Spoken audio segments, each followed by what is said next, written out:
Tune in to nostalgia. Tune in to now. Golden Radio Hour.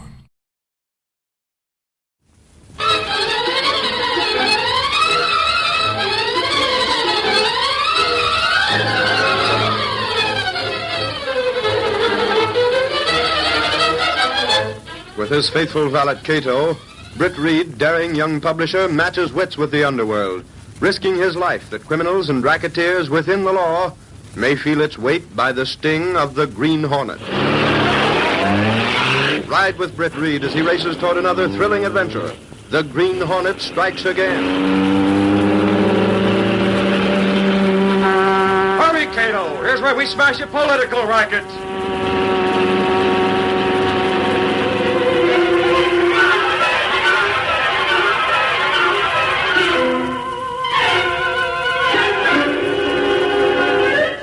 I don't care how you get it, Curly, but I want the votes from the 5th Ward. That's going to turn the election.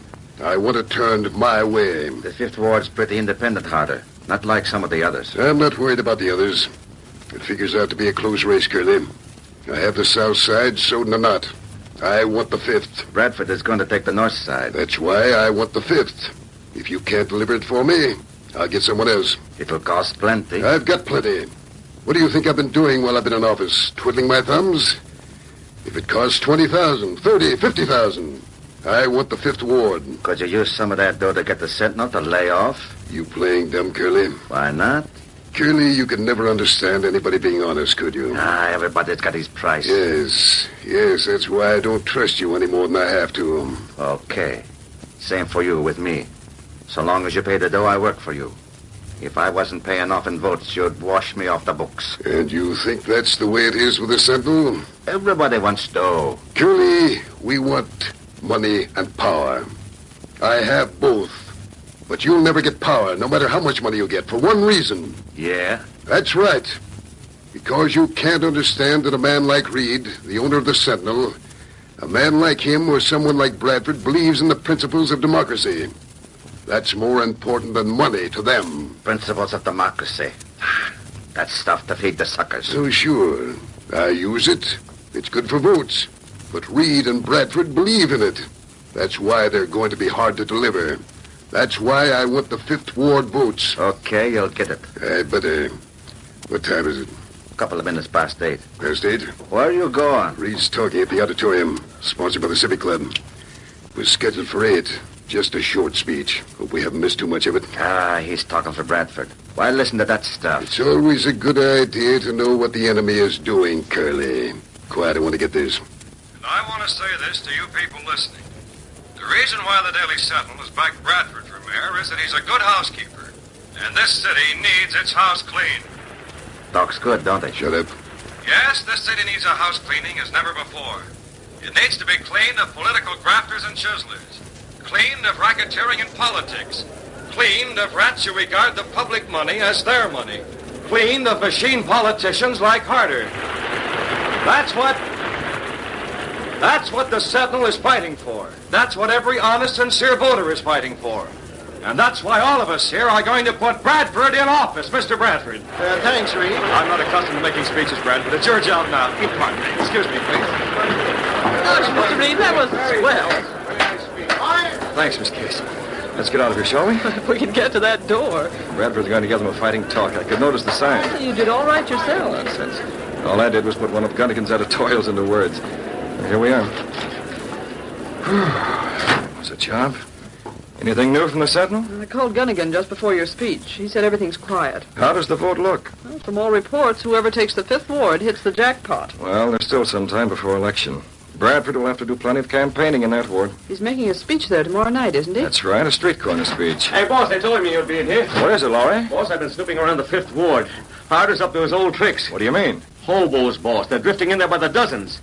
Harder's getting set to pack the ballot box with drifters and repeaters. Who's handling it? Who do you think? It's Curly, Harder's right-hand rat. What about Bradford's speech tomorrow night, Laurie? Did you get a line on that? There's going to be trouble. Hoodlums, huh? All I know is there's been a heavy demand for stale vegetables. Oh, gosh, if Bradford talks down there, he'll collect more ripe tomatoes than a ham actor. Bradford better call it off, boss. We'll see about that. Miss Case, I want you to get the police commissioner for me. Harder may be mayor of this town, but Bradford's got to have police protection. Yeah, he's got to have it, but will he get it?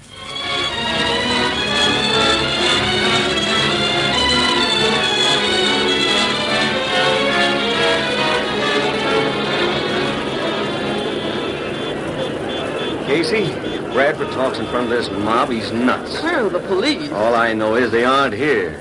The boss inside? Yes, in the drugstore. I think he's calling the police commissioner now. Bradford's with him. Let's go see what's cooking, eh? It's all right with me. After you, Casey. Don't worry, Lowry. They're saving the fruit for Bradford. Oh, there's Mr. Reed on the phone now. Well, how long will it be before there's police protection here? Oh, Bradford can't wait that long. He has other talks tonight. He can't call it off. He won't. I got those policemen down here, or the Sentinel will have plenty to say about your department. The police commissioner. What did he say, Reed? What could he say, Bradford? Stalling says they'll be here, but frankly, it's easy to tell he's getting his orders from higher up. Harder? Well, sure, it's harder. After all, I suppose we can't censor the commissioner completely. His job depends on the party in power. And right now, that's harder. Mr. Bradford, you can't talk in front of that crowd. It's up to you, Bradford. There's only one answer to that, Reed. I've got to talk. But holy mackerel, Mr. Bradford. Save it, Lowry. I knew that would be your answer, Bradford. Well, might as well get it over with. Just a second, Lowry.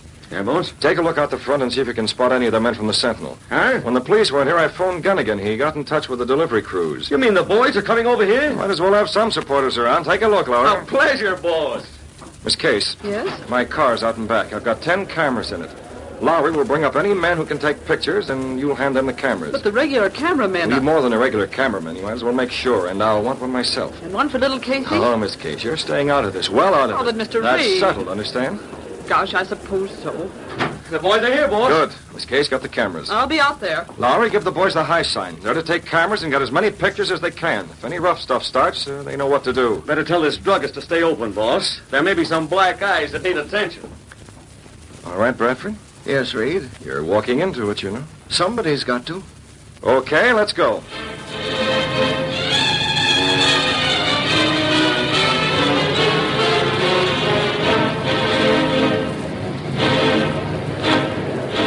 I'm out for votes, but I want to be sure that they're honest votes.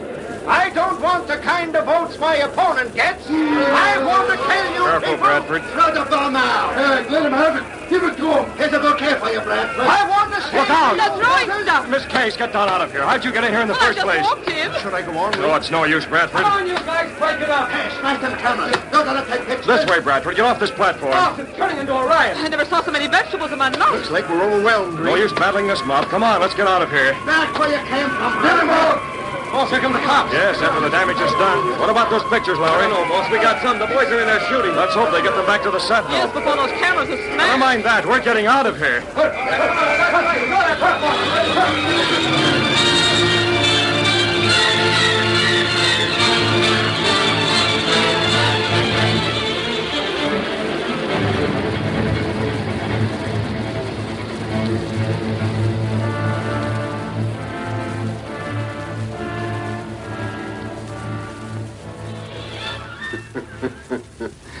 That is a fine job.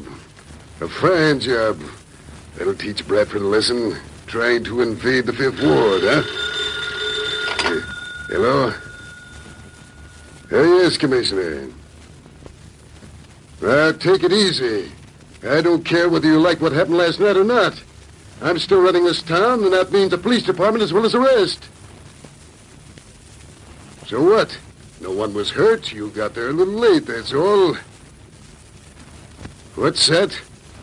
Now, listen, Commissioner, I made you and I can break you. Just cool off and think of that. Goodbye. Make them and break them. That's the way to run a political machine.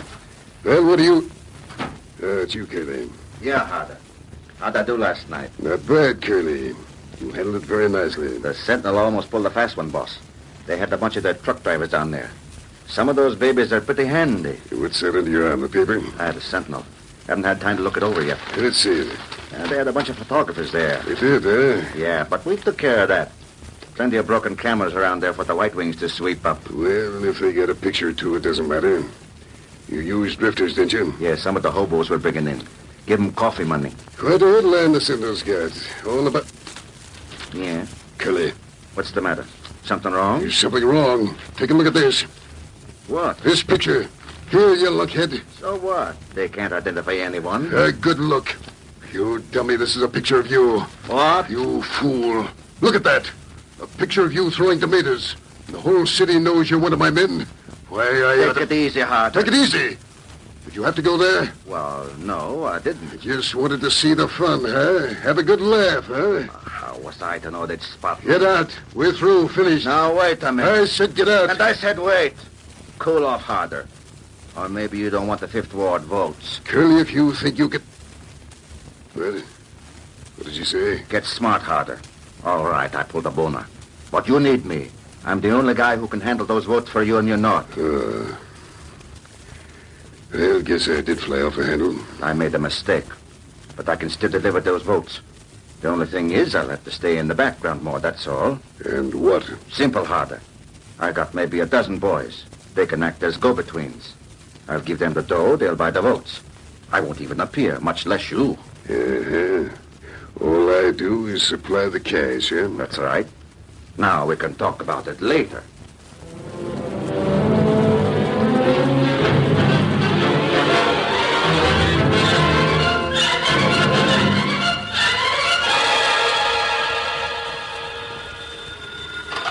Mr. Reed, stop out, man. One moment, please. Who is it, Cato? It's Mr. Lowry, Mr. Brett. Lowry, huh? And you already sent that Green Hornet note to Bradford? Yes, Mr. Brett. But I don't understand You don't why... understand why I did it?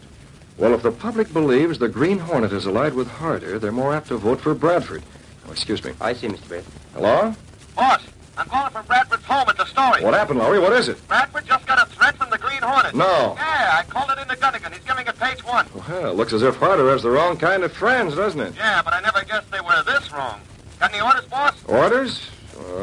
Yes, Lowry. You might call on Harder and get his ideas about the Hornet just to check up. On my way. So long, boss. Good night. Cato, Yes, Mr. Brett. get the Black Beauty ready. The gas weapon and the mask. Lowry's going calling, and so is the Green Hornet.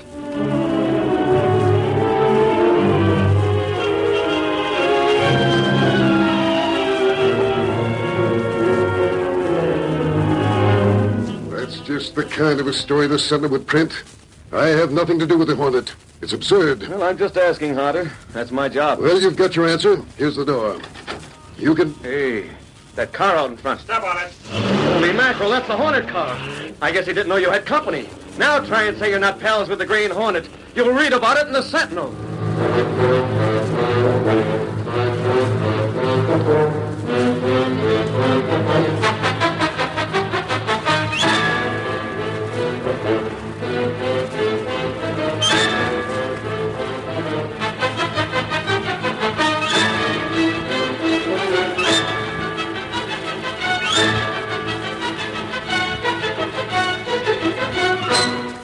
Sentinel Extra, Premier! Public warned! Green Hornet seen outside political boss's home after people's candidate gets threatened. Read all about it! Sentinel Extra, Premier!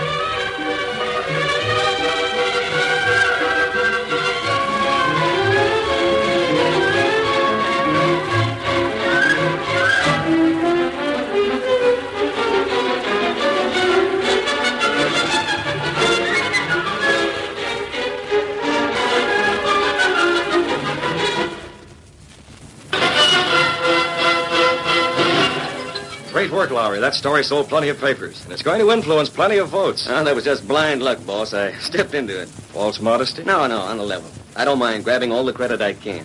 But last night was one of those things. This ought to help Bradford's chances plenty. Say, boss, Yes? I've been thinking it over.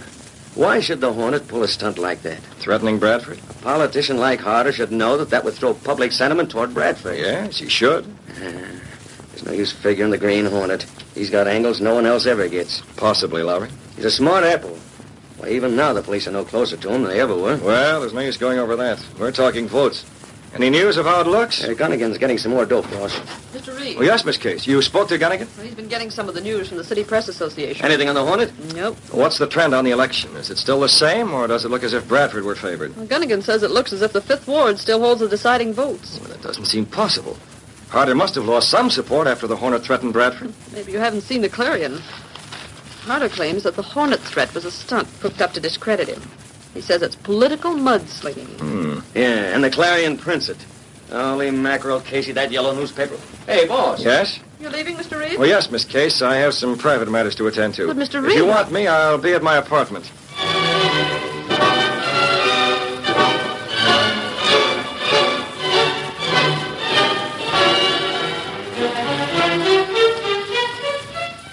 You understand what you're to do, Cato? Yes, Mr. Brett. Sometime between now and Election Day, Harder's man Curley is going to organize those votes in the 5th Ward. Yes? Drifters, bums, repeaters. He'll be handing out plenty of money to pack the ballot box with votes for Harder. But get this, Cato. After that snapshot of Curley that was printed in the Sentinel, he'll keep himself in the background. I see. He'll use other men, go-betweens, ward healers. Now find out when Curley is calling a meeting of those men and let me know, Cato. The Green Hornet's going to take an interest in that meeting.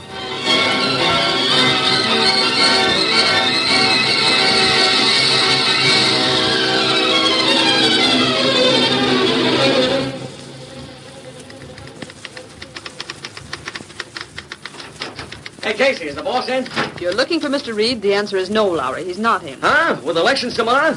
Holy mackerel, Casey, why not? Because he's got his own affairs to attend to. Casey, why is it that every once in a while the boss goes off the track and starts playing the nightclubs and staying away from the office? Lowry, Mr. Reed's private life is his own. Okay, skip it. That playboy streak he has, I guess. I got pre-election quotes you want to hear. Yeah, where is he, his apartment? That's my phone, Lowry. I'll get him. Uh-huh. Missed his voice, didn't you? What do you mean? Relax, Casey. You're blushing as red as that lipstick.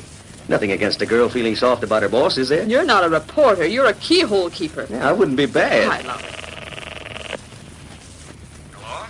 Mr. Reed? Yes, Miss Case. How are things at the Sentinel? We missed you, Mr. Reed. I'll bet you have. Lowry wants to talk to you. What do you mind? I've missed you, too, Miss Case. You have? Yes, all of you. Oh. Well, here's Lowry. Hello, boss. I've been making the rounds. Bradford issued the usual statement. He says he's confident that the voters of the city will toss out the machine and elect him mayor. I hope so. But it's not the regular voters we're worried about. It's those drifters. And I also learned that Curley's calling a meeting of the ward healers from the 5th tonight. It's supposed to be secret. Secret meeting, huh? You got any idea what he plans to discuss at it, Lowry? You know where it is? It's going to be at his house, 10 tonight. 10 tonight. I see. Yeah, boss. I figured I might be able to crash that meeting. Might get some dope for the Sentinel. You plan to be there? Well, if I can make it, how about it?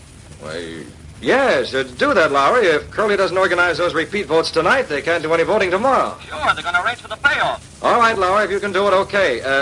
Why not take a camera? Yeah, boss. I might get some shots. And don't forget to vote for Bradford. Good night.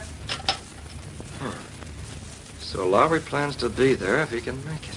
I'll have to make sure he doesn't. Can't have him breaking in on the Green Hornet. Mr. Brett, Was that you, Cato? I find out about the meeting, Mr. Brett. 10 o'clock at the Curtis house. You're not the only one who found out, Cato. Lowry learned about it, too. Lowry? We'll have to take our chances on that. By now, it's time for us to get busy. Where's the Hornet gun and the mask? Here in the desk, Mr. Brett. Good. Bring them along. We're moving out in the Black Beauty as soon as it gets dark.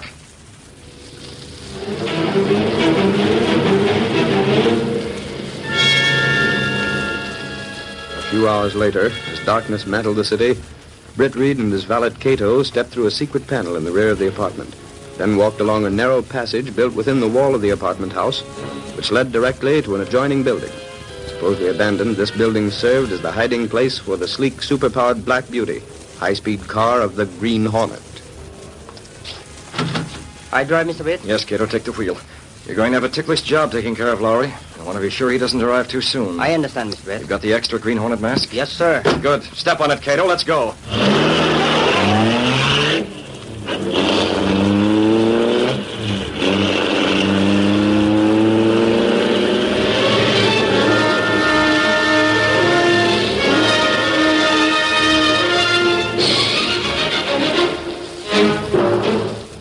It's okay, Harder. All fixed. Yeah, I'm sorting the dough out now for the boys when they show up. They'll distribute it okay. Sure, if they don't, the mugs in the 5th Ward ain't gonna do no voting for nobody. You sure you control the polls? Yeah, okay, just asking. And what about this Hornet business? Okay, if you say so, Harder. Yeah, I won't see you until after elections. It's in the bag. Good night. Yeah, there's $500 for Joe. That'll take care of 2, maybe 300 votes. And 1,000 for Bucky. Never mind sorting that money, Curly. What that? You're a mask. Get away from that desk. A stick-up, huh? Why, Harder will run you out of that mask. I'm taking that money, Curly. You're the Green Hornet. Hand it over. But Hornet, wait a minute. Is this on a level? What's the angle? Figure it yourself. You know them all. You mean you're in with Harder? All I want is that money, Curly. Oh, all by yourself, huh? That's right. I'm up for myself, Curly. And get back. What are you going to do with that gun? Get back. Yeah, sure. Stay right there. And don't move unless I tell you to. I see each of these envelopes is addressed. Who's Joe? He's going to buy votes. All them guys there. That dough is to buy votes for Harder. Not anymore, Curly. But if them guys don't get that dough, we can't buy votes. That's your tough luck. But Harder, he'll bust me wide open if I don't feel like he's... You haven't got much choice, Curly. I'm taking this money, and when Joe and the rest get here, they're going to get nothing but orders. Orders? Yes, orders written by you, Curly. Orders telling them not to bother about rounding up votes, that everything's all right. But that... Harder lose the election, sure. You can't do that. You're writing those orders, Curly. I don't get it. What good's that gonna do you? It'll give me time, Curly. Time to make sure no one can trail this money. Oh, you want to cover up, huh? That's the idea. Suppose I say nothing doing. Suppose I don't write them orders. I can refuse to... No, wait. I don't think you'll refuse, Curly. You wouldn't use that gun? That's up to you. You'll write or I'll let you... Okay, sure. Good. It's still more than 2 hours before those men are due to come here.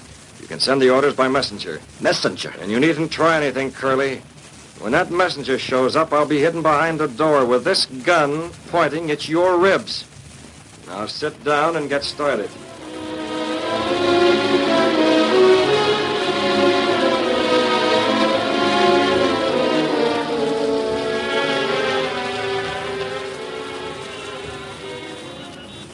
Okay, mister. Delivering this batch of letters will cost you $5.50. Here's your 4 bits change. Keep it. Go on, scram. Sure.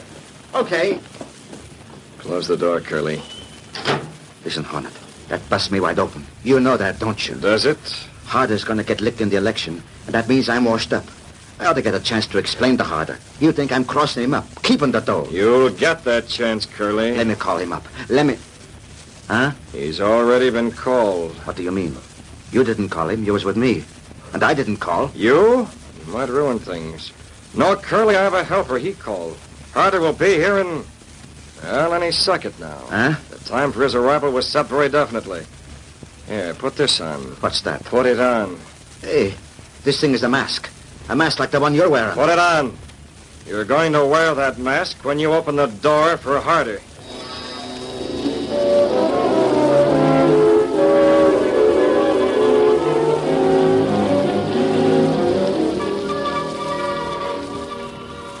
I wish something would have happened. Me hiding here with my camera all set. Fall asleep with some of those guys don't show up pretty soon. Hey, who's this?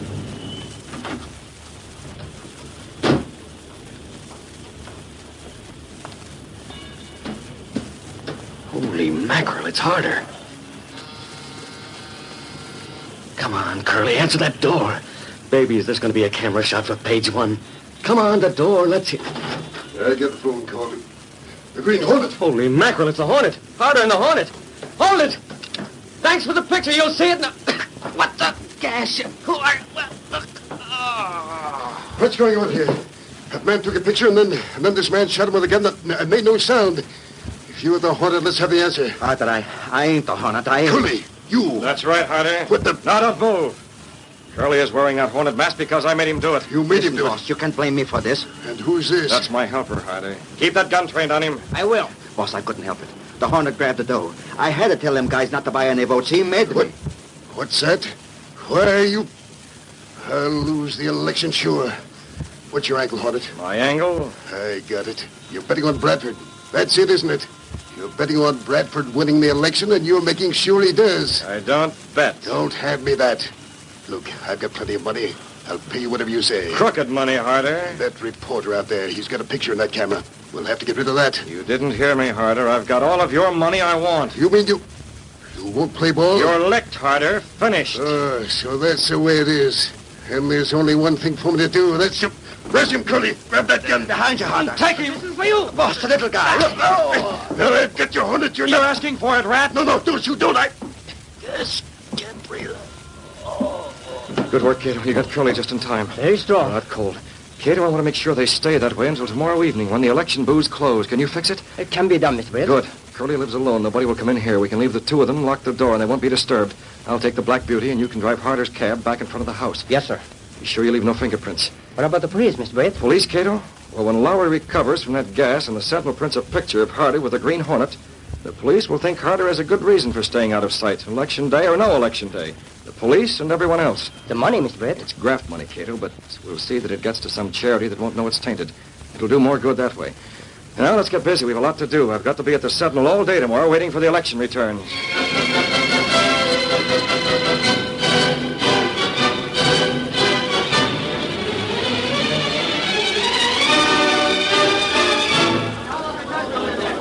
Look at that, Miss Case. Bradford's piling up a tremendous vote. Look at the returns from the 5th Ward. The whole city, Mr. Reed. Well, that picture Lowry took last night certainly impressed the voters. Bradford's got this election in the bag. Harder and his political machine are licked. Well, it looks that way. But, Mr. Reed, Huh?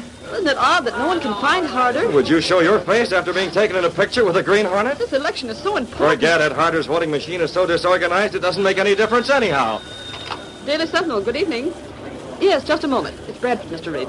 Hello? Oh, yes, Bradford. What? Well, that's fine. Send us a statement, will you? Right, call us back.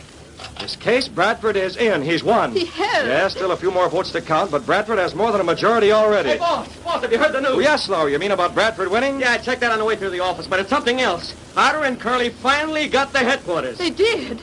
Well, do they have any explanation for their absence or for that picture? Boss, they aren't talking. But you know, it's a funny thing, that picture I took last night. As soon as I mentioned it, both of them started to swear a blue streak. From the way they sounded, they don't care much for the Hornet. Perhaps the Hornet wasn't working with Harder after all.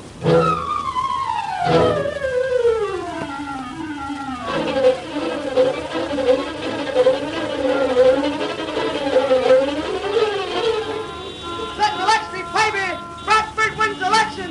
Political machine defeated! Read all about it! Green Hornet still at large! Sentinel XP, baby!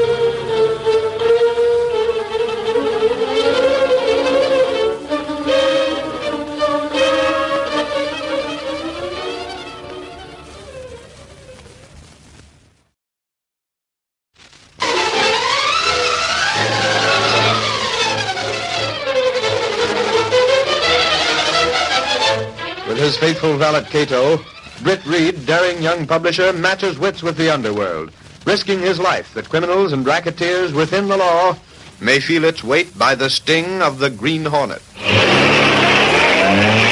Ride with Britt Reed as he races toward another thrilling adventure. The Green Hornet strikes again. Hurry, Cato. Here's where we smash your graft racket.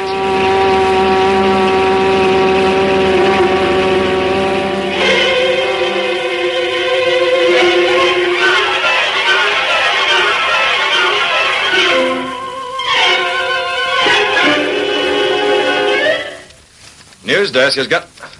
Hello, Gunnigan. Reed talking. I've just checked your front page. It's good. Fine. Keep that investigation you're on as the lead for all editions. That's right. Somebody sliced that graft melon, and the Sentinel's going to learn who got the slices. Check me if you get any bulletins. How's it coming, this case? Last line, Mr. Reed. There you are. Is this going to be the lead editorial for tomorrow's Sentinel? Yes. It looks okay. I like the lead on it. The highway that Graft built. It's not bad, is it? Not bad. It hits the nail right on the head. Honestly, if the Sentinel hadn't learned how much that highway cost to build, nobody would have done a thing. A newspaper that doesn't dig for facts doesn't get many scoops, Miss Case. Not only that, there's the name of this newspaper. Huh?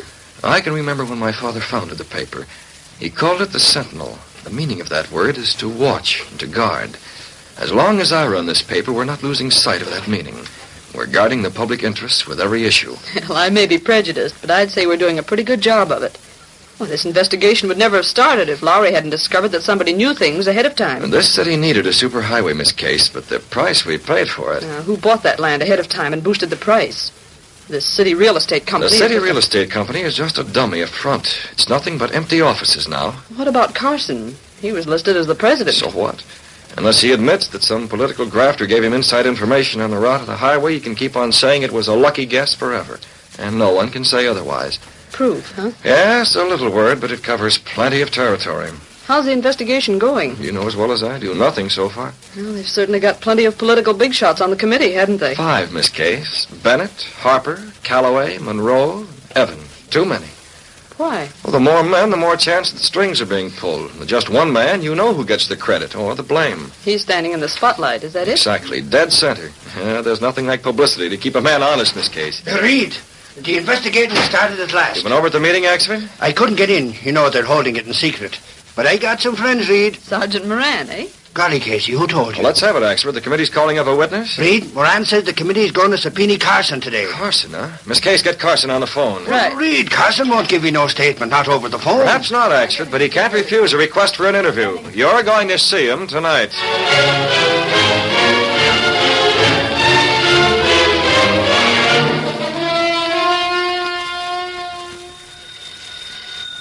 Your phone, Carson. Calloway, you promised me I'd have no trouble about that highway. I bought that property, and your assurance is there'd be no trouble. None yet, is there? You're a member of that investigating committee. Why didn't you protect me? I couldn't ask not to have you questioned, could I? It's not right. Take that, Miss Prentice. Yes, sir. Calloway, I'm a respected citizen of this town. I refuse to be third degree. Never mind that line, Carson. You and I work together to make some extra money. Crooked money. Crooked money or not, it still buys the same amount of food. Now stop sniveling. All right, you'll appear before the committee tomorrow. Just keep on saying that you made a guess about where the highway would go. A guess? A lucky guess. You stand pat. Suppose they learn that you gave that advance information, that you told me to buy low and sell high. Of course. Suppose they learn that you and I split a profit of better than 500% of the real value of that property. Everyone suspects it already. They don't suspect me, Carson. Just you. If I named you... You won't. You won't have to name anyone. Remember, I'll be at that meeting. I'll steer your course for you. Make sure nobody browbeats you. But it's not fair. I'm taking all the punishment. Money is worth risks. You'd have had nothing if I hadn't brought you the proposition in the first place. Don't forget, suspicion never put anyone in jail. Not yet. Well, Miss Prentice? The Daily Sentinel is calling Mr. Carson. The Sentinel? You told them I wasn't in? What do they want? Apparently, the Sentinel learned that Mr. Carson is to appear before the investigating committee tomorrow, Mr. Calloway. They want an interview tonight. But Calloway, An interview, eh? Carson, tell him you'll see a reporter tonight. Yes. But he can't afford to. He can't afford not to. The Sentinel might make too much of it. Answer the phone, Carson. Yes. Oh, this is a terrible situation. Terrible. He's green around the gills, Mr. Calloway. I'm afraid of him. You think he might talk? Look at him. I can only go so far tomorrow.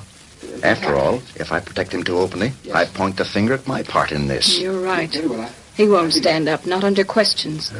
We'll have to do something about this. Oh, quiet. Here he comes. Well, I'm seeing a reporter tonight. When? 9 o'clock.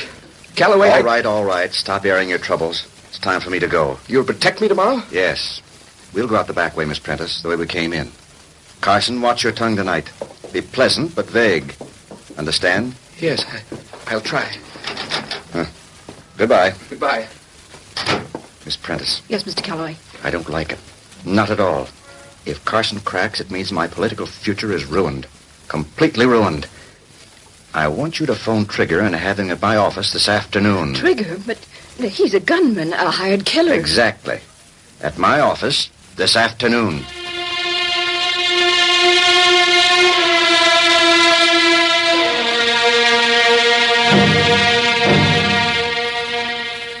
Price is right, Calloway. I'll do the job for you. I'm sure you will, Trigger. Meaning what by that? I've helped you a lot of times in the past. I know a lot about you. Yeah? It's mutual. Carson must be removed. He's as good as gone right now. When's that reporter show up? 9 o'clock. I want it done before then. Carson won't talk to no reporter, Calloway. You can put your chips on that. Good. Yes, Mr. Calloway. Bring in $1,000 in new bills, Miss Prentice. I've just made a deal with Trigger.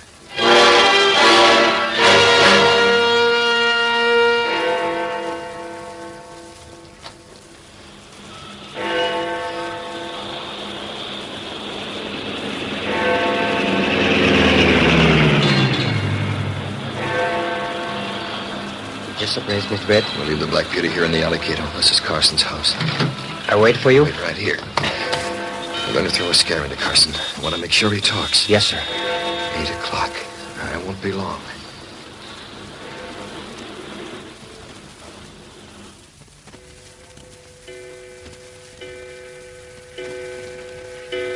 O'clock. Just 1 hour before that reporter comes. Your clock is slow, Carson. It's 5 after 8. What the? Who's that? So you'll be on the carpet tomorrow, Carson. How did you get in here, and what do you... Through the window. Your mask. You're the Green Hornet. Stay away from that phone. Gun. I've got orders to use it, Carson. To use it? I don't understand. On you, Carson. On me? But I told Calloway I wouldn't... Go on. Nothing. It's pretty apparent you'd crack the first time someone tossed a tough question at you. No, I won't. I mentioned Calloway's name to you because you're wearing a mask. You've got a gun. That's a lot different than just answering questions. Calloway might not be so certain. Hornet, please. You're in with Calloway, aren't you? Too bad, Carson. You must be. He's the only one who knew I was worried. Tell him it'll be all right. I always leave one of these when I make a call, Carson. Green Hornet seal. Calloway must know what he's doing. You haven't got any nerve, Carson. No backbone. No, Hornet, I swear it. I swear I won't say a word. Take it, you rat. No, wait. Gas. I can't breathe. And that's the kind of rat that goes in for graft. Out the window. Is that you? You'll talk plenty. Step on it. Get the black beauty out of here.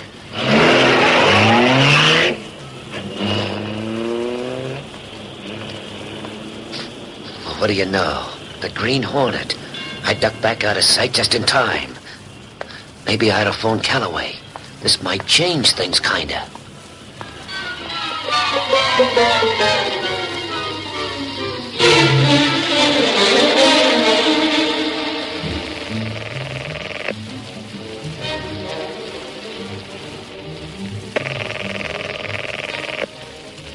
Hello? Calloway, listen. This is Trigger. Oh, you're early. I ain't done that job yet. I went there, but... Why not? Well, Calloway, I seen the Green Hornet leaving that house through the alley. What? The Hornet. I was ducked back out of sight. You didn't tell me the Hornet was working with you. This is bad, Trigger. The Hornet's not working for me. Oh, he ain't, huh? Well, what about Carson? Do I still do that job? It's even more important now. Yes, do it. Okay, Calloway. I just wanted to know. You'll read about it in the papers.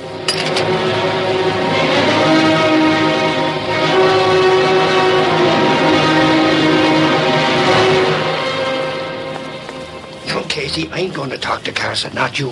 I just came along to observe your technique, Axford. Reed give me the assignment, and just on account of you didn't have nothing better to do, I don't want you butting in. I hear and I obey. None of your dirty digs. Why, I haven't said a word. Ah, you ain't saying nothing, but you're thinking plenty.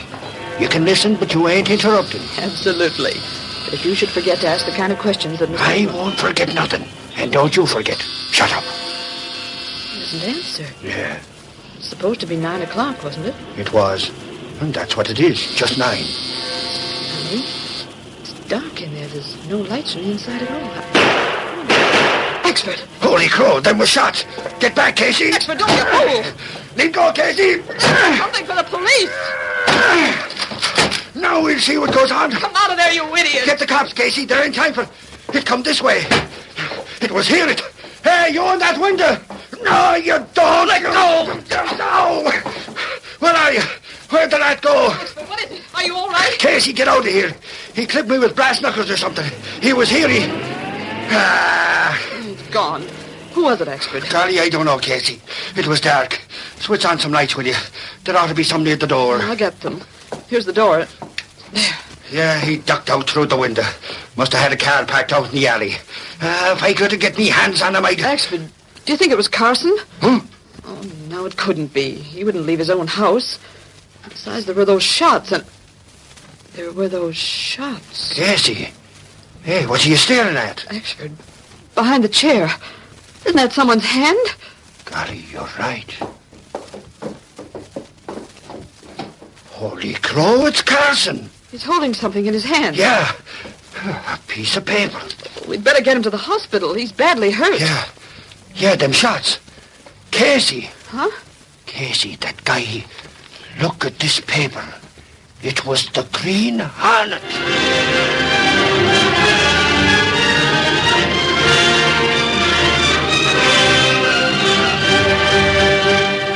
Carson must have seen Axford by this time, Cato.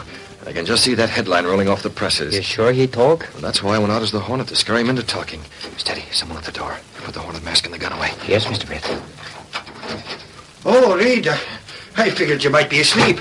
Reed, I got news. Good, Axford. Who was it, Monroe or Calloway? No, it ain't about that, Reed. There were shots when me and Casey got there and... Shots? When you called on Carson? Yeah, Reed. It was dark, so I couldn't see the guy. But it was the Hornet. Oh, I'll get to that later. What about the highway graft? Who did Carson name? Nobody, Reed. Carson died in the hospital.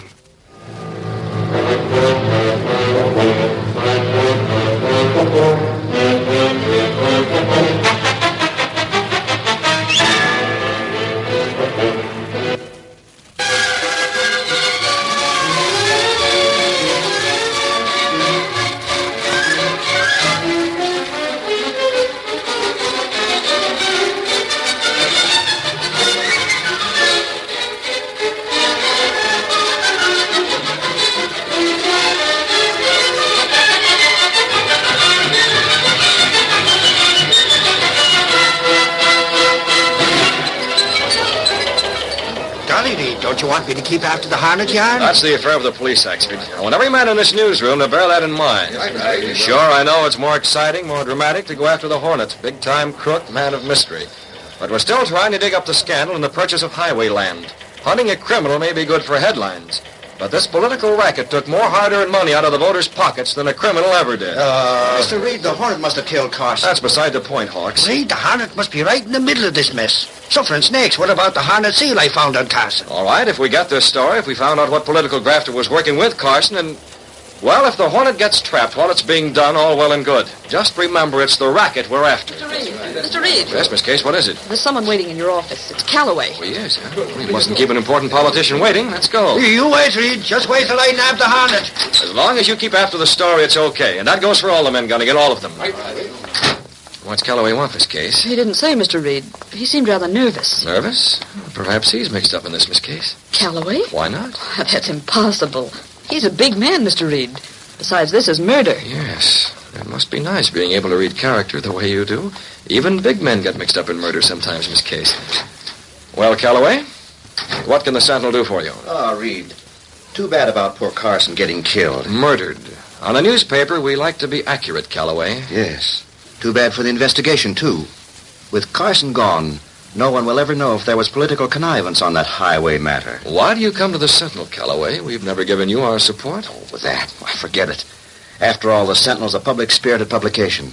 You've done a great service by causing this investigation to be started. It's only right you should learn what the committee has done before the others. Well, what has the committee done? The investigation is dropped by a vote of the members.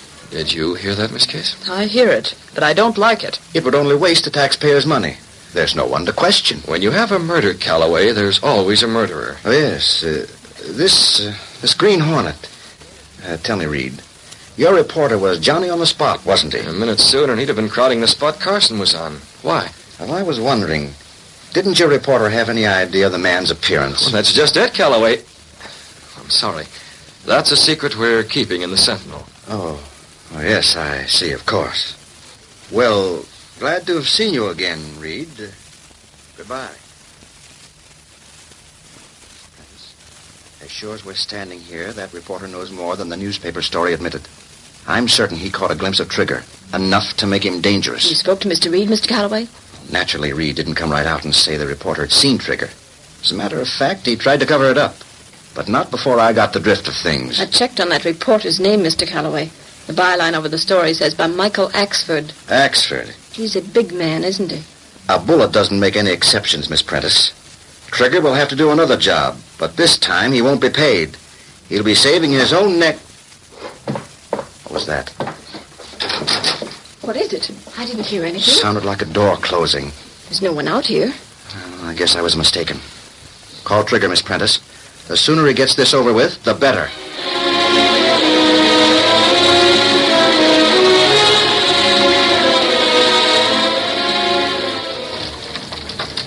Is that you, Mr. Britt? Yes, Cato, it worked. Yes? When a man has a guilty conscience, he imagines a lot of things that aren't so.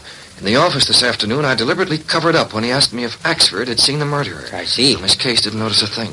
But Calloway left in quite a hurry. You out to his office tonight, Mr. Britt? In the next room, Cato, wearing the Hornet mask. Cato, the man who murdered Carson is Trigger. Trigger? Calloway paid for the murder, and Trigger carried out the assignment. Prove that, and the highway graft is cleaned up, with both of them behind bars. I see. I heard Calloway tell his secretary to call Trigger. But as long as Axford is safe in the next room and we can keep an eye on him... Mr. Brett, he's not there. What? Axford's not there? Well, Cato, where is he? Where'd he go? He go to Carson's to look around. To Carson's? Cato, he's in danger.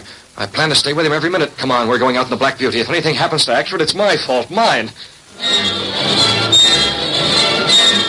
Swiftly, Britt Reed and Cato, his valet, raced through the secret panel in the rear of the apartment. Then along the narrow passage built within the wall itself, which led directly to the adjoining building.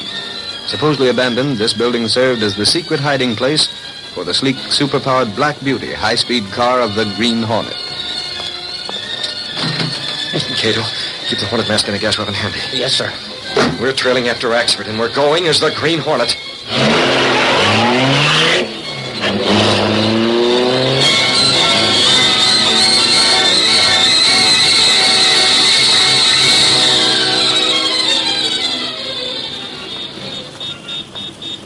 Golly, maybe I shouldn't have phoned Casey and told her to meet me near Carson's place.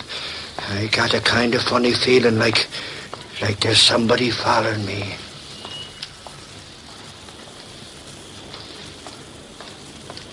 There he goes. That's the guy that I slugged last night. Axford, that's his name. Well, pal, in a couple of minutes, the only place I'll use your name is on a tombstone. Hey, what the... In the alley, quick. Say, what is this? Who I is... said in the alley. Now, keep your mouth shut when I take my hand away or the gun goes off. You're the Hornet. Trailing that reporter, weren't you? What's your angle, Hornet? First you call on Carson and give him a shot of gas. Oh, you know about that, huh? I seen you, and Carson did some talking. Before you murdered him? Sure, that's my business. You done plenty yourself. Well, drop that. I'm going along with you, Trigger. What do you mean? Calloway wants to make sure of this job. You bungled the other one. Nuts, I clipped Carson like nobody's business. And almost got trapped by that reporter. Hey, what gives? First Calloway says you ain't working for him, swears you ain't. And now you show up Johnny on the spot. There's something screwy going on. Don't be a fool. You think I'd want Calloway to advertise that the Hornet's with him? Well, I know it now, don't I? It's necessary now. Yeah. Well, if we're going, we better get moving before that reporter gives us a slip. Right. Carson's house is empty. We can work our way in the back and wait for him. Come along, Trigger.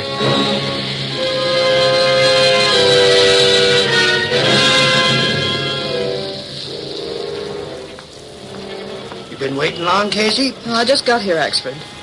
You're not going in that house again, are you? Sure I am. Golly, maybe I can pick up a clue.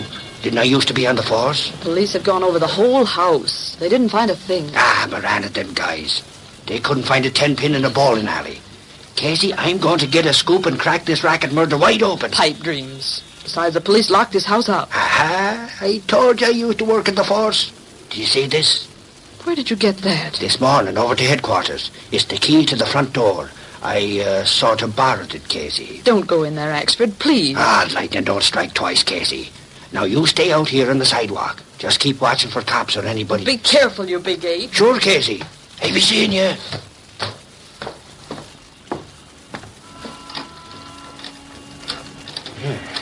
Wide open. Better leave the door open just in case. Now, let's see. Which room was Carson's body in? Must be over. What the? Who closed that door? Who closed that? Holy cross, the Hornet hit out. Gas. Can't breathe. I can't. Casey. Casey. Get out of here. Get out. Oh. Hey, what's the idea, Hornet? You plugged in. So what? That's what you were going to do, Trigger? I was all set standing behind the door in the dark. I'll take that gun, Trigger. Huh? Listen, I'll take your gun. Hey, what's the idea? Give me back that gun. This gun has your fingerprints on it, Trigger. Huh? I'm wearing gloves. When the police got here, they'll check your fingerprints. They'll check the bullets from this gun. They'll know you murdered Carson. What are you getting at? I ain't leaving that gun here. No, Trigger, but I am. I'm leaving the gun and you. Yeah, come on, let's get... Huh? What do you mean by that crack? You're getting the same thing Carson got, Trigger. Now, listen, I got protection. Calloway would be a lot safer with you out of the way, Trigger. Nuts, I know plenty about that lug. Dead men don't talk, Trigger. Ah, so that's why you're here, huh? I finish off Carson. Calloway figures I know too much. This way the murder is solved. There's no chance that Calloway will be dragged into it. All right, Trigger, this is your... No, you don't give me that. Miss me. Yes, but this time I won't take it, you rat. No, you can't get that. You shot me gas. right, Cato, they're both hot cold. I didn't like to gas Axford, but it won't do him any harm. Why did you fire the other gun, Mr. Brett? Why? In just a moment, Cato. There it is, Cato. That's why I fired a shot. Miss Case. Axford! What was that shot? Axford! Oh, help! Somebody come help me! There she goes, Cato. She must be getting the police. That's why? Yes, I knew that shot would bring Miss Case running. It's a good thing we saw her outside with Axford. What do we do now? Now, we're calling Calloway, Cato. I want to make sure he comes over here fast.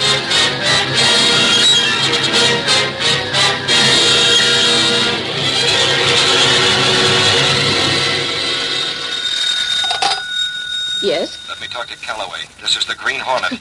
What's the matter, Miss Prentice? Mr. Calloway, it's the Green Hornet for you. Hello. How much do you know and what do you want? Ever since Trigger saw you, I've been expecting this. You'd better get over to Carson's house before the police do, Calloway. What? I have Trigger here. I followed him when he went after that reporter. Now I can see that the police get him or you How pay. much do you want? Get over here, Calloway, fast. Hornet, wait. Oh, hung up. Stay here, Prentice. I'm going. What's it about? Where? No time now. The Hornet's threatening to turn Trigger over to the police. They'll arrest him for murder. Trigger would blab about you. He'd tell all he knows. And that's plenty. I'm going over. I'll talk money with the Hornet. I've got to.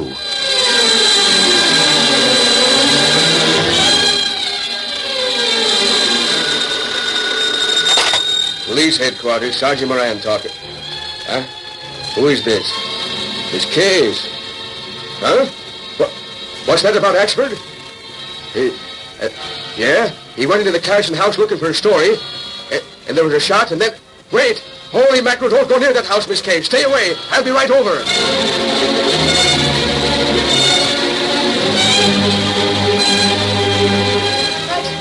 Oh, Michael, are you all right? Are you sure? Well, when I heard that shot and I found the door locked... Sure, Casey. Golly, it was just some of that gas the Hornet uses. I'm okay. Him and Trigger must have been waiting inside the door. Gosh, you were crazy to do it, Axford. Never again, Casey. Not for me. Trigger's coming out of it. He is, huh? Yeah. Listen to him. Give me my gun, Hornet. That's the rod that killed Carson. If the cops check on it... He's Carson's murderer. Holy crow, we got something. Right down. Where am I? What's going on? What the... Sergeant Moran? Yeah. We missed seeing you in the lineup for a long time, Trigger. Now, come on, give. I don't know what's going on. I ain't talking. Recognize this? The gun, he left it here. It ain't mine. Quit stalling, you rat. We're checking these prints later, and they'll match yours. You murdered Carson. Okay, you got me. Besides, that gun's registered in my name. I couldn't slide out of this rap no matter how. But I'll get even with Calloway. Huh? Calloway? Good grief, what's Calloway got to do with it? Plenty, sister, plenty. Calloway paid me to bump off Carson. Calloway was running that highway graft. Holy crow, Casey, you hear that? We got a story for the Sentinel. Axford, hold it. Put out that flashlight. Huh? Put it out. Gosh, there's someone walking along the alley, coming around to the front entrance. Yeah, I heard it. This Case, quiet now. Axford, here's my gun. Keep it in Trigger's ribs. I got you, Moran. I ain't moving. That must be the Hornet coming. Is he gonna get surprised? He figured to kill both of us, and Keep now... your lip, you rat. I'm proud of being paired up with you on anything. Quiet, he's coming up the steps. Give me that flashlight. Here it is. Okay. Stay back out of the way, Miss Case. I'm going to put this light right in his face soon as he comes in. Quiet now.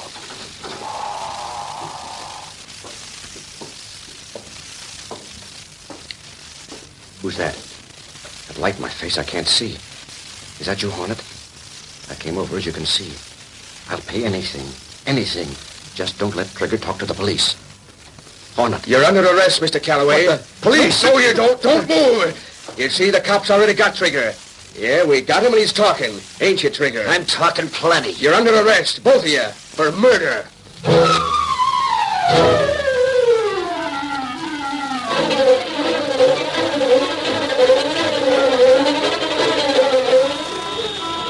Sentinel extra paper!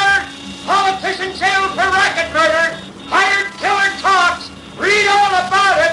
Green Hornet still at large! Sentinel extra paper!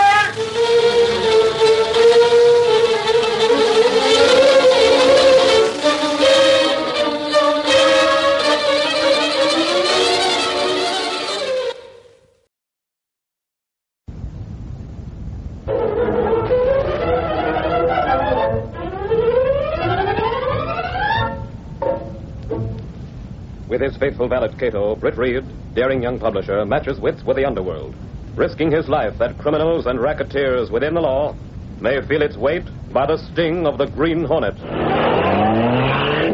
Ride with Britt Reed as he races toward another thrilling adventure. The Green Hornet strikes again.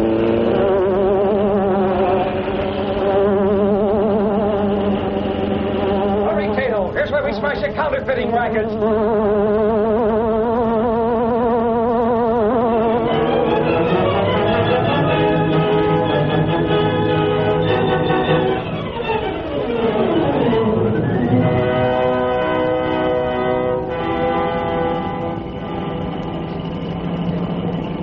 Okay, cabby, hit those brakes. This is it. Yes, sir. Yeah, keep the change. Hey, Moran. Sergeant Moran. Is it still on the stove? Huh? Who's that? Oh, you, Lowry. What's the Sentinel got? A pipeline to a fortune teller? How'd you know there was going to be a raid? Listen, pal, I can smell a story brewing. What gives? Counterfeit ring. Federal man called the commissioner for some local help, and I was elected. Got the place around it, huh? All the way. Oh, here's the federal man now. All right, Sergeant. It's in the cellar. Make sure that nothing is touched. Yes, sir. The whistle? Yes, the signal, Lowry. Some of the boys go in through the back. We're hitting the cellar door. All right, you men, inside.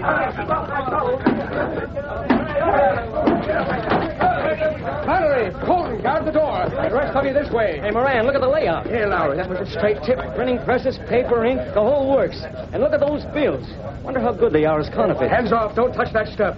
The same goes for you guys. Don't touch a thing. That's federal property. Everything here but the crooks. Yeah. Any of you men locate anybody? Closets, going out the windows, back door? I guess they got away ahead of time, Sergeant. Thanks for your help anyway.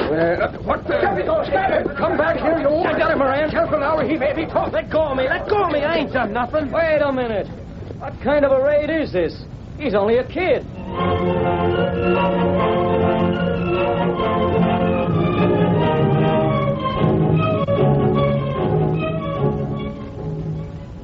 I'm the boy's mother, Mr. Reed.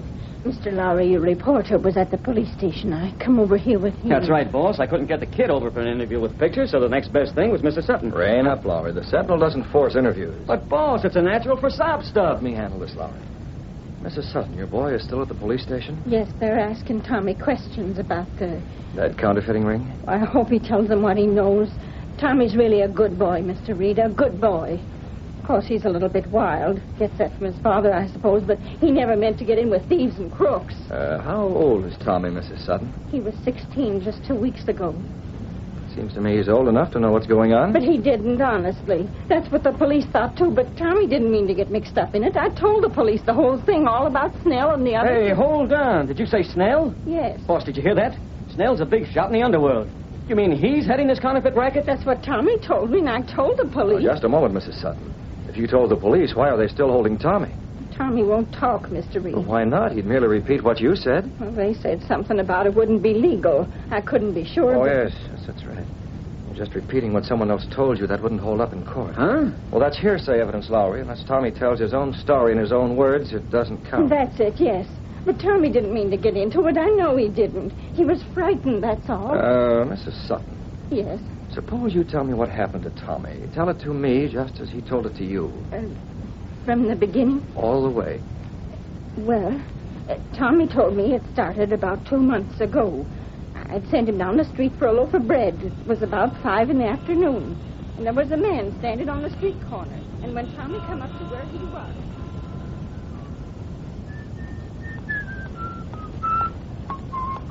Hey, you. Huh? You, kid. You talking to me, mister? Yes, son. Do me a favor, will you? Well, I gotta get home. Ma expects... It won't take a minute, son. Just go into that store across the street and get me a couple of packs of cigarettes. Oh, I don't mind. What kind? Oh, any kind, kid, any kind. Well, why don't you go yourself? And I'm waiting for a friend to pick me up in his car. I don't want to miss him. Get it? Oh, sure. Sure, I'll do it. Here's a 10 spot. Smallest I got. Don't forget your change. I'll be right back, mister.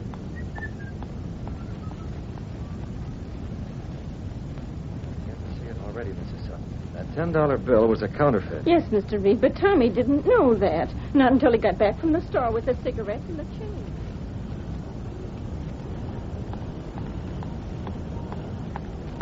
Here you are, mister. 2 packs of cigarettes and your change. Thanks, kid.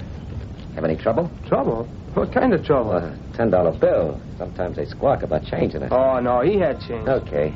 Here's a dime for your trouble. A dime just for going across the street? Gee. Yeah, skip it. Hey, now that I remember it, The man started to look at that $10 bill just when I was leaving. Huh? What's that? Yeah. Hey, look, there he is now. He's running out of the store. What the... Come on. Hey, let go of me. Come on, around the corner. What's the matter? I thought you were waiting for your friend to pick you up. Button that lip and get moving before he sees you. Come on. Beginning to sound like something, boss. Yes, Laurie. You heard about this when Tommy got home that evening, Mrs. Sutton? He was late getting home, Mr. Reed, and I was so worried. The man ran him around the corner and took him in a cab. They got out of the cab on the other side of the city, and they went into a house and met a man named Snell. Snell, that's the baby. Quiet, Lowry. It was down at the bottom of the stairs in the cellar. All the way, Tommy kept asking the man. Hey, what's the idea? What's going on? Downstairs, kid. Move. Hey, easy. I gotta get home, mister. Oh. Hello, kid. Another one, Mac? Yes, Snell. He passed some of the queer and the sucker wised up. We took a powder. Hey, listen, what's going on? I gotta get home. Pipe down. Well, I can't stand around. Oh. I said pipe down. You don't know what this is all about, do you? What's the idea of slapping me? I didn't do nothing. Take a look around this cellar, kid. Take a look. Hey, what's all that stuff? That's a printing press. And that, see that there? That's ink and paper. And over here... Gosh, all those bills. $10 bills like I gave to the storekeeper. Here, take one. Look at it. Gosh, it's... Hey, there's something wrong. This don't feel like a regular bill. No? It feels different, like... Hey, is this... This is phony? Yeah, kid, phony. Counterfeit dough, yeah. Counterfeit? You're crooks. Let me out of here. Let me go. Stay still. I gotta get home. Let me get out of Have here. the cops pick you up? What do you mean? That $10 bill you passed in the store. That was one of these. Well, I didn't know it was counterfeit. I tell the cops that. That storekeeper knows what you look like, kid. But it wasn't mine. He gave it to me. I don't know. Sure, I gave it to you. Don't make no difference if you didn't know. But The cops won't believe that. Not a chance. Gee, they put me in jail, huh? Might as well get smart, kid. You pass counterfeit money and you're in a tough spot. Now, if you're smart, you might just as well keep right on working. Do it again? Oh, that's crooked. I Okay, if that's the way you want it. Let him go, Mac. The cops will grab him. No, I can't go to jail. Do we care? There's the door. Now, get Gosh, out. I don't want to go to jail. Ma's going to think I'm bad or something. I can't go to jail. Okay, kid. We won't turn you in. Gee, thanks, mister. Thanks. From now on, you do like we say. You keep your mouth shut and you do just what we tell you. All the way. Gee, mister, sure. Anything you say. I don't want to go to jail. I don't want to go to jail. That's the whole story, Mr. Reed, just the way Tommy told it to me. And he kept on passing their counterfeit money, Mrs. Sutton? I think so. I couldn't get that part of it out of him. He's so frightened. Doesn't he realize that he can send those men to jail? Doesn't he realize that the police wouldn't do anything to him? Oh, it's hard to reason with a boy that young. The poor kid. Yeah, he's scared stiff, Laurie. If only he'd tell the police what he There must knows. be something else that he's worried about, Mrs. Sutton. I don't think so. It doesn't seem probable. After all, the police must have told him over and over again that all they want to do is arrest the counterfeiters. What other threat could they make so that he'd refuse? Maybe he hasn't refused. Maybe he's already told them. Oh, if only he would. Then they could arrest this Snell and the other one. And Ma, where are you? Ma. Tommy. Oh, Ma. Well, he came through the office like an Indian, Mr. Reed. I didn't have a chance to stop. Never mind, Miss Case. It's all right. Yeah, he's more worried about his mother than anything else, boss. Yes, I noticed that, Laurie. Tommy. Gee, Ma, you all right? Nothing's happened to you. Tommy, what did you tell the police? I didn't tell them nothing. Ma, when I got home and you weren't around, I got scared. I didn't... There, son. Tommy, the police must have told you they didn't want you. They want the counterfeiters. Yeah, they told me. Tommy, you helped the police, didn't you? You must have. Ma, let's get back home, huh? Tommy, what's got into you? You worry so much about me. But it's a lot safer at home. Why do you say that? What? You started to say it's a lot safer at home, Tommy. Safe from what? What do you mean? Nothing. And why are you so worried about your mother? What danger is she, and what did you mean? Nothing, I tell you, nothing. Come on, Ma, let's get out of here. Let's go home. I ain't telling nobody nothing.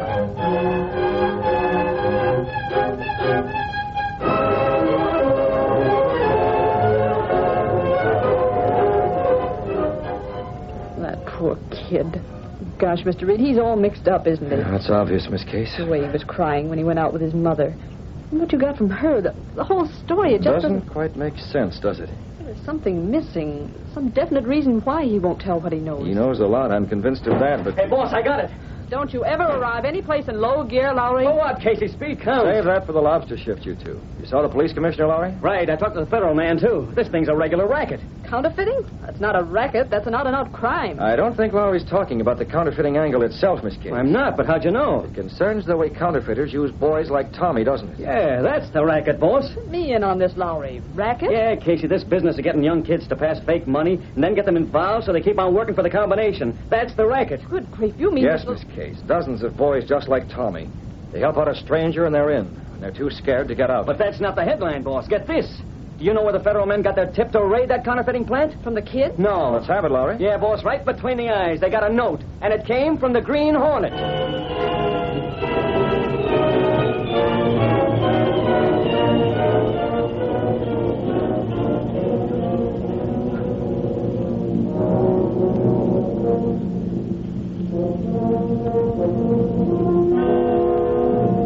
All we got out of sending that note, Cato, was a headline for the Daily Sentinel. That's too bad, Mr. Red. All your wanderings around town, all the time I spent at night, going out as the Green Hornet.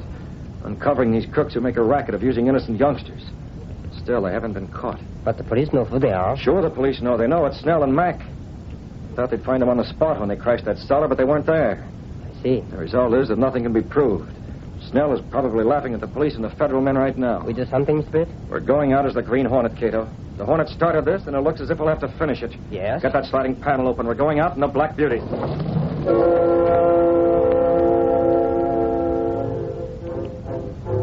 Britt Reed and Cato, his valet, stepped through the secret panel in the rear of his apartment. Then along a narrow passage that led within the wall of the apartment house and connected directly to an adjoining building. Seen from the street, this building was abandoned, boarded up and deserted. But inside stood the gleaming, superpowered Black Beauty, streamlined car of the Green Hornet.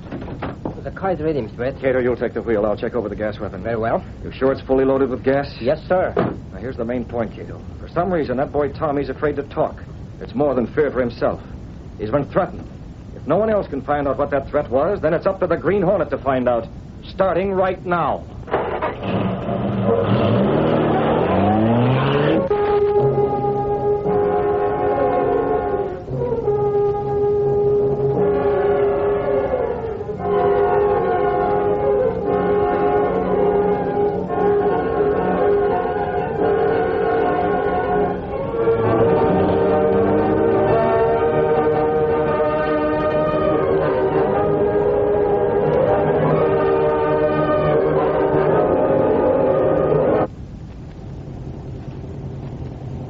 Okay, driver, good enough. Is this where Snell lives, Lowry? That's what he told the cops, Casey. Well, the change is all yours, cabby. Yeah, I'll buy a stick of chewing gum. Hey, did you hear that, Lug? How much does he want for a tip? Well, after all, Lowry, 5 cents isn't very much. Well, lay off, Casey. I have enough trouble getting my expense account by the auditor as it is. You know Potter. Lowry, there's no need to tip cab drivers with the Sentinel's money. They're paid a regular salary. Nuts. I suppose that little Casey's got to stay outside while you go after that interview with Snell. This isn't your assignment, Casey. Oh, but Lowry... But nothing, Bright Eyes. Every time you stick that pretty nose into a story, you get it smudged. The boss thinks a lot of you, Casey. I hope so. Hey, don't go coy on me. He wants you out of danger, see? And I'm not putting my neck on the chopping block and let you in on this. Now, stay here. I won't be long. Oh, and I thought I was... I'll tell you all about it if I get anything. The next time I'll wear trousers. Maybe that'll work. Maybe I'll get something. If I don't get thrown out on my kisser. Let's go inside, huh? Listen, I just come back from police headquarters. I don't know nothing, huh? Well, you must have thought my honorary fireman's badge was Detective Shield. I'm from the Daily Sentinel. Smart reporter, huh? If I'd known you wasn't a detective, You'd I'd never let me in. But I am in, so let's have a story, huh? Story about what? How about that counterfeiting plant? I guess you were pretty lucky not to be around there when that raid was pulled. You reporters are worse than the cops. Ain't it a fact? Do you and Mac make much money out of the racket? Listen, wise guy. Me and Mac ain't got nothing to do with any crooked enterprise, see? Counterfeiting. Why, that's against the law. Honest? We're respectable, law-abiding citizens. You get it? What do you live on, soap bubbles? From what I hear, you guys haven't got any visible means of support. We got a gold mine in the backyard. And if you gotta know, we play the races. No law against that. What about this kid, Tommy Sutton? He says you and Mac run the racket. I never heard of him. Careful, you almost slipped on that one. According to the Sentinel here, it was the Green Hornet who gave the police the tip-off on that counterfeiting plant. What's he doing, trying to drive out competition? That Green Hornet ought to be put in a cooler. He's a dangerous crook. You and him, huh? Okay, that's enough out of you. I had to take it from the cops, but not from you, see? Now scram out of here. You won't talk. Get out before I... Before you what? Now listen, All right, I'm going. But just go easy with those threats, understand? You can scare a kid like Tommy Sutton, scare him stiff. But you're just a plain rotten bum as far as I'm concerned. And if you want to make something of it, you'll get it back double. Now, wait a minute, Bud. I didn't mean nothing. You got me tabbed wrong, that's all. Guess I'm sore on edge. No, I haven't got you tabbed wrong, Snell. If the Sentinel could print the truth, you'd be bold in printer's ink. But as it is, Snell! Hey, Snell! What the... You can't go in there. Man, stop me. One side, Snell. Oh, wait a minute. You can't. I'm getting a look. He didn't yell for fun. Mac, Snelly, took the money. Shot. Can't breathe. What happened to Look me for a first edition. I must have been... The window, come on. There he goes. I saw it, Casey. Sure it was. It was the Hornet. What happened? What was that car? Never mind that, Snell. Max said the money was taken. What kind of money was that? Real or counterfeit? I don't know what you're talking about. Not much you don't, brother. But just for your information, you can tell your partner in crime that the guy who grabbed it was the Green Hornet. How do you like that?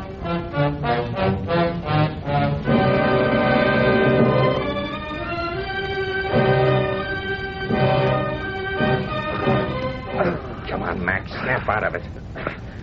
Who was that guy? Who? Come on. What did he take? I didn't have time for nothing. I heard his step. Snell, he shot me. I seen him pull the trigger. Stop looking. You ain't hurt. Huh? There wasn't no bullets. It was just gas. Gas? Then I ain't wounded or nothing? Nothing. What did he take? Who was he, Snell? I seen the mask. There was something familiar about it, You've but seen plenty of pictures of that mask, you dope. That was a Green Hornet. A Hornet? Yeah, and there was a reporter right out in the front room. Well, how was I to know? It happened so sudden. Did I say something, Snell? You said he took the money. Yeah, I remember now. Now, wait a minute. Answer me one thing. Did you burn that counterfeit money? Snell. That's it. That's what he got. Yeah, I figured The that. counterfeit dough. Hey, that reporter ain't wise, is he? Lucky for you, he ain't. All you said was money. You don't know whether it's real or phony. That's a load off of my mind. It is, huh? What about the Hornet? Wore gloves, didn't he? Huh? Yeah, he wore gloves, but... But nothing. You know the cops have ways of getting fingerprints off of paper? You and me are the only ones who touched those bills with bare hands. Holy smoke, you mean... I mean those bills match the ones the cops got in that raid. If the Hornet turned those bills into the cops, they'd come looking for us. That ain't no real proof. Besides, the Hornet wouldn't do that. Maybe not. I'd sure like to know what he's doing right now.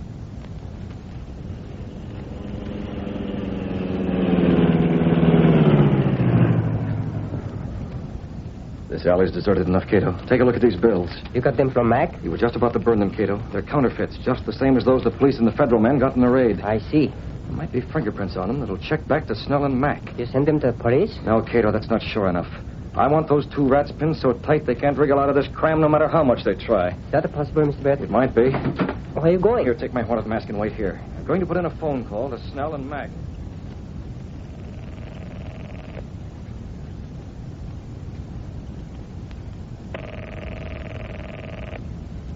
Hello?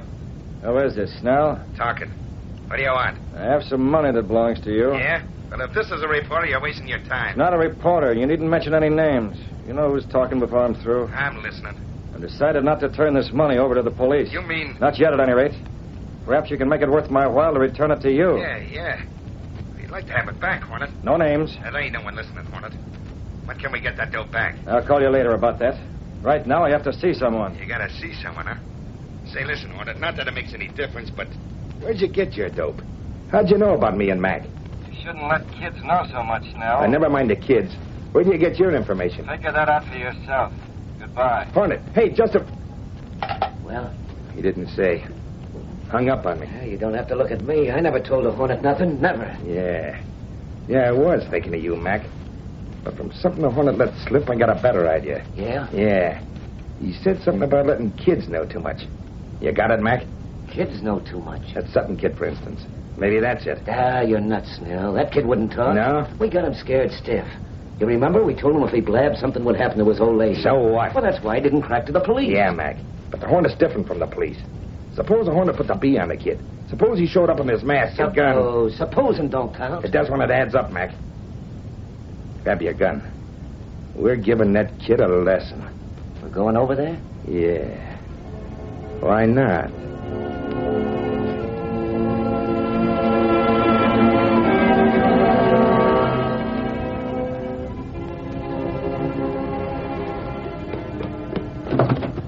You close there, Mr. Witt? All set, Cato. I gave him just enough to make him think Tommy Sutton had talked to the Hornet. I see.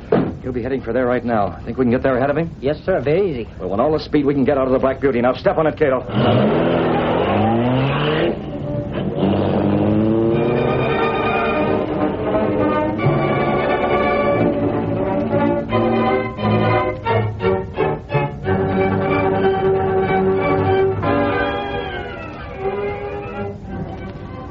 Ma, did you get a look at that car that went along the alley? Car? No, Tommy. Why? Well, nothing much, only it looked like that car the Green Hornet's supposed to drive. Kind of low and awful fast. Tommy, you must be seeing things. Looked like the pictures, Ma. Tommy, I'm worried. Tommy, why won't you tell the police what you told me about those counterfeiters? Oh, Ma, I can't. Honest, I can't. If you're afraid, No, I ain't afraid. Not for me, I ain't. Not for you. But who would... Ma, I can't, that's all. I just can't. If I only knew what to do. What's that? Ma! Hey, Ma, maybe you better call the police and tell them. That sounded like the horn the Green Hornet uses.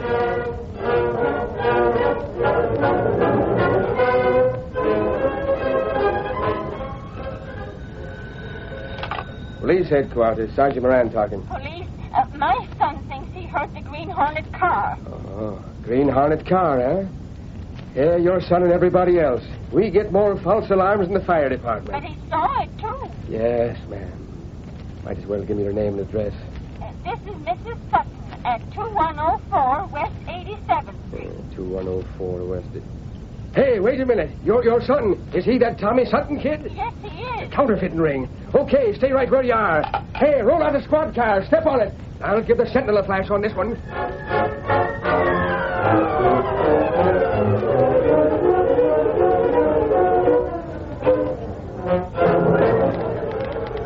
But, Lowry, if the Green Hornet is involved Casey, in all don't this... bother me. I got to wrap this out for the next edition of the Sentinel. Now, I got it. Lowry speaking. Yeah, Moran, if you've got anything, let's... What? The Hornet? Yes, sir. Lowry, what is it? What's going on? Can't wait, Casey. Moran's going to pick me up in 2 minutes. He got a tip on the Green Hornet.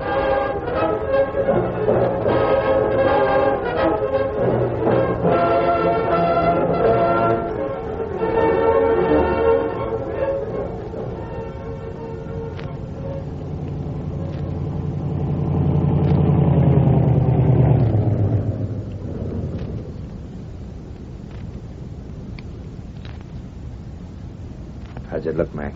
Okay, Snell. Nobody around? Don't see a thing. The alley looks empty, too. Okay, come on. Get going up to the front door. We'll scout around a little first. Look in them windows and get a line on the place. Maybe we'll spot the kid, huh? If we do, this'll be a cinch. This window? Take a look. Keep your gun handy. Nothing in there. Okay. Now take a look at that other window. Right with you. It's lighted. Don't get too close.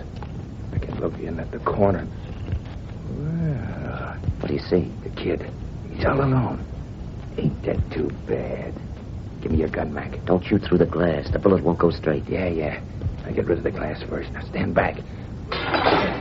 No, you don't, Snell. What the Mac? Look out. It's a Hornet. Drop that. Slug him, Mac. Snell, he's got me. Look out. Another guy behind him. Give it to him. Yes, you got Mac. But try and get me. I'll show you This what is to for do. you rat. Take it. Yes, I can't breathe. Hurry, put those bills in his pocket. We've got to move out of here. Yes, sir. Ma! Ma, was the Green Hornet? Ma, I seen him!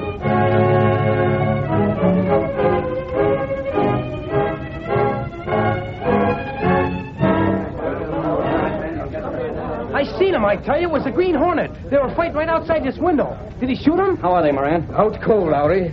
Gas. It was the Hornet, all right. Tommy, my boy, you sure you're all right? Yeah, Ma, I'm okay, honest. I want to say something, though. I got to talk to the policeman. Well, here he is, son. Sergeant Moran. Hey, a couple of you boys take these crooks and slap in the police wagon. They'll wake up in the jug. Hey, son. What is it? Well, I want to tell you why I didn't talk about them guys before. Yeah? Well, you got them now, haven't you? They'll go to jail? That's right. Then I can tell you. They said if I talked, they'd hurt Mom, but, well, now they can't. They can't. Mister, those two are the fellas that run that counterfeiting racket. Honest. Thanks, son. That'll help. But we got enough on them anyway. Lowry, take a look at this. It was stuffed in Snell's pocket. Holy mackerel, counterfeit money. Right. It sews the case up tight. The same money we found in that raid. Mr. Lowry. Is Mr. Lowry here? Yes, what is it? There's a woman on the phone, a Miss Case from the Sentinel. She says... Holy mackerel, gangway, I forgot all about pulling the story in. What a headline.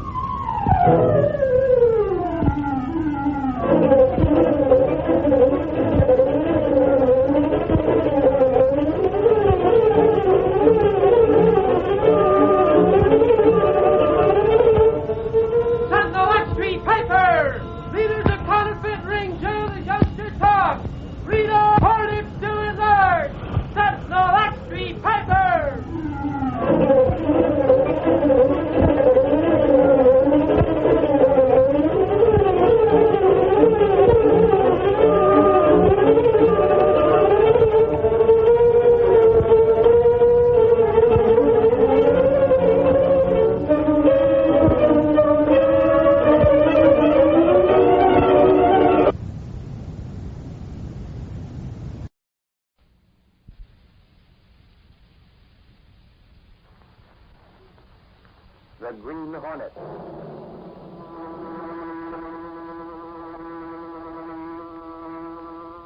He hunts the biggest of all game, public enemies that even the G-men cannot reach. The Green Hornet.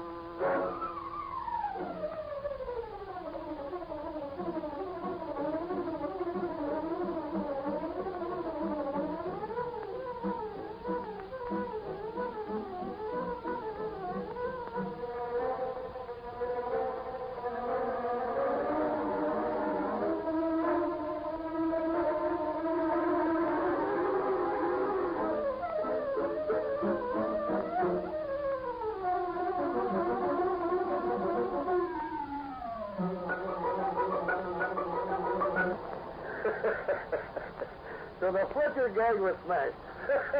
Well, that's funny, plenty funny. Yeah, Porky. The Fletcher gang was put out of commission months ago. Don't you remember what the paper said? Sure I do. Especially that sentinel that poked his nose into all the rackets in town. Every guy but Fletcher was there. That's right, boys. It was all pinch but Fletcher. Hey, Spud, you hear that? Now Slim is putting in his little piece. You tend to your driving of this pineapple crate, Slim. Don't forget, Fletcher sent us out on a trip. Sure. A trip with pineapples, I know. But, boys, I was just telling you, Fletcher's got a brand new setup now. We're all new. And safe. Because this time, Fletcher's been lying low. Clear out of sight. Yeah. He ain't even made a noise since them slick lawyer fellas he knows got him out of that last jam. Yeah, that's right. So now we're all set with a new boss. And I'd say a mighty slick one, huh? Right. But listen, Porky. The boss don't intend to fool around none with these mugs, you know. You bet he don't. They pay up or else. If they don't pay, he sends us out to do the or else. Hey, Slim, ask those fruit store first. You know where it is, don't you? Sure. After that, where to? Farmers and then Ladoni's. Okay, Spud. I wonder, Spud, how much this fruit racket's good for. Plenty. Yeah, what do you mean by plenty? Fletcher says there's a couple of hundred fruit dealers in town. They pay an average of $10 a week for protection. Well, that's $2,000. Yeah, that ain't a fortune. Maybe not. But Fletcher knows how to handle this, see? Things ain't what they used to be, you know. You think so? I know that. After he gets the fruit stands lined up and paying regular, and he'll take another line of business in. Stick with Fletcher and you'll live. I'm sticking. And after tonight, we'd all better stick. You're talking sense now. We might need them alibis the boss will have fixed for us. Say, which you two guys handles the bomb? Me, I'm tossing the pineapple, Slim. And Spud takes care of the chopper. The boss said to toss pineapples at the first two joints and then rake the third with machine gun fire, along with the pill tossing. Hey, there's the first place, next corner. I see it. Think I'll unlimber the gun on that place, too. Need a little practice. Yeah, guess it won't hurt none. Slim, slow down when you go by now. I don't want to miss the throw. Okay, you birds, get set. Now, Porky, let her go. Yeah, she's gone. Now start the gun.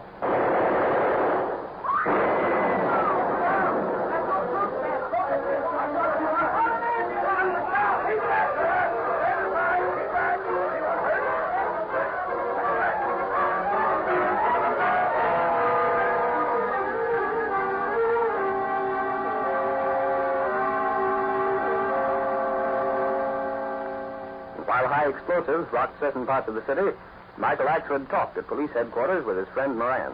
Sure. Because you see, Moran, it's my theory. Theories. Axford, must you always have theories when you come here? I'm beginning to think it's a disease. Well, what's the matter with my theory, Moran? Ain't you been saying that this guy, Fletcher, has been quiet as a mouse for a long, long time now? Yes, but that doesn't prove he's reformed. His kind would ever reform. Sure, and he should see by now that crime don't pay. But he won't. That bird's got away with murder. And why? Don't start that again. But I am. I'm asking you. Why ain't Fletcher been indicted? Red tape and lack of evidence. There's never been any evidence against Fletcher. That's the trouble. And if there had been, his lawyers would get rid of it. But anyhow, I got a hunch you won't hear no more of Fletcher. He's through, washed up. And so he says he's reformed. Reformed. Listen, Axford. He'll think up some new game. He figures he's smarter than his pals that we got in that last crooked deal. They all figure that way, till they're caught. Hey, it's Flattery. Look at him come breezing in. Flattery, what's the matter with you? On your toes, you guys. There's a devil to pay this night. What's that, Flattery? Holy crow, what's ailing you? Bombings, that's what. It's bombings all over the place. A fruit stand over on 10th Street. Come on out in the wire room. Bombings, eh? Yeah, it's another racket busting loose. That's what it is. By golly, this is news. News for the Sentinel. I got to get the lowdown of this. Come on, Moran, to the wire room. Hey, here's another bomb just reported. The second one. What? Yeah, murder, too. It's another fruit store. Another fruit store? Hey, Sarge, get that phone. Got it. Hello, police headquarters. All over that report. 2 men killed by this latest bomb. There was a machine gun used, too. It's more racketeer gangs, that's what. What? What's that? Okay, yeah. Goodbye. What do you got there? Listen, everybody.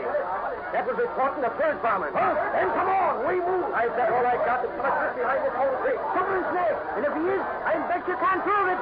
Hey, Moran, I'm going with you.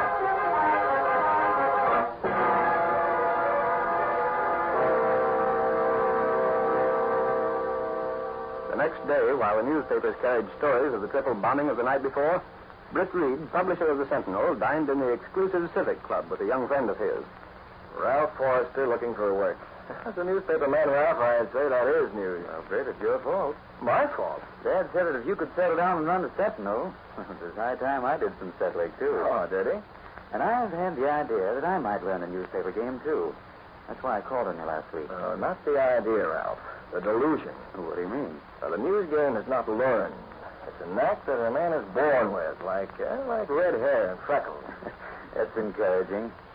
But I thought you arranged to meet me here with something in mind, Britt. Or something definite to offer me. That's right. But it isn't the newspaper business.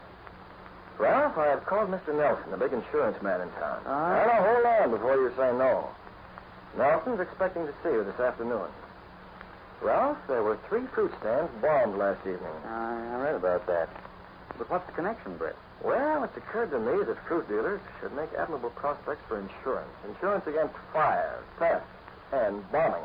Bomb insurance? Well, something like that. A specialized form of insurance, you see. Yes, now I begin to follow you, Now, but just a minute.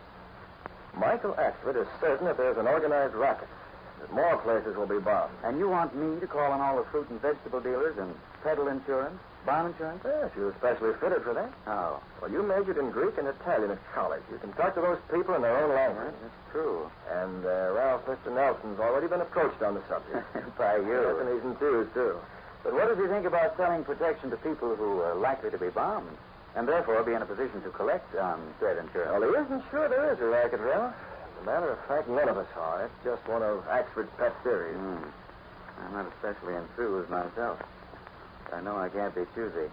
And sincerely, Brett, thanks for going to all this trouble over me. No trouble at all.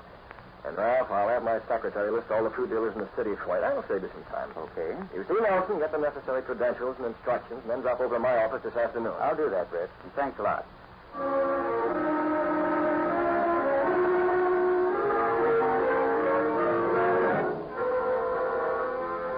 Forrester didn't suspect that Britt Reed was beginning to map out a plan that would carry the Green Hornet into a fight to the finish against the underworld racketeers that had carried open warfare into the city streets.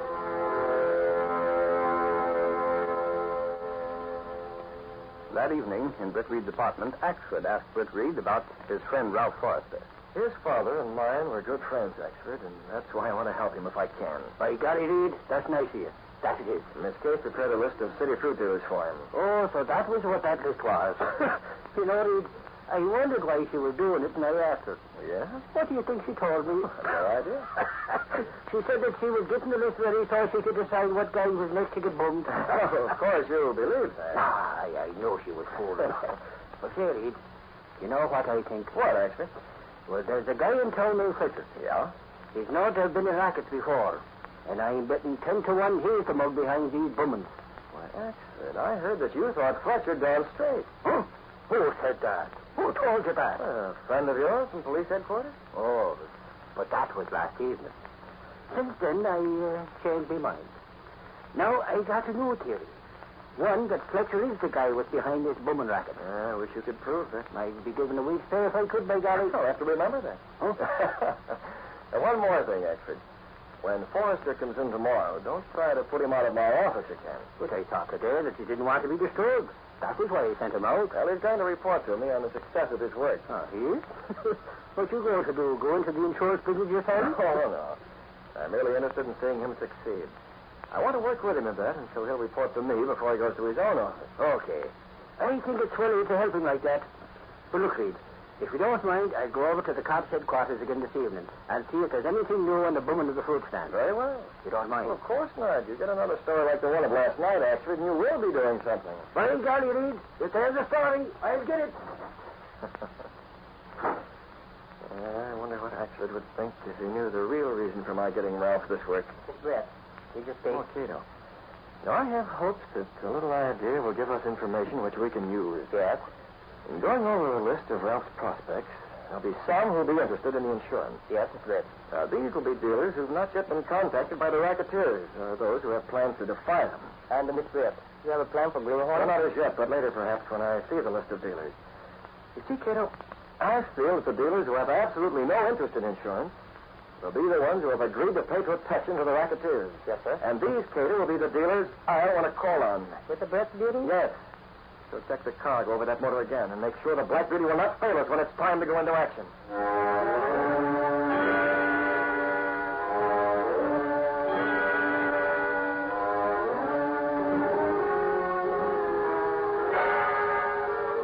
During the next few days, Ralph Forrester called regularly on Britt Reed, unaware that the young newspaperman was gathering data for the Green Hornet. Meanwhile, the racketeers struck at 2 more fruit dealers, throwing bombs of death and destruction and putting the police department in a frenzy trying to run the gangsters to earth. But finally, the Green Hornet was ready to act. Britt Reed was followed by his faithful valet, Cato, as he went through a secret panel in the rear of his clothes press. Cato closed the panel. I have the names of a few of the fruit dealers that were completely disinterested in Forrester's insurance proposition. Yes, it's Brett. Tonight, we'll call on these dealers. You have the weapon of the Green Hornet with you? Yes. The mask is in the pocket of the car? Yes, sir. Here's the door to the old building. Axford won't be in for hours. I'll have the entire evening to work. He'll be none the wiser. You need much time? Well, I want to make as many calls as I can. The more fruit dealers we visit, the better the chances will be for the success of our plan. There's the Black Beauty, ready to go. Yes, but remember, Cato, you can't let down in your care of the Black Beauty. Always check it thoroughly, because every time we make a trip, our lives depend on this car. I'll not fail, Mr. Brett. I'll check the car. Let's get in. Now, let's see if I'm right in believing the first dealer we visit is paying protection money to this racketeer gang.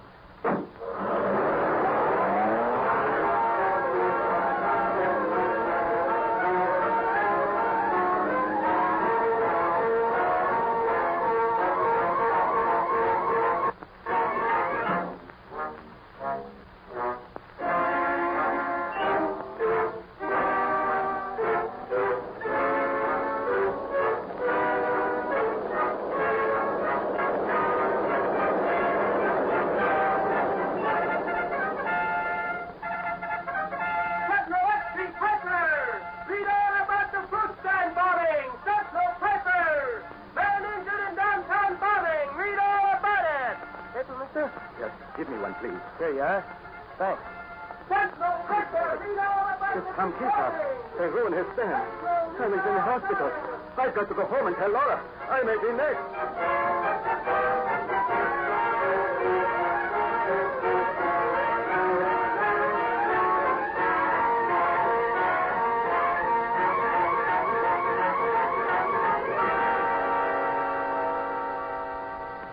Laura, Tom Keithhouse has had trouble. These men may have hurt him because he would not pay. He was lucky. He was not badly hurt, but his place, it is ruined, Laura. It would have been cheaper to pay what was asked. For protection. Oh, please. Where will we get the money to make our payments? $15 every week, $60 every month. We must pay. And more money we must charge for the fruit. It is the only way, Laura. Our customers, they will go to other places. Laura, the other places must join, too. They, too, will soon pay as we are, and we dare not go to the police. Oh, these men are not good men. No, but we are helpless. Latoni is already dead, Laura. Haskell is in the hospital. His place is burned down. We have our lives to think of. Yes, Philip, you have. Look. That mask, that gun. Who are you? Be quiet. Listen to me.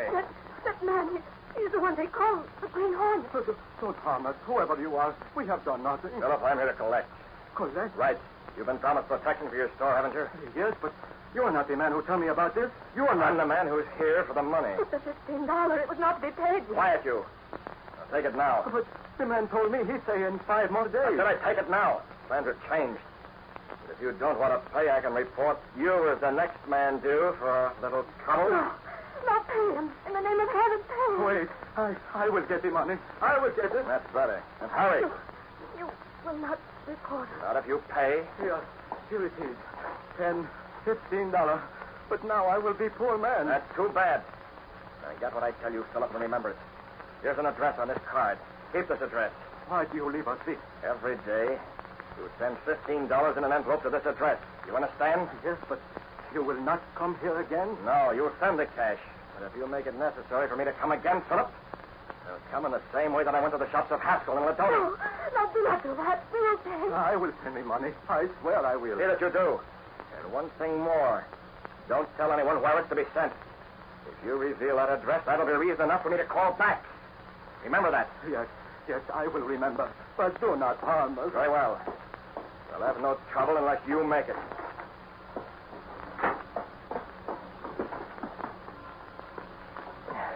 Let's go, Tato.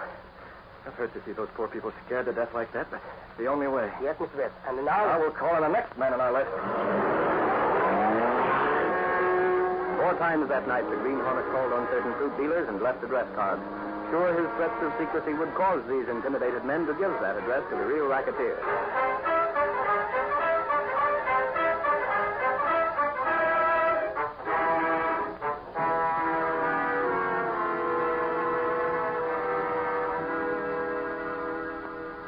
Two days later, an expensive machine parked on a side street near Phillips' fruit store. One man in that car waited for 2 companions, and when they returned... All right, you birds, let's go. Get out of this neighborhood. Sure, boss. Okay, now, where's that cash? Fletcher, we ain't got it. Ain't got it? What are you talking about? Phillips already paid. Already paid? Hey, what's coming off around here? I want that $15. Boss, what Porky says is right. Philip paid out already. To another guy. Why, you crooked double-crossers. What do you think I am to swallow that? It's true, Fletcher. True as I'm sitting here. The Green Hornet got that cash from Philip. What's that? Boss, the Hornets muscled in on our game. He told Philip that he was the big boss. And he come to that poor sap and collected in person. Why, that... Wait, boss. Look at this card. Well, what about the card? Listen, the Hornet left it with Philip, see? And told Philip he could send all the payments there, every week. The Green Hornet. Boy, that dirty chiseler. Boss, we had one swell time getting that card. But Porky there, he's got ways of making a guy talk. So the cash is to be sent to this address every week, huh? I wonder who else the Hornet is called on. Oh, gosh, I don't know, boss. We'll soon find out, Porky. We'll find out. You don't think this might be a trap, do you? Yeah, trap nothing. Hasn't the Green Hornet muscled in on every racket that's been started in this town? Well, hasn't he? Yeah, sure, that's right enough. Never crossed me before. I guess he didn't figure on the tricks you guys could use to make a dumb fruit peddler talk. Fletcher, there never was a mug but couldn't be made to squawk when he seen his woman in a little danger. No, that's right. And so, starting tonight, we'll watch the place we got the address of. And we'll get that Green Hornet. This time, he slipped. He slipped plenty.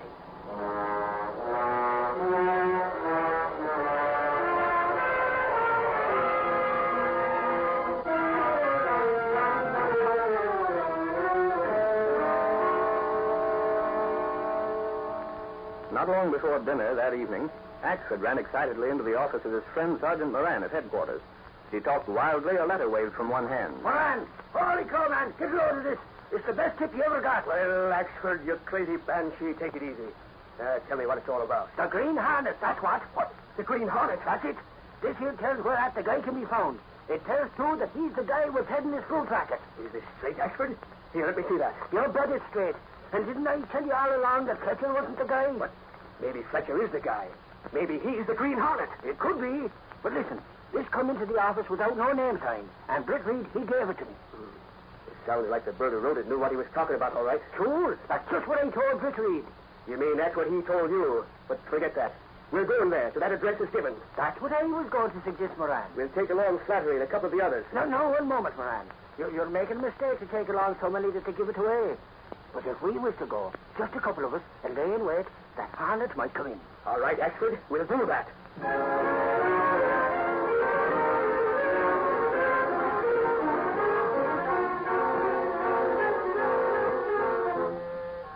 This thing gets dark early now. We might be seen sneaking into this place. Yeah. It looks deserted, though, don't it? Never can tell about that. Take this flashlight. Turn it over here. Now, I'll have this door open in a jiffy. I hope. Yeah. This door isn't used much. No, it ain't. But now there. Shut again. Give me the flashlight. Now be careful where you step, Axford. Some of these floorboards might... Squeak, was you going to say, Moran? Yes. Now, don't you hit that same one again. All right. I'll be careful. But if he's here now, well, he's already heard it. And if he ain't here, it don't matter. Turn your flashlight over ahead of it.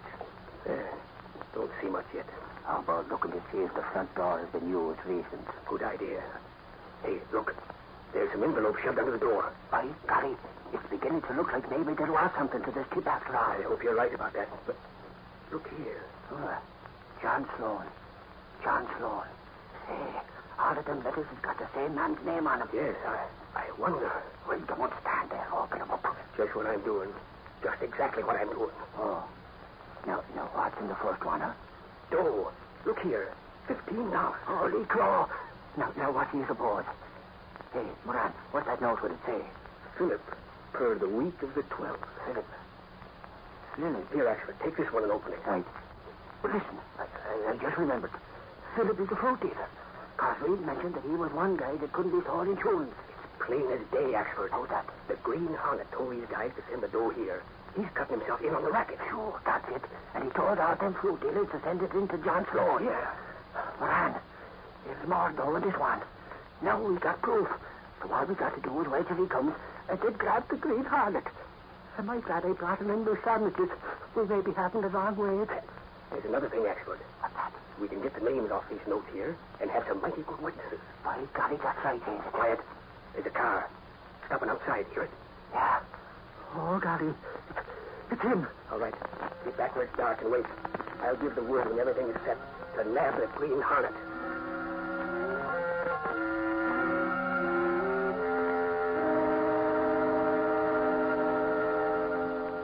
Boys, that's the house. Yeah. It's kind of deserted, don't it, Fletcher? Well, Porky, that's the way the Hornet would want his joint to look, see? Shut up, Spud. Now, come on, both of you. Get out of the car and have that chopper handy. Gosh, boss. You ain't taking no chances, are you? Of course I ain't. I want that guy mowed right down. Now, boys, on top of getting rid of the Green Hornet, we'll collect that reward that Sutton was offering for him. That won't be bad either. Just an extra $5 grand. I hope this ain't a trap of some sort. What sort of a trap could it be? I don't know. Shut up. Listen, Spud. The Green Hornet or nobody ain't superhuman. When this chopper starts talking, it'll get him like it would anybody else. All right. We're going right through the front door. But I don't think he's here right now. Suits me if he ain't. Yet. I never heard of him being out and around town so early in the evening.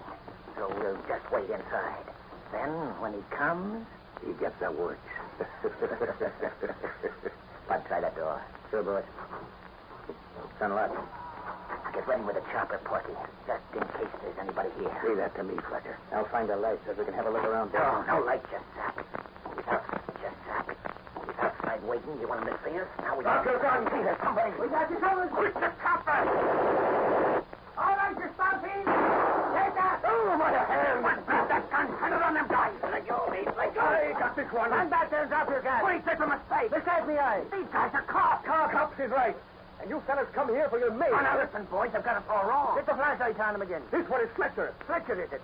Well, maybe you're the Green Hornet. The Green Hornet? Boys, you've got us all wrong. We come here to catch the Green Hornet. Oh, well, no, is that so? Well, what do you do with the machine gun? We'll just take that along, too, and see if some of the bullets we've got at headquarters don't match the same gun. Nah, listen. We found that gun. Found it in front of the house. I don't have to listen to you, you cheap crook. And you can stop your lying. Tell that you found the machine gun in this front yard. We just saw you get out of that car with it. And there was mail here, you know. Address to John Sloan. It's a flame-up. A flame-up, boys. There is a mistake. It seems that we both come to get the Hornet, but... Never mind, Inspector. You're going to headquarters. You'll never before let any men who could talk live long enough to screen on you. Well, this time we've got a couple of live ones. With the witnesses to face them, too. There ain't no witnesses. Ever hear of Phillips and Palmyra and a few more fruit dealers in this town? You cops don't know nothing about them. No? Well, what about this payoff, though? Protection money. Sent here instead of John Sloan, alias the Green Hornet. Now get out of here into a police car. You're all going behind bars.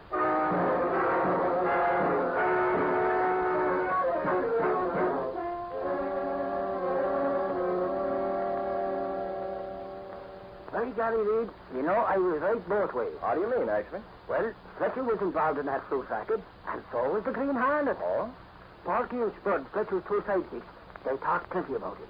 He'll take a murder rap. Good. But there's something I can't figure out. What's that? From the stories we got, it had seemed the Green Hornet was in the racket, too. But Porky and Spud swore up and down he wasn't. No? And another thing. He got cash in person from the guys that's been subpoenaed into court as witnesses, and only a couple of days before we found the letters under the door. Yeah? Well, he must have put the cash in them letters and sent them to that address for Fletcher and his pals to find. Otherwise, Reed... Well, I guess that's the only way to explain it. But actually, tell me this. Is the racket really smashed? For sake, Reed, it's busted wide open. Well, that's the big thing. That's all that really counts. Sure it is, and all that. But still, I don't see how... Oh, excuse me, actually. Hello? Oh, yes, Ralph. How are you? You what? And you say you read about the fruit racket being smashed? Oh, yes, Ralph, I'm glad, too. Just as glad as I am that you got that insurance job with Nelson.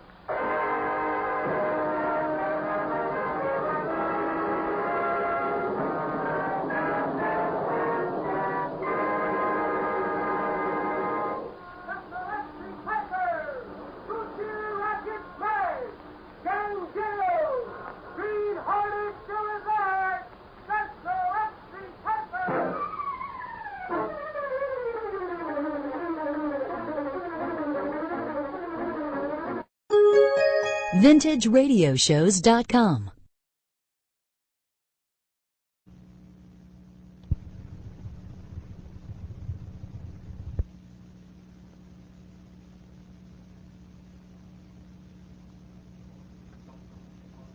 The Green Hornet.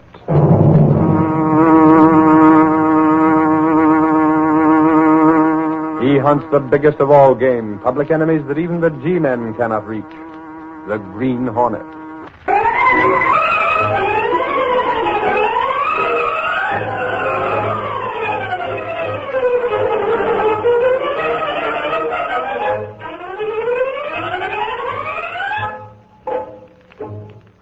With his faithful valet, Cato, Britt Reed, daring young publisher, matches wits with the underworld, risking his life that criminals and racketeers within the law may feel its weight by the sting of the Green Hornet. Ride with Britt Reed as he races toward another thrilling adventure. The Green Hornet strikes again.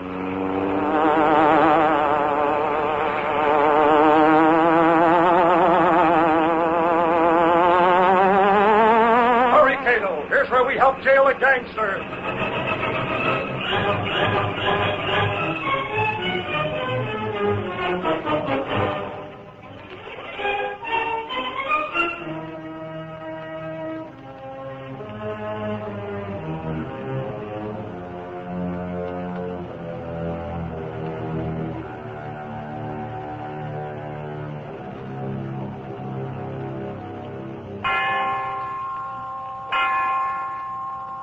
Anything can happen in a big city. Anything. For example, stood on a street corner looking at the traffic. Looking at it, but not seeing it. It was a busy corner, right in front of the Daily Sentinel. The man's hair was mussed, his collar open. He needed a shave. I saw it. There was a meadow and a tree.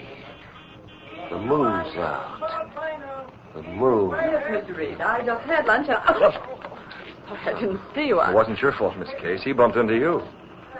Well, don't just stand there, mister. Move along. You see it? It's up there. That's the moon. What? The moon. That's the meadow tree. There were shadows under the moon. There's the moon. Well, mister, it's broad daylight. It's dark. Just the moon. There's the meadow. There's the tree. Never drink so early in the day. It's very bad. Gosh, is he feeling it? The tree, the meadow. Moon, just shadows in the moon. Oh, come on, Miss Case. We've got to get back to work. If you're crossing that street, you better do it now, mister. The light's green. The moon, meadow. Poor guy. That sounds almost like double talk. Moon on the meadow. He doesn't seem to know where he's going. Are we? Now, wait a moment. I want to see that he gets... Mr. Reed, Great Scott, it's heading straight for him. look out! Mr. Reed, are you all right? Snap out of it, fella. You almost got killed. The moon on the meadow. The car went right through the light. Oh, I wish I'd gotten that number. Better get that car, lady. Come on now, break it here for us. Come on, there's no point in standing right in the center of the street. Are you sure you're not hurt? No, he's perfectly okay. I'm not talking about him. I'm talking about you. Good grief, when you ran right in front of that car. Why, you sound as if I were important. Well, you are. You're... Well, I mean, after all, you're my boss, and I like my job. What else could a girl mean? Remind me to take that up with you later. I will. But right now, this sleepwalker needs attention. That car, mister... Yes, and of all the careless drivers going right through a light. Shadows under the tree. The moon. There's the moon. He's just had too much to drink, Mr. Reed. Let him wander. He'll get home. Yeah, I suppose we might as well. After all, what happens to him... Miss Case. What is it? This man hasn't been drinking. He's in a daze. I thought they went together. No, I'm not kidding. Look at my hand. It's stained. I thought that car didn't hit you. It didn't. It missed us both. Well, then how did you Look get at the back of this man's head. He was slugged. There's a small cut there. I never noticed. Neither did I. I must have touched it when I pulled him away from the path of that car. Are you all right? The meadow. The tree. Your name? What's your name? The moon. Shadows behind the tree. You hear that? He doesn't even know his name. Yeah. Call an ambulance, Miss Case. This man's going to the hospital.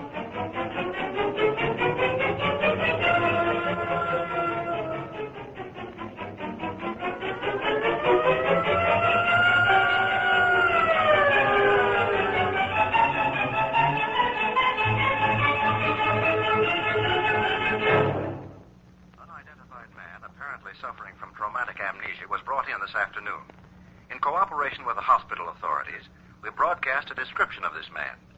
If anyone recognizes this Turn it off, Cato. please communicate with... That is man you and Miss Case take to hospital, Mr. Britt? Yes, early this afternoon. Apparently, he still has amnesia. Traumatic amnesia. Please, what is that? That's loss of memory due to a blow on the head. The man was robbed, too. His wallet was gone. No marks of identification. I see. Hold the victim, yes? Forget about it, Cato. It isn't important. There's no way to tell, Mr. Britt. In my native Philippine, we have saying, it is easier to drown in little wave than big one. Meaning what? Meaning, please, one must not dismiss something as not important for that same thing. That same thing may hit you when you're not looking. Is that it? If you please, Mr. Britt. Nothing too small. Okay. Only I hope that poor chap gets back his memory. Yes, sir. Must have some relatives that... Hey, Harry! Cato, open up! Mr. Axford, yes? He sounds excited. Open up, Reed, I'm glad you're home. Too excited to remember your key, Axford? Reed, I ain't got time for nothing. Come on along. I got the car downstairs. I'm not going out. Oh, golly, yes, you are. It's a newspaper business. It's a scoop for the Central. Oh, Axford, Mr. Axford, please you go away. Mr. Britt... Cato, keep your nose out of this. Moran's downstairs, Sergeant Moran. He's waiting to take us to the scene of the crime. It was Hazelton. Hazelton? You mean that's the name of the man in the hospital? Super snakes, Reed, are you batty? Who cares about that guy? Hazelton, the head of the state police department. Captain Hazelton. Did he catch someone? The other way around, Reed. Someone caught him with a bullet in the back. He's been murdered.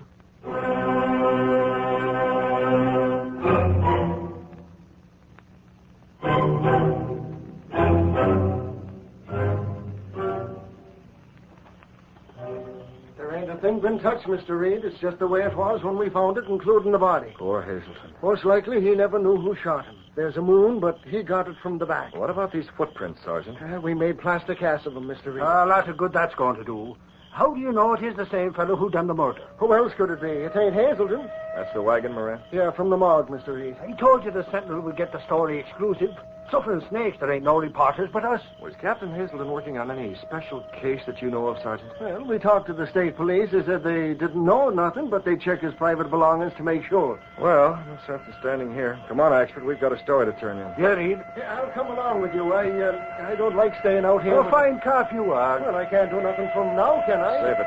Here comes the wagon. Yeah, I'll tell you. Holy crow, who's that? Sergeant, that woman. She's standing beside Hazelton's body. Hey, you stop! She's running. Stop her! She's gone into the bushes. You can't shoot now, Moran. You can't see. Hey, lady! There's a cloud over the moon. Oh, did anyone get a good look at her? She disappeared too fast. She's got to be around someplace. Save your strength, Sergeant. You're wasting time. Yeah, sure looks that way, Mr. Reed. Oh, I can see this murder is going to be plenty tough. I wish we could hang around, Sergeant, but you know how it is. Yeah, we got a story for the Sentinel, and it's got to get there in time. If I get anything new, I'll call the newspaper. Thanks. Besides the story, I'm getting up early tomorrow, so good night, Moran, and pleasant dreams. And be sure to let us know if you solve the case.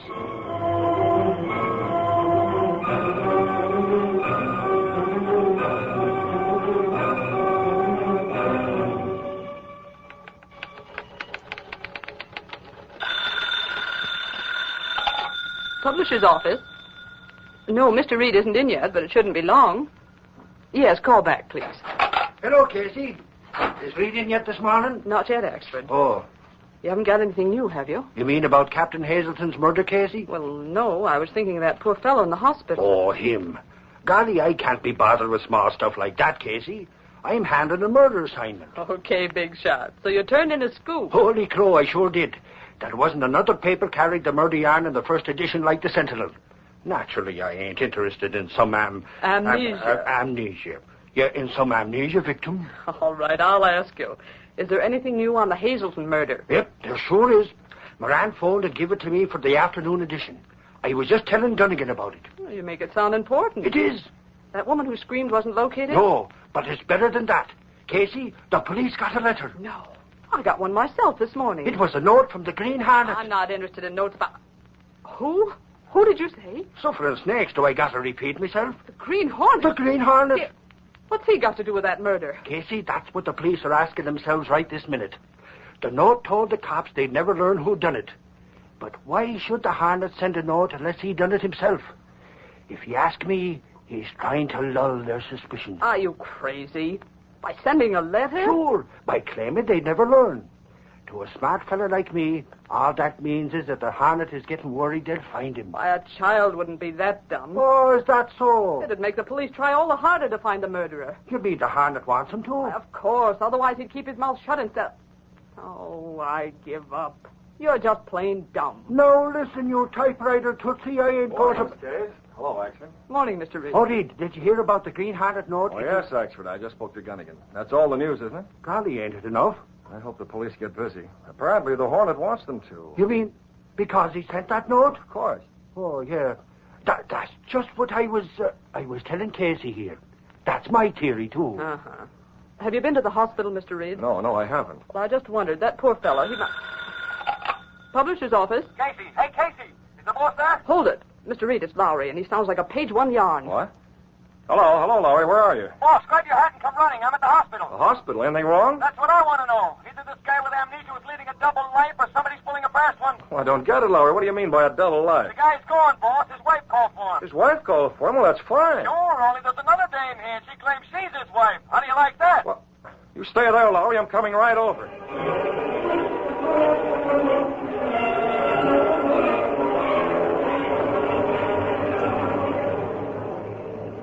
My husband.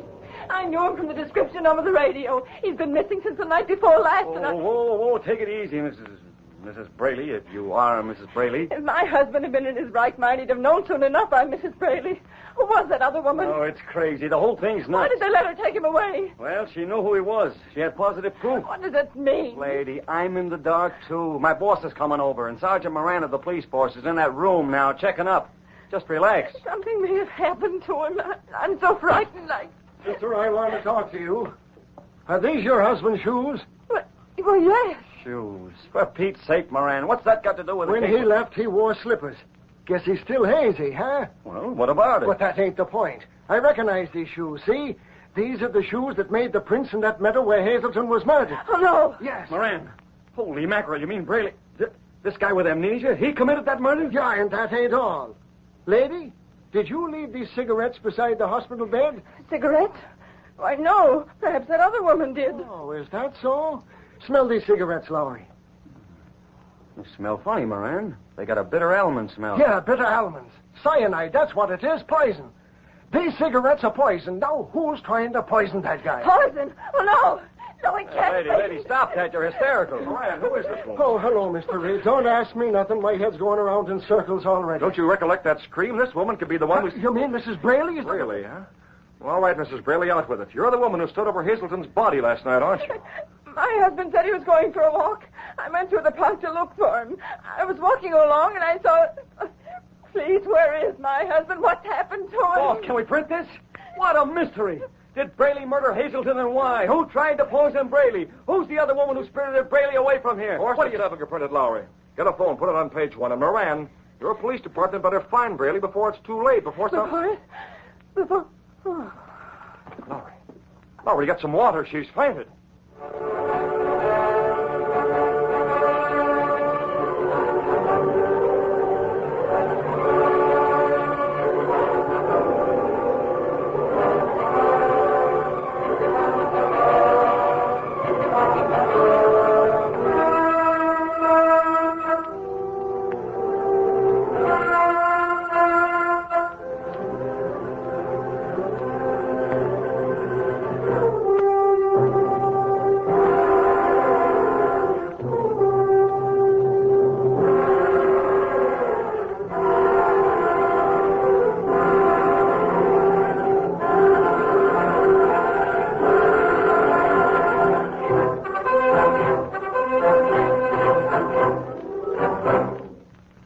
Now to continue our story.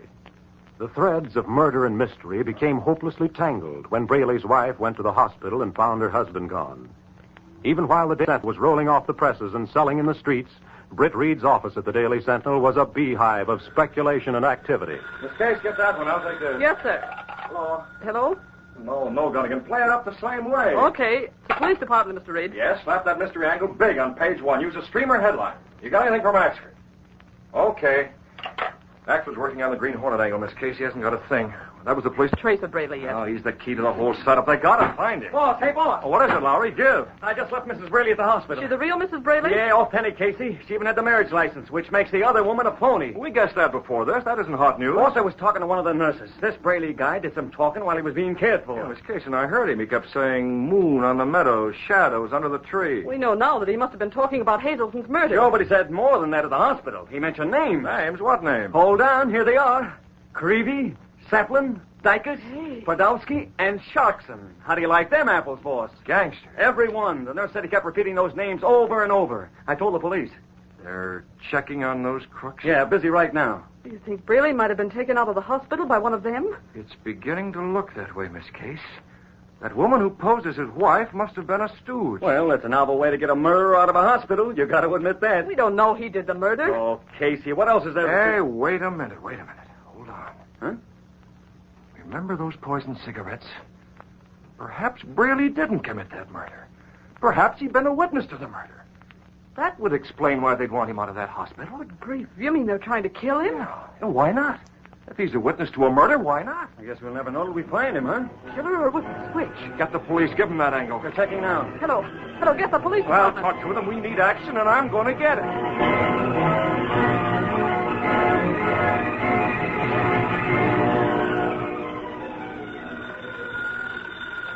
Hello? Is that you? Oh, yes, Axford. Any news at the Sentinel? They ain't found Braley yet. Those gangsters have been questioned? They say they're as innocent as newborn babes, all of them. I tell you, Reed, it's the Green Hornet. It must be the Hornet. Never mind, Axford. But Reed, why... I said never mind. I'm busy. Give your information to the city desk. I have a date. Well, Cato, you've been gone a long time.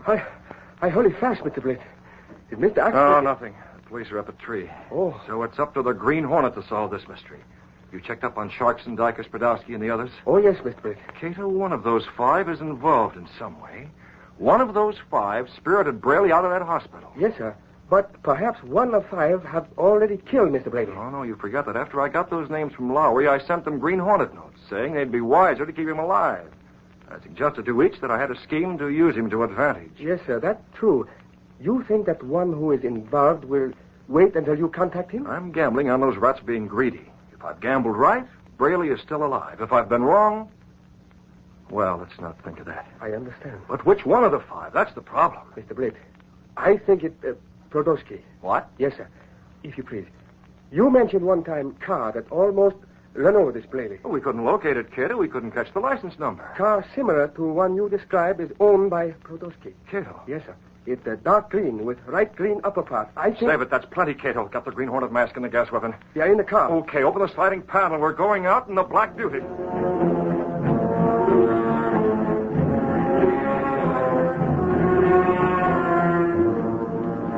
Britt Reed and his valet Cato stepped through a secret panel in the rear of the clothes press, then along a narrow passage built within the wall itself, a passage that led directly to the adjoining building. Seen from the street, this building looked deserted, abandoned. No one could guess that it served as the hiding place for the sleek, superpowered Black Beauty, streamlined car of the Green Hornet. Here, mask and gun, Mr. I'll take that mask now, Cato. Yes, sir. I shall drive. No, I'll drive. Make sure that gas weapon is loaded. We're calling on Prodowski, and for Braley's sake, I hope we're on the right track.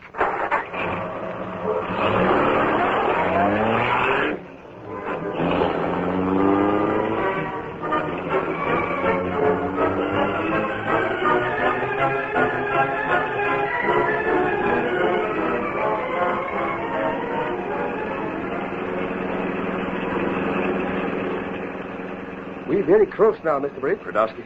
Round this corner. Okay, we'll use this alley. It is next residence.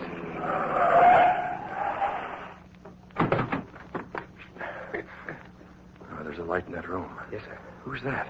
You see him through the window? If you please. That is Prodowski. Yeah, talking on the phone.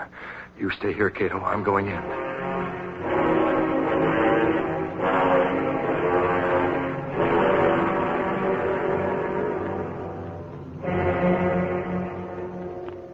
Now, listen, I want to talk to Sharkson, see? This is Prodowski. Knife Prodowski. Yeah. Okay. They're getting him, huh? Yeah, sure. For me, anything. Just stick around and listen while I...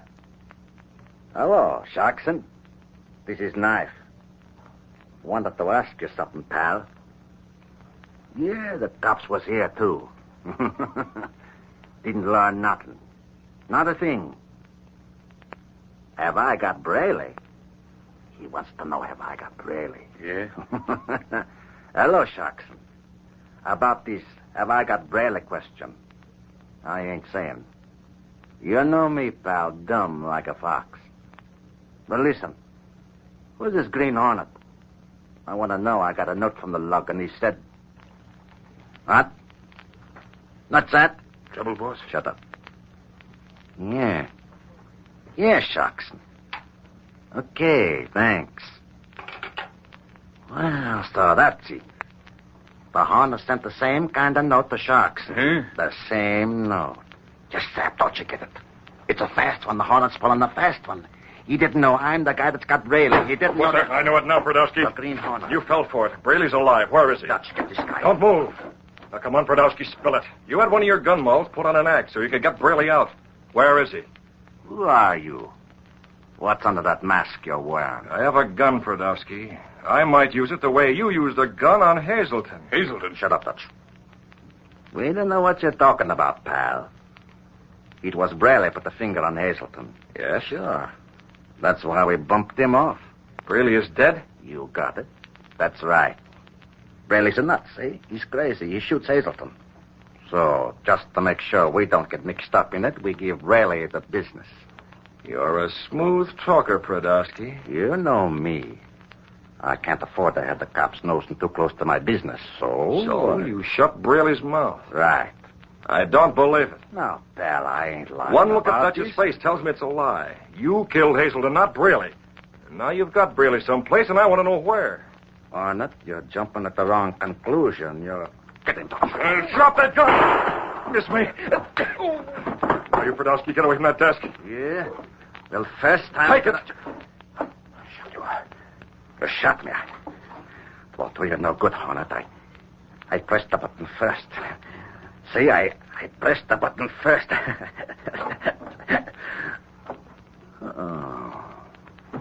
Button? What's he talking about? What happened? I hear shots. That's all right, kid. The shot missed me. There they are. Mr. Britt, we get away fast. Police hear shot. They come very soon. Wait. But I said wait. Look here, kiddo. A button? What is that for, Mr. Britt? Brodowski pressed it before I gave him a shot of gas. That button must have been a signal to someone. A signal to kill Braley. What? And that's why we can't go. But the police... We can't go. We gotta find out where Braley is. We gotta find out before he dies.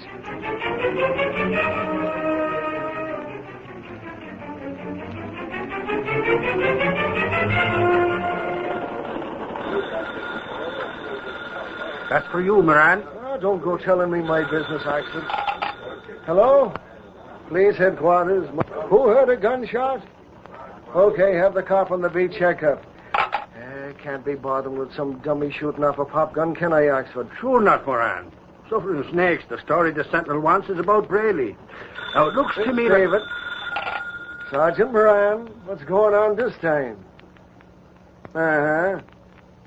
Yeah. You got a report from the cop patrolling the beat. What's that? What kind of a car? I want a squad. I'll be right down. Oxford, if the Sentinel wants a scoop car. Holy crow, what's it about? There's a car in the alley behind Podolsky's joint, and from the description, it's the car of the Green Hornet. But holy crow, why didn't you say so? Lead the way. I'm right beside you.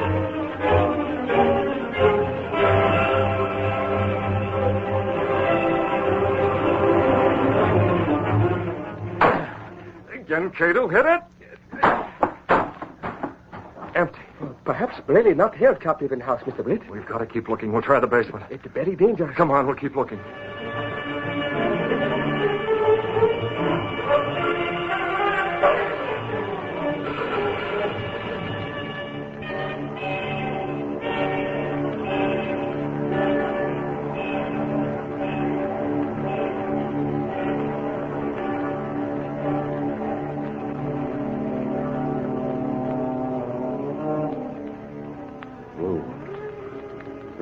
Meadow, tree, there was shadow.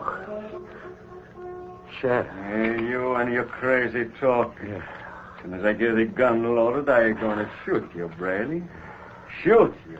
You get it? Where is the moon? About time, Brodowski pressed that buzzer. That's a signal to finish Meadow. you off, see? And you move. That was your tough luck. You had to wander right in on us when we shoot Hazelton. We slug you on the noggin, but you got away. Amnesia, huh? Well, mister, you're going to have a permanent amnesia. The moon. Shadows under the tree. You've got a gun. I've seen you before with a gun. It was that night. Oh, beginning to get your memory back, huh? Was that? Too bad it's too late. What? The gun, I can't breathe you. Meadow, the tree. I saw it in the moonlight. Really? I saw that man with a gun. Really? He's still not remembering. He'll recover. And when All right, hold it now, I got you. What? You forgot. All you did was knock me out. Use your fist instead of your gun. When you and your pal are going to join Braley, see, you're going to... Hey, what's that? A police siren. Now. Good work, Mr. Britt. He looked other way only for one moment. You punch him hard. Same punch I used before. Now, come on, kid. We got to get out before the police get in. Police. Shadows under the moon. The meadow. I saw it. Don't worry, Braley. You're getting better. You wear a mask. Who are you? Don't worry about a thing. The police are coming. They'll find you. They can't miss. They'll clean up this murder as soon as they get you. Moon. They shot him. In the meadow. Near the tree, yeah. They shot him. Yeah. The meadow. The tree. That siren. That must be the police. The police!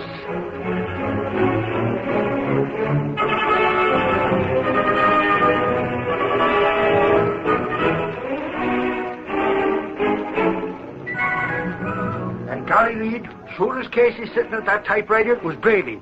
And Podolsky's joint looked like a tornado had hit it. Only it was the Green Hornet. You didn't get the Hornet? No, Casey. But Podolsky and his mob are in jail. And as soon as them doctors clear up Brady's mind so as he can talk... Oh, I've got it in this case. Hello, Reed speaking. Oh, Lowry.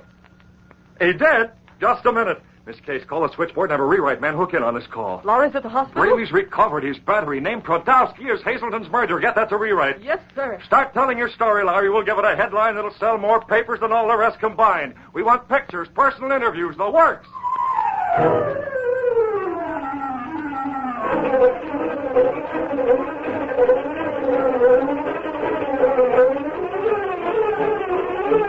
Sentinel Street paper.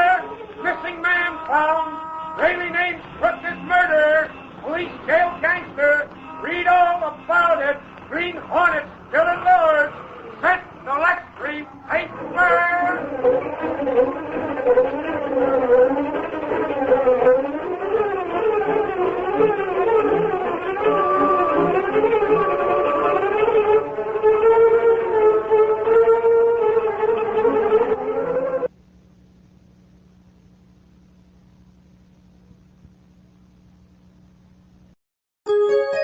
VintageRadioshows.com.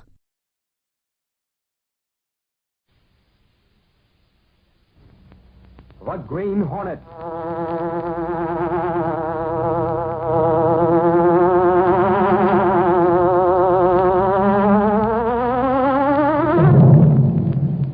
He hunts the biggest of all game, public enemies who try to destroy our America.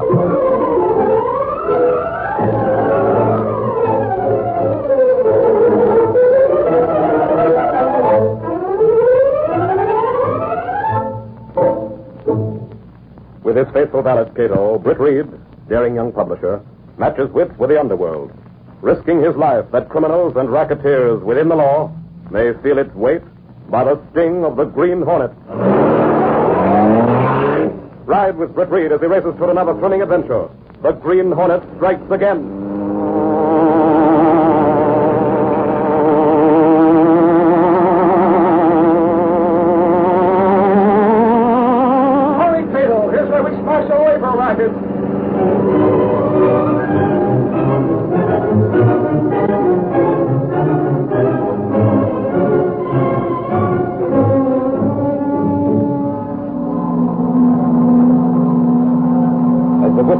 Factory blasted out, the mob, wandering aimlessly outside the fence, slowly drifted away. Two reporters from the Daily Sentinel looked at each other and nodded gravely. Strike. Yep, Lowry? Sure is. It's a strike. Okay, expert. Hop back to the Sentinel and give it to the city desk. I'll stick around. Hey, wait a minute now. Suppose I stick around and you take the news back to the paper. How about that? Now, listen, ex-flatfoot, I'm staying. Stupid as snakes, Lowry. Besides, you can talk to the boss better than I can. Huh? Sure, he'll want an eyewitness account of this. It's important. Maybe you'll get a byline, expert. Ah, a byline. Hey, what for you handed me the blarney? Since when has Ed Lowry handed someone else a chance to get a story? Oh, help me, expert. I'm on the level. Yeah, like a roller coaster. Okay then. You cover the street here. I'll go to the Sentinel. Oh, not so fast. I'll go. Never mind. I said I'll go. Holy crow, no matter what I do, I'll still be suspecting I done the wrong thing. So I'll go. Be seeing you at the Sentinel. Yeah, sure. Not for a while yet. They're always too smart for you, Mr. Expert. Those strikers look like they mean business. But the one guy I want to see is right around this corner. Yeah. Oh, it's okay. I'm a reporter. Here's my press card. What I am? Oh, now, wait a minute, Bud. I'm from the Daily Sentinel. This strike is just a story to me. All we do is report the news. You make it, we report it. Strictly neutral, see? Fast talker, ain't you? It pays. Now, how about the lowdown? What's the strike about? Who's after what and what's going to happen to who? What's your name? Crabtree? All right, just hold that. Hey, wait a minute. What's the matter? Didn't you ever see a camera before? We'll use you as human interest right on page. No, you don't. No picture. I figured you'd do that, pal. So you think you're fooling me, do you? The first name is the right one. Your name's Carson. The way you said it first. Carson, I've seen you at a dozen strikes before this one. You're a professional striker. For all I know, a professional crook. Yeah, you rise like a trout. That's why you didn't want your picture in the papers, huh? You're on the police wanted list someplace. You reporters get around a lot. You'll have to spot a phony when we see one. Now, there's more to this than just a strike. What's your racket? Who are you working for? Come on, give me something for the Sentinel.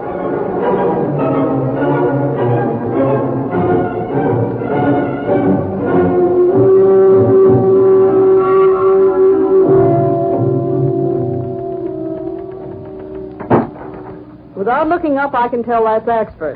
Johnny Casey, how can you tell for sure? Lowry slams the door, too. Long years of practice, Axford. He slams it, but it's a different slam. Okay. Casey, I got to see Reed. He's inside? If you please, Mr. Axford, I too wish to see Mr. Brett. Well, Cato, suffering snakes, I didn't see you. What are you doing down at the Daily Sentinel? You ought to be back at the apartment cooking dinner for Reed. Mr. Brett sent for me. Well, you'll just have to wait till I get through. I got important news about the strike at the Beavers plant. Maybe Mr. Reed ought to decide that. I'll tell him you're here, Axford. Oh, here he is now. This guy's got me a copy of yesterday's Sentinel. Yes, sir. One side, Cato. Reed, I got important news. The strike started. I know. I just give it to Gennigan on the city desk and... What did you say? I know about it. Either I'm hearing wrong or you're talking wrong. I just brought the news. I already have it, actually. But golly, how? Yeah, we're just talking to Faraday on the phone. Faraday? Was Lowry with you, Axford? He stayed to do some more reporting, Reed. Have him come in when he shows up, Miss Case. All right, Cato, come in. Yes, sir. But Reed, Holy crow, who is Faraday? How could he know about the strike? Well, he ought to, Axford. He's the federal conciliator in charge of it. Cheer up, Axford. You came in second. All right, Cato, what'd you find out? There is a man named Sluter, Mr. Brett. Sluter, yeah. He's running a strike racket, using his hoodlums to stir up unrest in various industries and then stepping in to stop those same strikes his own way. That is so, Mr. Brett. But the Sentinel's reporters would dug up that stuff, Cato. What else have you got? I regret that is all, Mr. Brett. You've been trailing Sluter for a week and that's all? I regret that is so, Mr. Brett. I even used Green Hornet's car, but Mr. Sluter, very slippery. So's a snake. Cato, there's someone behind Sluter. He's not the brain. Yes, sir. Super criminal. Mr. X. Are you certain there is such a character, Mr. Brett? I'm certain. I'll show you something, Cato. Recall that bank robbery 2 weeks ago? Yes. The crooks were caught. The Sentinel scored a scoop on that yarn. Yes, In fact, reporters from the Sentinel broke that arrest, made it possible. I see. Now look at this note, Cato. It came to me right after that front page story. Mr. Brett, that is threat. Yes, Cato, a threat. The Sentinel got too close to the top man, and he didn't like it. He says, stay away from me or you'll push up daisies. Signed, Mr. X. Mr. X? Looks like the Green Hornet's got a rival, Cato. A rival... Yes, Miss Case? Mr. Reed, there's a phone call for you. A man. He won't give his name. Shall I brush him off? Well, no, Miss Case, I'll take it. Yes, sir. It's on line 4. Thank you. Hello?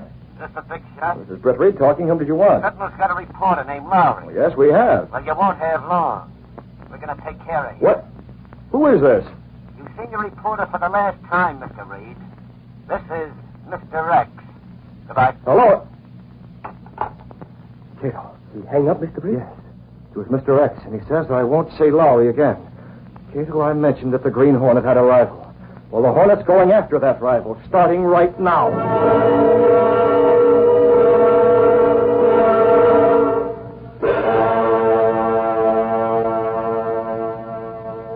No, Reed, there ain't no news of Lowry. I've been over to the Beavers plant. There ain't hide nor hair of him. What about the Sentinel? I'm going back there now, Reed. Gunnigan says there ain't nothing new, no place. Police are on it? Ever since you got that phone call this afternoon. Golly, I wish I hadn't let Lowry talk me into leaving. I could have stopped them hoodlums. What hoodlum? Why, that Mr. X guy. Sure, and just who is Mr. X? Reed, I got a theory about that. Just between you and me and Sergeant Moran, I think Mr. X is nobody but the Green Hornet. What? Why not? Ain't they both mysteries? Nobody knows who they are, so why can't they be in the same guy? Axford, if you don't... Never mind. You don't think my theory's so hot, huh? All I want is to get Lowry back. Maybe Lowry ain't alive no more, Reed. Maybe... With that, he's alive. He's got to be. Now move on your way. Okay, Reed. If I hear anything, I'll phone you at the apartment here. No, I'll phone the Sentinel. You're a reporter. Well, if you say so. Good night, Reed. It won't help us none to worry. Cato. Mr. Axford is gone, Mr. Brett? Just left. Everything's ready? Yes, sir. Here's your Hornet mask and the gas weapon. I checked Black Beauty, sir. All that is dry. Okay, open the secret panel. We're going out.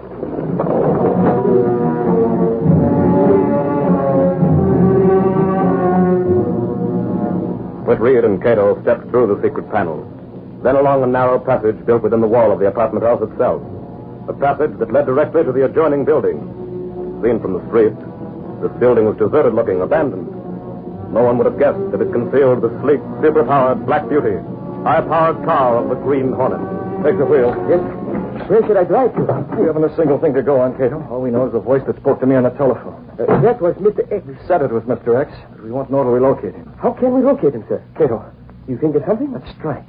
Who's the head of the strikers? He is a man named Gerber, Mr. Blake. Gerber, that's it? But I do not understand. Gerber cannot be a racket man. He is honest. Yes, he's honest, Cato. But if anyone knows where the racketeers are muscling in, he will. And he's going to tell the Green Hornet. Let's go.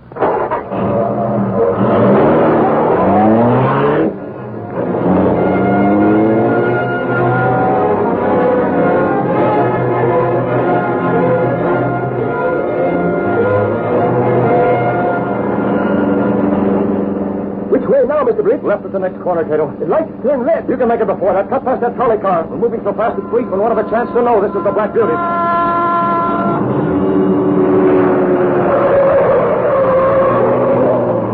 Like a glittering black comet in the darkness, the car of the Green Hornet went through the city streets. So fast was it, and yet so easily did it handle that the Black Beauty could make twice the speed of ordinary cars with more safety. Into that alley and across. I understand, Mr. Britt.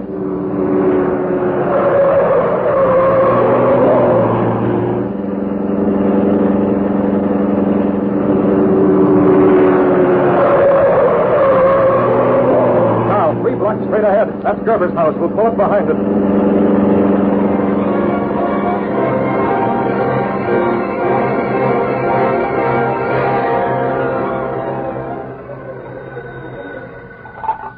Hello? Oh, just a second. For you, Ralph. Who is it? It's a man named Axford from the Daily Sentinel. I'm not in. But he's a reporter, Ralph. I'm not in. Oh, he's called so many times. All the papers have called. You can't put them off forever. But I... Well, tell him to call back in 5 minutes. All right. Hello? Call back in 5 minutes. Yes, he'll be here. Yes. Ralph, you've got to make up your mind. Look what happened to that man Lowry. He's still missing. What are you going to do about it? What am I going to do about it? Mary, you make it sound as if I'm a crook, too. Like Carson. I'm an honest workman. I'm a union man, a good union man. Carson and the rest of those guerrillas aren't real union men. They control the union. It's the same thing. What do you mean? You're tarred with the same brush. As long as those criminals are allowed in the same union with you, you're just as bad as they are. Allowed? That's funny. Try and get them out. Did you and the rest of the men want this strike? Well... Of course you didn't.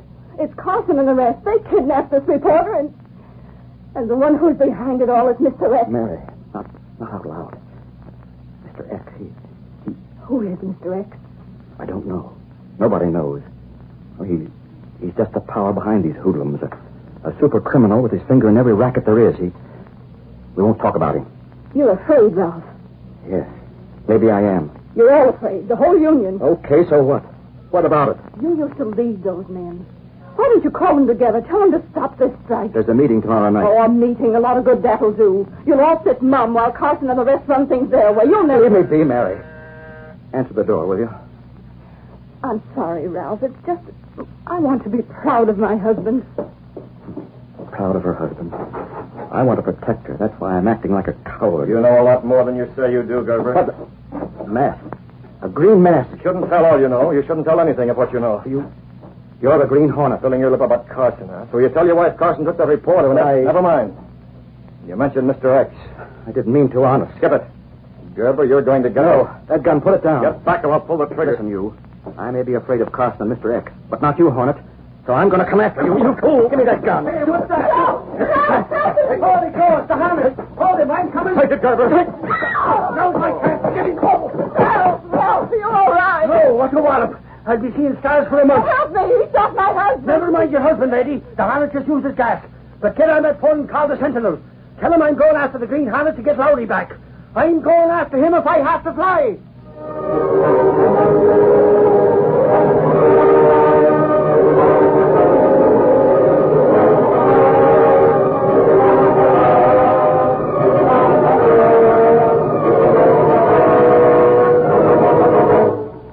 Before we continue with our adventure,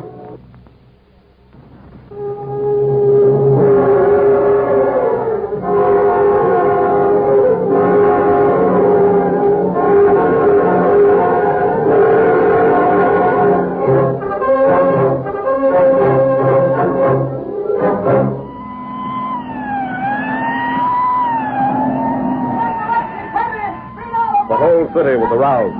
While the newsboys yelled the Sentinel headline on the street, ink not yet dry on the front page, the police of the city instead had all men out looking for the Green Hornet. Michael Axford was out looking too, but all in vain. Ah, Moran, I tell you that Hornet's got wings. You might just as well call back the cops. Leaving all pursuit behind, the great black car sped through the night, its wheels flashing as it raced out of town. Get away just in time, Mr. Britt. Lucky thing you were waiting for me and kept the motor running, Cato. And it looks as if we've shaken off the police at last. You hit Mr. Axford pretty hard, Mr. Just hard enough to make a getaway. You must have phoned Gerber from around the corner, Cato. I never expected him to walk right in. Did you learn anything about Mr. Lowry, sir? That's why I took the wheel. You notice where we're going? I had not... Mr. Britt, we leave city. Yes, Cato. Gerber mentioned two names. First, he mentioned Mr. X. You know? Gerber hasn't any more idea who Mr. X is than I have. But then he mentioned the name Carson. Carson? It does not really fetch itself in my mind, Mr. Britt. Well, I thought you Filipinos had marvelous memory. Oh, yes, sir. Only just once, sir. Well, now I have him. Carson, that was the one who was released in that big robbery, Mr. Britt. That's the one. He was crooked, but evidence was thought to be racket. You've got him. Very bad. We go after him, Mr. Britt? With both barrels, Cato. I happen to know that Carson has a little hunting shack out this way. When we get there, we'll find out a lot more about Lowry. And if anything's happened to him, well, I won't be responsible for my actions.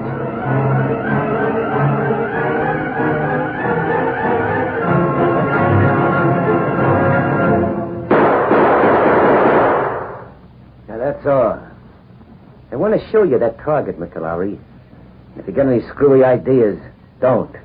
I still got 3 bullets in this automatic. Listen, you tin-horn trigger man, Button that lip and look.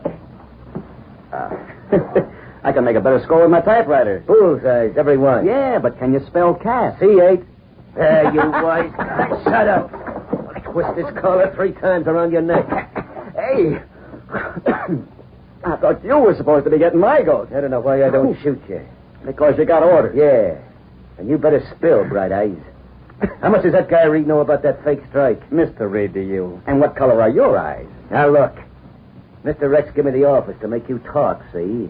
But I got a temper. Maybe I'll forget, see? Oh, no. You're scared green. You're scared of Mr. X. Confidentially, Carson, who is he? You talk like somebody out of a zoo. Chum, for the last time. What's Reed got on us? For the last time. I'm not telling. And you better take these ropes off and let me go. The police are looking for me. And they won't find you alive, Chum. Look, I promise not to mention this, Carson. You let me go, I'll keep it dark. Not for publication. Besides dope, those shots you fired must have been heard. It's a shooting country up here. Plenty of hunters. Nobody notices shots. Well, Carson? Hey, stubborn, boss. Don't call Bryce the boss, Carson. He works for Mr. X the same as you do. Don't you, Bryce? You're dumb, pal. Get smart. How is it being a muscle man in an honest union, Bryce? I'm head of the union. Yeah, how much of the union money do you have to kick into Mr. X? You can't keep it all. Well, maybe you're Mr. X. I never thought of that. Very funny guy you are. Too bad you won't last very long.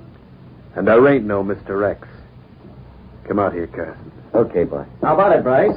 How are you, Mr. X? Close the door. Yeah. Yeah? You got nothing out of him? A lot of words, no information. Okay.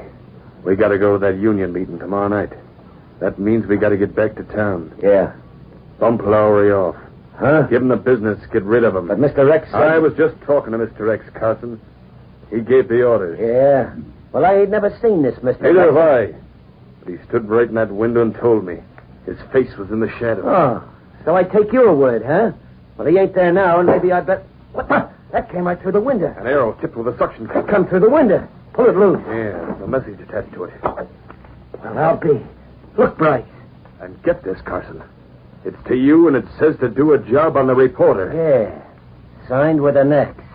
That's all I gotta know. I'll be right out, Bryce. Do not move, please. But who's this little squirt? You drop gun while I pull trigger. Now. That is better, please. You walk back now. Yeah. Carson, jump to one side. Oh! Now, little man with a big mask, stand still. Pick up his gun, Carson. You throw very fast. I make mistake not shooting at He used to pitch for the miners. Hey, this is some Persuader. Ain't like no gun I ever seen before. Carson. Yeah? Take his mask off. No. Take it off. Can't you see he works for the Green Hornet? Okay. Stand still while I... What the window. Look out, it's a Hornet. Take it. Pull the trigger. Shot me. Got me. You'll wake up later on, much later on. Mr. Britt, you come just in time. I saw it from the window, Cato. Where's Lowry? In other room, please. Behind closed door. Oh, I see. Did you find mysterious Mr. X? No, Cato. I lost him in the dark outside that window right after we saw him shoot that arrow in here. This is it, Mr. Britt. Rubber tipped with a message attached.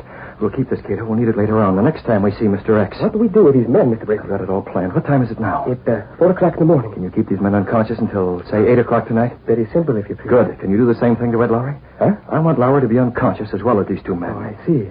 Cato can do, Mr. Britt. All right, now follow me. I hate to do it, but it won't hurt him. You give Lowry some gas? Yes, quiet. Hey, what's going on out there? Bryce. Carson, you ugly gorilla. What about... Well, I'll be a second-rate hawkshaw. The Green Hornet. So you're Mr... Hey, put down that pop gun. Put it down or... You was down. You shot me. That's it, Cato. Now get busy.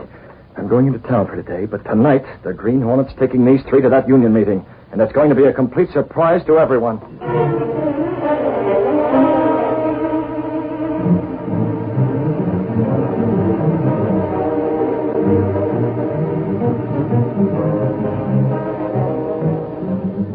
Very good, Mr. Britt.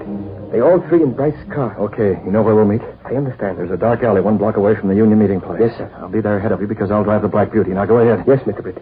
Be careful, Mr. Britt.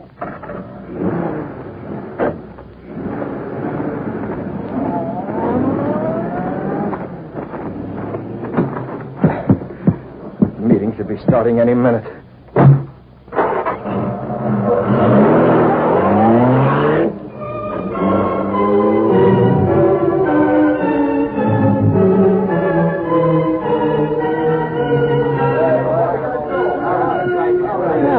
Everybody and his brothers here, actually. You got him pardoned into the hall, Casey. I guess I better go in, too. You going to do any talking, Gerber?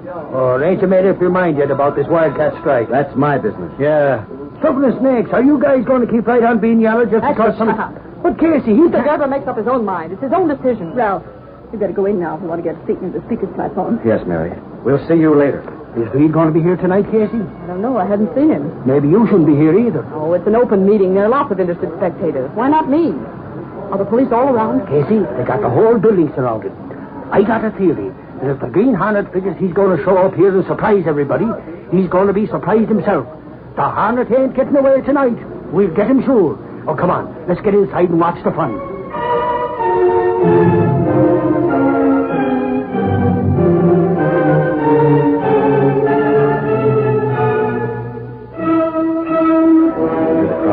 The meeting's about to start. You take Lowry and I'll carry Bryce and Carson. Yes, sir. We must be careful, Mr. Britt. Never mind the police. We've always gotten away before. Maybe this time we're not too reckless. Stop that kind of talk. Now, follow me. We're dropping these three right on the speaker's platform.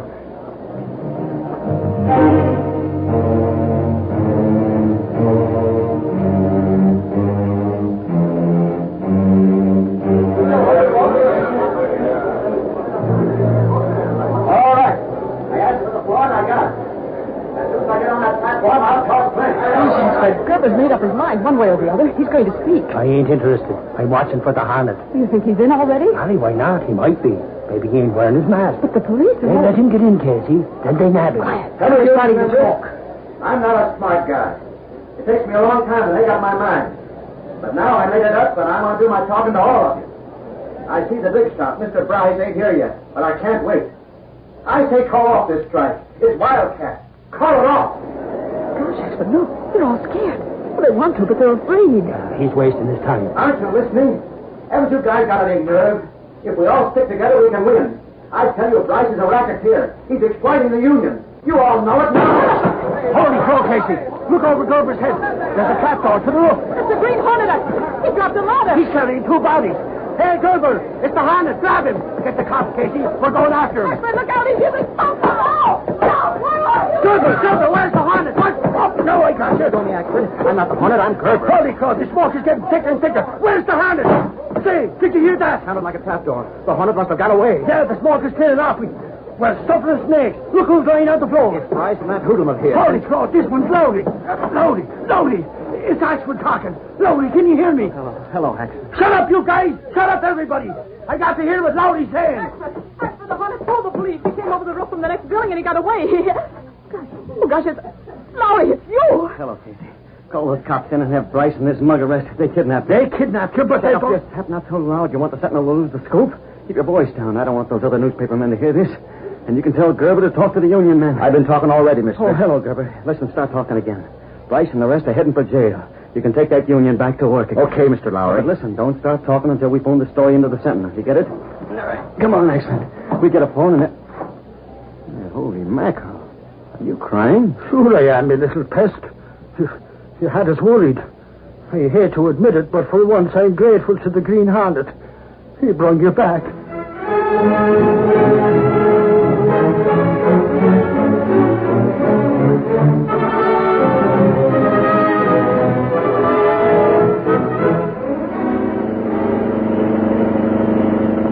Well, Mr. all over.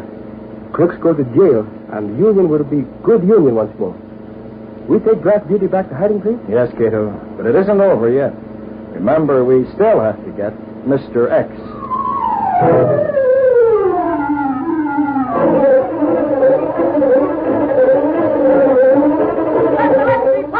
Reporter returns with kidnapped story. Union racketeers confess. 3 hours bodies. Green Hornet evades police trap. Green Hornet still is large. That's the left thief.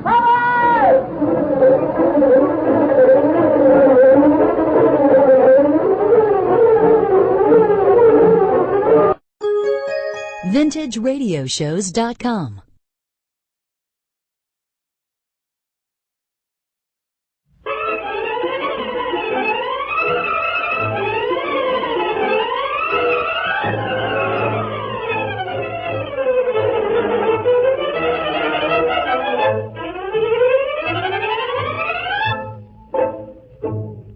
With his faithful valet Cato, Britt Reed, daring young publisher, matches wits with the underworld, risking his life that criminals and racketeers within the law may feel its weight by the sting of the Green Hornet. Ride with Britt Reed as he races toward another thrilling adventure. The Green Hornet strikes again.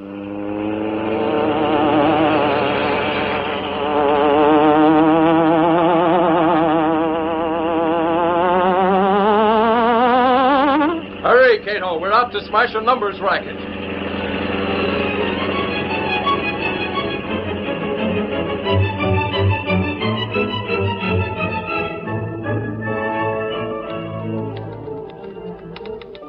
Lenore Case, secretary to Britt Reed, publisher of the Daily Sentinel, usually typed fast and well.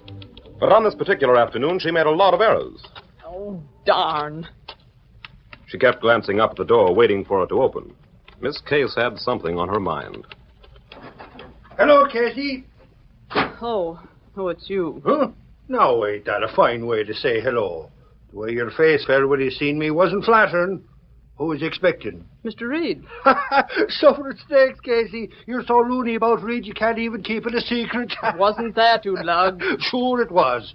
You're not fooling Michael Axford, Casey. You're in love with your boss and You should be writing a love-lorn column. If I did, I'd put your story first, Casey. Well, you'd be wrong. Is that so? Well, Oh, get out. I'm busy. Well, I'm waiting for Reed too, Casey. Will he be long? No. Am I disturbing you? Yes. You don't mind if I wait? You can do as you please, but stop talking, if that's possible for you, Axford. Golly, Casey, you don't have to get riled. Just keep quiet. I will. Oh, Mr. Reed. Oh, what's the excitement? I had a letter here, someplace around. Well? I was here a moment ago. Keep looking, Miss Case. It must be important. Gosh, it is. Okay. When you find it, I'll... Hey, Reed, I got something on my mind. And I ain't misplaced it neither, like Casey done that letter. News? I ain't sure.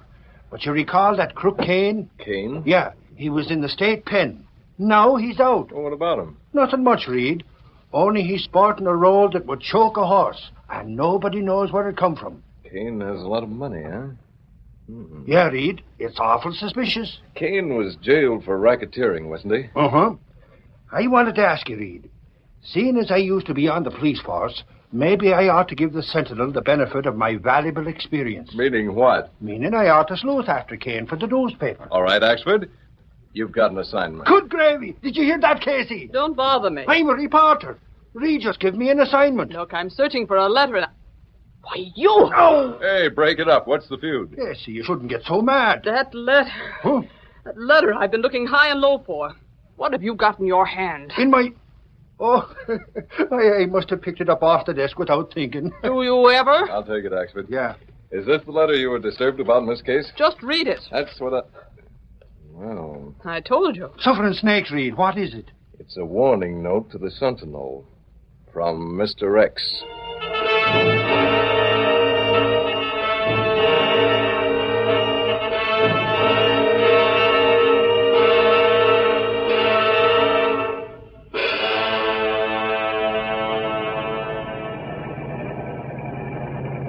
By golly, Lowry, you got to hand it to Reed. He ain't scared of nothing. You mean this Mr. X business? The door told the Sentinel to lay off. Well, I think we should. You what? Now, look, Casey, don't get me wrong. I'm not yellow. Go on. Okay? Who is this Mr. X? I don't know. Nobody knows, Lowry. Right, and the Sentinel's the only paper in town to keep repeating that there's a big brain behind all the rackets in town. The other papers will start laughing at us. What for? Suppose there isn't any, Mr. X. Lowry, don't be upset. Suppose those letters are fake. Suppose nothing. Gosh, Lowry, the Sentinel helped crack that wildcat strike. There was distinct evidence that Mr. X was mixed up in that. Nuts. For my money, those letters are from a harmless crackpot. The boss ought to lay off before he gets laughed off. Oh, now you're telling him how to run the paper. Who said so? But as far as I'm concerned, I'm more interested in a rat like Slicker Kane, for instance. Golly, did you say Kane? Yeah, what of it? But holy crow, how did you know? Know what? No, that I was... never mind. Let me out here, will you? Here, but you said you... I changed my mind. Okay, screwball. Was it Reed who told you? Told me what? Never mind. Good night. What's eating that big ape? Hey, don't tell me you know the answer. Poor Max. He thought he had that Kane angle exclusive. Exclusive? Mr. Reed told him to check up on Kane. It's his assignment. Why, the dumb hillbilly. I've been checking on Kane for a week. Is he really making money, Lowry? He's rolling in it, Casey. Well, where does he get it? I don't know, but I'm going to find out. Kane hangs around a little pool room joint down on Vesey Street. Vesey Street? I'm on my way there now, as soon as I drop you off. Lowry, why can't I go along with you? Oh, no, you don't, sister. You're not coming with me. Lowry, please. Not a chance. It's dangerous. The boss would skin me alive. No, Casey, I'll drop you off at home. Maybe you can figure out a way to persuade the boss to forget about Mr. X, huh? He's barking up the wrong tree.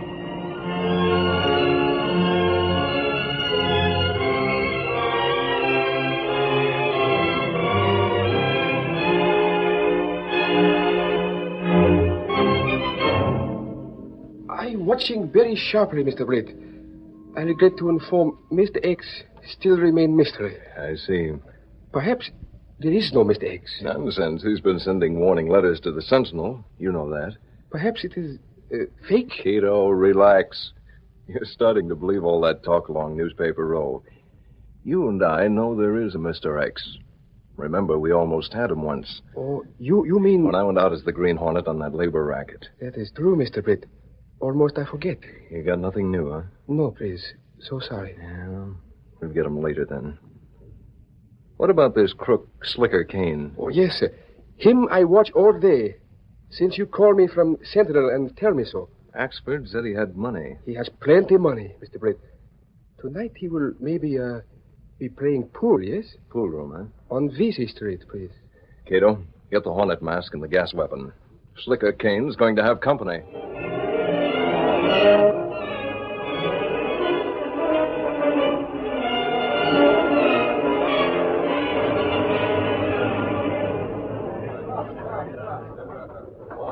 Two ball in the corner pocket. Watch us. Kane, you sure can play pool. Get that phone, Bragg. Yeah, all right. Hello? Just about time for me to get a phone call. Yeah, just a second. Hey, Kane. And for me? Yeah. Some guy didn't give his name. I'm expecting it. I'd take a powder. Huh? Scram. See that nobody in this joint gets close enough to cop a listen. Okay. Nobody's going to hear anything. Hello? Yeah, keep talking. Oh, what's on your mind, Mr. X? Who's flashing too much dough? Me? Well, sure, you're the boss. What? Yeah, okay. I'll take care of it. Bragg. Hey, Bragg. Yeah? What's up, boss? You fool. Me? Well, what did I do now? Drop your voice, you sap. Listen, that was Mr. X on the phone. Mr. X? Who you trying to cross up? What happened to that dough? Dough? Listen, rat. The dough I gave you to put in the regular place. Mr. X's dough. Oh, I put it there. Yeah, you didn't find it. But I tell you, Save it. Come on, you mookie. Where are we going? We're going after that dough. The first place we're going to look is your room. Get it? Where's the car? It's outside. Suffering snakes. Why don't you watch your step? You knocked them pool balls all over the floor. Out of the way, Mug. Right with you, boss. Why, you shove me around, will you? Whoa, I can't keep me feet. I'm falling. Look out. What a picture. And me with no camera. Why, them dirty. It was Kane. He shoved me. The way you did a dance on those pool balls, Axford, was that a laugh? Lowry, what in blazes you doing here? Yeah, it's me. Come on your feet. No, listen, Holy crow, we got to get after them. They got something out of their minds, Lowry. Yeah, you're telling me. I saw Kane's face after that phone call. Come on, my car's outside.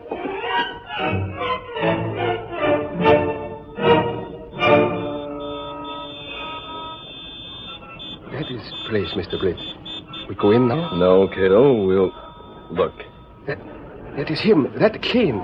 And he has the other with him. Cato, that other man, that's a hoodlum named Bragg. I not know his name. Bragg's made a specialty of racket collections. He's a strong-arm collector. They go very fast, Mr. Blake. So Bragg's working for Kane. There's other car, Mr. Blake. Haxford's, and Lowry's with him. They go after first car. We go too, Mr. Blake? Yeah, step on it. This is our chance, Cato. We go after them? No, let Axford and Lowry trail those crooks. We're going to take a look at Bragg's rooms. Where he lives? But Mr. Blake... Skip it, Cato. I've had experience with Bragg before. He's all bluster and no brains. He'd leave enough evidence in his room to give us a lead. I'm sure of it. And we'll look now while he's not there.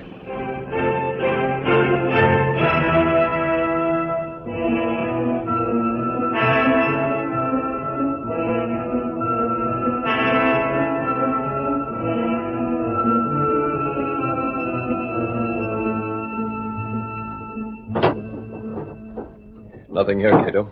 How about you? I find this in desk, Mr. Blake. Oh, I see. I cannot make out what is it. But perhaps it is of importance, yes? Looks like a map of a section of the city. That is true. And this also, Mr. Blake. It is a small book with name and addresses. Fine, now we're get... What was that? Mr. Blake, two men come along hall, this way. Kane and Bragg coming here. We are trapped. Quick, in this closet. It's the only hiding place there is. Close the door. Okay, boss. Here's my room, and what do you want to prove by coming here? Boss. Somebody's going through this joint. Or is this a gag? It's okay when I left. Yeah. Listen, nobody plays me for a sucker. First Mr. X calls and says that door's missing, and then... Hey, the map's gone. So's the sucker list, the address. Shut up. I'll check on you later. You got a gun? Huh? Look at that closet door. Hey, what are you... Hey, there's a piece of somebody's coat sticking out of the crack. Open that door. I got it covered. And no noise, get it? No noise, yeah.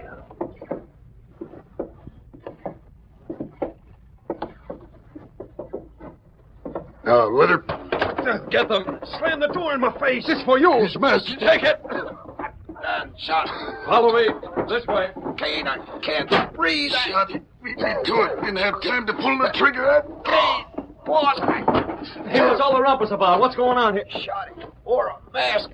Oh. Holy crow, Lowry. Who done it? They're all cold. Said a mask. A man wearing a... Holy crow, Lowry. There goes his car. It was the Green Hornet.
Now to continue our story. The following morning in Britt Reed's apartment, Axford spilled a mountain of newspapers over the breakfast table as he got up. By golly, Reed, we beat every other paper in town with that yarn. You and Lowry ran into a swell scoop, Axford. Right on all the world. Okay, as long as the Sentinel got the yarn. What was the Hornet doing there in the first place, Reed? He must have gone over Bragg's room with the vacuum cleaner. He did? Suffering snakes. What else was he there for? I tell you, Reed, They're running some kind of a racket at the Hornets after a cut. Ain't that right? Expert, I wouldn't know. You know plenty about the Hornet. Don't the Sentinel have a reward for his arrest? If you ask me... Excuse, please, Mr. Axford. It's now 9 o'clock. Oh, golly, time to get to the office. Reed, it's too bad you wasn't at home last night. I called up to give you the story. I was out. Do you want me to drive you to the office? Oh, you go ahead. I'll be down later. Huh? Oh, okay, if you say so. Be seeing you. Now, Cato, you know what to do? Yes, Mr. Britt. Last night we heard Kane and Bragg speak of money that is missing. I used this list of names to find out who maybe has took this money. You start right now. Money to be for Mr. X. It's obvious something happened to it. I find out by watching all people who have been made victims of Kane's rackets. I've got the map. I'll study that. Yes, please. I not know how long it take, but I do as you say. Sometime, maybe soon, we find out more. It's another of Mr. X's rackets, Cato. When we break it, we may break Mr. X, too.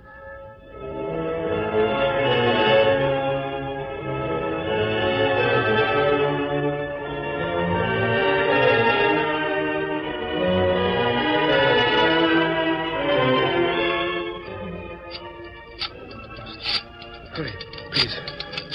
Hurry. Oh, hello? Mr. Britt? So far, there is nothing. I work all day. Yes, tomorrow I try some more.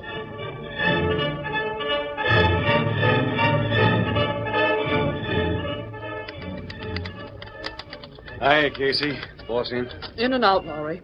He's been keeping very irregular hours since that night. Yeah, me too. How long has it been? A week's gone by, Casey. A whole week, and there's no sign of the Hornet anyplace.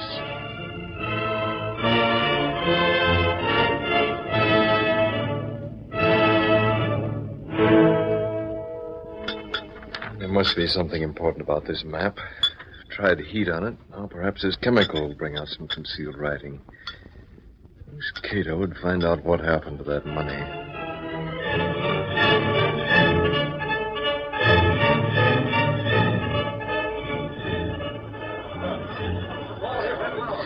Hello, Moran. This is Axford. Did the cops learn anything about the Hornet or about Kane and Bragg? Well, you don't have to get sore. Holy crow, I only call you 5 or 6 times a day.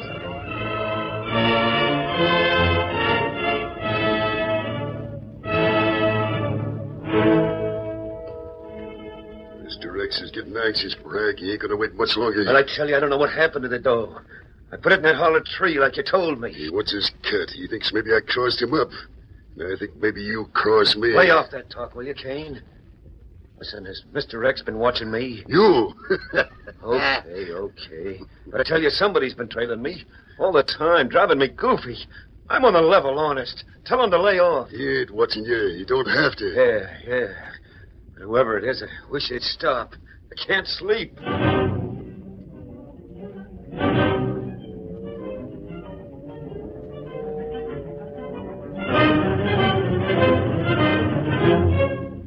That's it, Cato. We've got it at last. Yes, sir. It's been over a week.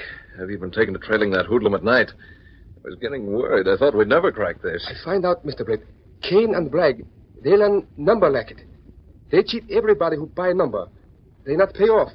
So this one on list, man named Morley, when he not paid, he go after them. Never mind. I cleared up that map mystery. It tells the other half of the story. Yes, sir.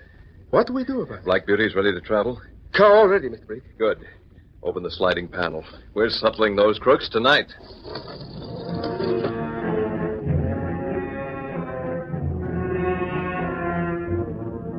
Britt Reed and Cato stepped through a hidden exit in the bedroom, then along a narrow passage built within the wall of the apartment house itself, a passage that connected directly with the adjoining building. Seen from the street, the building was deserted, abandoned.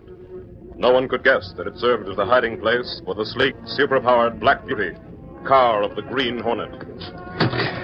I understand, Mr. Britt. You dropped me off at Slicker King.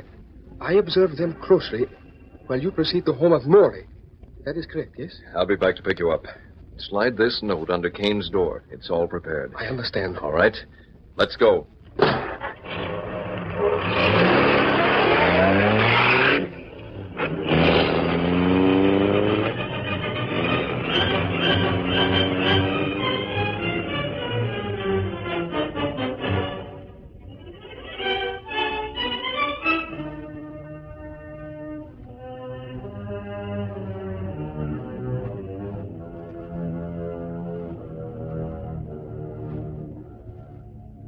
Morley. What's got into you lately? Where'd you get the money for these clothes? We never had that much money before. Mabel, I told you not to ask so many questions. Last week you lost an awful lot of weight. You look like a shadow. Joe, did you steal that money? I didn't steal it. It was mine by right. Joe, the way you shout. Oh, I'm sorry, Mabel. You see, Yes. Oh, nothing. I'm sorry, that's all. Joe, you do a lot of talking in your sleep lately. I what? What do I say? What's it about? You ought to know better than anybody. It's on your conscience, Joe. Well, what do you mean by that? I mean, I'm your wife. Whatever you want to do is all right with me. Only I hope you do the right thing. She knows. She knows I swiped that money. Well, I had a right to. Them crooks gypped me. I just took what was coming to me. You'll get more than that, Morley. What the? Your mask. You got a gun. I came for that money, Morley. Don't make it tough for yourself. Where is it? What money? Don't stall the money you took from the hollow tree where Bragg put it. Oh, how do you know? I followed that guy. I was sure nobody was around. They gypped me and I was getting even. I took it sure. That money goes back, Morley. You're fooling with dynamite. Okay, all right, it goes back. I'm glad of it, glad. I ain't been sleeping, ain't been eating. That's the first time I acted like a crook, and I can't stand it. You're the Green Hornet. I seen pictures of that mask. You can take it. I'll give it to you. At least I won't have it out of my conscience no more.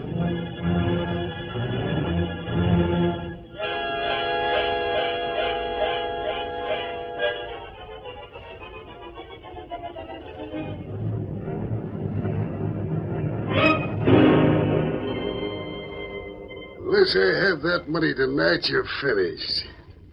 Did you hear that, Bragg? This note's from Mr. X. He means it. So what? So that note was under the door. Maybe it ain't from Mr. X. Stop stalling. Nobody else could have written it. Why not? Because nobody else knows about our racket. Kane, listen to me. Now what? You gotta believe me. I took that dough you gave me and went out that night and put it right in that holler tree. So you say. I'm no double-crosser. The money's gone? Well, maybe Mr. X wants more. How about that? You and your pipe dreams. He gets plenty. Hey, what do you know about Mr. X? Who is he? Skip it. But if I'm being shoved on the spot, I got a right to know who I he said is. skip it. What happened to that dough? I don't know. It's got to be in that hollow tree, Bragg. Mr. X will be there for it. It's dark there. So what? So something might happen to you. Oh, I didn't swipe that dough. What's that? Sounded like it come from the next room. Yeah. Walk in front of me. Go in first. Me? Go ahead. The light's on. Empty. Yeah. Guess we was hearing things. Bragg, ain't that your coat? Yeah, that's right. Guess it slipped off the chair. So, smart guy. You didn't swipe that dough, huh? What? I'll take that gun out of your holster. You're poking that rod into my back. Pick up your coat. Huh? Pick it up. And also pick up that dough that fell out of the pocket. Of all the nerve carrying it around with you, and all that time you were saying you didn't swipe that dough. It's even got the same wrapper. Oh, Kane, I swear I don't know how it got there. Pick it up. Yeah, sure. Now get going. We're heading for that hollow tree. Well, what are you going to do? You'll find out, Chisler. Just walk in front of me. You'll drive the car. If you try any funny business, I won't wait, see? I'll pull the trigger right away. Now go ahead.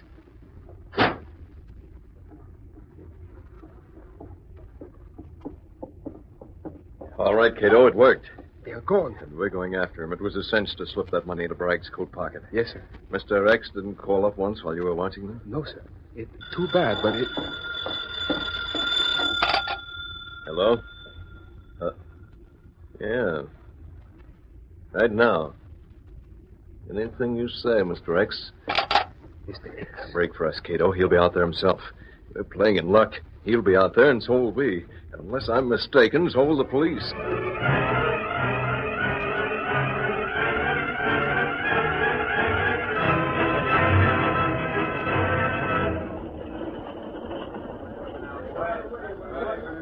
Trouble, Oxford? Casey, I'm wondering if you could do me a favor. What's the matter? Can't you take your hat off? I never take my hat off. That's what I mean. I thought perhaps it was stuck tight. Golly, I'm serious, Casey.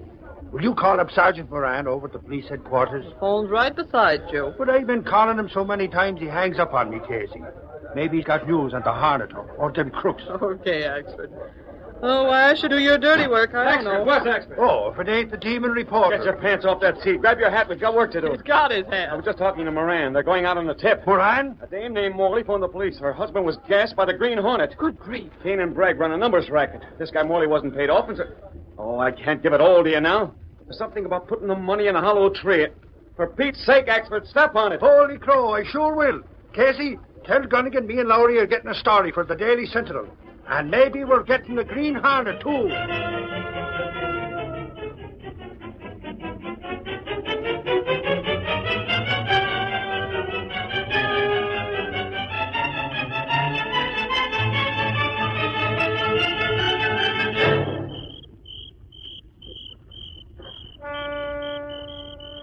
Mr. Britt, it's Kane and Bragg.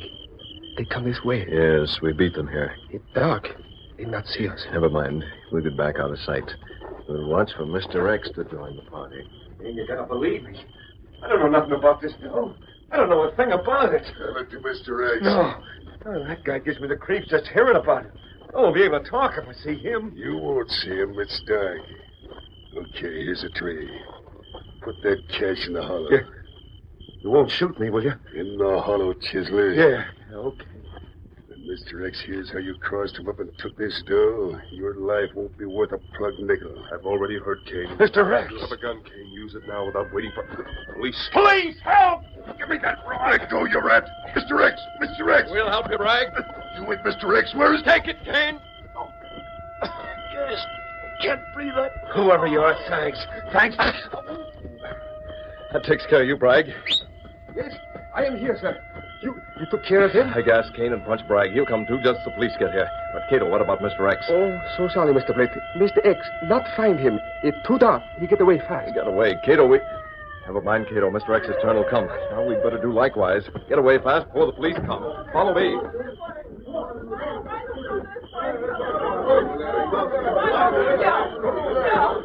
My husband told me where it was. It's somewhere around here. Careful, take it easy. My husband was gassed with a hornet. Otherwise, he would have showed you himself. Hey, it must be over there. Come on. Lowry! Holy crow! You know who they got there? This is no time for guessing games, expert. It's Kane, Lowry. Kane, and he's out cold. And Bragg is there, too. He's shooting off his mouth all about the racket. Listen to him. Holy crow, do we get a story? The Rex tried to bum me off. Sure, he's running the numbers racket. I spill the words. I tell everything. I hope he gets life.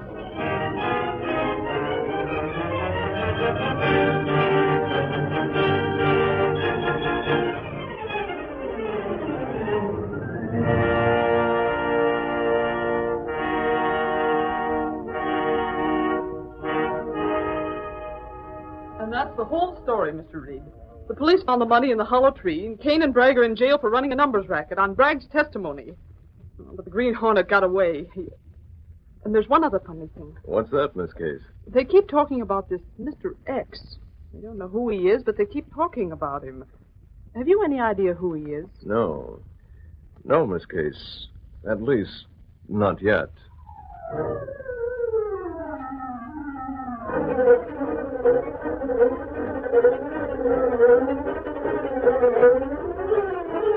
Certain electric, baby! Police jail numbers, racketeers, that hoodlum talks!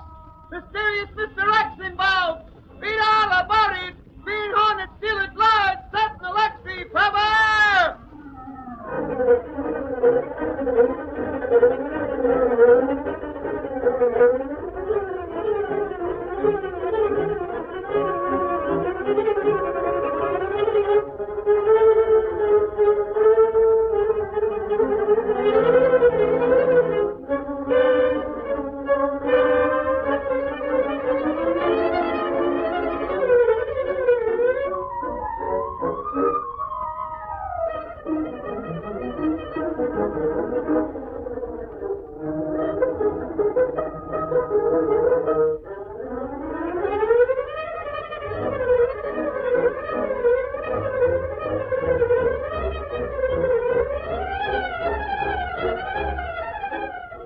You have just heard the adventure, Money for Mr. X. These exciting dramas originate in the studios of WXYZ Detroit and are sent to you every Saturday at the same time. They are copyrighted features of the Green Hornet Incorporated. All characters, names, places, and incidents used in this drama are purely fictitious. Myron Wallace speaking. This is the Mutual Broadcasting System.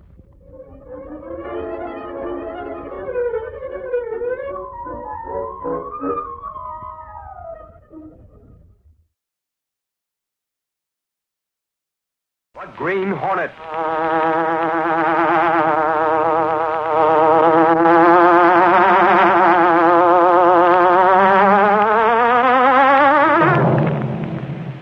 He hunts the biggest of all game, public enemies who try to destroy our America.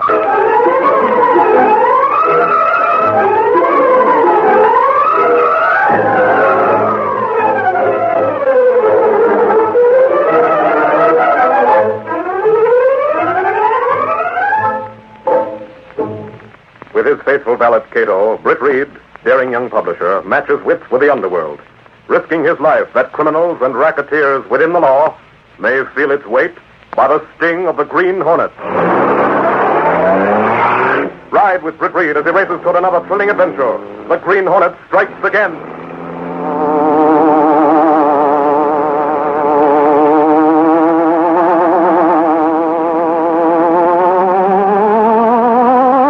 Hurry, Cato! We're out to smash a racetrack racket!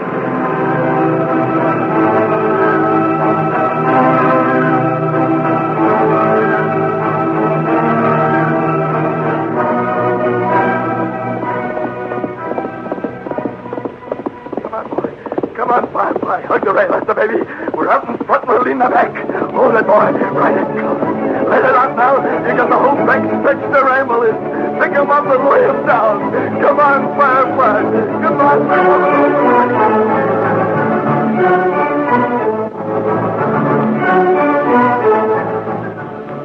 It was just past dawn at the hillside racetrack. The morning mist still hung heavy across the paddock and the stables. Stretched in level layers across the track where the horses were getting their early morning workout. On the rail, a jockey perched a little distance from a heavy-set man. They're coming around the back stretch now, Jerry. They're coming. Don't forget to clock him. That's Firefly in front.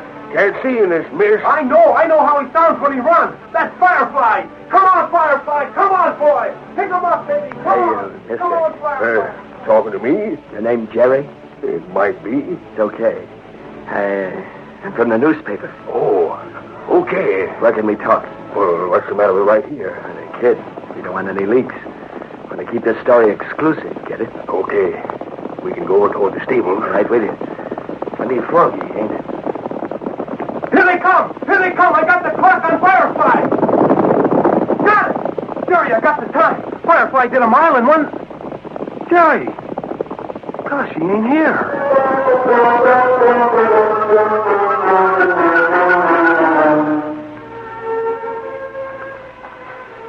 Okay. Guess there's nobody to listen now. I didn't expect you so soon. The newspaper goes to press. Boss didn't want any story to miss the first edition. This better be good. I ain't used to getting up so early. Shoot. Oh, mister, I like horse racing, see? I've been around racetracks since I was old enough to stub my toe on a horseshoe. I worked as jockey, trainer, handler, starter, groom. Yeah, never mind the personal history, huh? I don't get you. Just give me the facts. Well, mister, Firefly is the favorite to cop the big race. The Centralia Stakes? Yeah. Is that your story? Everybody knows that. Oh, wait, Willie, you're beating the start. Firefly's the favorite, but there's going to be some dirty work. Go on. I got it straight. The race is going to be fixed. Fixed, huh? Don't Wallaby own Firefly? Oh, Wallaby is as straight as a string. I don't mean him. He never done anything crooked in his life. I mean professional gamblers. That's why I call the paper. You know a lot, don't you? I've been around. You don't talk like a newspaper man. How do I know you're from the Sentinel? Where else would I be from? I don't know. Got one of them press cards? I left it home. Now, come on. Hey, maybe you ain't a newspaper man at all. I tell you, you get your press card and I'll talk. Don't be nuts, I tell Never you. mind. What in... Who's that? I'm called Mr. X. Mr. X? I thought that was a gag. The Sentinel carries stories about Mr. X, but I thought... Tell us what you thought, Jerry. Tell us everything. Hear that car coming along the road? There'll be more people around soon. The sun will burn away the fog. Tell us everything. This fella, he ain't a newspaper man. He ain't a newspaper man at all. Better watch where you're driving, Reed. I wish I could, Axford. This fog is still very heavy. You're the one who got that phone call last night? Yeah, Reed. I was sitting in the city room with the phone ring. I picks it up and says it's the Sentinel. This fellow whispers to come to the track around dawn and ask for Jerry. He says he wants to tell us about a racetrack scheme, a crooked scheme. Just ask for Jerry, huh? That's all, just Jerry. Golly, Reed, you could have knocked me over with a feather bed when you said you'd come along with me this morning. And so early. That's nice this time of the morning, Axford. It will be when the fog lets up. Hey, slow down. That looks like something up ahead. It is. It's a string of horses. Coming in from exercise. Hello. Oh, is that you, Jerry? Oh, I thought you was Jerry. No, son. We're looking for a man named Jerry. That's a fine-looking horse you've got. That's Firefly. Jerry and I were watching him do a mile, but when I turned around, Jerry was gone. First time he ever walked right away in the middle of a timing. We're from the Sentinel. He was expecting it. Oh, that's odd. You don't know where he's gone? No, sir. He just wandered off? Well, I had a kind of feeling someone was talking to him, but I was so excited clocking Firefly I didn't notice. Firefly worked a mile in 1:38. I see. Well... What the... Steady, Firefly. Please. Holy crow, those were shots. Over this way. Come on, Axford. Firefly, stop that cutting up. Stop it. Who'd be shooting this time of day? Over this low fence, Axford. This doggone fog. It's running out, Axford. We... Suffering snakes. Axford, this man's been shot. Lying on the ground. Roll him over so we can see his face. Golly. Poor fellow. He's dead, Axford. Firefly was nervous. I came as fast... Mister, that's Jerry!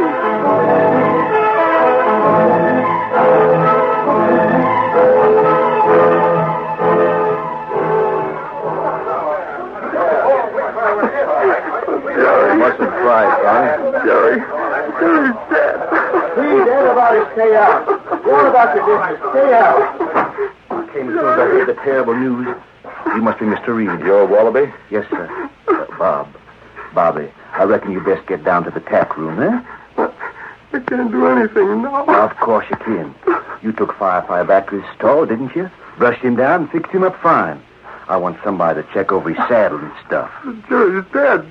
Murdered. Yeah, Bobby. There's nobody I can trust now except you. You understand? I'll do it. Yeah. And he'll feel a heap sight better without something to do. Mr. Wallaby, how was your groom killed? Was it murder? He called the Sentinel last night. He said the Centralia's stakes is fixed. He'd give us the inside story. Fixed? Oh, it can't be. We couldn't learn a thing over the phone. That's impossible. Firefly is a favorite, and there's not a chance of them losing. It couldn't be fixed. Jerry must have been killed in some private quarrel. I sent my reporter back to the paper. There wasn't a single clue to the murderer. A fixed horse race. The Racing Commission investigates everything. It's not possible. Well, that might be for me. Ooh. Hello? Mr. Reed? Oh, just a second. Here you are, sir. Hello? Hello, boss. Lowry talking. Lowry? Is Axford there? Just came in with the news, boss. He said you wanted me to call. Anything stirring? Tell Reed I'm talking to the police department right now, Lowry. I got him on this other phone. Okay, Axford. Boss, Axford's got the police. What about a headline on that? Gotta get through penciling the copy. Hello, Bran. How about it? You ain't even got a clue. Suffering snakes. What's the police department for?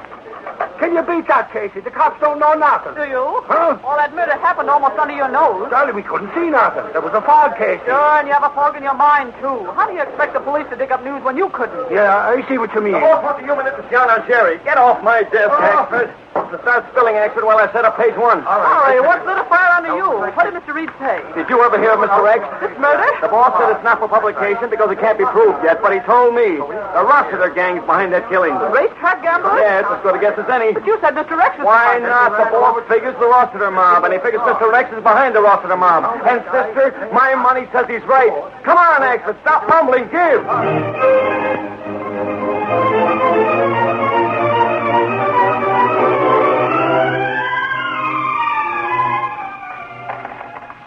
I can't play no cards. Hear me out. Seaton here. Hey, come on, you guys. Logan, here, Rossiter. I seen you give me the high sign. I'm in my office. Just got a phone call from the head man. Who is this Mr. X, Rossiter? He says he talked to you when you killed Jerry this a.m. Yeah. You didn't see him? No, too foggy. He gave me the office to pull the trigger. Okay, forget it. Oh, yeah? No cracks. It don't pay to keep thinking about Mr. X, see? Listen, Rossiter, let me ask you one thing. When you came out of the state pen, right away you built up a gang. You went into prison broke, but you had plenty after. Did you get that dough in prison? Did you get it from Mr. X? Make your own answers. You don't get any from me. Listen, I done murder. I got a right... You're getting paid. Shut up. Now, you ready for orders? Okay. Who knows that Firefly horse? Jerry did. Jerry's dead. Jockey? Bringing a new boy on from the coast. Won't see Firefly till he gets the boot up into the saddle before the race. Yeah, which is the day after tomorrow. So? The Sentinel and all the rest of the newspapers call that murder a personal quarrel, Logan. None of them say nothing about maybe it's a gambling syndicate job. It's the anger, Rossiter. Let's have it. We got a whole room full of phones behind this other door, Logan. I just give all the boys orders. Listen. Hey, Chicago, play 10,000 on the nose. What have you got? Yeah. Number 1, make it 5G. All right. You get it? The boys are laying the bankroll on Stingaree to cop the Centralia Stakes day after tomorrow. Rossiter, you gone nuts? Race stewards will be watching.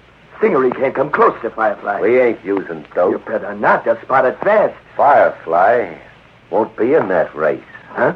Come on, we'll go down to the garage. I want to show you something. Mr. X told me to do it tonight. That means just you and me. That way there won't be no slip-up. Good thing I had you planted at the racetrack, watching all of them. You might never have spotted Jerry making that phone call. We're doing what tonight? Take a gander, Logan. It's a horse race. Yeah, with a horse in it. Well, Rossiter, that horse. That's Firefly. No, it ain't. It is Firefly. No, it ain't, Logan. That's Firefly's brother. Dead ringer for him, huh? Well, I swear it was the same horse. Sure. So would everybody that sees him in the big race. Firefly's a sure winner, Logan. But this horse can't run worth a lick. Now, with him in instead of Firefly, Stingaree wins in a cakewalk. That's what we're fixing tonight. We're going out to the racetrack tonight. We're leaving this horse and we're taking Firefly away. You get it?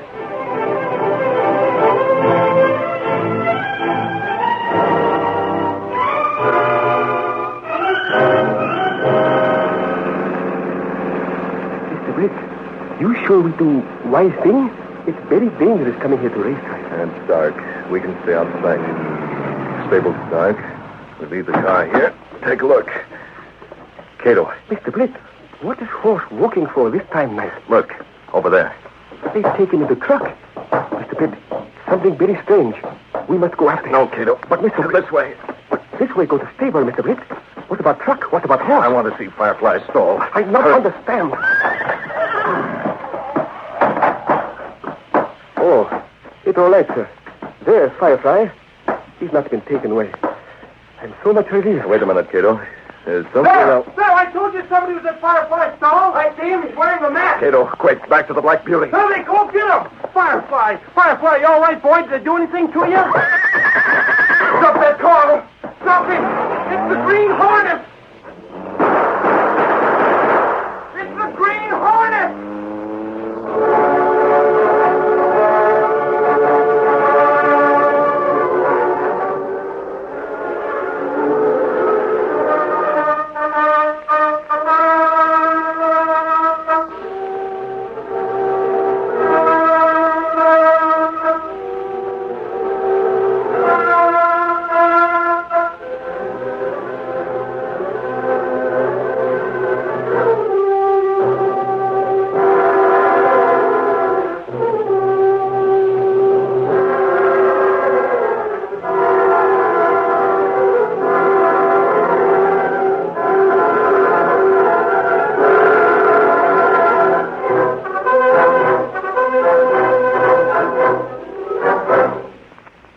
Continue our story. In spite of the appearance and the narrow escape of the Green Hornet at the racetrack, the gamblers made the substitution of the horses and got away with the favorite, Firefly. The following morning, at a hideaway far from the racetrack... Big raw-boned ape. Kick at me and I'll bust you across the muzzle with this whip again. Logan, hey, Logan. Rossiter, this horse gives me the willies. He's tough. He don't like you. Well, what's the difference? I ought to clip him. Hey, no, you don't. Got to put him back after his double loses that race. Orders from Mr. X, I suppose. Yeah. Why not get rid of the nag? Don't be a dope. Someday they'll find out about that switch. We might call off all bets, start an investigation. Now, this way's better. The dough all placed. 150,000 so far. Spread all over the country. We'll clean up. You called on the phone? Yeah. And you know all that shooting we heard? You know what it was? Wasn't it us? You were already on our way. It was the Green Hornet. Huh? Yeah, the Green Hornet. He showed up at the stables. They fired at him, but he took a powder. What's the Hornet mixing in this for? I don't know. Is he a pal of Mr. Rex or what? Well, you can search me. But I think I better head for town. I'm going to be on the spot in case there's more dope. You mean I got to stay out here? Yeah, that's right. Okay, but I don't like it. Oh, it's only for a day and a night. Not until tomorrow. What? Russell, that door was open. It must have been the wind slammed it shut. Nobody out here. Yeah, nobody now. But I could swear I saw somebody looking in that door. A little guy with a dark skin and wearing a mask.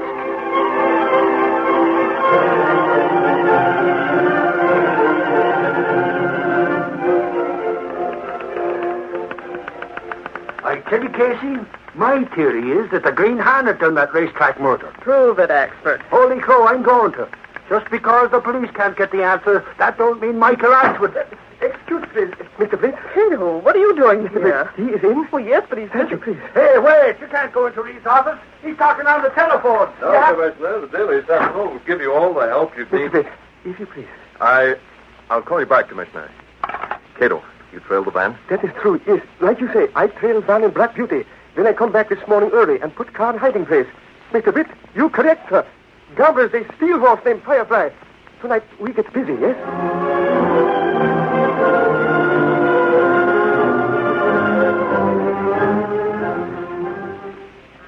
It's 8 o'clock, Mr. Britt.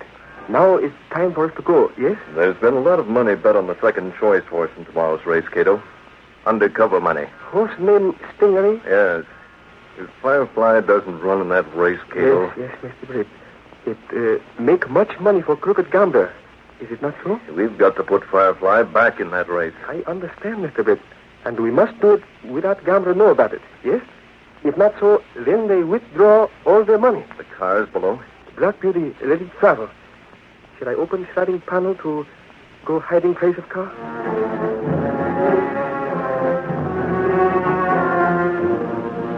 The sliding panel opened. Carrying the Hornet mask and the gas weapon, Britt Reed and Cato stepped through. Then went along a narrow passage built within the wall of the apartment house itself. A passage that led directly to the adjoining building. Seen from the street, this building looked abandoned, deserted. But within stood the sleek, superpowered Black Beauty, streamlined car of the Green Hornet. Britt Reed crossed the concrete floor, swiftly seated himself behind the wheel of the huge auto. Cato slipped in beside him. The doors slammed, the motor roared. As the great car leaped forward, a section of the wall slid up on oiled hinges, and the Black Beauty rushed into the darkness and the night.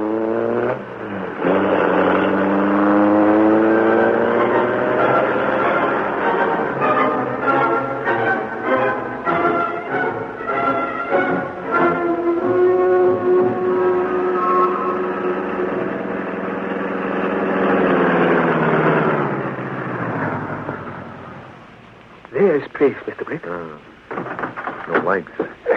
Perhaps one called Rogan has retired for night. Where was the horse kept? Barn over this way. The van was inside. Well, let's see if Mr. Britt, door to stable, it's wide open. Van is gone. I think when I leave here that maybe I was seen. Perhaps Rogan gets nervous. Perhaps he go away fast. Gone. The horse was here. He also gone. What shall we do? Cato, look, tire tracks. Back to the car. We've got to trail that van. We've got to locate it. Hurry.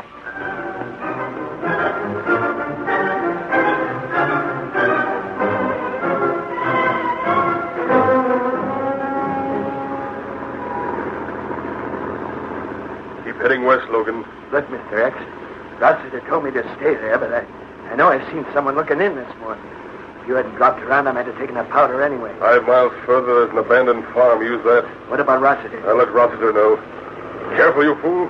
Don't waste time stealing glances at me. You've got your head full down, your coat collar turned up. I can't get a good look at you, Mr. X. Here, there's a car. Way behind us, but coming fast. The car? Hey, what's the idea? Getting off here, Logan. I can't afford to be in any trouble. No, With your brakes off, get rolling. Lose him. The Green Hornet. Lose him? That's all I gotta do, he says. He ducks at me, leaves me. Hey, he said the Green Hornet. The Green Hornet. I gotta find a place where I can turn off the road. Drive with no lights. It's coming like a street. I can't get any place. Stop. I'll get out. Mr. Rex can do it. Why not? Hey, end of the line, Logan. The Hornet. It jumped right to the truck. Slow down. I'll knock that mask off. You're asking for it? A gun. Yes. The wheel. Mr. Britt, that's very narrow escape. Truck go very fast. I see you give him gas. Take a look at the horse. Firefly, easy, boy. We're taking you back where you belong. What do we do with Crook? Roll him off and leave him at the side of the road. Yes, sir. Mr. Britt. Well? Mr. Britt, truck go very fast. Horse bounce around inside. Maybe when we get him to race, him not so fast anyway. Maybe him lose race anyway, yes? We've no time to waste. We got to get working fast.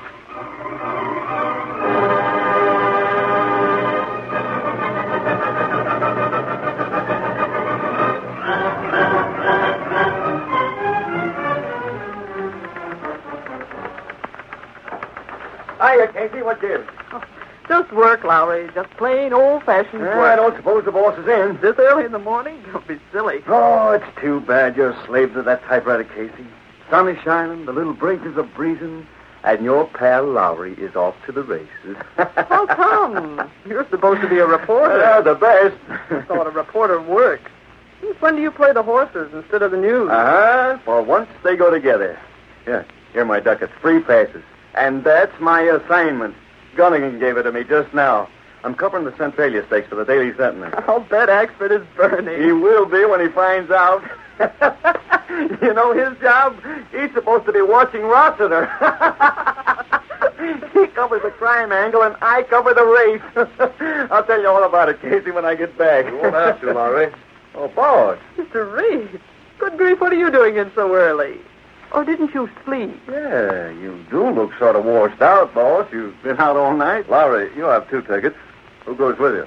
Well, I haven't asked anyone yet, boss. I just got him from Gunnigan. Okay. I'm giving you the day off, Miss Case. You're going to the races.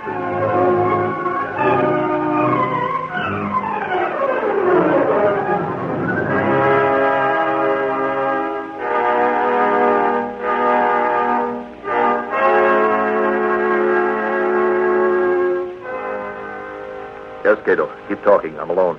I'm at the racetrack, Mr. Bitt. I watched Rossiter very close. Does he suspect? I believe nobody suspects we change horses back to original form, if you please. However, there is still 1 hour before race begins. What can happen? Bogan? Logan not yet arrived at the racetrack. It's wrong walk from country, yes? Fine, Cato. Stick around and see that things are going. Reed, come around it. Goodbye, Cato. I'll see you later. You won't have time to see nobody later, Reed. You got to come out to the racetrack. I was just talking to Mr. Wallaby, and I come right in for you. I thought you were watching Rossiter. Rossiter. Fooks and snakes. Who gives a hoot about that hoodlum? Wallaby just got to town. He took one look at his horse Firefly and hit the ceiling. Reed, he said it ain't the right horse.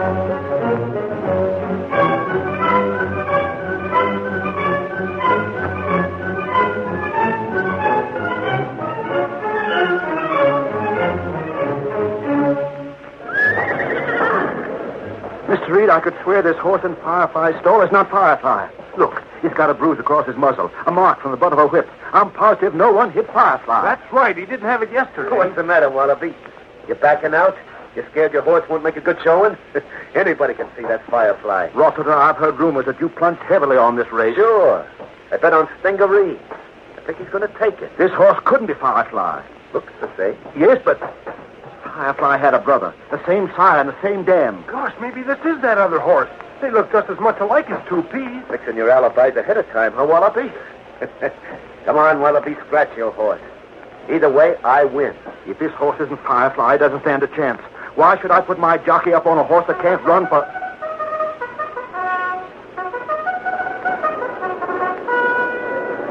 Seventh race, Centralia Stakes.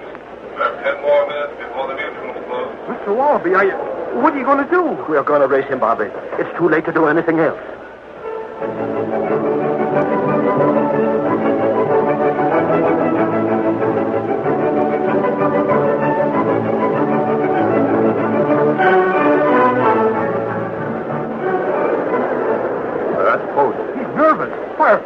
ever nervous. Oh, gosh, Axford, I can't look. They're ready. They're ready. They're ready. Get on!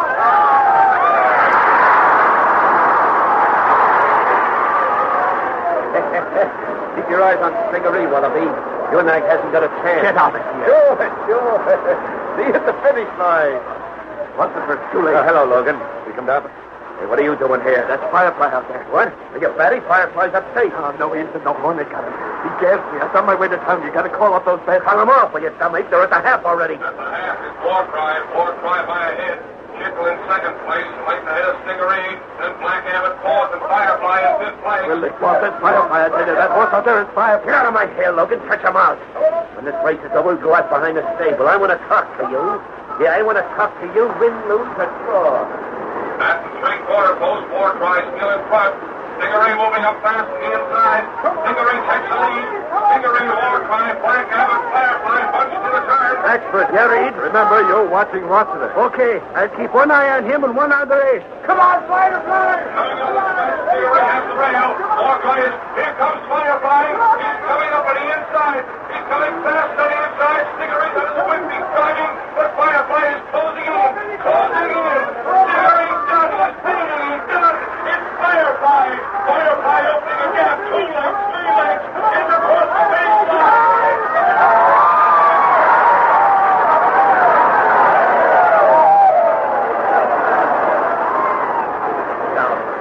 The race is over and Stingaree lost. Stingaree lost and I lose my $150,000. Taken to the cleaner. Ain't that what was that? Leave Mr. X out of this. Logan, I'm sunk, I'm licked. I got a good mind to tell a cop it was you that murdered that groom. You'd go to the chair. No, you can't. You go with me. You gave the orders. Listen, I couldn't stop the Green Hornet. He's out after Mr. X. That's why... It's between you and me, get it? The Hornet won't ever get Mr. X. Forget that. But I'm going to choke you within an inch of your life. You're all right for wiping out bums like Jerry, but when it comes to a job with brains... Stop now, officers. We heard everything. The law can take care of you now. You two rats are under arrest for murder. Perhaps you were listening. Yeah, mister. You talk too loud. You both talk too loud. Hey, Casey, you got a camera? I want to take a picture of those two skunks. It'll look good on page 1. I brought my camera, Lowry, but don't forget the credit for this story goes to the Green Hornet. Remember that when you write the story.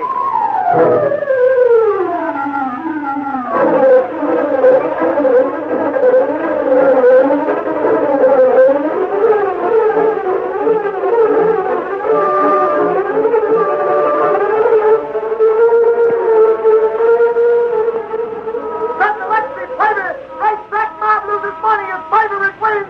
Mysterious murder solved. Read all about it. Green Hornet still is live. Set the luxury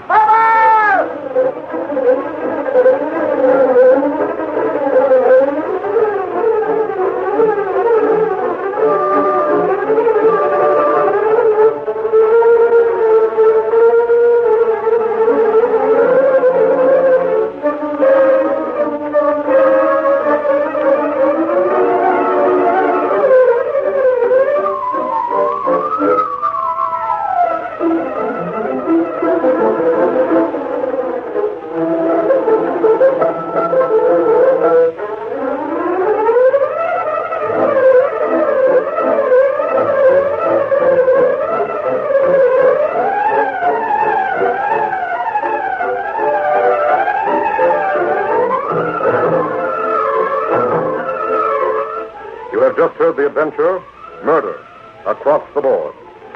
These exciting dramas originate in the studios of WXYZ Detroit and are sent to you every Saturday at the same time.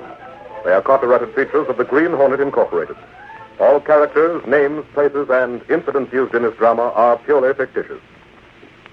Myron Wallace speaking. This is the Mutual Broadcasting System.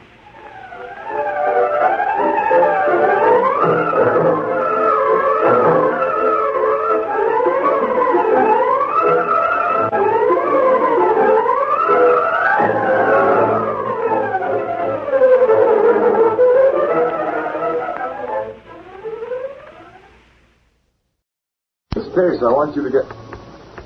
Well, anything wrong? No, not a thing, Mr. Reed. Oh, wait a minute. That letter can wait. When I came in here, you were typing that letter in slow motion. Sorry, Mr. Reed. I guess I was daydreaming. About what? Well, I've had an offer from the Clarion, and I was thinking about it. Clarion? Miss Case, that scandal sheet? Why be a secretary there when you can be a secretary here? This wasn't a secretarial job. The Clarion wants me as a reporter. Oh, good grief, Mr. Reed. I'd give my new summer dress to be a reporter. Oh, I see. Well, perhaps you will be a reporter in this case, but if you are, you will work for the Sentinel. Now get that Lowry and have him follow up this phone call. Here, give him this note. Well, get moving. All I said was perhaps. Gosh, Mr. Reed, I could kiss you. Hey!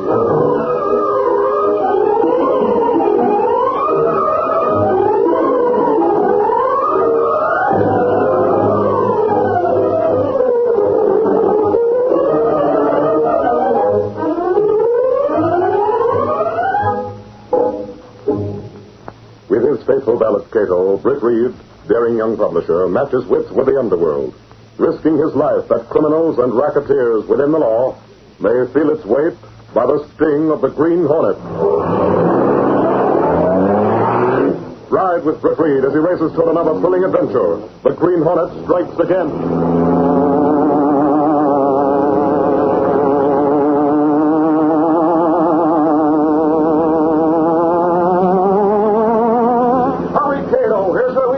Construction racketeer.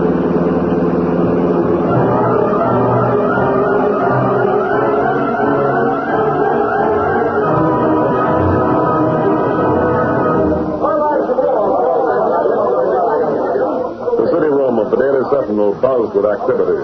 Rewrite men pounded their typewriters. Copy boys carried blue-penciled news hurriedly to the linotypers. The Sentinel was going to press in half an hour. In all case, Britt Reed's secretary had darted into the room, took one quick glance around, and made a beeline for Ed Lowry. Lowry? Real-arm, Lowry. Well, Casey, what are you doing in here? I'm looking for you. For me? I thought the boss was your hot crowd. Mr. Reed, out of this. And I hate to admit it, ugly mug, but you're not my ideal. I'm not attractive? Yes, attractive in a repulsive sort of way. Hey, what's the idea? I always sit with my feet on my desk. Not when you've got a job. Did you hear me say 3 alarm? No. Yes. Mr. Reed got a phone call. Here, he wrote you a note. Here it is. He wants you to see Donald right now. Donald? Is it about that housing contract bid? He's going to talk, and he wants a reporter. Hey, where's my hat? And make it snappy. You can get there in 15 minutes. Mr. Reed wants this story in before the deadline. The Sentinel wants a scoop. 15 minutes. I'll be there in 10.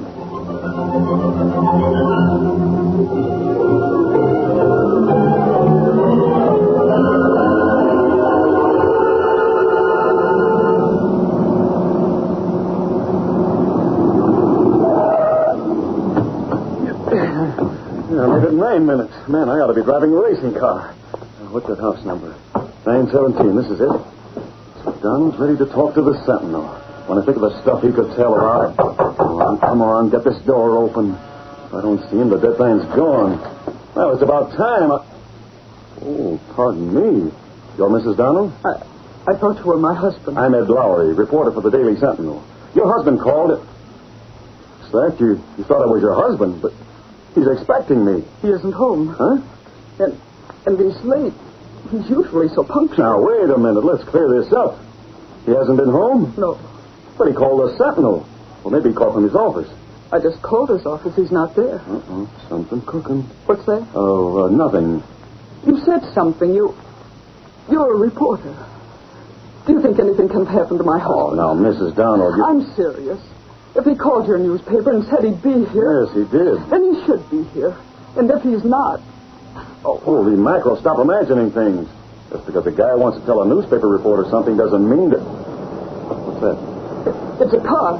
This way, but fast. Do you think it could be about my husband? Come on, lady. Let's get down to the curb.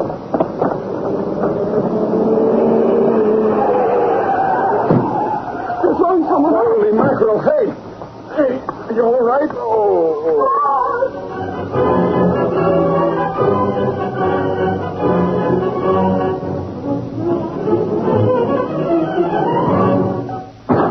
Miss Carey, take that phone Lowry's on it. Yes, sir. I've got this one. Hello, give me Gunnigan. Lowry's talking now, Mr. Reed. Keep listening. He's talking to a rewrite man. I want to know what he's saying, but I haven't time. Oh, hello, Gunnigan. Reed talking. Is the paper going to press yet? Well, then hold it. Lowry's got a story. He's giving it to rewrite this minute. No, it's not the one we expected. Ross Donald didn't talk. He can't talk. He's been beaten up so badly he may not live.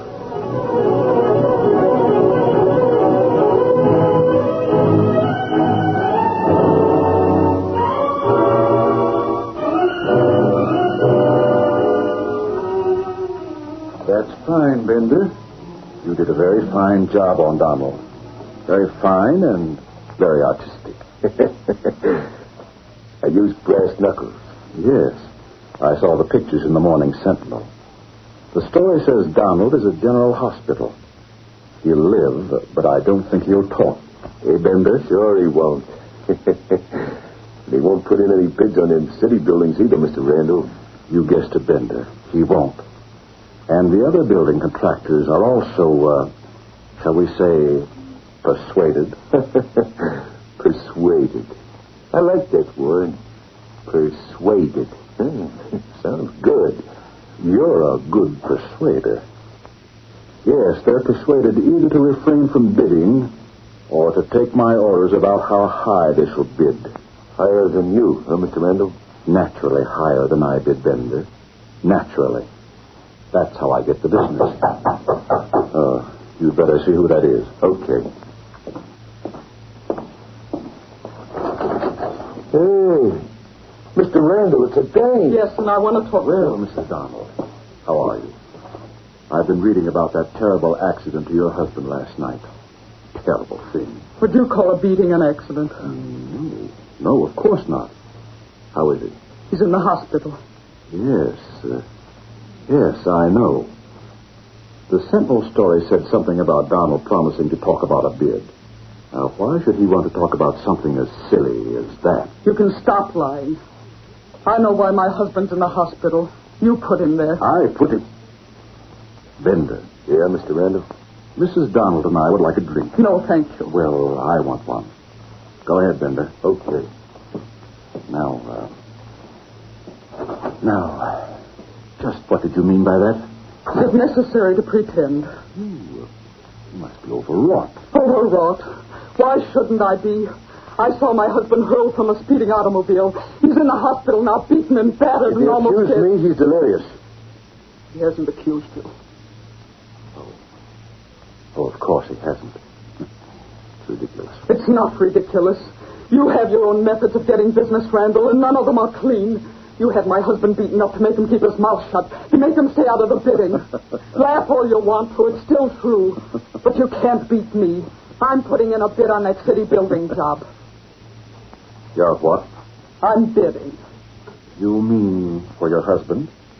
Are you a member of his firm? No, I'm not, but that's ridiculous. Why, of course, Mrs. Donald, if you want to. What's to stop you? Nothing will stop me. You say that as if I were the trouble. I'm not a dragger. Hey, Mrs. Donald around? Oh, hello, Randall. I would have knocked, only your door was open. Perfectly all right. You're a reporter, aren't you? Yes, from the Sentinel. What is it, Mr. Lowry? The maid at your house told me you were coming over here. How about that interview? Interview? Yes, with Mr. Reed, my boss. Hey, you're still upset. Don't you remember? You promised to talk to him. Oh, yes, that's right. How silly of me to forget. Maybe we ought to forget, huh? No, not at all. We can go right now. Oh, well, so long, Randall. See you in jail. Goodbye. Smart reporter. He needs a lesson. But Mrs. Donald needs a lesson first. Putting in a bid against me. Bender! Bender, what's the matter with you? Can't you hear me calling?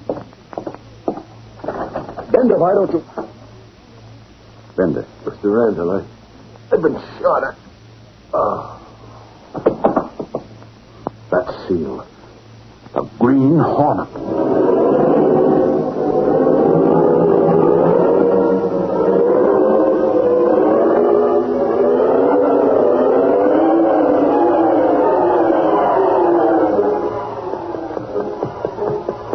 I'm your mask no longer.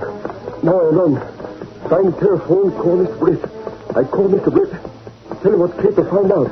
I call him on private phone in his office.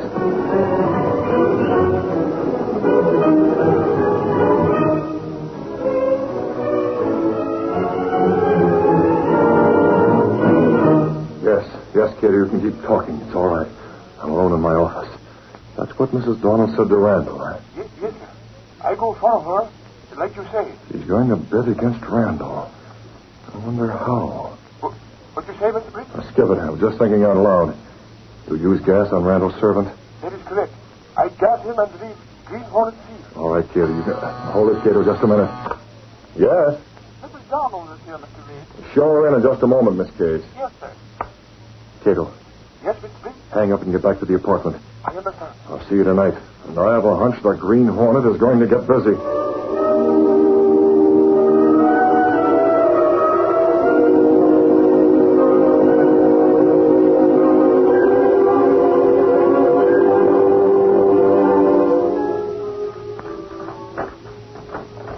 Cato.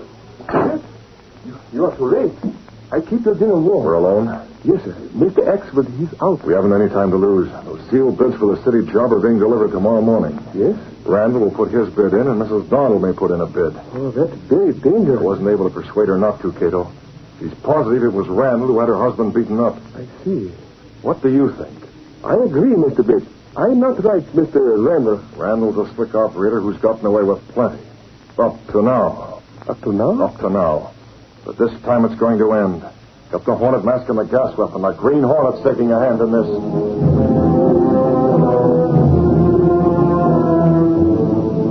A few moments later, Britt Reed and Cato stepped through a secret panel in Reed's bedroom closet. Then along a narrow passage built within the wall of the apartment house itself. A passage that led directly to an adjoining building. Seen from the street, the building looked deserted, empty, abandoned. No one could guess that it served as the hiding place for the Black Beauty, streamlined car of the Green Hornet. Randall's at his office checking over his bid. A secret bid, Cato, but we're going to learn that secret. Step on it.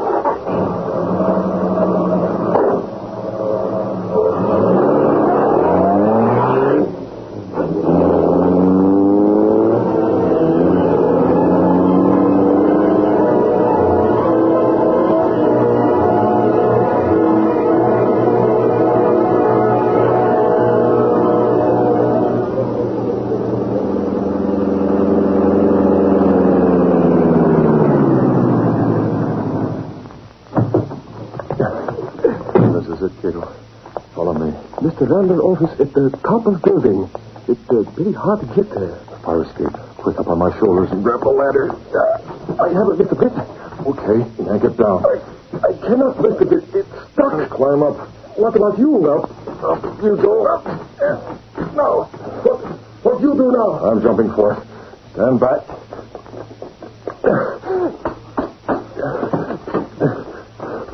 There. Oh, very good, Mr. Britt. Very wrong jump. As long as I've made it, that's what matters. Randall's up there. Let's go.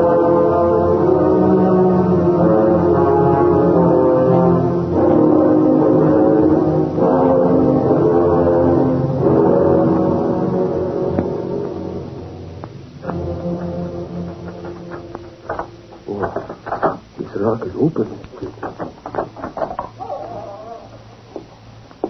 Randall must be in the other room. Follow me. Yes, sir. Watch your step. It's dark in here. When I open that door, be ready. We'll go in fast. I understand. I have the gas weapon. I may have to use it fast. If not, what is it? Nothing. For a moment, I thought I heard a step behind us, but there's nothing. Already, here's the door. Yes. No. All right, Randall. Don't move. Just sit right where you are and you won't get hurt. Don't move, Mabel. What do you want? Just looking, Randall. Working late, aren't you? I've been expecting you, Hornet. Yes? Yes. Ever since you started up that fire escape. Where's your servant? Bender? Oh, he's around. Didn't you hear me, Hornet? I said I knew you were coming up that fire escape. I heard you. But you don't know that I've called the police. Police? Yes, the police, and they should be here any... There, hear that? There they come. Okay, Randall, there's just time for me to do it.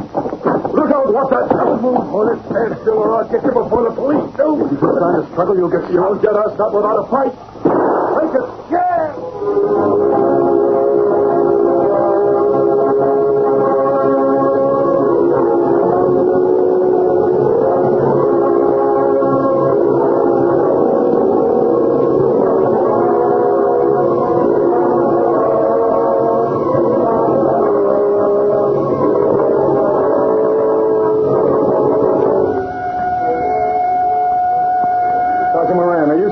said the Green Hornet was in his place? Yeah, Lowry, and we'll find out soon enough. Here we are.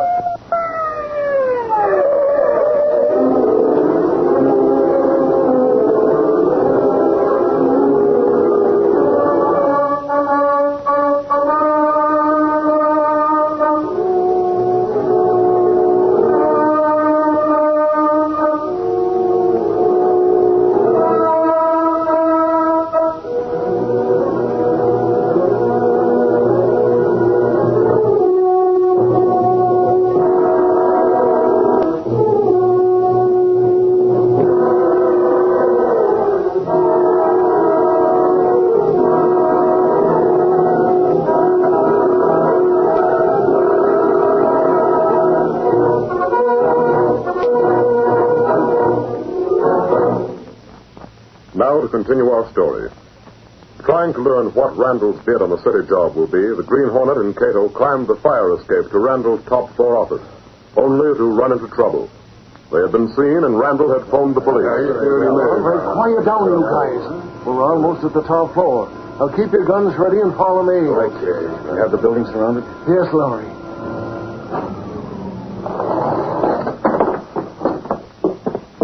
Here's Randall's outfit. I don't hear a sound. The door's open. After me.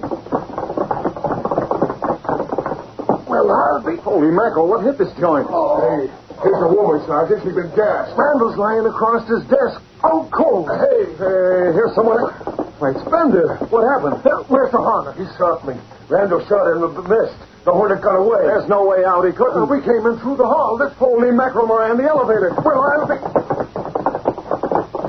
It's gone. The elevator's on the way down. Yeah, the Hornet pulled a fast one. As we got out of the elevator, he got in. He must have been waiting in the car. A lot of good that does you. Well, we'll get him. Where are the stairs? Too far. What about the fire escape? The fire escape it is. Come on, you guys.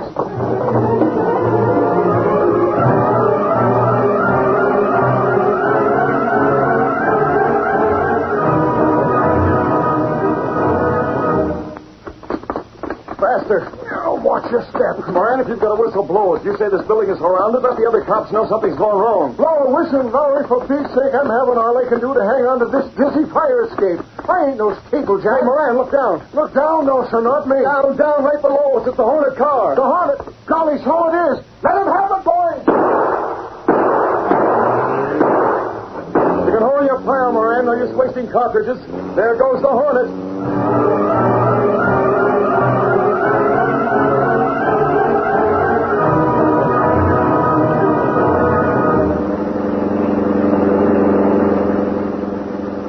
Pretty close, Mr. Pete. Too close for comfort, Cato. If you hadn't used jujitsu on Thunder, we'd be on our way to jail right now. It's very lucky we get elevator, yes? The police were in such a hurry they didn't stop to guard it. I had my fingers crossed. What we do now? Back to the apartment, Cato. But first, I've got to make a phone call. Yes? We had a few minutes before the police came. I was able to get a look at Randall's bid. Cato, I have a hunch that his bid won't be the lowest. Not for this job.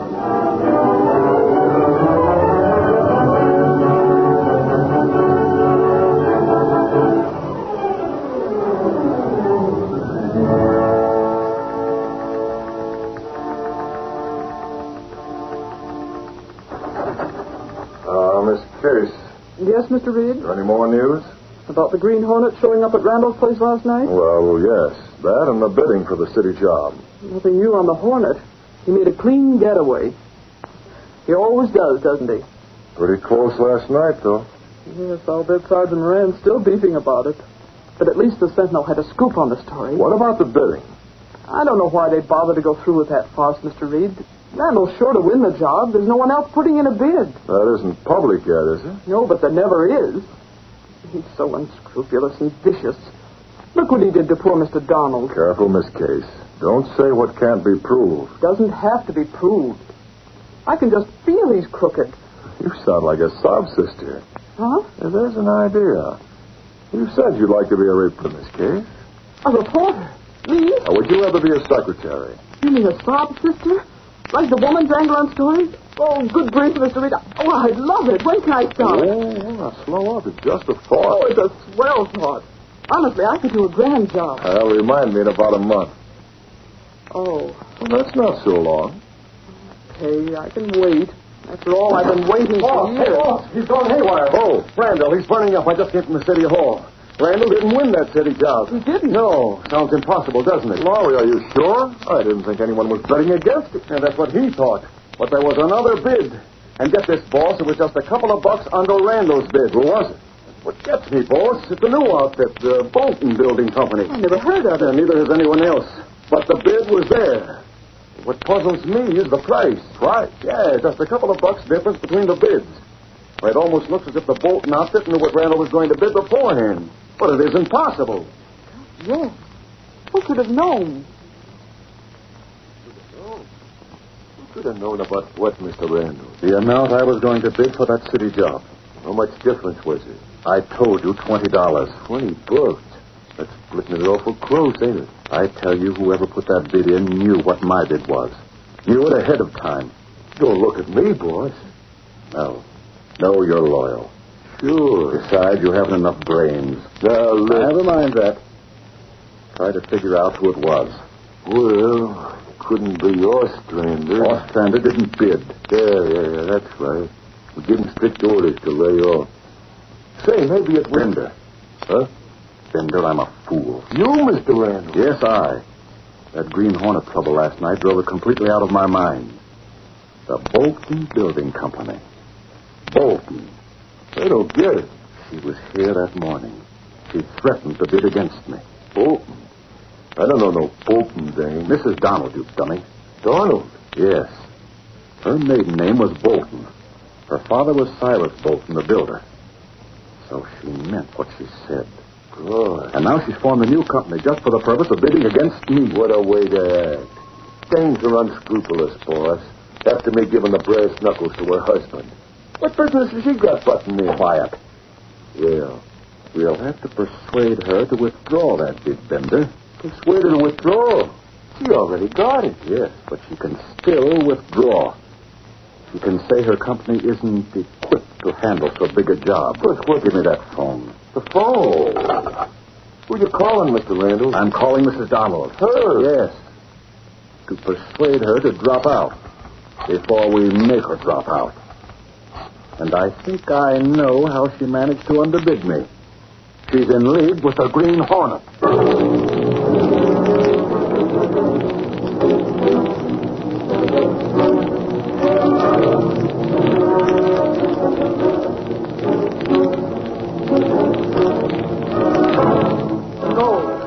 No, Mr. Randall, I can't tell you a thing. The Bolton Company? If you think that's my company, you can think for yourself. I neither affirm nor deny it. And please, What? What was that? What did you say? Oh. He knows. He knows the Green Hornet told me last night. What am I going to do? I need help.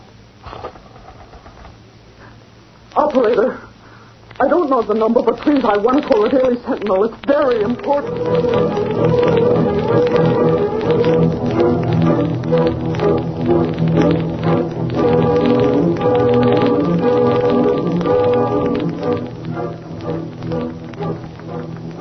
Well, what gives now, Casey? Who's the boss talking to? Mrs. Donald.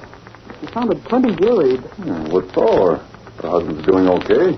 Is he? Well, sure he is. Nobody knows who slugged him, but he's out of danger. Oh, I don't know what it is then, but she's not feeling very chipper.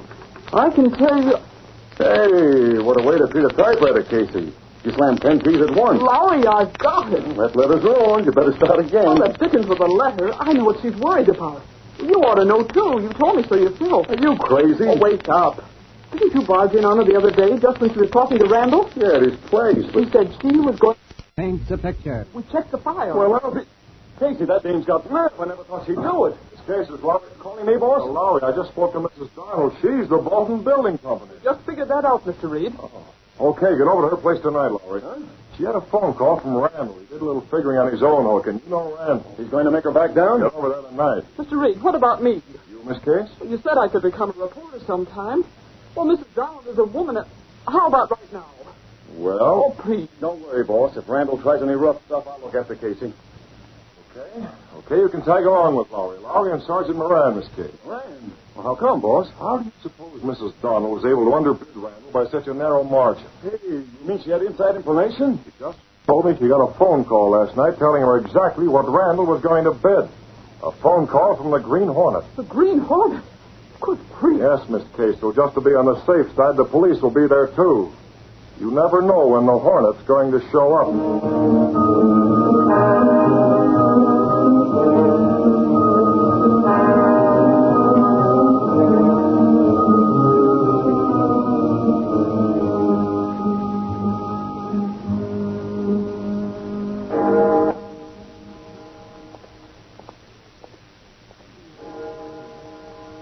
9 o'clock.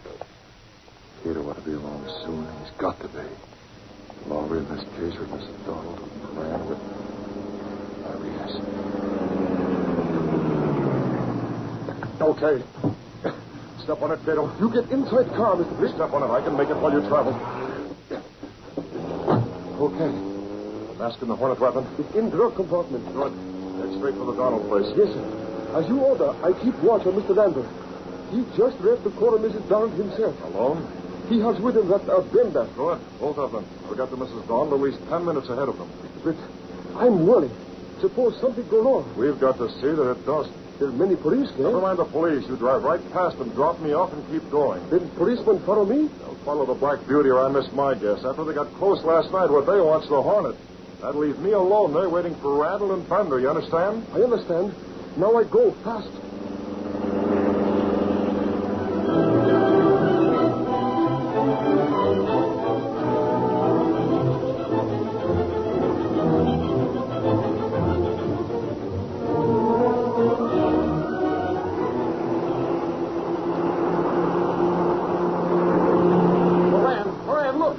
At this car. I'm going after him. Hurry in your car! Moran, don't! I can't stick around here in this case. I got an alcohol. Get those sport cars rolling! No, they won't catch him. Where are the police? They went after the Hornet, Mrs. Donald. It's my tough luck. I have to stick around here. There won't be any excitement or anything else doing. Won't you come in the house? Yes, of course. Don't be nervous, Mrs. Donald.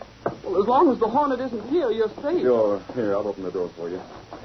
You go ahead and... Oh, why, that car stopping out in front. Isn't that Randall? Casey, get back in the shadows. Stay here, Mrs. Donald. Miss Casey and I'll be back out of the way. We'll hear every word. Just act as if you're all alone. As if I'm all alone. It's just how I feel. There she is now, Mr. Randall. Good evening, Mrs. Donald. So you had enough nerve to come over, didn't you? Well, I'm not withdrawing my bid. She's acting tough. One moment. This is Donald. We're alone here. Don't be a fool. My bid stands. My husband's company can do the work. Your husband is in the hospital. I don't like to make threats, especially against a woman. You admit you put my husband in the hospital. Don't be so amazed. As long as we're alone, I admit everything. I used force, and I'll use it again. Back out before you get hurt, badly hurt. Casey, we got it. What the? We heard that, Randall. Casey, you and me can spread this high, wide, and handsome. Randall, you're cooked. So I wasn't alone. No, mister, and we heard you. Mrs. Donald, you needn't worry about a thing. Perhaps all you better worry. Bender. Yeah, Mr. Randall. Hey, what are you talking about? Hey, put away that gun. Sorry, but I intend to stay out of jail. Even if I have to have Bender shoot you. Oh, the cold-blooded isn't possible. Not only possible, but probable. Anytime you say, boy. Well, there's no hurry. There are no witnesses. But I guess you might as well. Take this. Hey, smash! The Green Hornet. Don't shoot, Hornet. Don't. Sorry, did you see that? It was the Green Hornet. He saved our lives. He shot them, but I didn't hear a sound. Sure, we used gas, not bullets. Casey, get to a phone, will you? By the time Sergeant Moran gets back from his wild goose chase, we'll have this plastered right on the front page. Sure, with a byline by the North Cape. Okay, stop, sister, but make it sure to Bracky go to pounding a typewriter instead of the pavement. Now get that story in.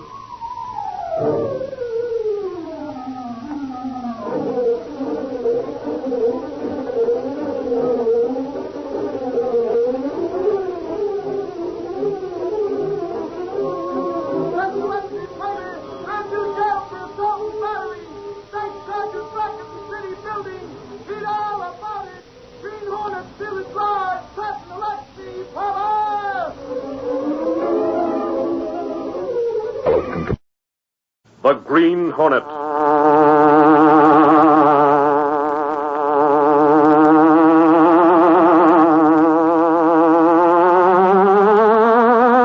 He hunts the biggest of all game, public enemies that even the G-men cannot reach. The Green Hornet.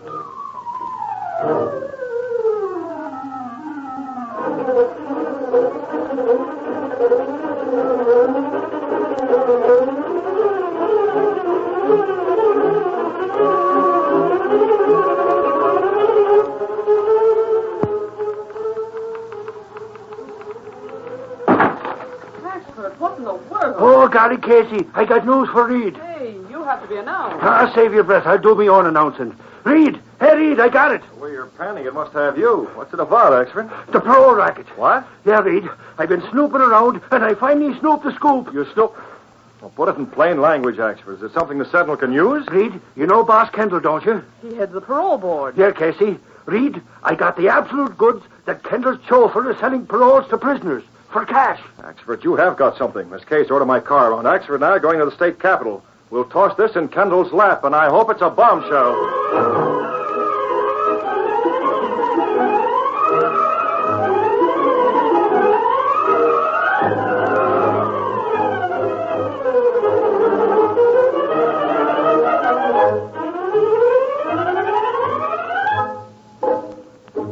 With his faithful valet Cato, Britt Reed, daring young publisher, matches wits with the underworld, risking his life that criminals and racketeers within the law may feel its weight by the sting of the Green Hornet. Ride with Britt Reed as he races toward another thrilling adventure. The Green Hornet strikes again.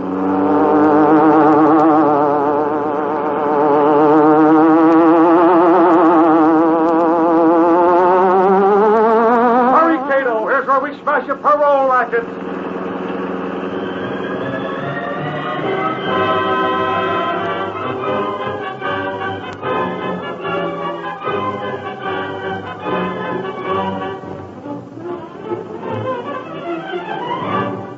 Our story opens in Boss Kendall's office in a large hotel at the state capitol. Kendall runs his party and also runs the state parole board. His voice is deep and booming and tough. Even his secretary can hear him as she hurries into the outside office from the hall. That's what I'm telling you. I made you like a breaker. You kicking your share of the party fund or else he can end up flat on your back. Representative of the people of Ireland. Mr. Kendall. Mr. Kendall. Shut up, Mabel. I'm on the phone. But, Mr. You Kendall... heard me, Banning. I run the party and don't hand me any poppycock about being elected by the people. Please, Mr. Kendall. The voters. I told those voters to mark their ballots for you last election. All I got to do is turn thumbs down. You don't get enough votes to count your fingers. Understand? That's better. Goodbye. Can you picture that lily-livered, small-time ward healer trying to tell me off me, Boss Kendall? Mr. Kendall, you've got to listen to me. Yeah? What's the matter, Mabel? You've been running. I just came up from the lobby. Britt Reed is downstairs. Who? Reed, publisher of the Sentinel. And there's a reporter with him, a big man in a derby hat. Oh, now, wait a minute. What's there to get excited about? Reed's been after my scalp, sure, but I've been able to battle him off so far. This time it's about those paroles. What's that? The man with Reed. I heard him say that this time they have you on the spot. Yeah? Mr. Kendall, they know about Harris. Are you positive? I heard him. Reed shut him up, but I heard him. He mentioned your chauffeur. Yeah, that's bad. Down the lobby, huh? I motioned to the clerk to stall him as long as possible. Good, but that won't stop Reed, not for long. Harris! Harris. Yeah, boss. I was just catching. Yeah, you're catching a train. Huh? Get in the outside office, Mabel. Watch for Reed. Yes, sir. Heat's on, Harris. That nosy Daily Sentinel learned that you've been peddling pardons at the state prisons. Me? Why, I was doing it on your orders, boss. Yeah, sure you were, but you're the fall guy, Harris. You're the guy that's taking the rap. Now, boss, Quiet, listen to me. I'm a big shot. You're small potatoes. You're hopping a train. You're not stopping till you're out of the state. Stay out of sight and keep on the move. You know how to get in touch with me if necessary. But you're leaving for the city. I've got a private phone there, haven't I? Yeah. Here's $500. It'll take you plenty far. Let the Sentinel pin this on you. Okay, but... No buts, Harris. Ain't I always done the thinking? That's right. It'll keep on being right. You'll be taken care of. Sentinel will raise a fuss. There may even be an investigation, but it'll die down. I'll see to that. When I give you the word you can come back to town, everything will be nice and quiet again. Just have a good trip, Harris. Get me? Yeah, boy. Mr. Kendall, they're coming down the hall. Okay, Harris, get moving. So long. I'll phone you. Yeah, make it a long-distance call. A good long distance. Not that way, brainless. You'll run right into them. Here. You take the service elevator.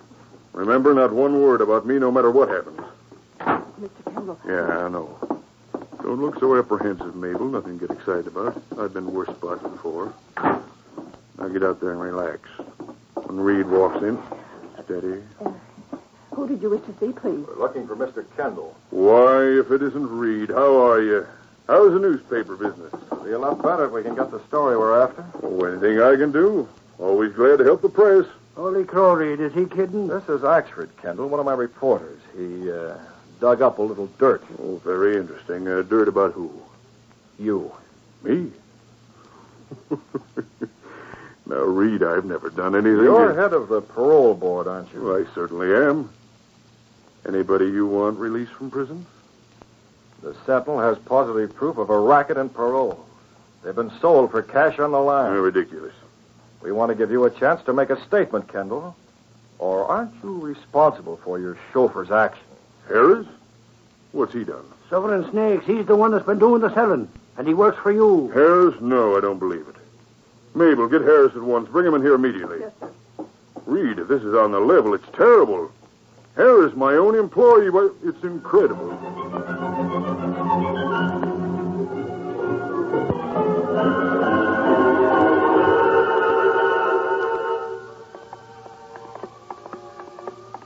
I can't understand where he's gone to. As a last resort, we'll check his room. This is it, Mr. Kendall. Harris? Harris, where in place is it? Kendall. Reed, golly, look at it. The closet's wide open. The bureau drawers are empty. He's gone, Axford. Bag and baggage. So he has. Reed, there's no doubt about it. Harris was selling paroles. And to think I trusted him. Yes, Kendall. Too bad he ran out, isn't it? So what do you mean? Nothing. I'm just wondering who tipped him off. Come on, Axford. We might just as well get back to the Sentinel.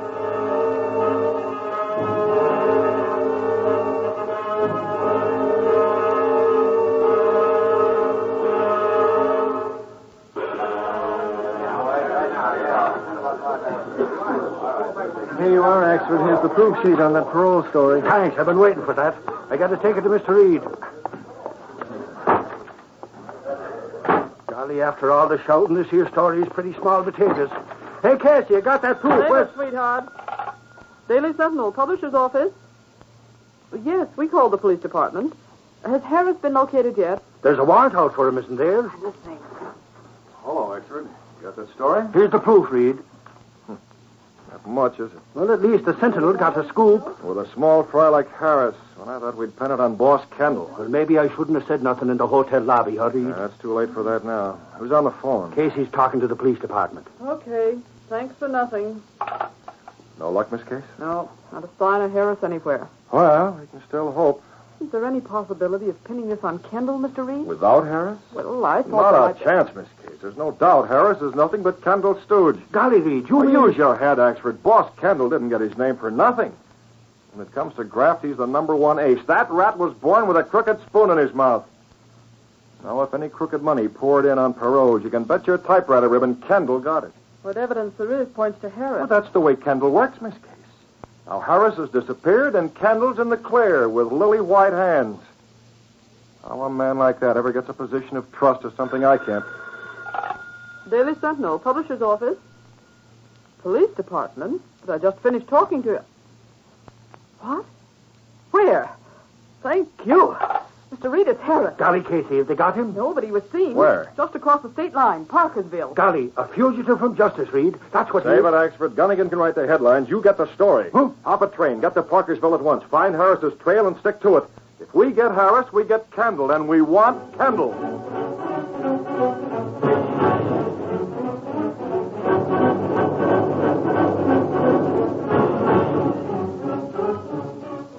Yes, Axford. Any news? I'm calling from Parkersville now, Casey.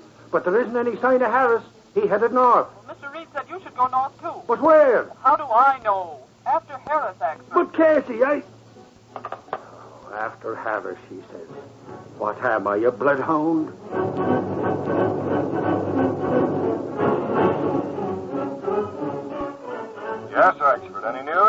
Same as before, Reed. I'm not getting any closer.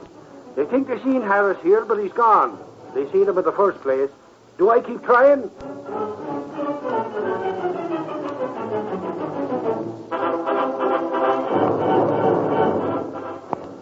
No, Reed. No, I tell you it's no use. I've been searching for Harris so much I see him in me sleep. But that's the only place I see him, in me sleep.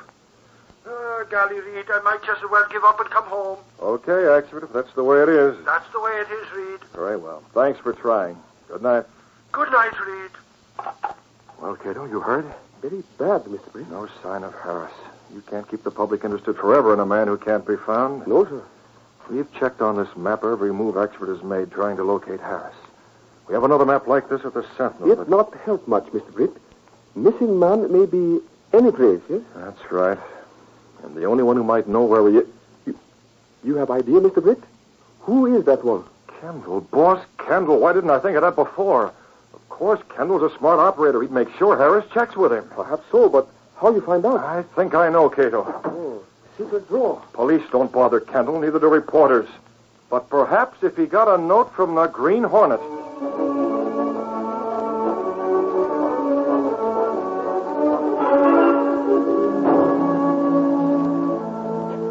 The Green Hornet. A note from the Green Hornet. Mr. Kendall. Yes, Monk, if you're a good boy, maybe I'll let you front for my parole racket, eh? Mr. Kendall, look. Look at this. You get a load of Mabel's face, Monk. Yeah. Mabel, you get so scared over nothing sometimes. Your face is whiter than chalk. What's worrying you this day? What's this, a gag? Just came in the mail. From the Green Hornet, eh? What? Hey, look at this. What's he? He says, how much is it worth to keep Harris in hiding? He knows where Harris is. That's what it says. Tell you it isn't possible. How could it be? No, it's not possible. Harris is hiding out. Sure he is. But the Green Hornet says It's a bluff. Must be a bluff. Only... Yeah, boss. That's the trouble. Only with that guy, you can never tell. All right. Maybe the next time Harris calls, I want to talk to him, see? Make sure I talk to him.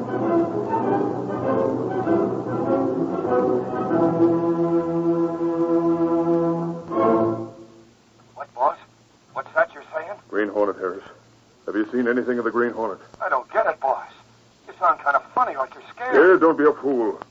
I'm cautious, that's all. You seen anything suspicious, anything? Oh, I don't know. When a guy's hiding, he thinks everybody he sees is The after Hornet him. says he knows where you are. He says I got to kick in or he'll bring you back. Huh? Boss, nobody knows that guy. He might be anybody. The farmer down the road, a man driving past in the car. Boss, Kendall, I'm coming back. You're what? I'm coming back. I don't want to fool around with the Hornet. You're staying there. But the Hornet? How do I know what he'll do? How do any of us know? Well, you gotta protect me. I'm coming. You're staying, understand? You're staying right there. Boss, the Hornet. Shut up, I tell you. Stay there and don't move, understand? Don't move. Monk. He's scared, huh? Scared stiff. Yeah, I guess you'd be scared in the same spot. Who, me? I tell you, skip it. Mabel, Yes, Mr. Kendall. pack your bags. You and Monk are going up there where Harris is hiding out. We are? Yeah, if he comes back, I go to jail. I'm ruined. Make sure Harris is okay, get it? And make sure he stays okay. Take one of the cars.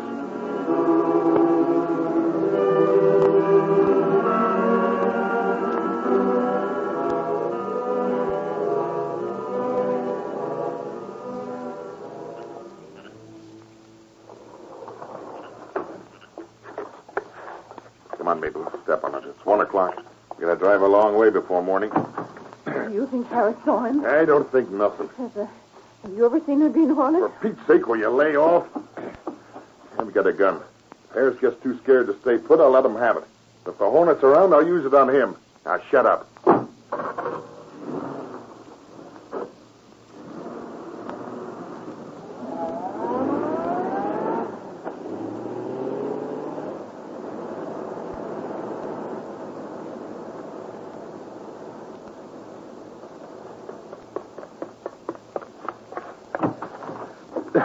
Work, Cato. Step on it. Send the Black Beauty after them.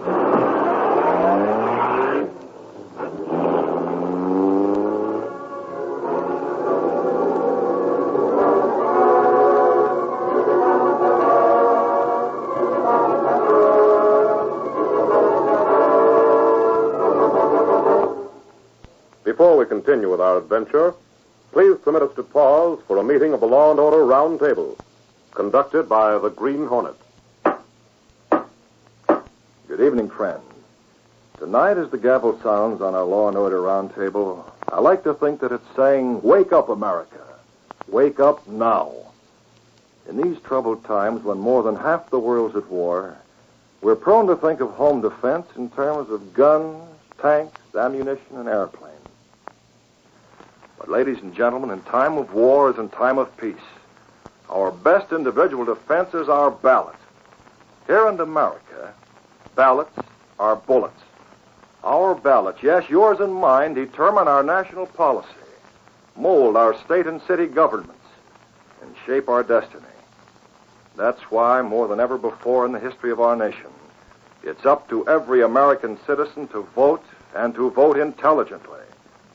That's why I appeal to you tonight to vote only for those men who are qualified by education and experience, by character and courage, to lead our country in the right direction.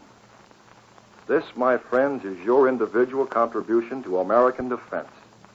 For real defense begins within the nation.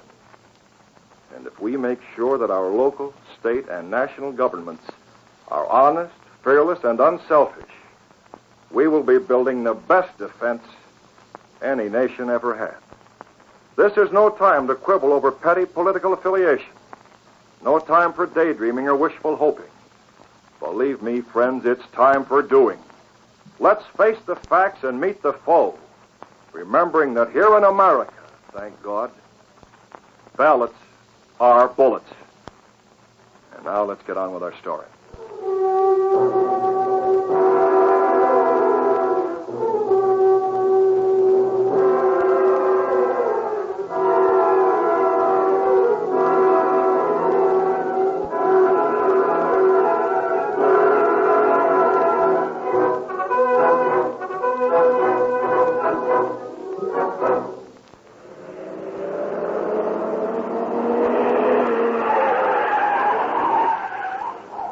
Fast and far through the night traveled Kendall's secretary and the hoodlum monk. By the time daylight came, they were on country roads, empty enough so that the Hornet's car behind them could travel without danger. We're still on their trail, Cato. Yes, Mr. Britt. Once almost we missed them at night. We can't miss them now, but don't get too close. No, sir. They have plenty of dust from the road. They'll not see us follow us. As soon as we get over this hill. Cato, stop the car. Mr. Britt, they've gone. Oh, the car turned off the road. That's why I had you stop. Yes, I see now. A little cabin back off the road. Harris is there? Must be. Cabin has telephone, see wire. Mm-hmm. Maybe we give them gas, then call police. It wouldn't work, Cato. Police get Harris? Sure, but Boss Kendall would hear about it and skip. He'd be out of the country. I see. What we've got to do is to force them to return to the city, to Kendall's place. Right where the police can grab Kendall as well as Harris. What? How we do that? I'm returning to the city tonight when it's dark. You'll be able to stay here after I leave so you can phone me when they go. At the apartment? Yes, and don't worry, I'll be at the apartment before they leave because I'll call them here from the apartment. I understand. Right now, before I leave, Harris is going to see the Green Hornet. He's going to see so much of the Green Hornet, he'll get sick of him.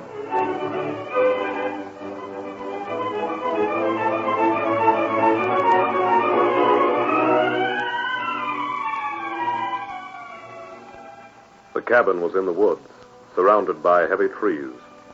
Even at midday, it was gloomy inside. Sure. I called the boss, Harris. We got everything under control. Yeah? Like he said, the Hornet must have been pulling a bluff. Say, maybe we ought to move someplace else. This place gives me the shivers. Them trees are so thick, it makes it sort of gloomy, understand? Eat your food and shut up. Kept waking up last night. Kept hearing noises. And after what the boss said about the Hornet... You've been alone, that's all. Sometimes I thought I even seen the Hornet. Sometimes I... Hey, what's the idea? Hey, that water spilled all over me. The window. I saw him in the window. Hey, you're nuts. There's nothing there. Not now, maybe, but I saw him. I tell you, I saw him. He wore a mask.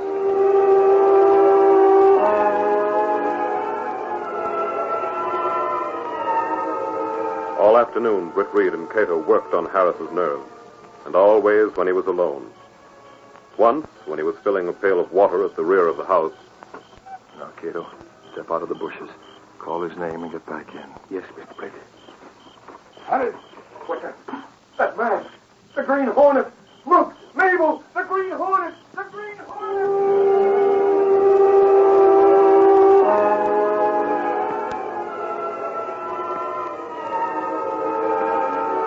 And again, when he had barricaded himself in his room, refusing to step out, suddenly the window flew open. Harris. You! There isn't much time. You better run to Boss Kendall. Tell him to kick in before you're finished. You better run to Kendall.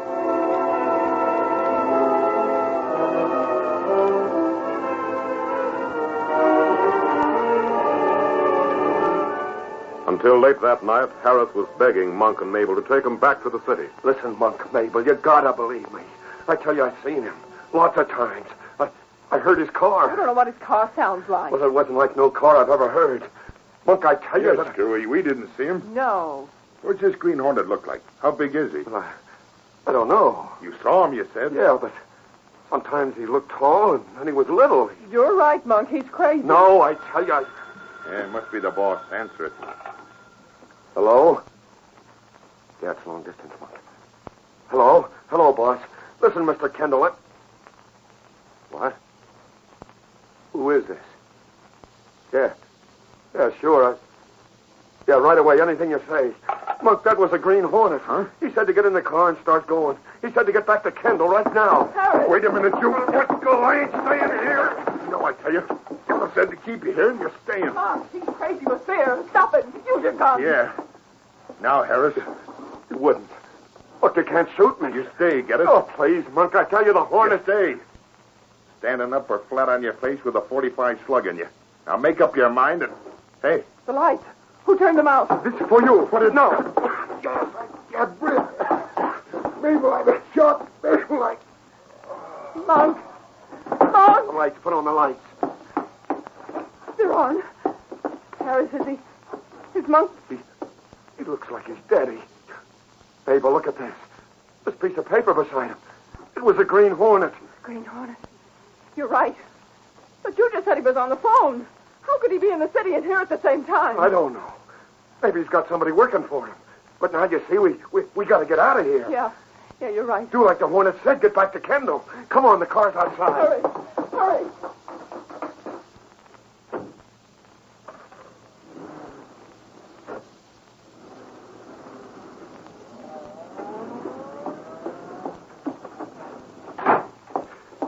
Yes, this one, Monk. I give him gas like Mr. Britt say. He not wake up for a long time. Now I call Mr. Britt back at the apartment. Wrong distance.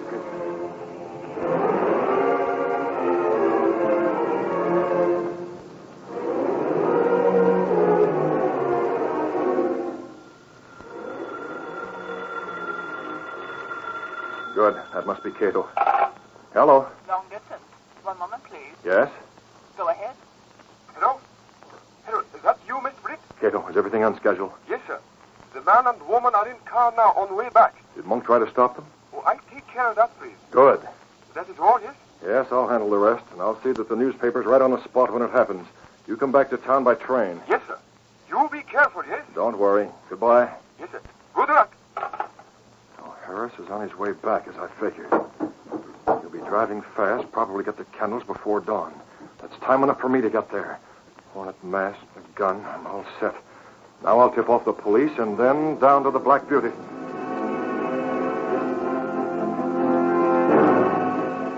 A few seconds later, the sliding panel in Britt Reed's bedroom closed behind him. A narrow passageway built within the wall of the apartment house itself led him directly to the adjoining building. Supposedly abandoned, this building served as the hiding place for the sleek, super-powered Black Beauty, streamlined car of the Green Hornet. Britt Reed slid behind the wheel, slammed the door. Over his face, he slipped the green mask with the figure of a hornet drawn above the mouth. His foot pressed the starter, and the Green Hornet raced off.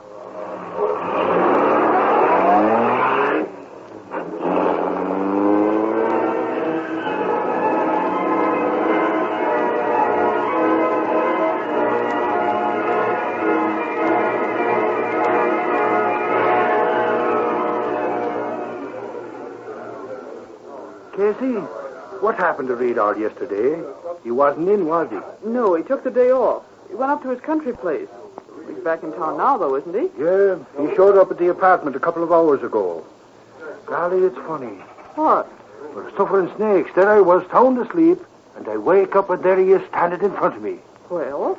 He asked me to come down here as a special favor and get him all the back files on the Harris story. I'm getting them now. That's a lucky thing I found you here at that. I often drop back after a movie and work all night.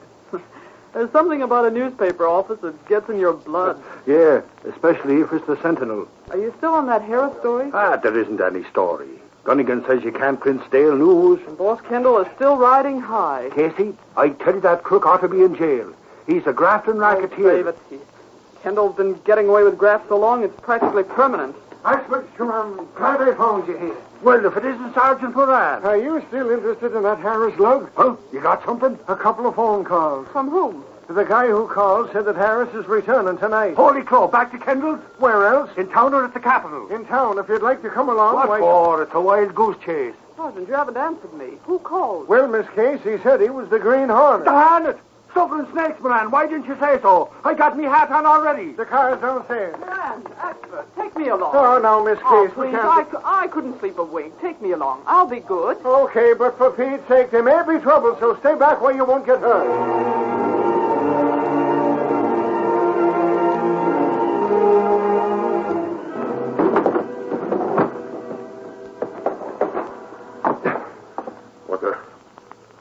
Blazes that?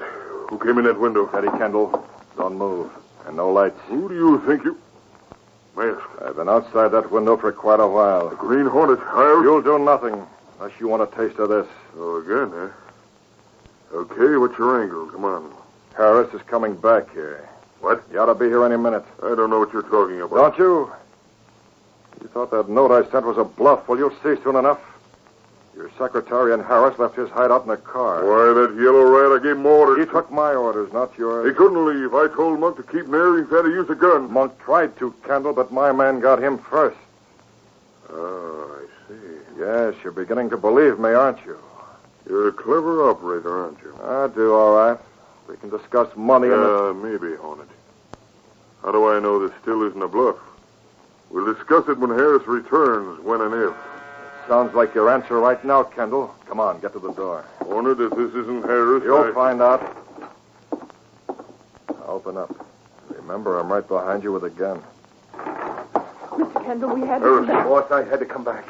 The Hornet made me stop Monk from shooting me, but he said that he... Yes, don't stare, Harris. I'm here. The Hornet. The Green Hornet. Boss, Shut up. Okay, Hornet, you hold the cards. How much do you want to get rid of Harris? Get rid of him how? I don't care how. I'll use that gun anyway, but get rid of him. Police find him, he'll talk. Apple cart is tilting already. Not tilting, Kendall. It's already spilled. There's one other thing I haven't told you. Yeah, what's that? I saw plenty outside your window. For one thing, the police were parked across the street waiting for Harris to show up. Who took them off? I did. I told them to... The police. Hornet, take care of Harris. Use that gun. Sure, I'll use it on you, Kendall. Hornet. Take it. Shut up. You killed him. Quiet. Get this, Harris. I'm leaving the back way. Make sure you tell the police everything. Understand everything. If you don't, you'll get what Kendall just got. Remember that. Hornet. Hornet. It's no use. He's gone. Open up, Kendall. We know that you got Harris. We saw him come in. Open that door. Yeah, I'm here. I'll tell you what you want to know. All right, Harris. Okay. Mister, you're under arrest. Sure, only it wasn't me. It wasn't me. You gotta believe me. It was Kendall. Boss Kendall ran that racket, and I can prove it. If he wasn't dead, What are you talking about? Holy crow, he ain't dead. He's unconscious. Who done it? Not dead. It was a Green Hornet. But even if Kendall ain't dead, I'm still gonna sing. Sure you are, Harris. Good and loud. And the words are going to be all about Kendall. Start singing. Well, expert, what are you standing around for? Where's the phone? Have you forgotten all about the Sentinel? Suffering snakes!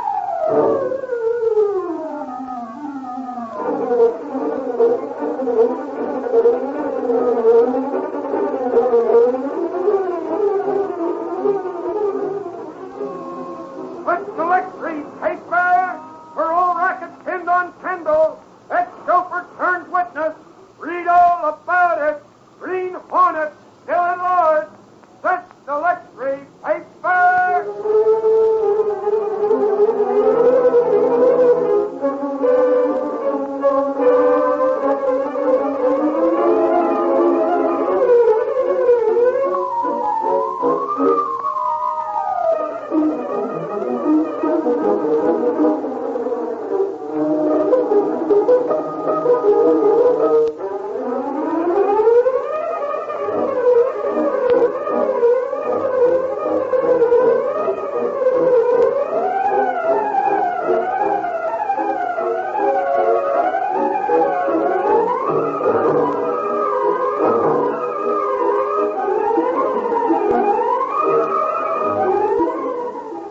heard the adventure, Parole for Sale. These exciting dramas originate in the studios of WXYZ Detroit and are sent to you every Saturday at the same time. They are copyrighted features of the Green Hornet Incorporated. All characters, names, places, and incidents used in this drama are purely fictitious. Myron Wallace speaking. This is the Mutual Broadcasting System.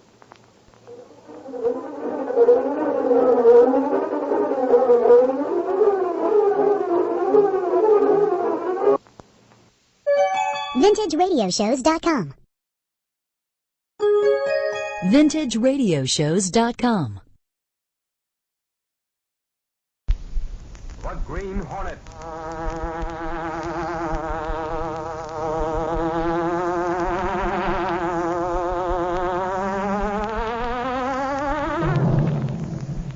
He hunts the biggest of all game, public enemies who try to destroy our America.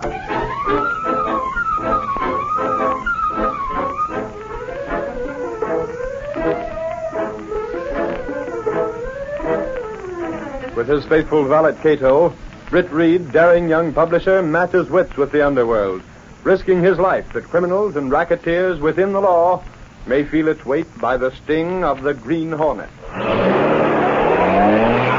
Ride with Britt Reed as he races toward another thrilling adventure. The Green Hornet strikes again. Hurry, Cato! Here's where we smash a murder ring racket.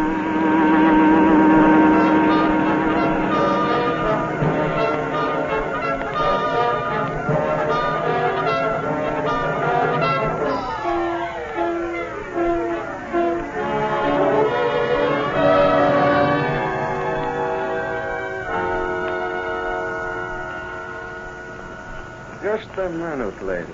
I want to ask you a question. You startled me. Well, do you want a nickel for a cup of coffee? No. Work for the paper, don't you?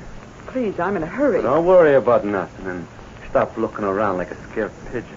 I have to get back to the newspaper. I just come in from out of town. Oh, that's very interesting. Now, if you'll excuse me... Relax. Answer me and you won't get hurt. Where is he? I don't know who you're talking about. You know all right. Crandall, that's who I mean. Crandall. Crandall? Yeah. Mr. Big brought me into town. He says I should look up Crandall. Crandall's disappeared. Listen, sister, I know he's disappeared. I'm asking you where. But I tell you, I... Now, look. Don't kid me. Crandall's a witness against certain buddies of mine. He scared the cops because he done some little job, see? So your newspaper has him hidden away someplace in a hotel room, keeping him undercover and plastering what he says on your front page. Where you got him hiding? Oh, mister, everything you say is true, but you've got the wrong paper. Yeah? Yes, I work for the Sentinel. It's the Clarion that's got Crandall hidden away. And are they scooping us? You work for the Clarion? I work for the Sentinel. He certainly pulled a boner. I don't know. I just come in from out of town. The Clarion's a block further down. It's the Sentinel that's on this street, and it's... Oh, I wish I had a brick in that pocketbook. Sloped by a dame. Come back here, come back. She runs like a scared rabbit.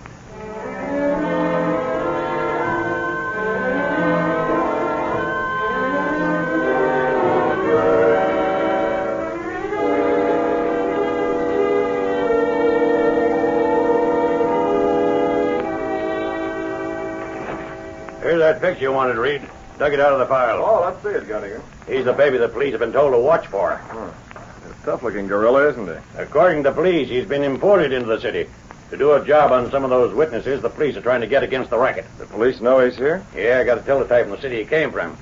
They got a general alarm out for him now. I don't know. The city's a big place, Gunnigan. Men have stayed out of sight in it before. Yeah, plenty of rat holes and plenty of rats. Heard anything more about Crandall? Don't mention that name.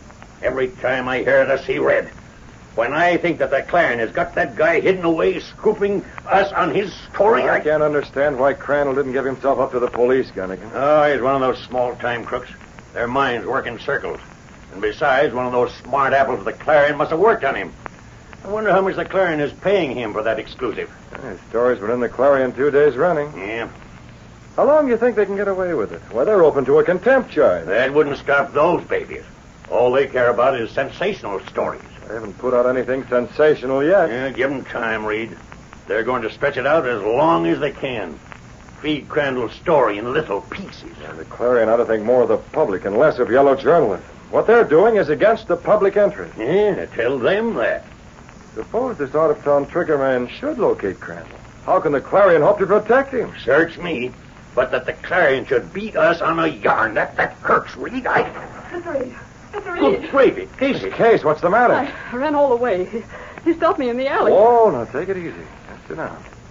Oh, you look like... I don't know whether I'm tired or scared. I guess both. Who stopped you? Oh, some awful-looking man. He wanted to know where Crandall was. Huh? What's that, Crandall? He made a mistake. He thought I worked for the Clarion. He said he'd come in from out of town, and some friend of his wanted to take care of Crandall. He looked like a gunman. Jumping catfish. No wonder you're scared. Wait a minute. Case, is this the man you saw? Huh? Here, take a look at this photo. Is that the man? Wait. Well, yes, I think it is. Where did you get that? Miss Case, you ran into something. Gunnigan. Yeah, Reed. Get the police. Tell them he's been spotted. Hello? Hello? Now, get me the Clarion. Yes, the publisher. Oh, if he's not there, make it the managing editor and ring me back. Reed, they won't listen to you. Never mind that. Now, get going. Miss Case, tell Gunnigan all you know. Okay, Mr. Reed, but you're not going to try and make the Clarion give up their pet witness just because... Just because his life is in danger? I certainly am. Even the Clarion has some respect for human rights.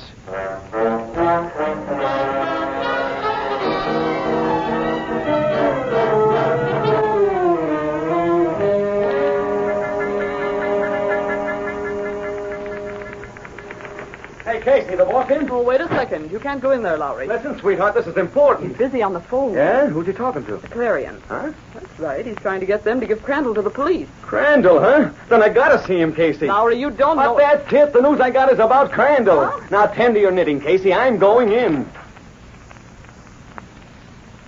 No, I'm not trying to kid you. I tell you, unless your paper releases Crandall to the police, he's after... Hey, boss. The Sentinel may do a lot to get a story, but this time we're interested in human life. Call it off, boss. It's no use. I give you my promise that the Clarion can keep Crandall's story exclusive. Yes, even if they turn him over to the police. No, I'm not trying to find out where you have him hidden. Word of honor, Langley.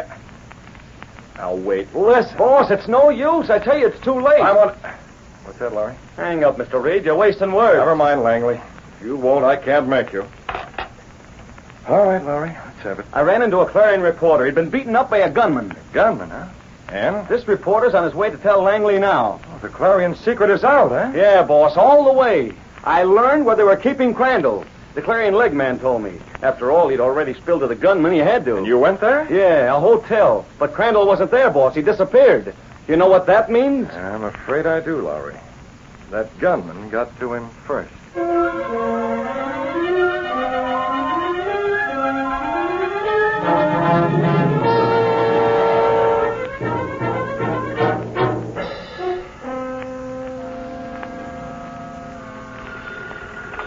Yep. It's outside, huh?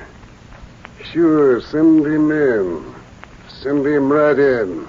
Let's see, better put this note onto a newspaper. There we are. Hello, Buckner. Come in, Triggy. I come to collect my dough. I took care of Crandall. Yeah? Yeah, I gotta skip out of town. The bulls are looking for me. So you want your dough? Yeah, 10 G's. That's what you brought me into town for. Now give me the cash and I'll blow. Just a minute, Trig. Sit down. I ain't got time. I gotta... Sit down. Okay. But make it snappy. So you done your job, huh? You rubbed out Crandall. It's right there in the papers. Yeah, I can read. Witness disappeared. Police censored Clarion newspaper for holding him secret. Claim newspaper caused witnesses loss indirectly. You don't say he's killed, Trig. What do you want me to do? Leave him there? Where's his body? Where? In the river. Yeah. Trig, I've been running this murder ring for a long time. Things got hot and the cops were checking up. So I had to bring in a hood from out of town to close Crandall's mouth. I brung you in. I told you Crandall's dead. Just checking that. 10 G's is 10 G's. Listen, I can't hang around. Give me the story. Huh? Come on. How you located Crandall? The works.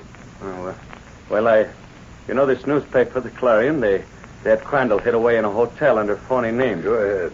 Well, I found out where he was. Grabbed one of the Clarion reporters and beat him up till he told me. And then? Well, then I go to this hotel. Say, what is this, a third degree? Go ahead. Well, I sneaked into the hotel, grabbed Crandall, Made him come with me at the point of a gun, took him down to the river, bumped him off, and tossed him over. Simple as that, huh? Yeah. All right, Trig, now I'll tell you one. I don't get it. Oh, yes, you do. You didn't rub out Crandall. Huh? You're just trying to collect that dough from me for a job you never pulled. I tell you, I went to the hotel. Sure you went. But Crandall was gone when you got there. Well, He was gone when you got there, wasn't he? How did you know? Yeah. So your job ain't done, Trig.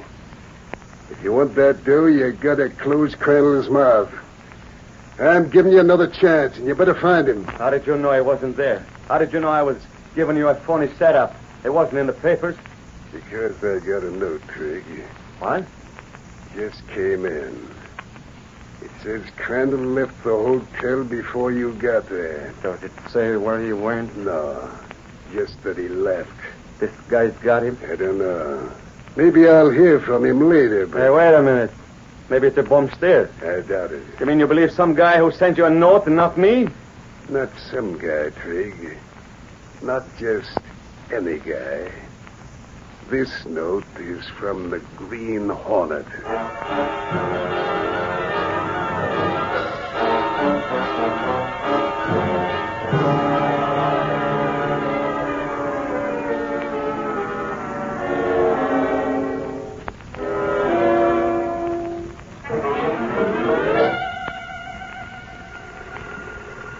I'll take it, Cato. Hello. Reed? Yes, Gunnigan. Anything new? Not a thing. You want me to give you a ring at home? Crandall's body been located yet? No, Reed. You think he may not be dead? Yeah, I'm just wondering, Gunnigan. Keep after it. Got the whole staff out now, Reed. Good. See you tomorrow, Gunnigan. Good night. You heard that, Cato? Crandall's not dead? Well, if he is, his body hasn't been located yet. That may mean Crandall's wife got the Green Hornet note I sent her and acted on it before that trigger man located Crandall. You think so? Well, Crandall's a peculiar duck, Cato. A small-time criminal who's afraid to go to the police because he's mixed up in some minor crimes. Yet he holds the key to the exposure of Buckner's murder ring racket. That is true. Well, the Clarion had him bottled up. I sent a Green Hornet note to Mrs. Crandall, a threat which I thought would make Crandall go to the police. Apparently, it had a different effect. What is that, Mr. Bates? Well, assuming that Crandall is still alive, that Hornet note may have made him seek another hiding place. I see. But the note you sent to Buckner. We'll go into that later. Right now, we're calling on Mrs. Crandall. Mrs. Crandall? Yes, if Crandall isn't dead, she must know where he is. Got the Hornet gun and the mask. We're taking the Black Beauty.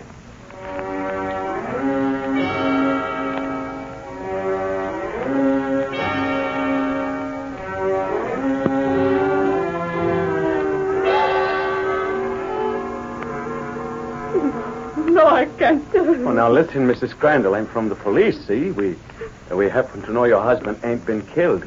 If you want to keep him alive, you better let us protect him.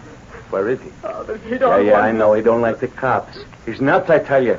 There's a trigger man looking for him. Maybe the Green Hornet. Oh, so the Hornet did write you, huh? A warning?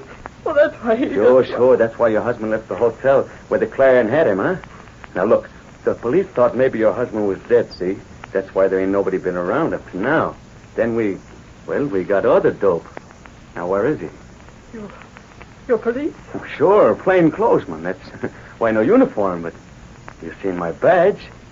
Now, where is he? Well, that's more like it. This address. Room 34. I'll take that paper. I got it. Room 34, huh? Okay, lady. You don't have to worry. I'll take care of him. So long.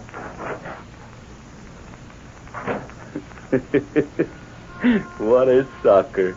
Did she fall for that phony badge? Sure. I'll take care of Crandall.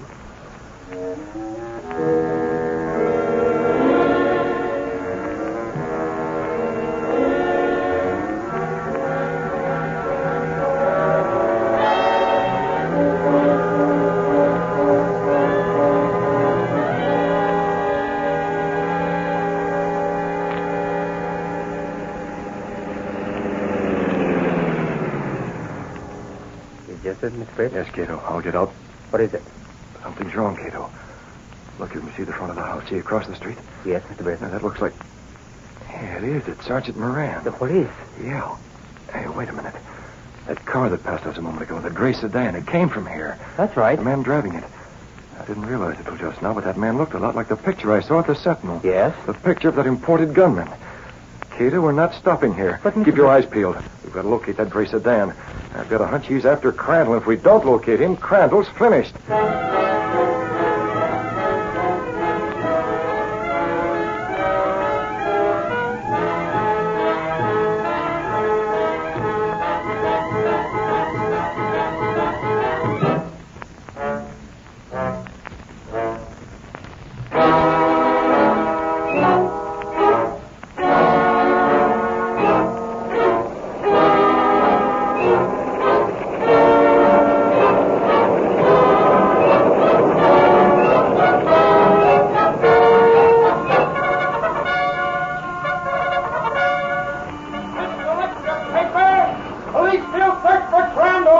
Green Hornet, no leads, no clue. Read all about it. Wife received Green Hornet warning. Sentinel extra paper.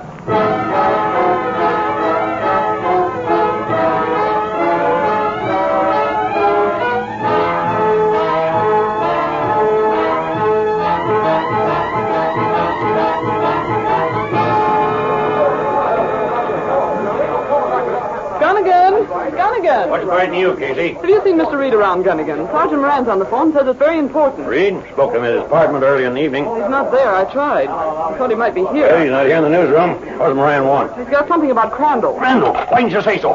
Hello. Hello, there's a call from Mr. Reed. On his line. Switch it here, fast. He was calling from Crandall's home. Crandall's wife said something about him being... Hello, Moran. Gunnigan, Moran. No, Reed isn't here and Axford's out. What do you got?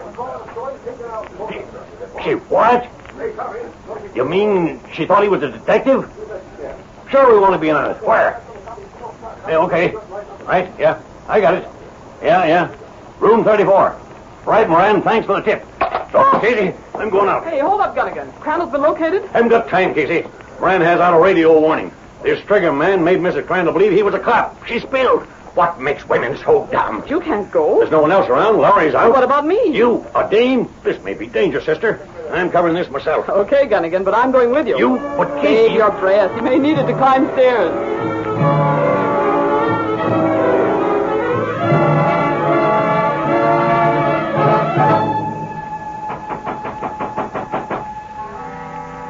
Who is it? Come on, open up. I got a message from your wife. Oh. Message from my wife? Inside, Crandall. Oh, hey, now, wait a minute. What's the idea of the gun? So you were spilling to the newspapers, huh? Who are you? Buckner's had me to take care of you, Crandall. Oh, now, wait, you can't. I'm trying to put a... What's that? You can't shoot a guy in cold blood. You're a trigger man. I but said, shut up. Sirens, police sirens. Police? Ah, they came. They're I'm here. getting you, pal. Come on, open that window. No, open it. Out on the fire escape. Now, start going down. Move. You changed your mind? You ain't gonna bump me? Keep moving. Cops is too close. Go on, jump down to the ground and don't try running for it. I'll be right behind you. All right. Stay there. Here I come. There, that great car. Get into it. No, listen, I wasn't gonna say nothing. I'll tell you, I'll put it in. Slide over. Behind the wheel. Okay, stop the car and get going. You and me ain't hanging around for the cops, Crandall. We're taking a little drive, see? Yeah, that's right. Head away from the sound of them sirens. Please, you can tell Buckner. I won't do any talking. Yeah? What have you been doing up to now? Sign language? I didn't tell them clearing guys nothing. Nothing real important. Honest, you gotta believe me. Sure, I believe you. We're taking a little ride. That's right, Crandall. All three of us. Hey, what the devil? Who are you? I was sitting here in the back seat waiting for you. Who are you? You got a mask. A mask? Hey, that must be the Green Hornet. The Hornet? Why? Don't point that gun you're at. The one I'm holding will go off first. What a spot. A trigger man and the Green Hornet. That's right, Crandall. It is a spot. And you're on it. Keep driving.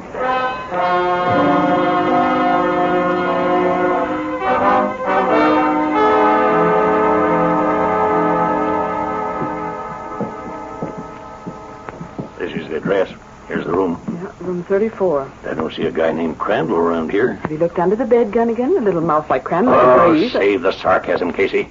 I thought Sergeant Moran was really handing us a tip. That guy makes more mistakes than Axford. And I'm not kidding. Someone was here, Gunnigan. Sure. But the birdie is flown, Casey. No, I mean someone else besides Crandall. Sherlock, Come here, look at the fire escape. I'll show you what I mean. Okay. Just what? There are footprints in the coal dust that covers that fire escape, Gunnigan. Sure. Crandall scrambled out that way. Those footprints. Two sets of footprints. Huh? 2 sets, not one. Say, that's right. But who? Somebody came for Crandall, that's a cinch. Good grief. Well, there's someone on the fire escape now. He's coming this way. Stand back. Hey, Gunnigan. Oh, it's only Moran. I'm coming in. Whew. Sure was a job climbing that thing. Sergeant, there were prints on that fire escape. If you hadn't ruined them, you might have found out who was with Crandall. I don't need prints for that, Miss Case. You got something? Yeah, the men found this in the alley. There's the guy who was in this room. What do you say? Holy jumping catfish. That's the seal of the Green Hornet.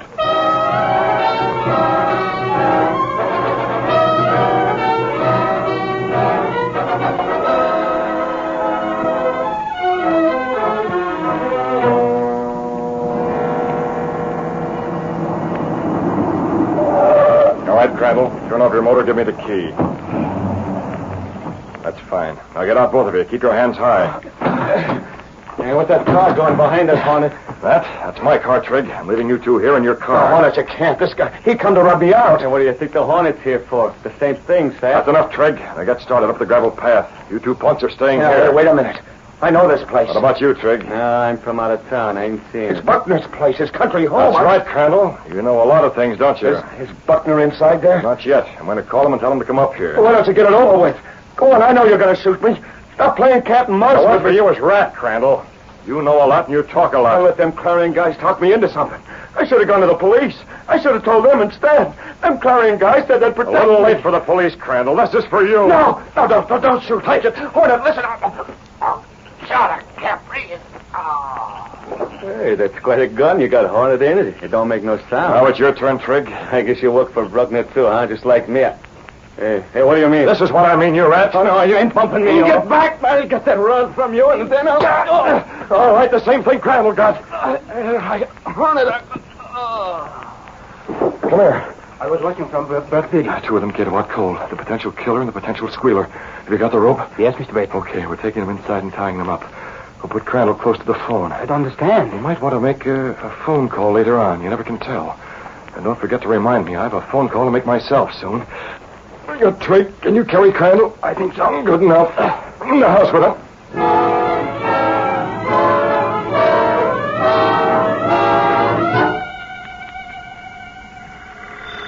About time I heard something. Hey, hello? Buckner? Yeah, talking. Who's that? How much you paying to have Crandall removed? What? Say, who is this? Not Trig, Buckner. Who is it? This is the Green Hornet. The Hornet? That's right. How much? Well, there was something about 10 grand. 10,000, Bring it here and we'll talk business. What are you getting at? Come where? I have Crandall at your country home, Buckner. Trig is here, too. My country place. How do I know this is on the level? You don't, Buckner. You'll have to take that chance. Now, wait. Hold on. Hello. My country place, huh? A Hornet, eh? It might be a stall, and yet I can't let Crandall be picked up by the police. My country place, huh?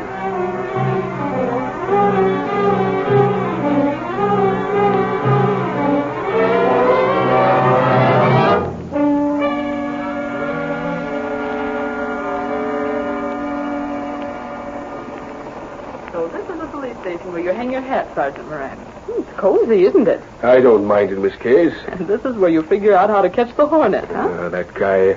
Listen, if I ever get my hands on him, You've been waiting a long time. Come on, Danny. The Hornet's got Crandall someplace.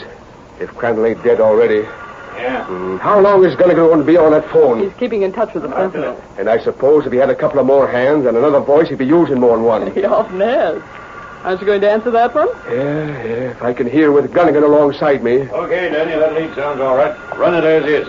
Play up the Hornet. Bring me, Gunnigan.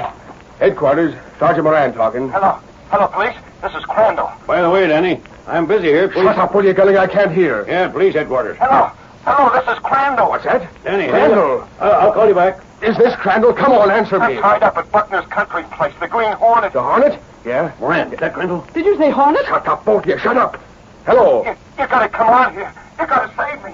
The Hornet's tied me up, but he got one of them freezers like his phone. He's around someplace. You got No.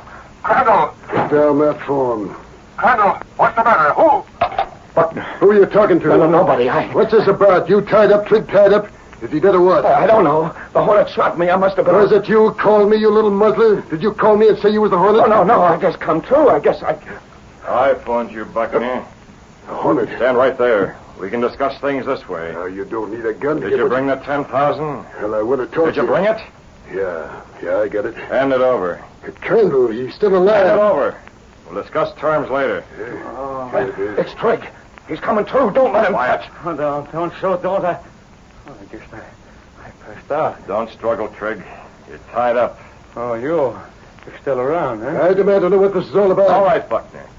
Your hired gunman is tied up, and the man whose mouth you want to shut is tied up. I paid you. Why don't you take care of him? I think I'll first take care of you. Look out, Buckner! You plugged him. You plugged Buckner. All I gave him was a shot of gas. That's the same thing you two got. Now get this. Crandall called the police. No. Don't lie, I heard you. You're tied up, Crandall, so's Trigg. The police will be here soon, and I'm going to leave you just as you are. Now, you screwy Buckner paid you. I've got the money, that's all I want. I don't get it. Suppose the cops get here before I get untied. In that case, you'll take care of Crandall. No, he can't do that. Tie him up. Tie him up tight. And another thing.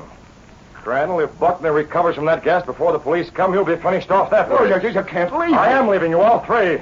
You're a small-time crook, Crandall. Before this, you were afraid to talk to the police, and now you'll be praying that they'll get here. No, wait. Better start right now. If I get out of these ropes, you punk. No, you can't. I'll get out first. Why don't they get here? Why don't they get here?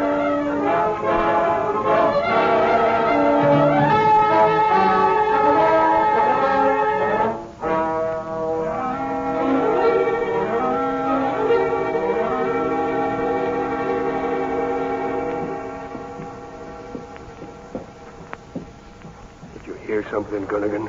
Yeah. Thought I did. Behind that door, Moran. Got men all around the place.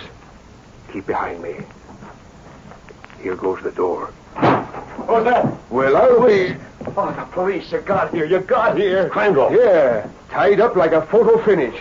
And this guy, he's that imported gunman. Hey, there's Buckner on the floor. What? He's out. You ain't got nothing on me, copper. We got plenty, you rat.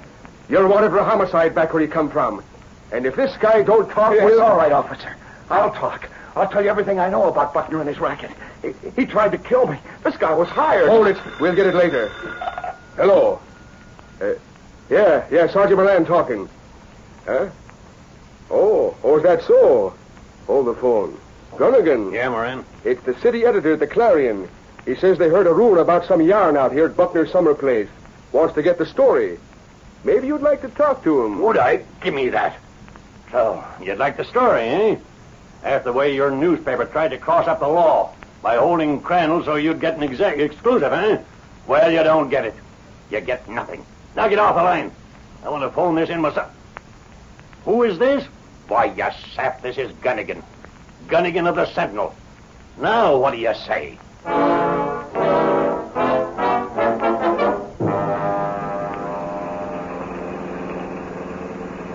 Head for the hideout, Cato. Yes, Mr. Brett. We stayed around until the police showed up. And by this time, Crandall is spilling everything. You're sure he was tied? Of course. Both he and Trigg tied so tightly neither could get loose. I just wanted Crandall to realize what a spot he was in, and he did, Cato. He did. Oh, by the way, do you know a good charity that would like to receive an anonymous gift of $10,000?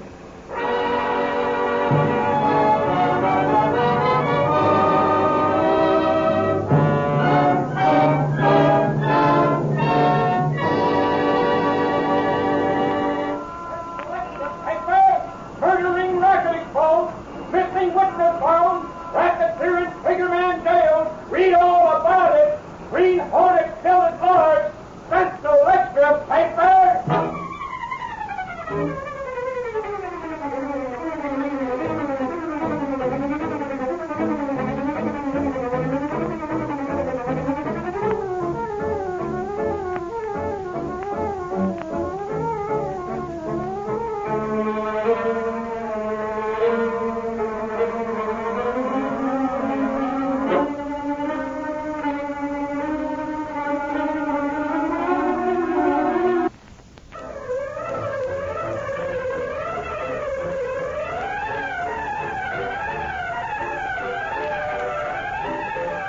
These popular radio dramas, created by George W. Trendle, are a copyrighted feature of the Green Hornet, Incorporated.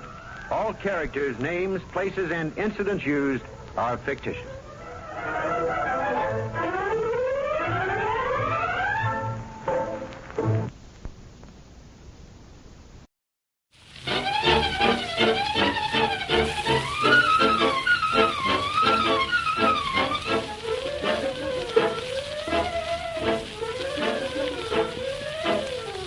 With his faithful valet Cato, Britt Reed, daring young publisher, matches wits with the underworld, risking his life that criminals and racketeers within the law may feel its weight by the sting of the Green Hornet. Ride with Britt Reed as he races toward another thrilling adventure. The Green Hornet strikes again. Hurry, Cato. Here's where we smash a tax racket.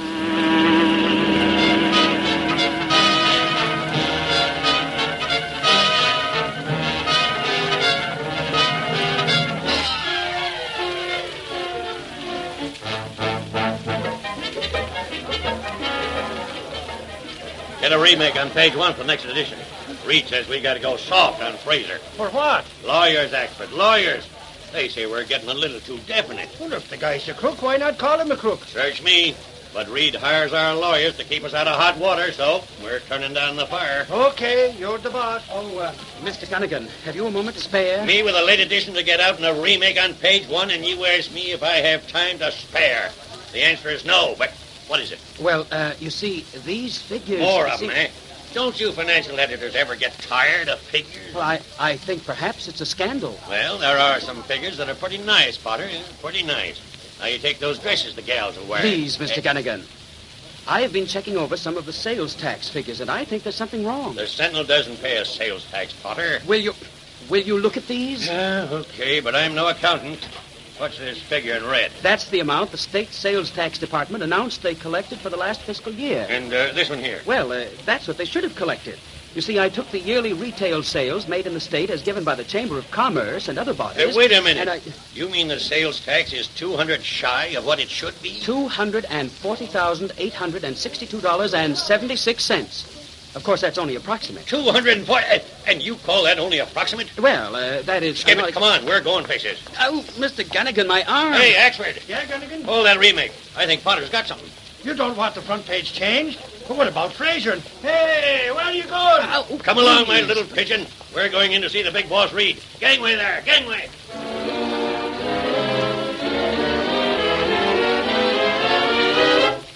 This is very interesting, Potter. I think you've dug up something. If this is true, Fraser's department is shy 200,000 or more. Mr. Reed. Yeah?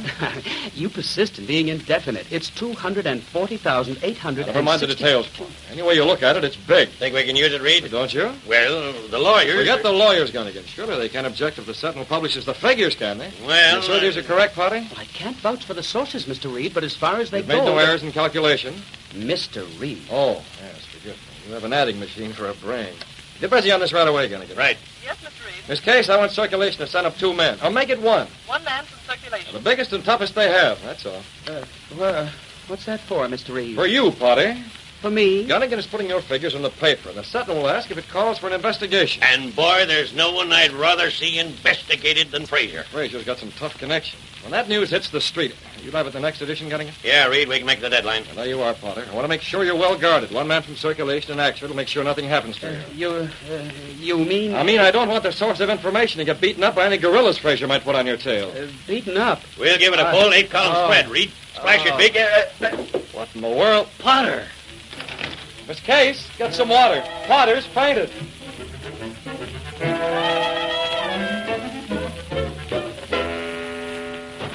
Mr. Fraser, the Sentinel. Let me see that, Prentice. It's all there, right on the front page. 200,000 missing from sales tax rolls. Where is it? Nice headlines. Shall I call your lawyer, Mr. Fraser? No. Put the phone down, Prentice. But isn't that libel? Pretty smart of Reed. You see, he didn't make any accusations. Merely asked the question. Can't bring action for that. But this is apt to bring an investigation. I see it was the financial editor of the Sentinel who uncovered this missing amount. Fraser, you took that money. How can you be so calm? Yes, I've got to do something. But what? If this should be followed up, it would eventually lead straight to you. Prentice, you're too excited. With that headline staring you in the face, how can you be So calm? I'll tell you, my dear. You and I and several others are the only ones who know I took that money from the sales tax fund. But, Mr. Fraser... Others may suspect, but that's all. Would you mind the door? Oh. But, Mr. Fraser, if you're called to account for Prentice. this... That's better. Now understand this. The collection of the state sales tax is a very widespread job. It goes through thousands of hands before I get my hands on it. Any investigation would have to follow the same course. That would take time, you see. Quite a good deal of time. So I'm going to call for an investigation myself. You what? Yes, I think that's the thing to do. But your bank accounts, they'd show clearly When the that time comes, my bank accounts will show nothing. Oh, by the way, what's the name of that financial editor of the Sentinel? It's right there. Let me see. Potter. Yes, Potter. That's it. I'll have to take care of Mr. Potter. Oh, And then there's Scanlon. I ought to take care of Scanlon, too. Scanlon is one of your top assistants. He's too ambitious, don't you think? Much too ambitious. And so honest, it's a shame. Scanlon and Potter. Two birds with one stone. Fraser, what have you got up your sleeve? Get in touch with Scar, Prentice. Tell him... That hoodlum? Hoodlums come in handy, Prentice. Tell him to be here tonight. The back way. Where are you going? I'm going to start an investigation, Prentice, that will end up with Potter dead, Scanlon behind bars, and... And what about you? Why, I'll be in the clear, Prentice. Absolutely in the clear.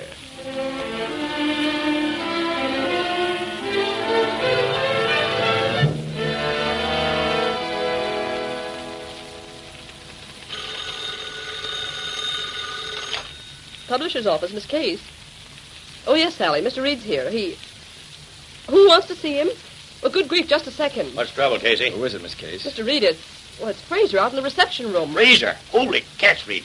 Here comes a libel suit. That story... Miss Case. No, Reed, don't do it. Duck out of sight. We'll get rid of him. Why do that? But, Mr. Reed... You heard me, Miss Case. Okay, it's your funeral. Have him come in, Sally. Reed, I know that politician. You've let yourself in for something. He'll come up here raising the roof. It's a solid roof, Gunnigan. He'll blast it off. The door. Mr. Reed? Well, come in, Fraser. Nick is a lamb, Gunnigan. Well, I'll... Reed, that was a fine story you had in the Sentinel today. I appreciate it. Something wrong with your secretary? Anything wrong, Miss Case? No, I just, I'm getting out of here. Leave the door open, Casey. Me too. Well, what brought that on? The shock, Fraser. You see, we rather expected you to be burnt up about that story. Just the opposite, Reed. That story is the cause of an investigation in my department. You mean you're starting an investigation? Yes. On your own hook? I am. You're not afraid of it, huh? Reed, it's apparent that money is missing from the sales tax collection. Yeah, it's apparent now. Yes, I admit I should have seen it before, but, well, I couldn't believe my suspicions of Scanlon. Scanlon? One of my best men. Confidentially, Reed, I think he's the guilty one. Scanlon, huh? You know, I thought it was you. Me? And I still think so. You're not trying to set this Scanlon fellow up as a scapegoat, are you? Well, of course not. I know the Sentinel hasn't been especially friendly toward me. That's but an understatement, Fraser. We've done all we can to expose you. However, let's see what the investigation brings out. Shall we?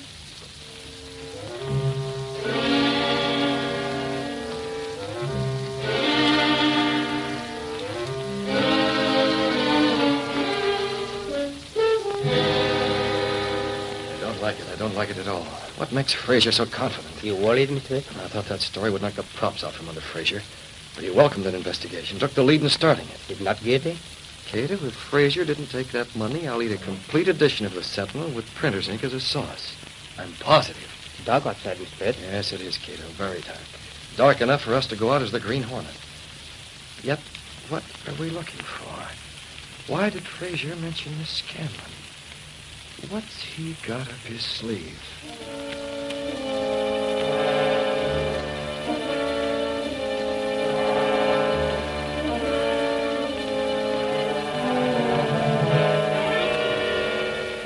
Okay, Fraser, you sent for me. What do you got? Take this gun, Scar. It won't be traced. Who do I use it on? A man named Potter. Here's his address. Potter. Now get this. All of it. I don't want to repeat. Scanlon, one of my assistants, is calling on Potter tonight. He has an envelope. He doesn't know it, but that envelope contains $20,000. It'll appear that Scanlon is going to see Potter either to bribe him or to kill him for digging up this sales tax investigation. But what? You will use the gun to kill Potter and leave it there. So it'll appear that Scanlon committed murder. I want Scanlon to take the rap for the missing money. And this will do it very nicely. It'll be up to you to see that Potter is dead and the gun is linked with Scanlon as he leaves Potter's house.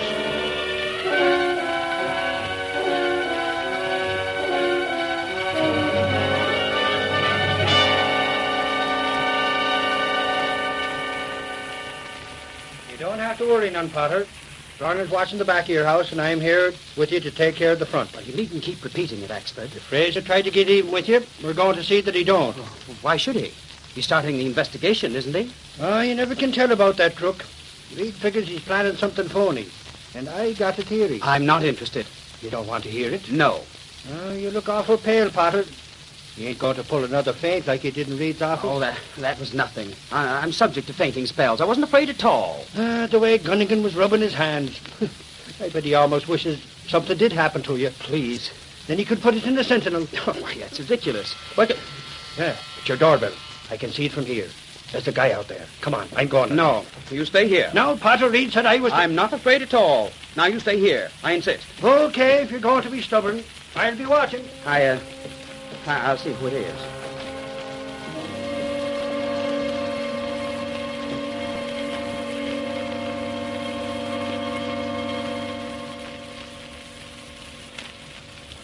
You see the man at Potter's door, kiddo. He just rang the doorbell. I see him. Coming here in the Black Beauty wasn't such a bad idea after all, was it? I don't know who Potter's caller is, but Axford should be able to handle it. Mr. Brett. What? Look, in the shadow. Good Lord, it's another man. Cato, he's got a gun. I could have flashed the barrel. I don't know what he's up to, but I'm going to find out. Mr. Brett. Potter? Yes. What do you want? I have an envelope for you, Mr. Potter. That's a perfect target. I can't miss. An envelope? Who are you? Throw My a name bead is over Scanlon. Scanlon's shoulder. No, you don't. What? Scanlon? Oh, I got to rub that. A shot. Great Scott, Potter. What? Good Lord, Potter, I could have sworn I heard a struggle from back here, but there's no one. Gun. Lying on the ground. Why, it's that car. Whoever fired this gun was in that car. Potter, what happened? Oh, there you are. No, you don't. What? I got you. And with the gun right in your hand. It wasn't me. I didn't. Potter's lying on the doorstep, you rat. Just like when he fainted in Reed's office. Only this time it ain't no feint. I tell you. If it's murder, you're going to pay for it. Plenty. Golly, and it was me that let him answer the door.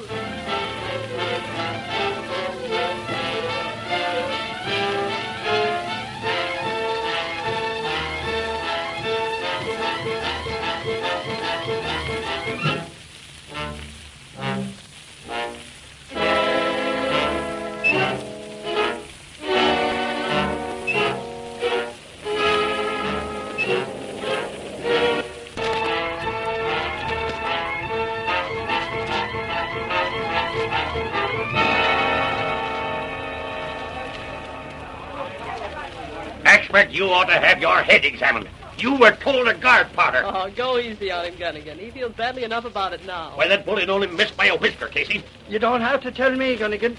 Golly, when I heard the shot and seen Potter lying on the ground, I fainted. Sure you fainted, Potter. But holy crow, I thought you was dead. Well, at least you got the man, Expert. Yeah, Casey, he's behind the bars right now. Oh, Gunnigan. Yeah, Reed. Great work on that yarn last night. It was a close call for you, Potter, wasn't it? I shudder when I think of it, Mr. Reed. Gunnigan, I want you to go easy on Scanlon in the future edition. Go easy? Reed, the guy's a killer. I'm not so sure. He seemed like a killer to you, Potter? Well, I don't think so. I thought I heard a commotion behind him. And that shot, I'm not sure it was Scanlon who fired it. Ah, Potter, you're nuts. Golly, didn't I find him with the gun in his fist? He had an envelope with him, Mr. Reed, with 20,000 in bills in it. And just what does that prove, Miss Kay? Well, Scanlon knew the investigation would expose him. Yeah, it's a cinch to figure, Reed. Scanlon was going to bribe Potter to lay off any more articles on the missing money. When Potter wouldn't bribe, Scanlon tried to plug him. Simple as ABC. Is it? How about it, Potter? Did Scanlon mention anything like that? No, Mr. Reed. He didn't mention a bribe. Besides, Gunnigan, why should Scanlon bribe Potter? The damage was already done. It was too late. Well, maybe he was too excited to think clearly. You ask me. Someone sent Scanlon over there. That's what Scanlon claimed, Reed. He kept saying Fraser sent him. But Fraser says no. If you ask me, Scanlon's in jail, and that's where he belongs. Gunnigan speaking. Hey, Gunnigan, get an earful of this. Lowry, Reed. Let me take it, Gunnigan. You at the jail, Lowry? Yeah, that's right, boss, and get this. They found over $30,000 in Scanlon's bank account, and he can't explain where he got it. 30,000? But there should be more than 200,000 missing. $240,860. Potter, will you stop quoting them exact figures? You're driving us nuts. Well, we should be exact. Never mind. Well, Lowry, what about it? Where is the missing money? Well, he's got the rest of it someplace else, or, well, he's stuck in the market. No matter how you look at it, Scanlon is guilty. Scanlon guilty. Well, it looks that way. It is that way, Reed. You can't ask me to go easy on Scanlon now. It's a clear-cut case.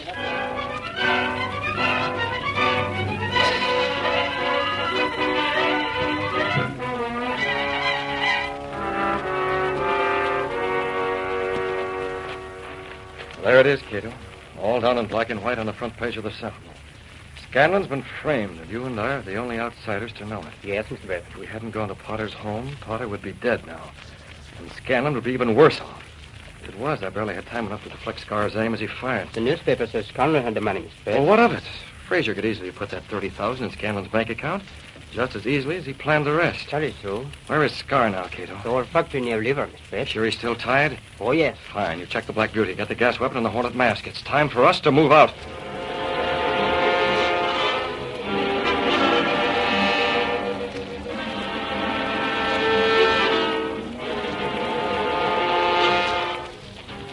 Car's in perfect shape, Cato. Ready to go, Mr. Brett.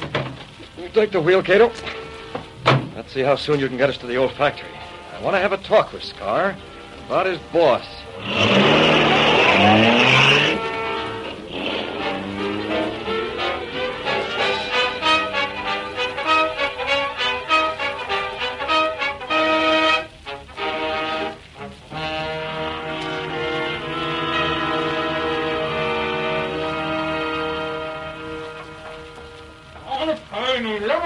On time.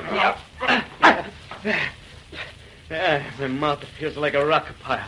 What's the idea? You can't see us very well, can you, Sky? I never had a good look at you. Grabbed me right after I do a job, yanked me into my car. Yes, I preferred to use your car. My assistant got mine away from Potter's. If Frazier's changed his plans, why didn't he tell me before it was too late? I might have been there by the cops. The excitement covered us, Scar. Who are you? You ain't working for Frazier. Light a match.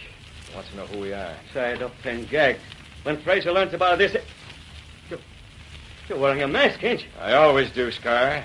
You can't scare me with that phony stuff. The Hornet! There, right there. Sure. I ain't moving. If I know it was the Hornet, I wouldn't have been so flake. What do you know about Frazier? Me? He hired you to do a job on Potter, didn't he? Yeah, and I done. I seen Potter go down. You... What's that? Sure. You tried to stop me, but it didn't work. I plug him full. That is not... Quiet. Was the little guy going to say something? No, Scar, nothing important. It's just that Frazier... Huh? What about Frazier? You haven't seen the papers, have you? How could I see him? I've been tied up here. What about the papers? Nothing. Come on, give. There's something phony. Come on, I can feel it. You're a fool to trust Frazier, Scar. Trust him? You mean it? Who, me? You tell me what you know about Frazier, and I might explain. Listen, Hornet, something's going on. That guy, that Frazier, if he's a rat on me, Is that it? Did he rat? Why don't you answer me? Do the cops know I've done the killing? Hornet, say something. First, tell me if you have anything on Frazier, Scar. Yeah, I tell you what I know. Frazier, he's at the branch. He's Mr. Big. It was him from Maryland in the spot.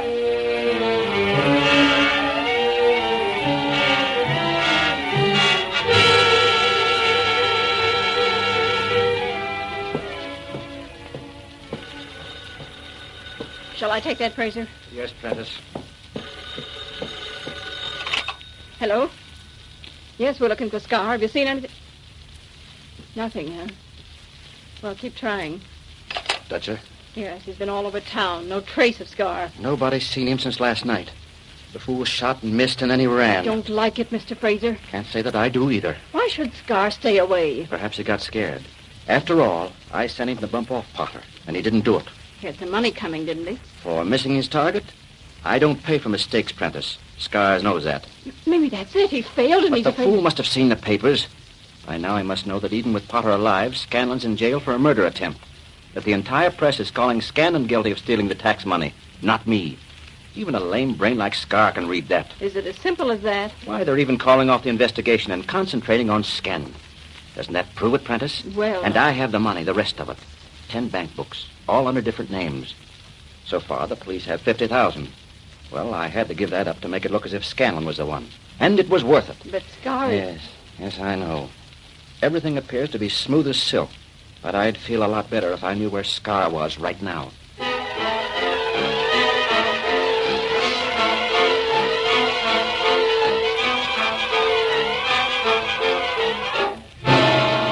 That's it works.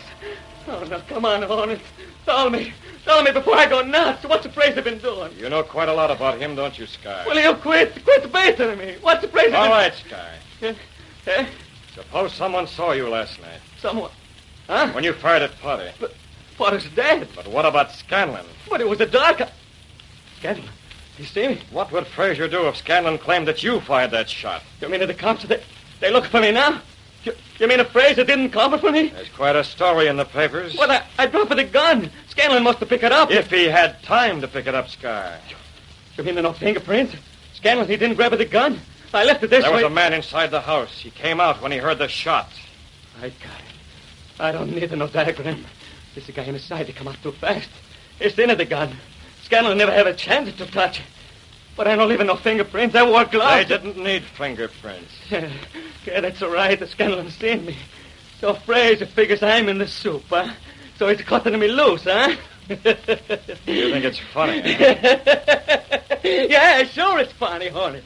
With what I know about the Fraser, he's got it to protect me. If the cops are dragging me in for that murder, I didn't say Fraser wants the cops to get you, Sky. They better not. What do you mean? Come along to the door. I want to show you something. No, I don't Come along. Open the door. Okay. Take a look, Sky. There's a little more light here. You hold a gun. Hornet, Finish it, Scar. What's it for me, ain't it? For me. Fraser doesn't have to protect you, Scar. No. I'd rather go to the cops, Bill of the I'm woods. sure you'd rather go to the police. If you get the chance. So that's it.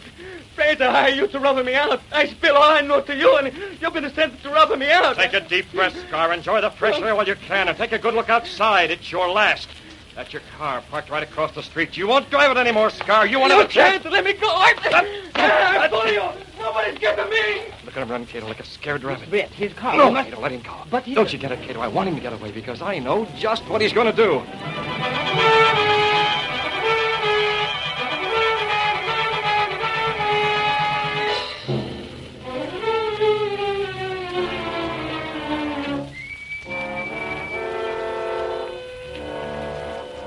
You might as well confess, Scanlon. You did it. I tell you, Sergeant, I didn't do it. I didn't. I never took a penny of that tax money in my life. What about the dough you had in your bank account?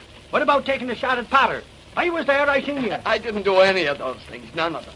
Fraser sent me over there with that envelope. Fraser says he didn't. And that gun... I didn't have a gun. I never saw it. Golly, Moran, you ain't getting no place. Okay, Flattery. Take him back to his cell. This way, Scanlon. If Scanlon only tell us where the rest of that dough is, actually, What's the difference, Moran? He's guilty. He's got to be. Yeah, but it ain't a clean case. Silver and snakes, what more do you want? So he spent the rest of the dough. You think he's going to get out of it, do you? Oh, he'll get convicted, all right. But I wish we could wrap up the loose ends. It's always easier when they confess. Save the state a lot of bother. Ah, you cops. You want everything on a silver platter. Golly, I catch you a crook and you ain't even grateful. Yeah, I'm grateful. What do you want me to do? Buy you... Holy crow, what's that? It's outside, in the front. Come on. Go ahead. Put them in the clean. That's one state's evidence. Fraser told me. Hey, what's the racket? Sarge, this hoodlum busts in here. Good gravy, it's Scar. I'm giving myself up. I killed Potter. But I tell you, Fraser give me the order. He told me to bump the Potter off. He's the guy working the frame on the Scanlon. Holy crow. And now Fraser tried to rob me out. Me. Just so he don't have nothing to worry about. Well, what are you standing to me for? Go on and grab a Fraser. He's got a bank of books. He took it to sell the dough. Oh, you want to give me the chair by the state's evidence, will you? That's not up to me, Scar. Oh, okay. I take it at 10. It's better than stuffing a slug, ain't it?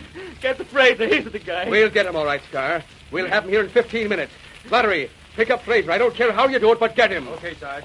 You'll be here. And while we're waiting, we'll take all this down, Scar. Yeah, sure, a confession. I stand. I learned Fraser to rest on me. I give you an offer to fling the book at him.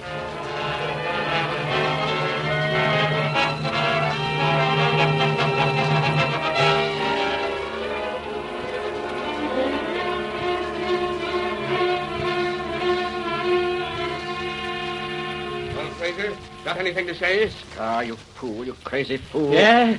Don't give me the fish eye, Fraser. You're well spending me, and I'm paying you off. Yes, I can see that. Your confession ties me down tight. The bank books are found We on got me. you dead to rights, Fraser. You stole that tax dough yourself and fixed to put the blame on Scanlon. And the whole thing blows up right in your mug. Don't rub it in. But I don't understand why you did it, Scar. Because you put the Green Hornet at me. You hired him to rub me out, so you'll be extra safe. The Hornet? You're mad, Scar. I never hired the Hornet. He was going to rub else. me out following your orders. I knew he'd catch up with me sometime. That's why I give him myself up. I'd rather take my chances for doing that job on part of them by ducking to the Hornet. You don't know it, Scar, but that's funny. Hey, what's funny about it?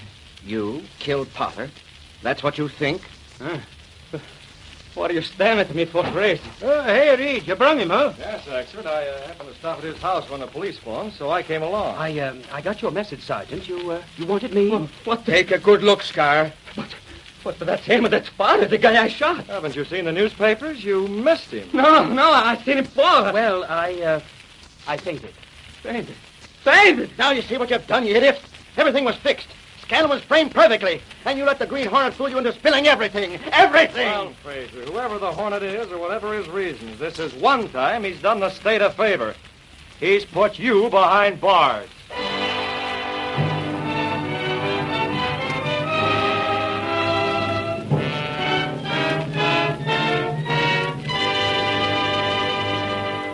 Extra paper! Sales tax deal exposed! Department head confesses! Read all about it! Gunman caught from fear of Hornet! Green Hornet still at large! Sentinel extra paper!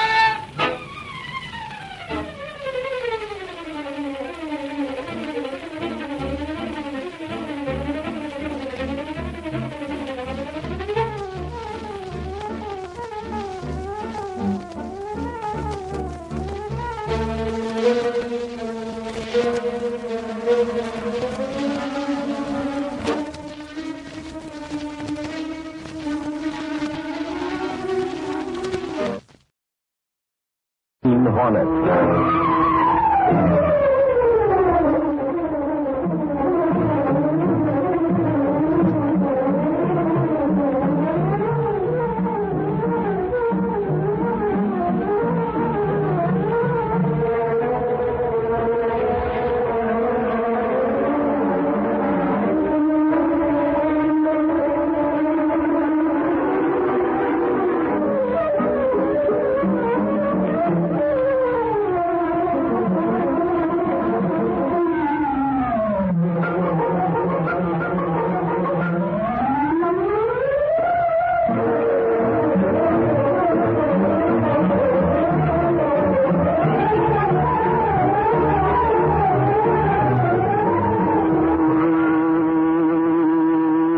Begin tonight's exciting story in just a moment.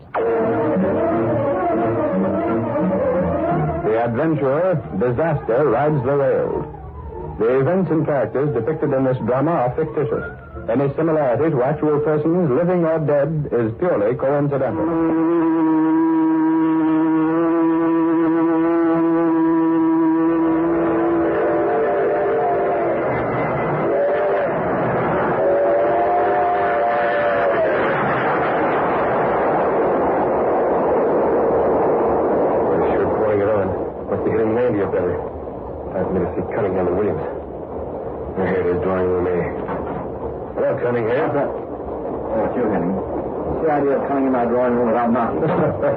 I should like Cunningham. After all, I'm the railroad detective on this run. I don't like it, that's why. Suppose someone stuck his nose in here when we were in the middle of a poker game. Me and Williams might be upset. We might not be able to fix the cards properly. The railroad would sure have my hide if they knew I was working with you railroad gamblers. Does anyone suspect it? Relax, Cunningham, relax. Nobody's wise to a thing. How's your talking? Talking gets people in trouble, Henning. I don't like it. Okay. Who's your partner? Williams? Yeah. Same as usual. On the club car with the other passengers. Can't have any of those suckers think Williams and I know each other. That's right. They figured you two for a pair of card sharps. You'd never get anybody to play cards with you. You gone through the train? That's what I came in to tell you. There were a couple of guys in the club car looked like good prospects. Pretty young and well-dressed. If you were in the club car, how is it you didn't see Williams? Maybe he had a newspaper up in front of his face. Don't be so suspicious, Cunningham. Why not? That's the only way I can be sure nothing goes wrong. This is a good racket, and I expect to keep it. That's okay by me, too. I get my cut, so it's to my interest to see nothing goes wrong. I'll go back in the club car and sit next to those two men. You know what to do. Maybe I ought to point them out. If you spotted them, it'll be easy for me. Just be sure we're supplied with the regular cards. Don't worry, they'll be marked all right. In the luxurious club car of the Limited, Cunningham sat down beside the two men described by the railroad detective. Unknown to Cunningham, one of these two men was Britt Reed, wealthy young publisher of the Daily Sentinel. Glad I ran into you, Reed. As long as we're on the same train, we can kill time together. Yeah, Stafford, for a while anyway. Quite a while. 3 hours till we get to the city. There's a little work I have to turn out before then. Work? Reed, I can remember when just hearing that word made you shudder. Well, I still don't take it too seriously. Still, someone has to look after the family interests since Dad went out west. Suit yourself. Oh, I wish there was some excitement on this train. How do you happen to be taking it anyhow? I thought you never left the bright light. I was upstate at the racetrack. Did pretty well, too. A man with your money can afford to lose plenty. I guess that's why I usually win. Whatever it is, horses, bridge, poker. Excuse me. Huh? I couldn't help overhearing your conversation. If you're thinking of playing cards, don't do it on a train. Why not? Because you never know with whom you're playing. Take me, for instance. I make it a rule never to play cards with strangers. You're absolutely right about that. Oh, I don't know, Reed. I imagine I could be able to tell an honest man from a crook anytime. Perhaps you could. Well, by the way, let me introduce myself. My name's Cunningham. Glad to know you. I'm Stafford. And this is Britt Reed. Ooh, a pleasure. Say, caution or no caution, I wouldn't mind a friendly game of cards right now. Your friend is out of convince, Mr. Reed. Excuse me for butting in. You gentlemen would like a fourth for bridge. How about me? Say, then we're all set. For just a moment. You or Reed know this man? Oh, it's different. Never saw him before, Cunningham. Oh, well, here's my card. I'm a stockbroker. My name's Williams. Glad to know you, Williams. How about that game, you two? Sorry, I have some favors to go over. Count me out. It's just as well. I'm not so keen on bridge. No offense, Williams, of course, but, Say, how about some poker, then? 3 of us. Why, yes. Oh, I haven't much cash with me. Suppose I lose. Would you take my check? Absolutely not. No check. Oh, take it easy, Cunningham. We play for small stakes. If necessary, I don't mind cashing Williams' check. Very well. We can play in my drawing room. Right. See you later, Reed. This way. You look all right, and Stafford has plenty of money still. Oh, pardon me. May I speak to you for a moment? Me? You're the railroad detective on this train, aren't you? Yes, you are. I guess. You look like a detective. I know lots of passengers play cards even though it's against the rules. Hey, you're not worried about your friend. Why, one of those men is Mr. Cunningham. He's traveled this line for years. I was just curious. I look in once in a while just to be on the safe side. Well, this seems possible, but I wonder. Well, I'll talk to Stafford later. It may prove interesting.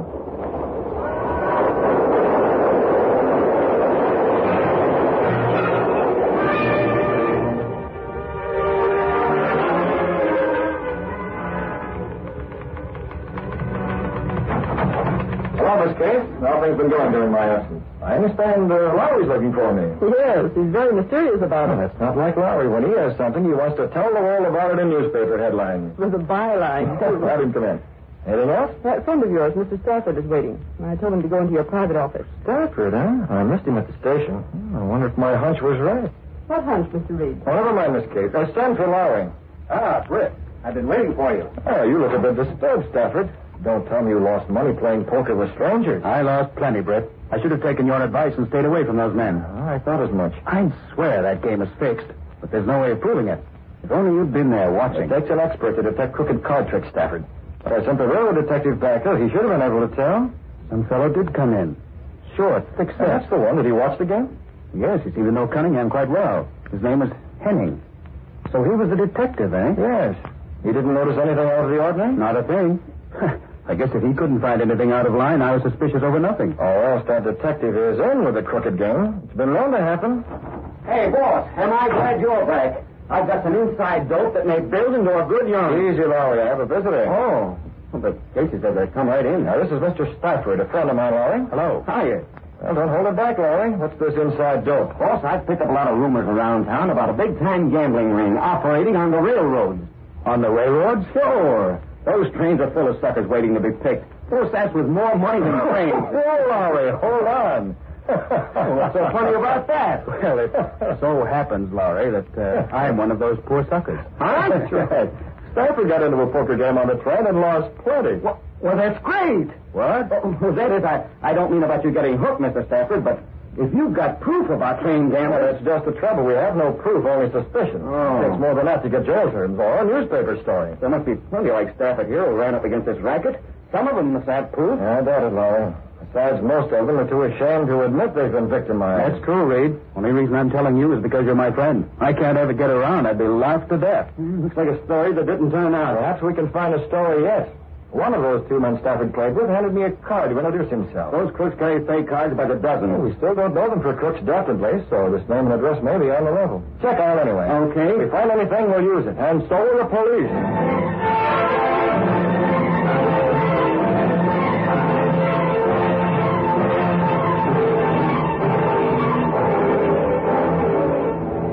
Several days later, in Britt Reed's apartment. Mr. Reed, President. This is Lowry, Cato. Let me talk to the boss. One moment, please. Where's it, Cato? Mr. Lowry. Oh, yes. I told him to call me when he got through checking up on that name and address I gave him. What did you find, Lowry? Another thing, boss.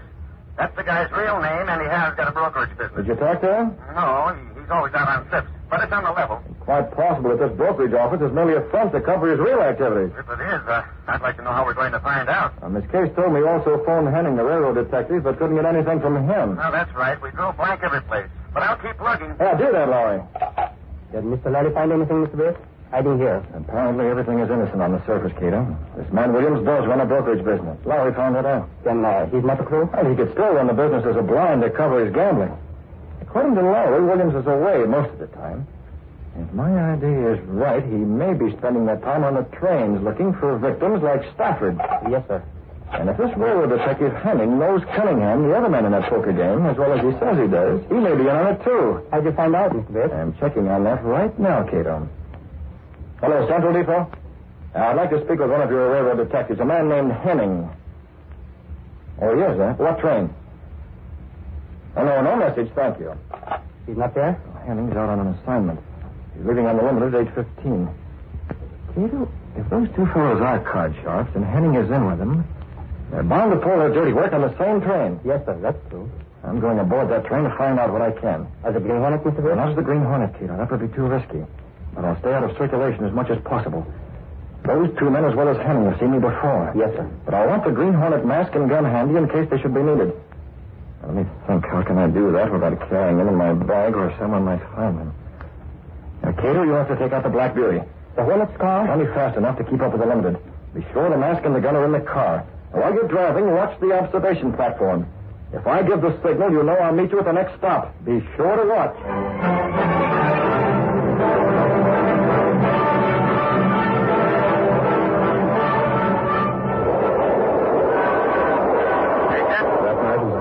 Sped through the darkness, Britt Reed stood in the rear of the observation platform. I've been through the whole train several times. No sign of Cunningham and Williams. Well, they must be in a drawing room. They're bored at all. I'll take another turn in a few minutes. If I draw a blank then, I'll signal Cato.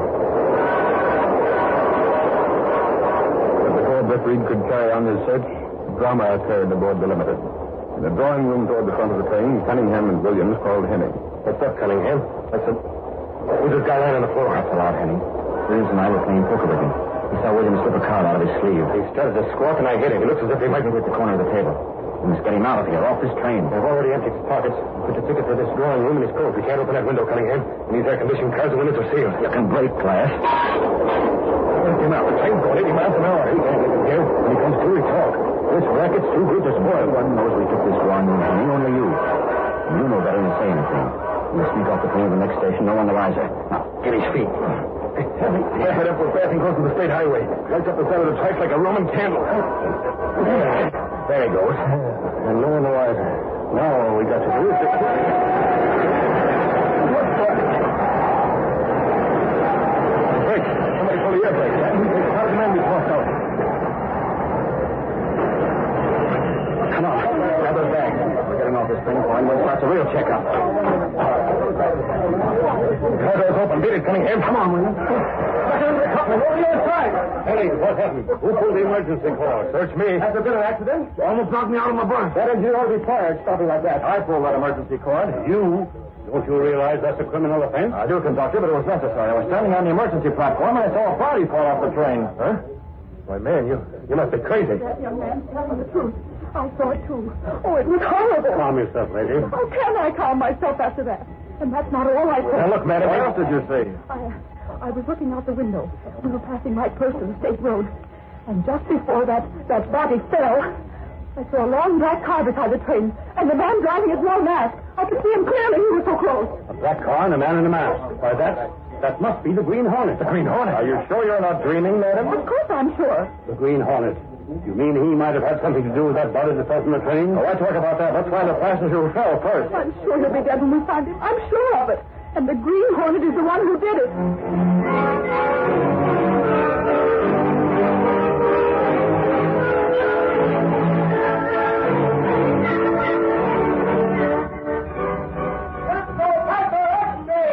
Passenger falls unlimited. Green Hornet involved in mysterious death. XP Sentinel. Hornet X-ray. Let's get up the Green Hornet.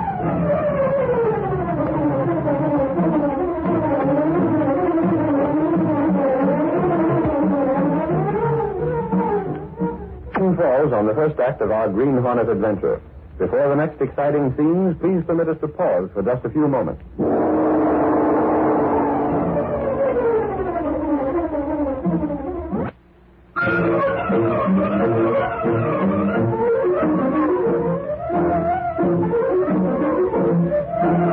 Now to continue our story. A friend of Britt Reed lost a lot of money to railroad card shops, but nothing could be proved since the gamblers were very clever in their operations. Going aboard the Limited himself in an attempt to corner the card shops through a chain of circumstances, the Green Hornet is accused of murder. Well? Any news? Oh, the police expect to identify the man who fell off the train. Well, they've been expecting to identify him ever since it happened last night. Well, keep after them. We want to know. Wasn't there some story last night, Casey? You really think it was the Green Hornet, Lowry? That woman claims she saw his car just before that guy fell. But why are they calling it murder? Well, suppose the man jumped off the train. Wouldn't the fall be enough to kill him? Maybe, Casey. But murder makes a better story. What I want to know is, who was that guy? His pockets were empty, except for that ticket to Drawing Room A, car 92. That's where he fell from, all right. The window was busted out. Hello, Miss Kay. Well, any identification yet? No, Mr. Reed. I'll call police headquarters again. Some yarn, huh, boss? I wonder who covered it for the sentence. Get me police We headquarters. slipped the other papers on it by an hour. Where were you? Last night, I was home in bed. First I heard about it was when I came in this noon. I phoned that story in. Huh? I was on that train when it happened. Holy cats, and you saw the Green Hornet. Was that woman's yarn in the level? Well, no way. The Green Hornet's car was driving along beside the Limited. I saw it, but I don't believe the Green Hornet was directly involved. You and Casey both. Why else would that car be there? Hello? Police headquarters? I'll take it, Miss Case. Britt Reed talking. Any identification on that man who fell off the Limited? Oh, you have, huh? Oh. You're positive? There's no mistake. Oh, we'll print it all right. Who was it, Mr. Reed? That man was Morelli. Morelli? The big shot gambler from upstate? Well. Lowry, keep after that fellow Williams. I'm not sure, but it seems more than coincidence that gambling is the keynote of everything connected with this death. Williams? Was he on that train, boss? I didn't see him, but he might have been. And a man like Morelli doesn't commit suicide. Someone pushed him through that window. And I don't think it was the Green Hornet.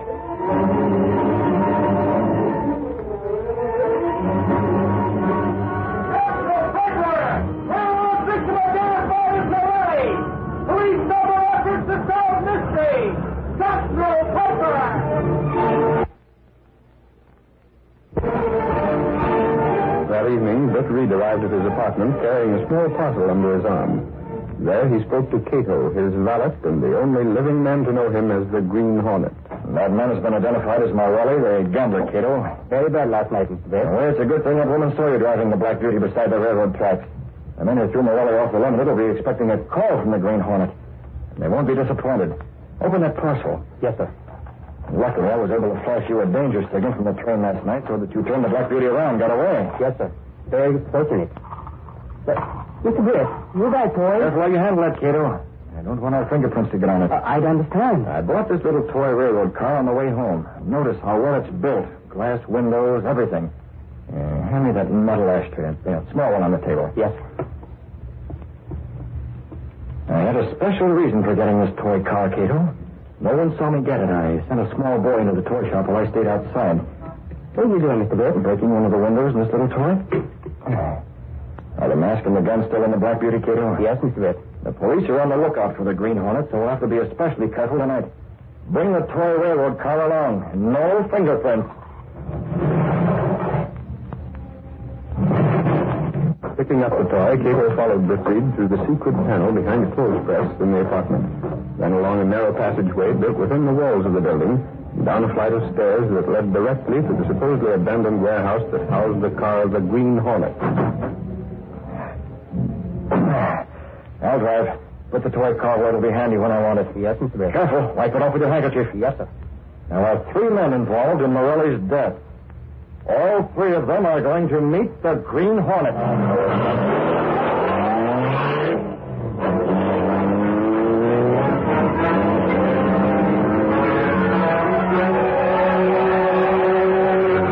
squad of police, aided by railroad detectives, are working to solve the death of gambler Morelli, who fell or was thrown off the Limited last night. By checking over the tickets issued to the passengers, authorities have learned that 2 tickets were issued and are still unaccounted for. It is believed that the passengers using those tickets may be involved. Every effort is being made to... What's the matter with you, Henning? Really, that's what. Take it easy, Henning. Nobody knows it was us. Why did you 2 guys pick him for a sucker out of all the people that was riding the train? He didn't tell us his name. We thought he was just another amateur looking for a hand at poker. I wonder Morelli saw you pawn that card, Williams. He's an expert. All the more reason for taking care of him. Yeah, sure. We had a good record on those trains.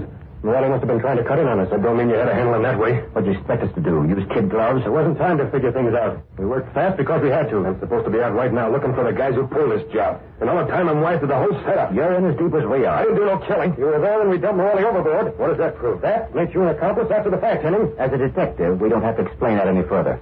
So just remember, it's to your best interest to make every effort to keep us from being caught. What do you think I'm doing? So far, yes. But don't change. It only hadn't been Morelli. Well, it was Morelli. Stop harping on it. We didn't realize it until we got back here and took a look in his wallet. Where's the stuff now? It's safe. I have it locked up along with our marked cards.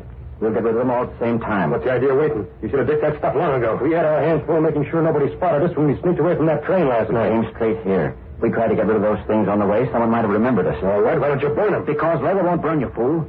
Morelli's initials are on that wallet. Hold on. What? What's the matter? Thought I heard a sound from the next room. I don't hear anything. It's your imagination, Henning. No, I tell you. It was like somebody went in a clock or something. Pipe dreams. Yeah? What was that? He's right, Cunningham. That was a window. We'll soon find out. See, Henning? The room's empty. There's no one here. Yeah, I guess you... What's that on the floor? It's moving. Put on the light. What the... It's a little toy. A mechanical toy. How'd it get here? It's a toy railroad car. Look, one of the windows knocked out. Somebody was on a boat last night. Here's a piece of paper rolled into one end of the car. Oh, look at it. If this is a cute little joke one of you is putting this toy car here and... Look, this paper's stamped with a seal. The seal of the Green Hornet. The Green Hornet? I knew there was someone here. I heard him. But how do you know it was us? That car of his. It was alongside the train last night. That's the answer. He must have seen what happened. And he saw because the cops are looking for him instead of us. Hold it. What I want to know is what's he going to do? Shut up, Henning. You have an idea, Cunningham? The Hornet can't tell the police about us. They never believe him. Besides, if he's after money, he can't get any unless he finds Morelli's wallet and uses that against us. Well, the wallet's here. It won't be long. Here's all the evidence. Henning, you're going to take it out and get rid of it. Dump it in the river, any place. If that Green Hornet comes back, I don't want it around.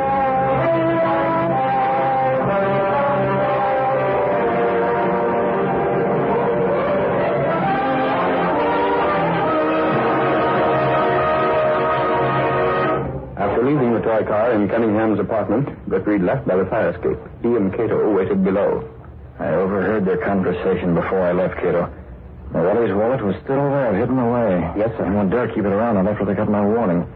And whoever comes out to get rid of that evidence... Get back in the shadows. Someone's coming. Just like Cunningham making me do all the dirty work. Gotta get rid of these things. Don't move, Henning. The Green Hornet. I want what you're carrying. You won't get it. Let me buy it. I can't. Up in the light. You don't dare follow me. Yes, me. I can't breathe. Grab him. Pull him inside that alley. I understand. I'll call the police now. I'll get them over here when Henning comes through. You watch him. I'll be back in a minute. Leaving Cato to guard the unconscious railroad detective, Britt Reed put the Green Hornet mask and weapon in his pocket and headed for the nearest phone.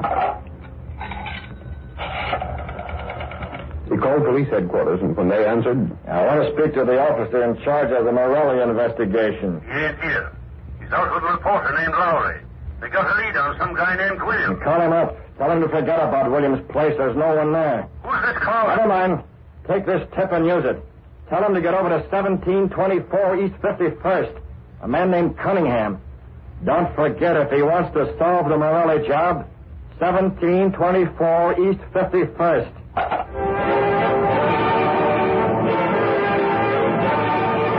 Thirdly, Biff Reed returned to Cato. He replaced his Green Hornet mask. The police will be here very soon, Cato. Take that bag with the evidence. Oh, Kelly Henning. What are we doing, Mr. We're returning Henning and the evidence to the place they came from.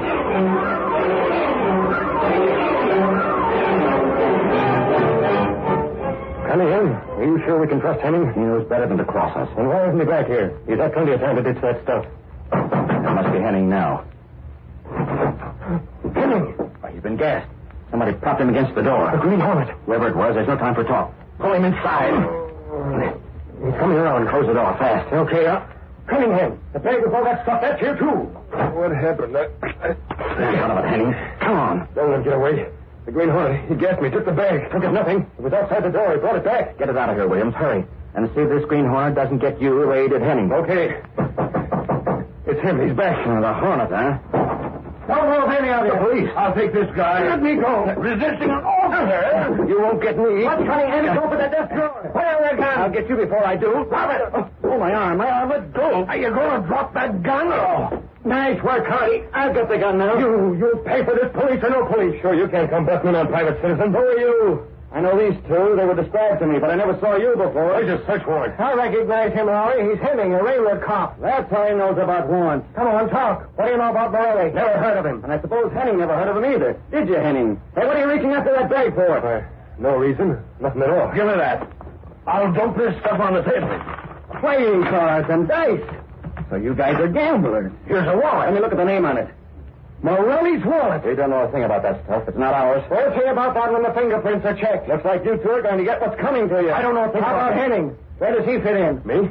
Why, it's this way. I was on a trail of these crooks, too. I came up here to nab, and they almost got me before you came. You'll need a better story than that, Henning. A minute, I can't have that. He was in with us. You yellow squealer. Don't believe him. He's as guilty as we are. Listen, buddy. I'll talk. I'll turn state's evidence. It wasn't me. I knew about it, but they're the ones. They killed Morelli. It was that Green Hornet. If it hadn't been for him, we'd never have been caught. If I ever get my hands on him, I'll... Listen, Cunningham. Trying to grab that guy is like trying to grab a handful of air. Nobody ever got the Green Hornet yet, and take it from me. Nobody. These popular radio dramas, created by George W. Trendle, are a copyrighted feature of the Green Hornet, Incorporated. All characters, names, places, and incidents used are fictitious. By special recording.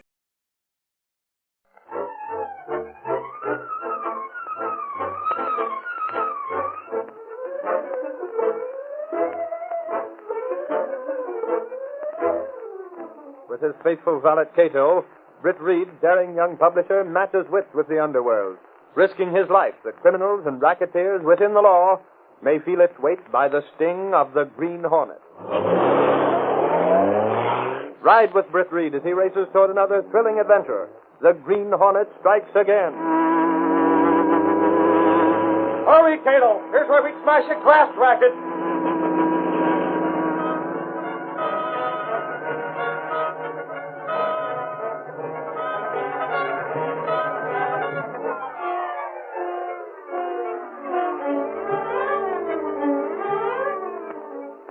Sentinel intends to continue this campaign against conditions in our state institutions for the insane until something is done to change them. This is the 20th century. We're living in a free country. You got that, Miss Case? Yes, Mr. Reed. A free country. Yet people are committed to insane asylums in this state without a trial, without even appearing in court. Any one of you who reads this newspaper can have a person committed to an insane asylum just by having two doctors certify that he's insane. Nor do these doctors have to be psychiatrists or neurologists, men who know mental diseases. Far from it. The present law of this, our sovereign state, merely says two doctors. They can be horse doctors. It makes no difference, just so long as there are two of them. Think what that means. How would you like to find yourself taken from your family, your home, sealed up behind high walls for the rest of your life? Let me turn the tape. The Medical Association has fought for reform. The Daily Sentinel is fighting for it. Every honest citizen is fighting for it. Yet, because of the power of one state politician, nothing is done. One man controls the treatment and the commitment of those unfortunates who are labeled insane. A label that means nothing and everything. Not many people have known what goes on behind the stone walls of Rockridge, the state's largest insane asylum. But now the Sentinel is telling it, giving you the... Hey, Reed, something's gone haywire. What is it, Axford? About Rockridge? Your idea of hiring a guy to get committed to the insane asylum ain't working out so good. We've done all right so far. Wait a minute. Sherman hasn't been found out. I don't know, Reed. You just came from the asylum? I waited next to the back wall like I've been doing all week. Every day before this, Sherman tossed over a couple of sheets of paper and a roll of film. Yes, that's the stuff we've been printing. Well, today, I waited for a whole hour past the regular time, and nothing come over the fence. Good grief, Mr. Reed. If they spotted Sherman, they might do anything. You should have let me try, Reed. Too many people know what you look like, Axford. I picked him because he was from out of town. No one knew him. I'll bet they do now. Murchison runs Rockridge. He heads up all the state institutions. You think it's Murchison? Who else? He's the politician we're shooting at. The more people he gets in those institutions, the more he can dig out of the state treasury for expenses. And the more he can shove in his own pocket. Of course, it's Murchison. Reed, if anything's happened to Sherman, we'll... Get busy on it, Axford. Yeah. I've got to start pulling strings. I get you, Reed. And keep the Sentinel's name out of it. Otherwise, Sherman is certainly out of luck. I'll see Gunnigan now, Reed. I hope Sherman gets out of that place. Yeah, it's easy to get in, Miss Case. But it's not so easy to get out. Well, let's get on with this editorial about Rockridge.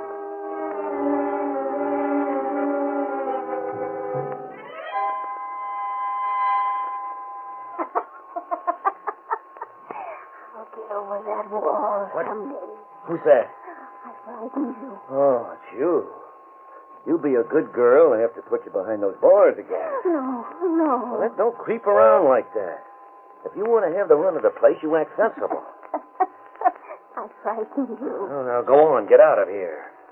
What are you roaming around the grounds for anyway? It's late. There's a moon. I like the moon. Go on now. I'm reading my paper.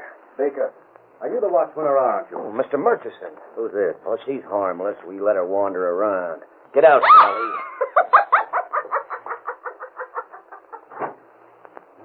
She is crazy. Yeah, I guess so. You guess? Well, with all the people we got here in Rockridge, Mr. Murchison, sometimes it's hard to tell which of them is bats and which is just crazy about getting shut up here, if you know what I mean. I don't like that kind of talk. Well, there's an awful lot of them don't belong in no insane asylum. That's enough of that talk, Baker. I see you're reading a newspaper. Huh? No. They're filling the people full of that stuff. It's dangerous. Oh, I don't pay no attention to them. Just curious, that's all. I'm curious, too. I don't get it. You left the gates open. Well, not me. How do you think I got in? Yeah, that's right. I could have You sworn. mustn't be so careless. A lot of the inmates are dangerous. Why, they could walk out. Oh, there ain't no real lunatics here. I'm talking about the others. People who have been committed for other reasons. Can't have them getting out unless we're sure they won't talk. Yeah, I understand. Well, you better. It means your job. And never mind checking the gate. I closed it when I came in. What about this fellow Sherman? Maybe you better talk to the super. The superintendent? Is he in? He told me you'd know about it. Oh, yeah, that's right. He's in town tonight. Well, there ain't nothing much, Mr. Murchison, only I caught this fellow Sherman acting kind of funny this afternoon. Wandering near the back wall, huh? Yeah. He was writing something on some paper. He started to roll it up, then he saw me and walked away. Is he one of the... No, he ain't off his base. Anything else? I kept watching him. He burned the paper when he thought I wasn't looking. Or else he was sure you were looking. Baker, the Sentinel's been describing conditions here in detail. Yeah, I've been reading about They've described the terrible food we serve. They've had pictures of the sleeping quarters. How did they get that? You think this guy Sherman? Did you notice anything else? Well, nothing much, except that there was a man outside the fence. He stayed there for an hour before he left. Outside the wall? Yeah. I heard something and climbed a tree. Looked like he was waiting. I think we'd better question Sherman. Okay. Good Lord. That's Sally. This way. There she is. Sally, shut up, you fool. What's the matter? What is it? Sally, I told you not to play games. I saw him. What? What did you see? In the moonlight. He ran past me. He had a mask. A mask? Oh, she's making it up, Mr. Murchison. She's nuts. There he is. Good Lord, she's right, Baker. It is a man. Yeah, I can see his mask. Stop! He's going over the wall. This underbrush. Get him. There he is. Did you get him? He's not here. How'd he get over this wall anyway? Who was he? I don't know. He had that mask on, but... What's that? I hear it, too. It's a car. Oh, I can't see over this wall. It's coming right past us. Hey, did you notice? It didn't sound like no car I ever heard. That horn. Baker, that man, he was masked. That was the Green Hornet. Huh? Get back inside and take a look at this man, Sherman. Sherman? You think I don't know. Find out if he's awake or asleep or what. I'll be in the office. Hurry.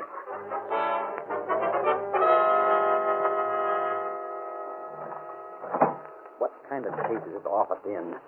Everything's scattered around and... Mr. Murchison. Save it, Baker. Does the superintendent usually keep his records from missing? No, sir, I can't make head or tail of them. Many of the records seem to be missing. Those things are important. They could be used to show how I'm padding the appropriation, how much the food actually costs, and how much I say it costs. Look around. Find them. Yeah, sure. But, Mr. Murchison... Not now, Baker. Look. But I just want to tell you that... Answer that. Yes, sir. Hello? Rockridge Asylum. Oh, yes, Mr. Leverett, yes. Yeah, there were some shots. Yes, sir. Mr. Murchison. Who's that? It's the superintendent, sir, Mr. Leverett. He says he just got out of the movie in town. Movie? Yes, sir. He says there have been a lot of calls to the police in town about hearing some shots out this way. Well, let me have that. Hello, Leverett. Never mind that. I want to ask you a question. Your office is a mess. Where do you keep the records? Where?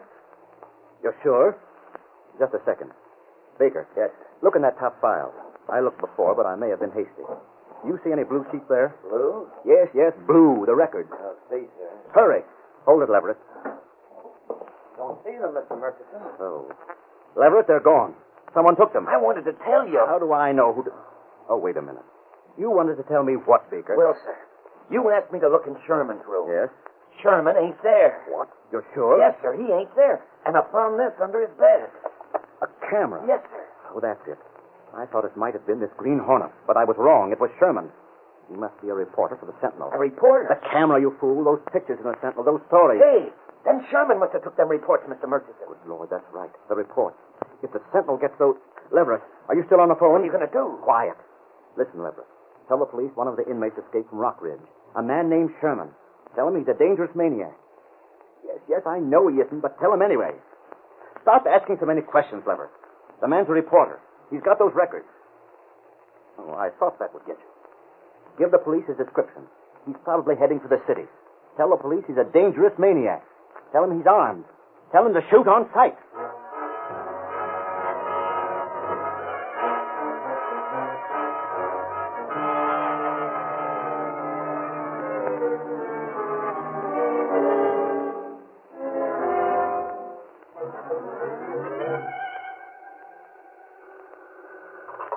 Hello?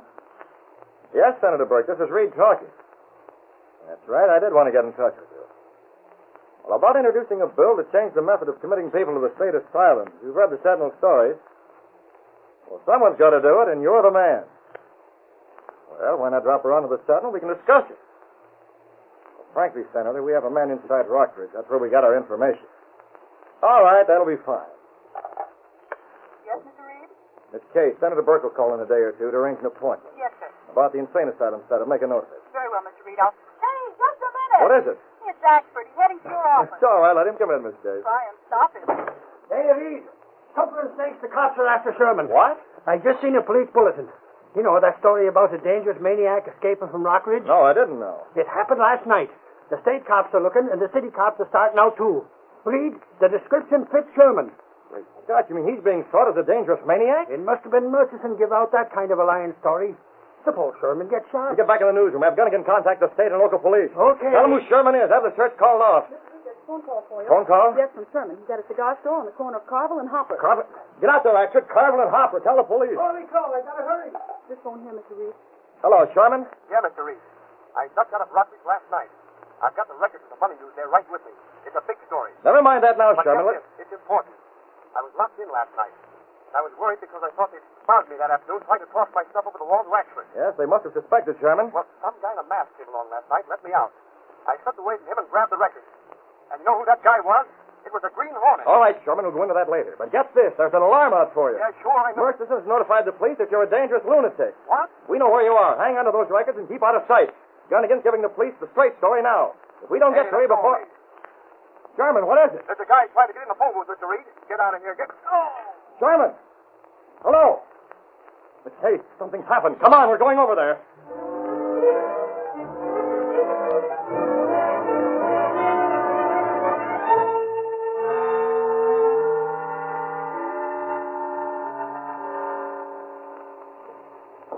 Can't find a sign of him anywhere.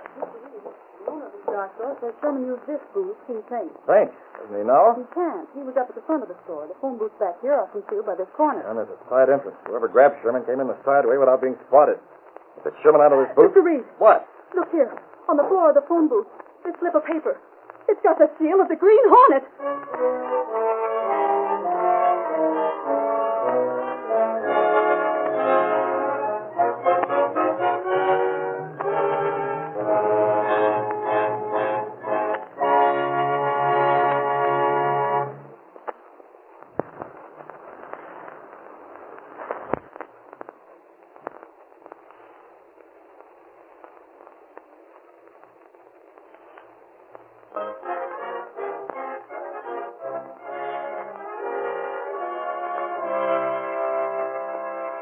Yes, Commissioner, that's what the Sentinel printed, and that's what we believe. I tell you, that man who's missing is no more crazy than you are. His name is Sherman. He was doing a special assignment for the Sentinel. You let me know? Thanks. Did the police have anything, Mr. Reed? Not a thing. Sherman can't be I found. have a state police on the other phone. Oh, fine. Hello, State Police. Well, this is Reed, publisher of the Sentinel. Have you got an alarm out for a Sherman? Yeah, that's right. The man who escaped from Rockridge Asylum and disappeared later. Well, that man is not a dangerous lunatic. I don't care what Murchison gave out. That man is a special reporter for the Sentinel. What? Oh, the Green Hornet, eh? Well, whoever's got him, tell your men he's not dangerous. Thanks. Mr. Reed, I don't think it was the Green Hornet who got Sherman in that cigar store. You found his seal, Miss Case? Well, it was broad daylight. Well? Well, the cigar store Hornet never went around in broad daylight, Mr. Reed. Perhaps. You won't find many people who agree with you. You ask me, I think Murchison knows a lot more than he admits. Picture it, Miss Case. 5 minutes more and the police would have gotten there. Sherman would be standing here, and now we'd have the old inside story of the graft that goes on behind the walls at Rockridge. And now he's gone. We don't know where. Take that phone. Daily Sentinel, publisher's office. Oh, yes, just a moment. For me, Miss Case? It's Senator Burke. You spoke to him several days ago about sponsoring the bill. Oh, I have to change the procedure for commitment to state institutions. Hello, Burke. What did you decide? You sponsor the bill, the Sentinel... What? What's that? Oh, Murchison is, huh? I see. Well, if you change your mind, let me know.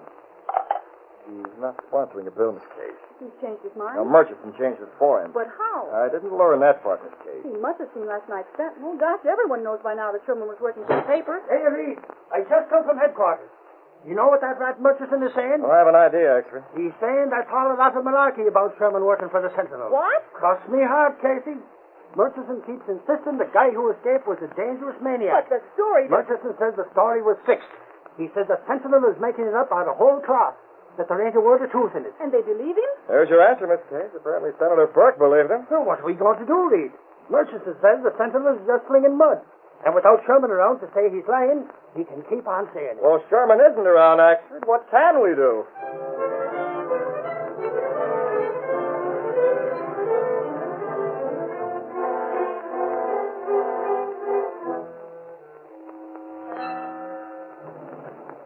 All right, Cato. Take the Hornet mask, the gun down below. Check the Black Beauty. Hey, Reed, where are you? Blackfoot stuff on it. Give me room. Here I am, actually. In the bedroom. Oh, there you are, Reed. I thought you were covering police headquarters, actually. Yeah, Reed. I come up from my raincoat. The cops got a tip on the Green Hornet. Well, they did, eh? Yeah. Some guy calls up and says the Hornet was busy at Rockridge Asylum a couple of nights ago. What do you think of that? Sounds like a crackpot. Maybe, Reed. But the state police are going over to check up. And I'm going to be with them. The Rockridge? I hope you find Sherman there. Huh? Well, if it is the Hornet... Sorry, it's got to be. Well, if it is, this tip may mean that Sherman is back inside there. If it's just a frame-up by Murchison to throw suspicion on the Hornet... You mean if maybe Murchison was the one who grabbed Sherman in that cigar store, like we was wondering? Exactly. If that's the case, what better place would there be for Murchison to hide Sherman than back... The asylum! Rockridge! Right. Holy crow, I better get traveling. Golly, Reed, we sure hit on a theory, didn't we? Wait. Yes. Where's me raincoat? Where's It's outside in the hall closet. Oh, yeah. So long, Reed. Be seeing you. Goodbye, expert. Hey, Reed, why don't you come along with us? Come along? Well, I have an engagement. Okay, then. Go night clubbing if you want to. But this is one job I ain't going to miss. If I get home first, should I tell Cato to wait up for you? Oh, well, Cato's out right now, but I'll tell him. I'll see him before you do. Better step on it, actually. You can't keep the state police waiting. Over his neck, you're right. What am I standing around for? So long. Hurry, almost spotted Cato leaving by the secret passageway. Well, it's time for me to move out, too. Cato's waiting below for the Green Hornet. The Black Beauty has to get to Rockridge ahead of the police.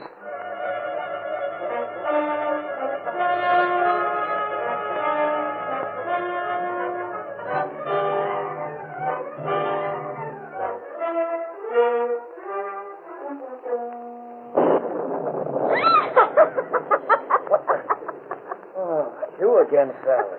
Wandering around in the rain. You get crazier every day. Someone at the gate. Fine time.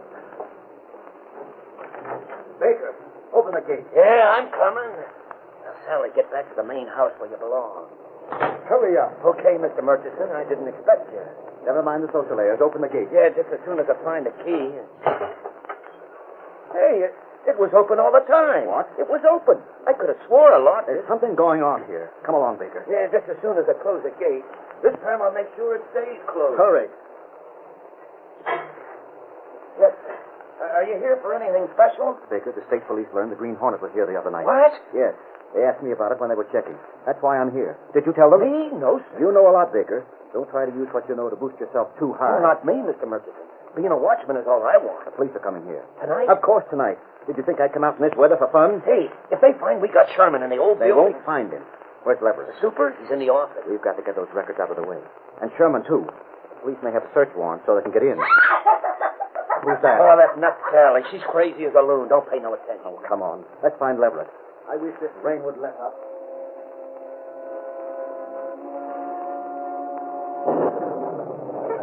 Sally, where are they going? I know you. You are the man with a mask. Where's Sherman? In the old building. The old building. Which way do they go? I've got to get there ahead of them. That way. That way. That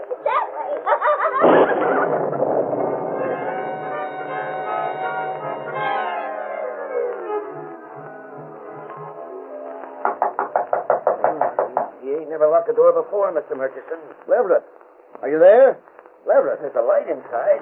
Leverett. Mr. Murchison. Well? When we was walking outside coming here, you recall I thought somebody passed us by? It was raining. You must have been mistaken. Suppose the guy seen us inside. Suppose Shut up. Come on, put your shoulder to this door. Again, hard. That did it. Leverett. Hey, Mr. Murchison. Look at them files. Somebody's gone through them again. The records. We put them back. Come on, they can't be missing again. Yes, sir. Look, Leverett.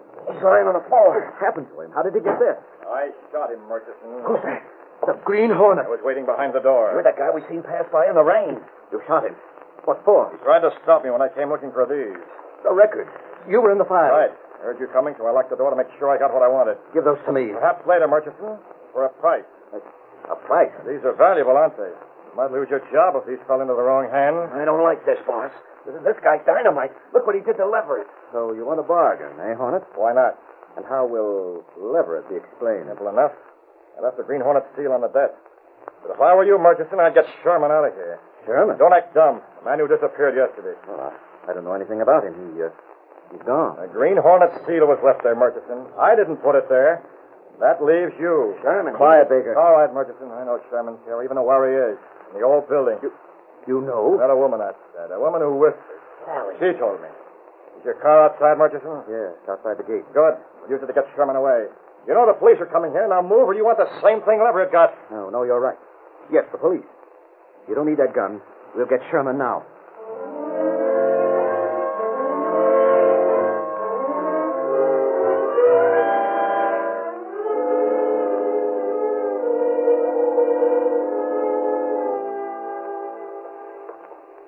Who's there? Who's that? This where you're having? Murchison, let me out of here. Putting me behind bars. Can I get this yarn in the paper? You may not get it, Sherman. You? The Hornet? You're the one who was here the other night. You let me out. Well? I got away from you last time. Took the records from the office. That was last time, Sherman. I have the records right here. Get moving. Where? You're going for a ride in Murchison's car. At the point of a gun, huh? You're going. Oh, that's it. You were going to take care of me last time, but I got away. Then Murchison caught up with me in that cigar store. Right. And this time you won't make any breaks. You're in this together. Murchison and the Hornet. What a story. State institution racket run by... It's a great story. If you ever get it printed, keep moving.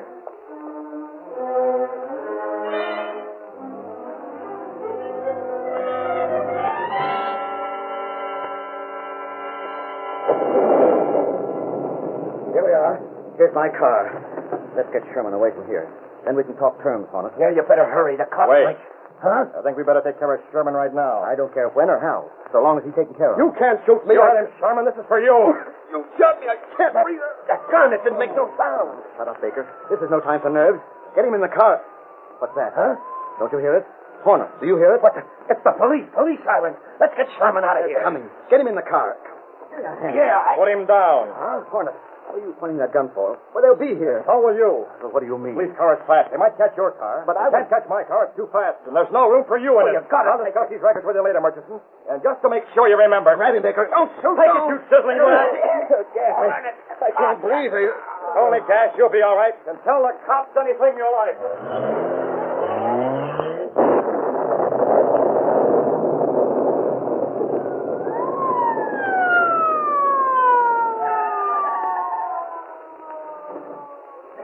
Hey, you almost smashed this car. Turn the flash this way. Okay.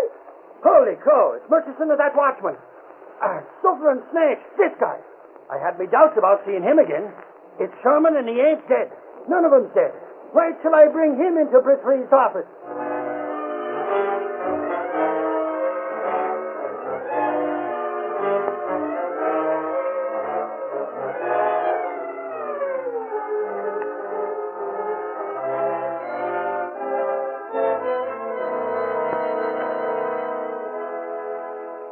Yeah, that's right, Mr. Reed. The Hornet must have heard the sirens and skipped out. Axford found me and It helped me. was gas the Hornet used on Sherman. The Hornet is in with Murchison. I got that much. Boy, when I looked into that gun, all I could think of was 6 feet under. Golly, ain't that some story, Reed? It'll be a better one when we print those records, Axford. And what's more, I was just talking to Senator Burke. He's putting through that bill. Murchison and his crooked racket are cleaned off the slate. Yeah. But say, Reed, Well? there's one thing worries me, Reed.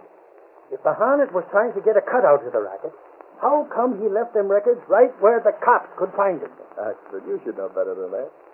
If there's one man whose motives can't be figured out, it's the Green Hornet.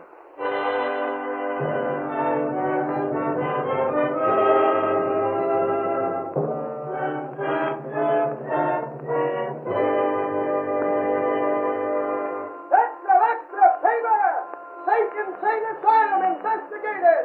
Paper proves graft! Read all about it! Police seek Hornet as Senate passes reform bill! Green Hornet still alive! Extra, extra, paper!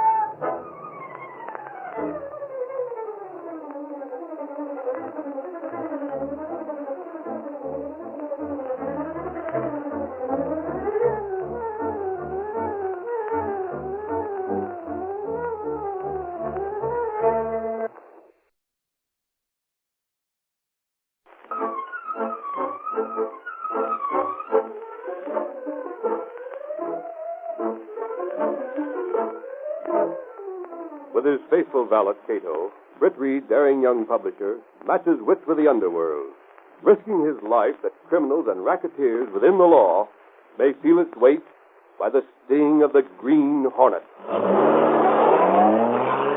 Ride with Britt Reed as he races toward another thrilling adventure. The Green Hornet strikes again. Hurry, Cato. Here's where we smash your protection racket.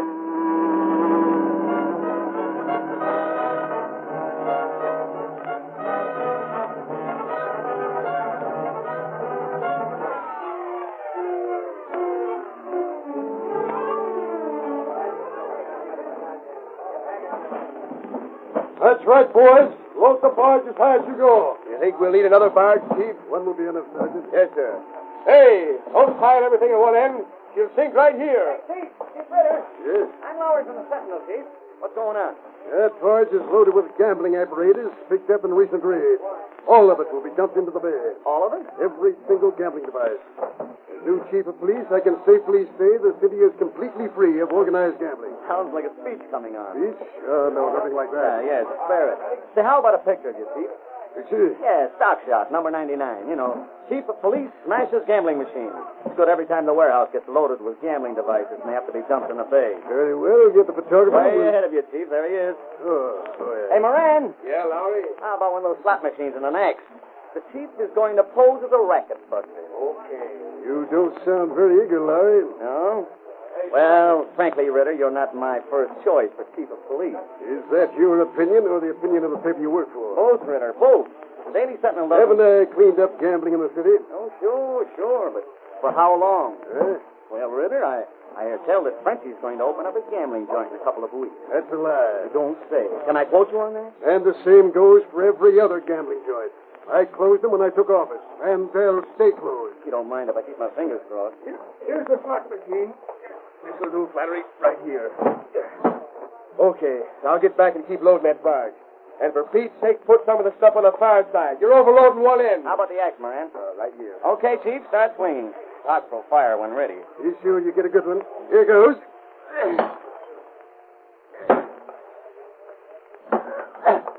Hey, that's pretty good. You swing a mean axe.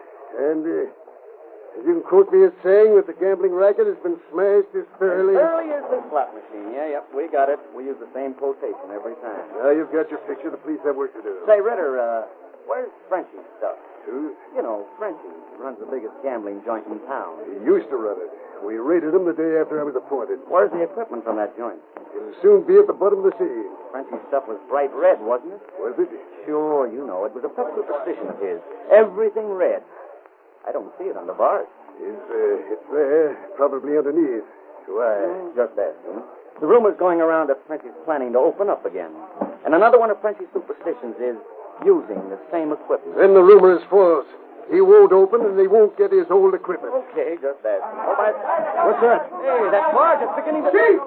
Chief, the barge is tipping. I told those guys to tip it evenly. Do something, Sergeant. Come on, Moran. Watch those ropes. Hey, you, bring that camera. Look out. She's going to tip. Holy mackerel, look at Ashford. The way Bull's pulling in a hawser. Ashford, let's go. Let go of that rope, you dope. It's as tight as a fiddle right now. Watch out for that rope. It's back. There she goes. She's turning over. Look at it go.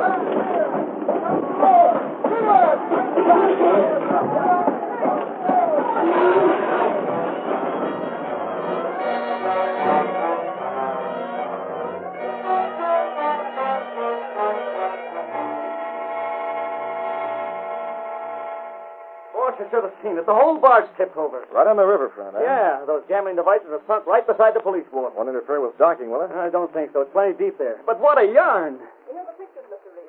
They're still wet from the water. How'd they turn out, boy? Very well, Lowry. The photographer did a nice job. I didn't notice. I yelled to him to take some shots. He took them. And I see the barge itself didn't sink. It tilted up, spilled off its load, and then bounced back to the surface. And did we get a shower? This shows you an actress. That lunkhead. Boss, they almost got clipped when a hawser powdered. You'd think he'd have enough sense to know a snap rope is a kick like a mule. And this, lying on the wharf? Where? Right here, this man.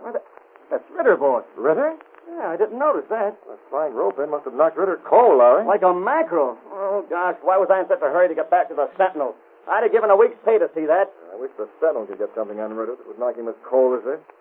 You checked on Frenchie's equipment, Larry? I didn't get any place, boss. Was it there? Ritter says it was on the barge, but I didn't see it. Oh, how could you miss it? It's bright red. Listen, Casey, that barge was loaded high. It might have been there, and it might not. Case. Yes, sir? Take these snaps out to the newsroom. On my way. Tell Gunnigan to slap him on page 1 big. Give it a good play. Yes. Hey, Casey, tell Gunnigan to do me a favor, will you? Yes? Tell him to spell Ritter's name wrong. Even for a pal, the answer is no. Lowry, we need some action on Ritter. You tell me how, boss. He's crooked as a roller coaster, and we know it. All he needs is 6 months in the saddle, and this town will be overflowing with rackets. You need a lot of raids. Just front, Lowry, that's how. He just took office, so he's making things look good. Getting a big play for the publicity. And how long do you think that'll last? If you ask me, it's over already. Frenchie? Yes, Frenchie. Top man in the gambling racket, that's true. If anyone has the inside track with Ritter, it's him. If we could print rumors, we'd need a dozen front pages. Hello? It's the Sentinel? It's the Sentinel. Who's this? That's you, Mr. Reed. This is Moran. Sergeant Moran. Oh, yes, Moran. You were connected directly to me. Miss Case isn't in her office. What is it? I think I got something for you. Where are you? I'm right across the street from Frenchie's place. French? Holy mackerel, boss. What? Moran. If you want to see something, better send a reporter over to... Hey, look down. Moran. There's a guy here. He's... Moran! Boss, what's the matter? Moran! Hello! On your horse, Lowry. Somebody struck Moran. Get over there now!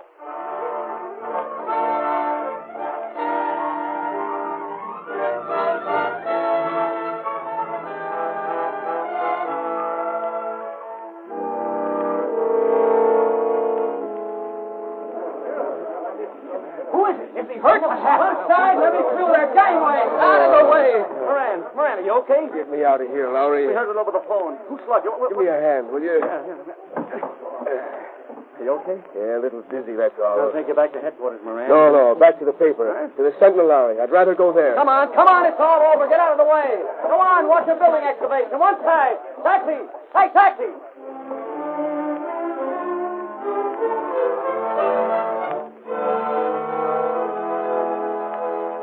That's a nasty bump you've got, Moran. Sure you don't want to go home and lie down? Ah, I ain't that soft, Mr. Reed. What hit you? I don't know, Miss Cave.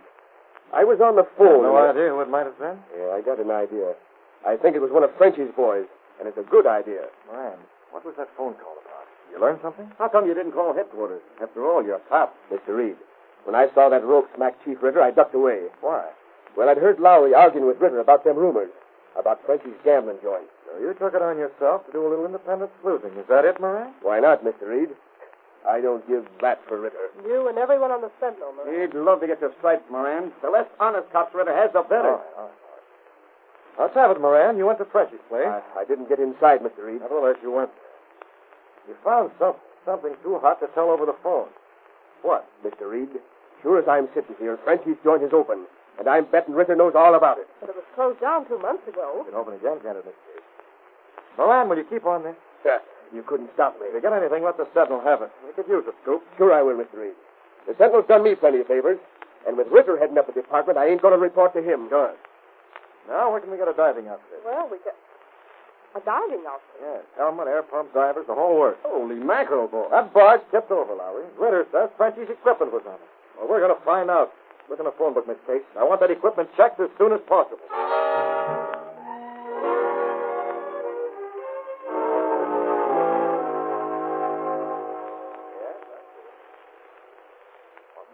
You got your check in the mail. The diving company, Mr. Reed? They went down yesterday, Miss Case. Not a sign of Frenchie's equipment. That doesn't prove it isn't there, but it certainly doesn't prove that it is. Button. Who's got the roulette wheel? Reed, I want to see you. Ritter. I picked my callers, Ritter. Never mind the formalities. Am I police commissioner or not? Unfortunately for the city, you are. What do you mean by sending down a diver? That wharf is police property. You should have gotten my okay first. Detail we overlooked. And tell me this. What's happened to the gambling apparatus in Frenchie's place? If you didn't find it in the river, I didn't. It's there. You don't believe a diver could go through all that, do you? Thank you, Ritter. I think Frenchie's is open again. I see. You've been talking to one of my police sergeants, eh? How did you know one of your men had been over there? Well, that's neither here nor there. The point is that I deny any gambling joints are open, anywhere. At least a dozen of them. And what's more, I think you're getting paid to let them open. I deny that. Then will you raid one of them? Raid? Yes. Frenchie's, for instance. You're bluffing, and I'm calling it. Are you afraid to raid that place? You mean tonight? Yes. And I'd like to come along. All right, Reed. I'll show you in the Daily Sentinel you can't say I'm covering up for a racket. That racket doesn't exist, and I'll prove it tonight.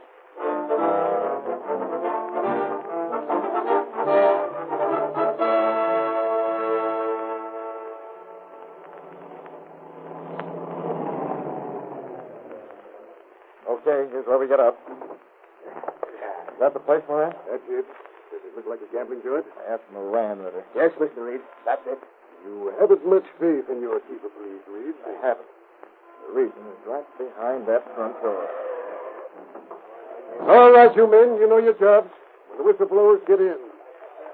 I get covered, Sergeant? Yes, sir. Let's get to that door. What do you think, Larry? I don't know, boss.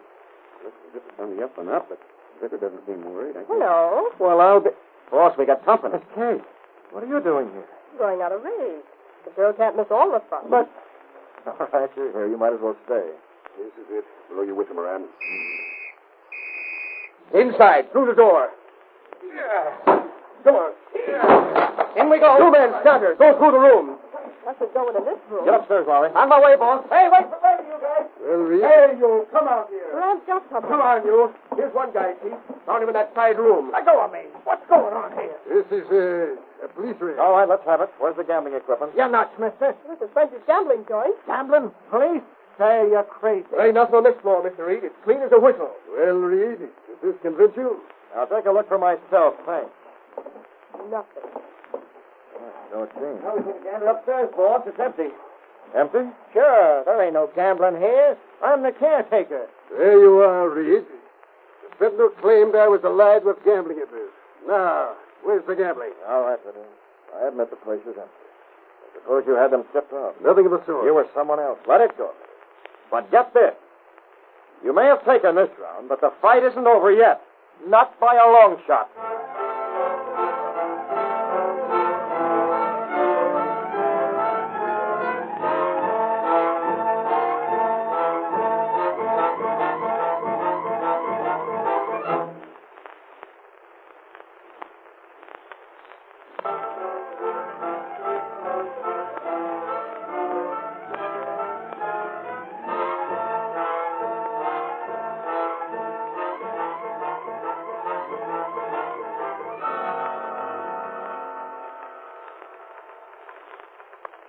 Casey, I'm lower than an ant in step.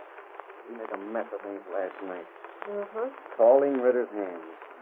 A raid, and when we get there, there's nothing to raid. Oh, for Pete's sake, Lowry, put on another record. One guess is all you need to pick the bird who gave the tip off. Don't tell me. Ritter must have phoned Frenchie ahead of time, so Frenchie has time to pull his gambling equipment out of the joint. Very good, Sherlock. So what? Huh? So what good is knowing something unless you can back it up with facts?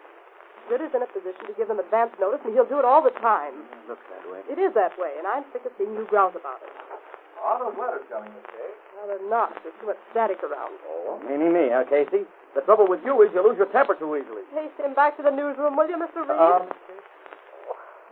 speechless. Well, it was about last night, forget it. As long as Ritter's in the saddle, we'll need some other method of breaking this story. Hey, Miss Kate. Oh, hello, Mr. Reed. I got something for the Sentinel. Is it better than last night, Moran? Please, that's taboo. Mr. Reed, that hunch last night wasn't wrong. Frenchie is running his gambling joint. What? Sergeant, don't tell me Ritter changed his mind. There ain't nothing definite, but get a load of this. You know, there's a couple of boys over the headquarters who feel like I do about Ritter. There must be plenty. Ritter's tactics aren't anything to brag about. That's how come I got a quick look at the letter that come into Ritter personal. Go ahead. This letter was from a party that wanted to know how much Ritter would want to protect other gambling joints. Holy mackerel, you saw it? That's carrying things pretty far, Moran. You wouldn't think any racketeer would be that confident. When it comes to confidence, that's this crook's middle name. Mr. Reed, you can't let on where you got it. It may cost me my badge, but that note come from the Green Hornet.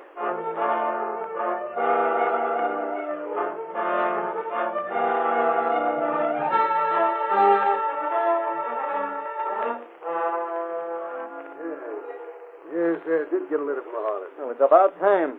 They gave me the runaround at your office, Ritter, so I decided You came to my home. What about that Hornet note? What about it? It's ridiculous. An attempt to sling mud on me. If it was the Green Hornet, he had a nerve. It's simple. He wanted to open a gambling.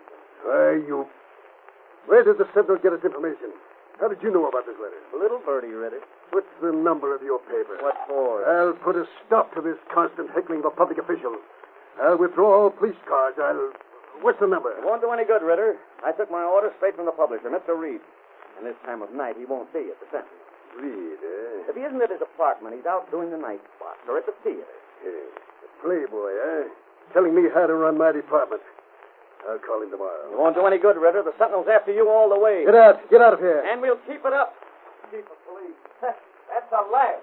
I'll have to step on the Sentinel. Teach him a little respect. That note from the Green Hornet. I wonder how much he'd be willing to pay. Hello? Yes, Ritter speaking. Who's this? Yes, I'm alone. Who? Green Hornet. Now, look here. That's the note you sent. Huh? How much? Yes, go ahead. I'm listening.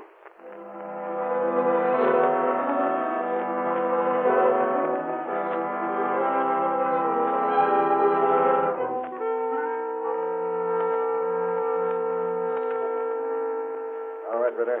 I knew we could do business. Yes, we'll make it Frenchie's place then. Goodbye.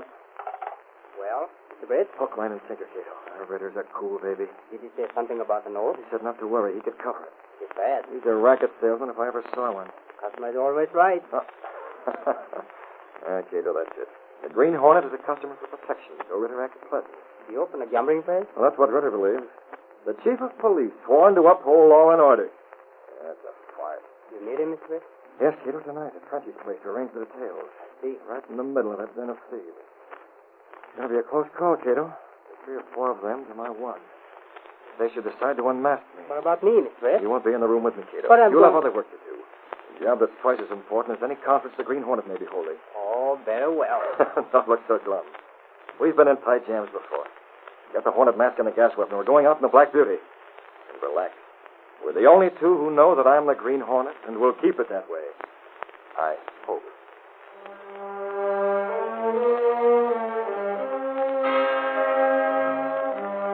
When Cato returned, Britt Reed opened a secret panel concealed behind his clothes press. He led the way along a narrow passage built within the wall of the apartment house, but connected directly with an adjoining building. Supposedly abandoned, this building served as a hiding place for the supercharged Black Beauty, streamlined, high-speed car of the Green Hornet. Now, you know what you're to do, Cato? I think so, Mr. Britt. Plenty of smoke bombs in the Black Beauty? Right there. Yeah, that'll be enough. I'll take a couple of them in my pocket just in case you don't have time enough to plan all of them. Yes, sir. Okay, hop in, take the wheel. All set? Let's go.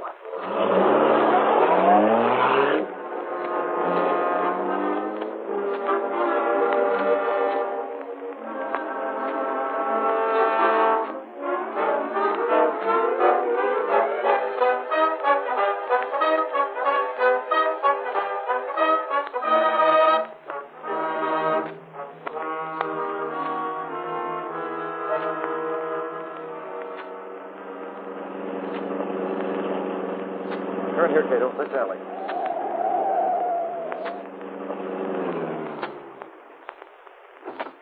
Here, Miss Britt? Move off. Bridge is on next to it. We couldn't get any closer, Cato. If it is, we'll have a tough time getting through the fire line. There's no fire line, Miss Britt. Not now, Cato, but there will be. Come on, I don't want to keep Ritter waiting.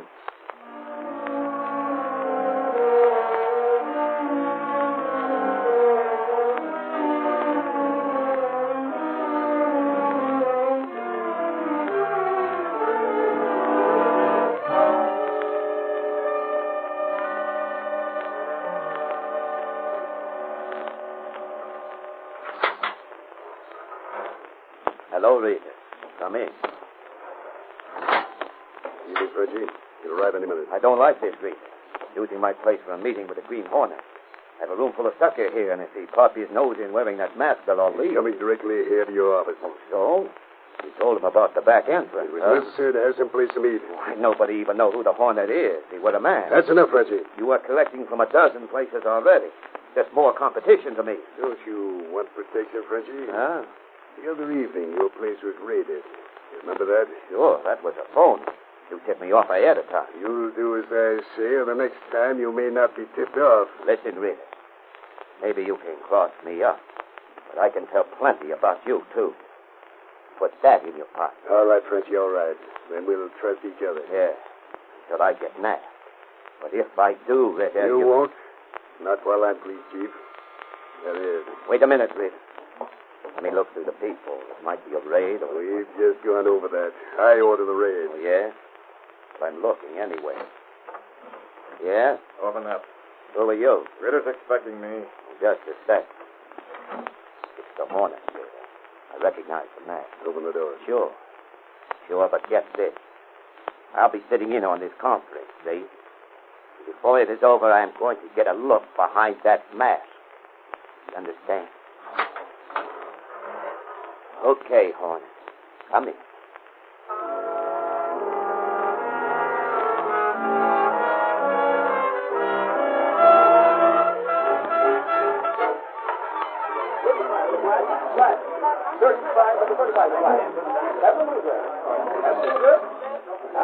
Seven red. Place your bets, ladies and gentlemen. Get 'em on the little ball. Start spinning. David. Huh? Come away from the wheel a minute, will you? Hey, I'm running the game. It's important. Oh, you'll excuse me, ladies and gents. Got a new crew here. My partner will take over.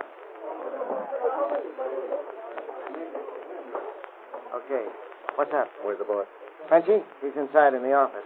Him and Ritter is holding a meeting with this Hornet lug. I was thinking I ought to tell him. He don't want to be disturbed. Yeah, I know. Take a look at this. Well, where'd you get that? I'm covering the upstairs, Steve. You know, the fire escape goes up there on the outside of the house. The guy can cover the whole joint out front. Skip the story. Well, anyway, I think I see a guy up there. A little guy. Did you nab him? He had a kind of mask on. I went over to look, but he was drawing. Figure maybe I'm seeing things, and then I find this. What do you think? Give me it. Where you going? Frenchie's going to say this, and you get upstairs and start looking around. Get moving. On my way. Frenchy. Get back to the roulette wheel, Dave. You're not supposed How can we get this matter settled with interruptions all the time, Ritter? Well, Frenchy? There won't be any more of them, Ritter. Now, go on, Dave. Take a look at this first. I haven't got time. Oh, that it looks like a bomb. It is a bomb, Frenchy. You know about it? I know all about it. I had it planted there. Huh? What? Good Lord. Get rid of it. Suppose it blows Get up. back, Ritter. I'm not going to blow up. Smoke, not explosive. Smoke? What's going on? Peter, I told you not to trust this lug. Take off that mask, Hornet. That mask stays on. Planting smoke bombs, pulling Ritter and I are making a deal, Frenchy. I don't like this kind of deal. Yeah. Don't be a sap, Ritter. This guy is playing with loaded dice.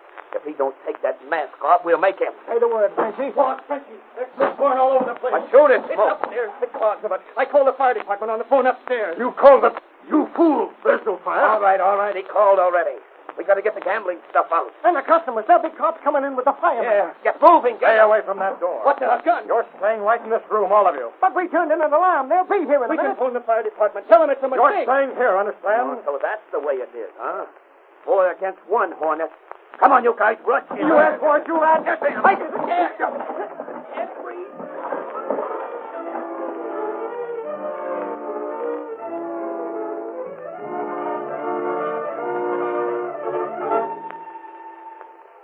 This police station's deader than a morgue. Well, if you can think of any better place to pick up a tip on the Green Hornet, Lowry, go ahead. Go ahead and watch. I'm listening to the teletype. It's from the fire department. Alarm coming in from... Jumping codfish! Hey, what goes on? On your feet, Lowry. There's a fire over on Smith Avenue. Come on. Who cares about a fire? You'll care plenty about this one. Huh? It's Frenchy's gambling joint. Frenchy? Yeah. Maybe now we can get some of that evidence we've been looking for. Holy mackerel, that's a new way to make a raid. Up to it, Moran. I'm right with you.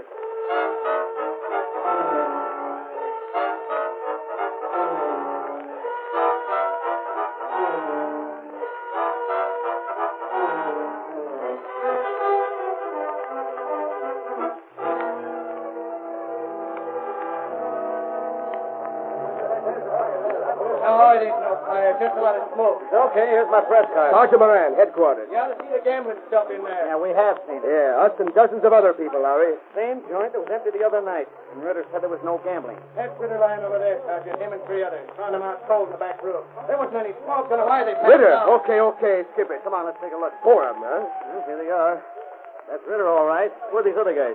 These 2 are small-time gamblers. Used to work for Frenchy. Yeah, then they still are. Because here's Frenchy himself. Hey, he's coming around. Quiet, let's see what he says. Yeah. Stop him. Ritter brought him here, the fool. Get him. Where am I? Keep going, Frenchy. You're doing swell. What's going on? Who are you guys? Fire engine. Hey, I'm outside. Sure, outside your own gambling joint. I don't run no gambling joint. Save it for the comic strip, Frenchy. You can't. Listen, pal. Every fireman saw the inside of that place with the customers in it. You mean weaknesses? The roulette wheel, the dice So table? works, Frenchy. This is one raid that proves something. You didn't have time to clear out the evidence this time. Ritter couldn't tip you off. Ritter, that's the louse. He's the guy. Yeah? I'll fix his wagon. When I get through talking, there'll be a new police chief. Now, maybe you can be salvaged. Ritter won't like it, but I do plenty. What have I got to lose? This is a rap I can't duck anyway. Listen, I can prove Ritter give me protection. I paid him for it, and so did all the others. I'll learn him to bring that guy here. What are you talking about? Bring who here? The guy that gassed. We rushed him, but he was too fast. He pulled the trigger, and we go out like a light. I wanted to see under that mask. A mask? Holy mackerel, you mean He got away. Yeah, the Green Hornet. But what's that crook got against Ritter? Just he doesn't like him, Moran. And when the Hornet doesn't like somebody, he's poison.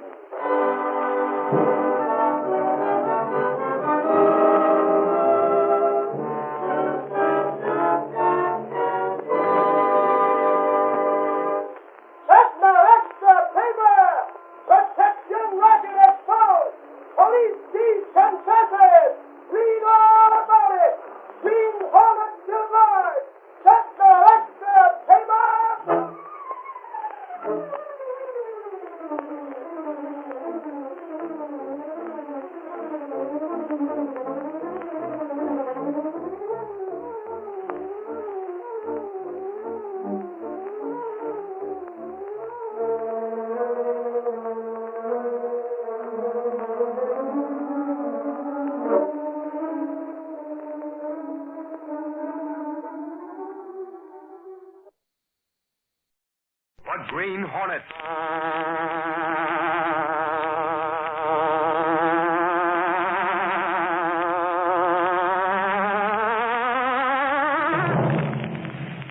He hunts the biggest of all game, public enemies who try to destroy our America.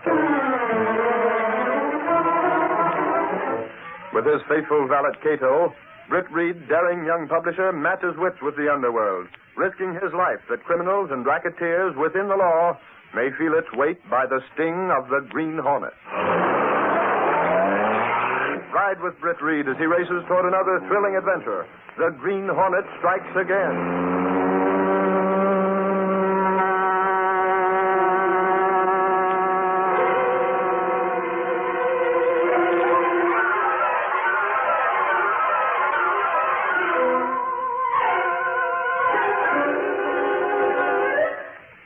Can two men of mystery, two unknowns, continue to exist in the same city?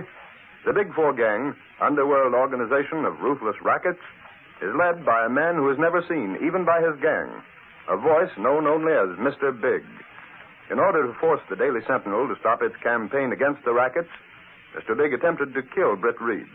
The attempt failed, but rather than subject his staff to danger, Britt Reed gave out the information that he was leaving on a secret vacation.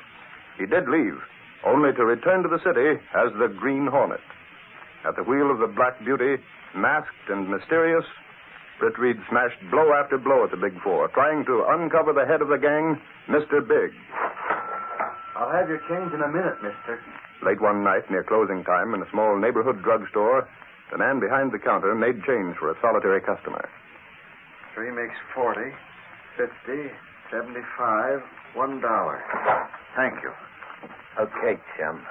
Was there something else? No. Oh. Well, it's late, and so I want to... chum, it's late.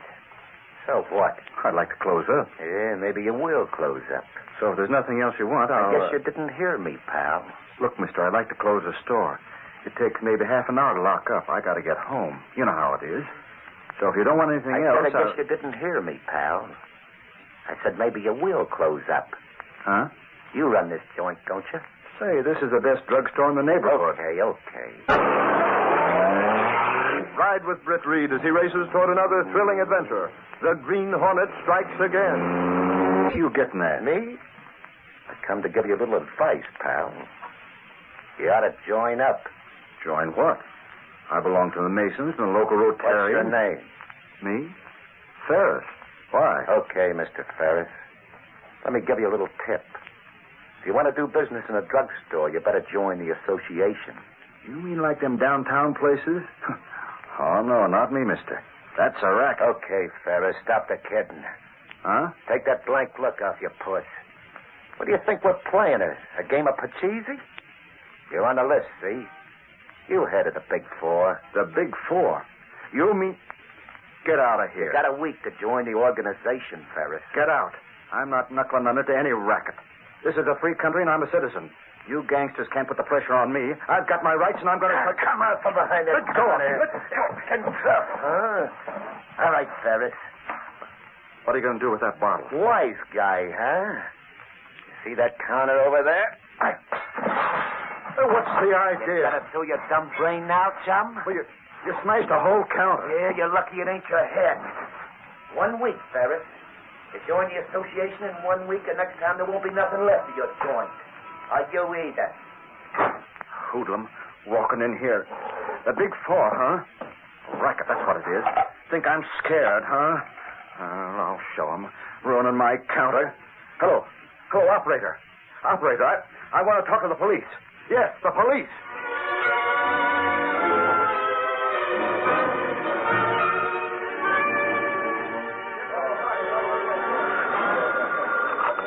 Daily Sentinel, Gunnigan talking. Who? Sergeant Moran. You got something? Sure, let's have it. Nothing like news for a newspaper. What's that name? Okay, got it. Thanks, Moran. We'll give you a couple of tickets to the fight. Good night. Is this anything important, Gunnigan? Huh? Oh, yeah, it might be Blackett. Didn't see you come in. Miss Case! Casey! How is the Sentinel's campaign against the Big Four going? Could be better, Mr. Blackett. And the same goes for your campaign in the city council. Miss Case! Right with you, Gunnigan. Matter of fact, this might be a lead. That's all. Yeah, you can listen while I spread the word. You wanted me, Gunnigan? Anybody around, Casey, Lowry, Axford? Well, I can get Axford. He's across the street having a cup of coffee. Why? Police just got a tip. Have Axford see a man named Ferris. Runs a drugstore uptown. Is it good? Don't know yet, Miss Case. It's about the Big Four. Gosh. Yeah. Dust Axford off and send him out there. Oh, but look at the time, Gunnigan. For Pete's sake, what's time got to do with it? Ferris got a threat from the Big Four, and I want to see him as soon as he can get there.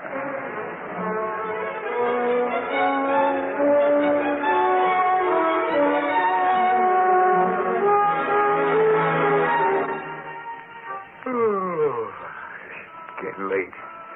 Almost time for some shut-eye. That you, Crandall?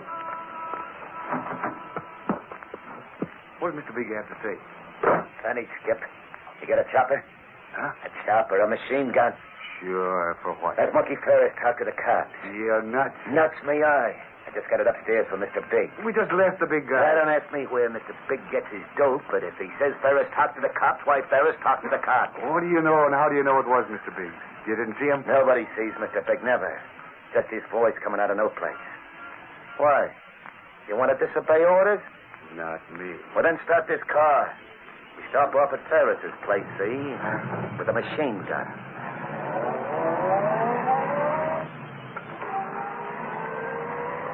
You heard that, Cato? Yes, Mr. Bates, I heard. All right, back in the alley to the Black Beauty. And hurry, there isn't much time.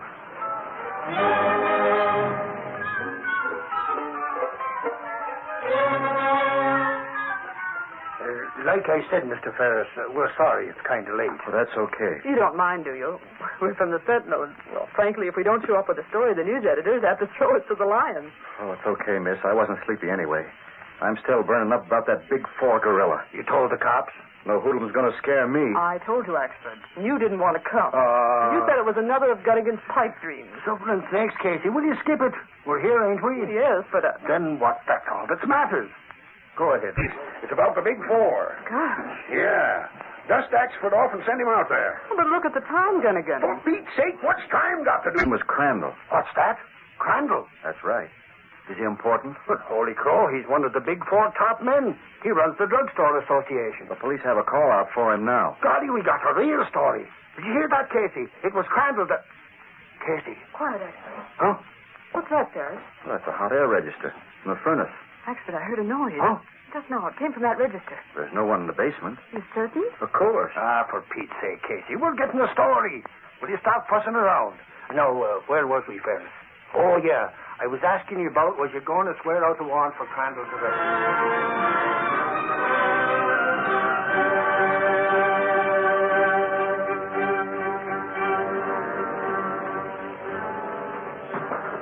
Careful, Cato.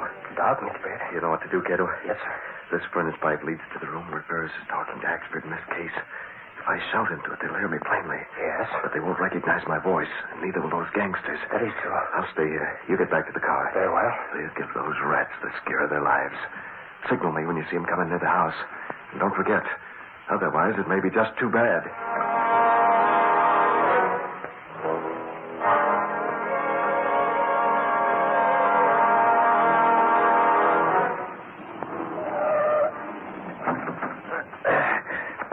Skip. You got the machine gun? Yeah. There's a light on. So what? So we've got company. Just a couple of more blasts on the Tommy gun, that's all. What's that? What's biting you? Did you hear that, Crandall? That sounded like the Green Hornet. That horn, Yeah, nuts, you're crazy. I tell you, it was the Hornet. And I say it was a regular car with a regular horn. Come on. Up the steps and ring the bell. We got a job to do.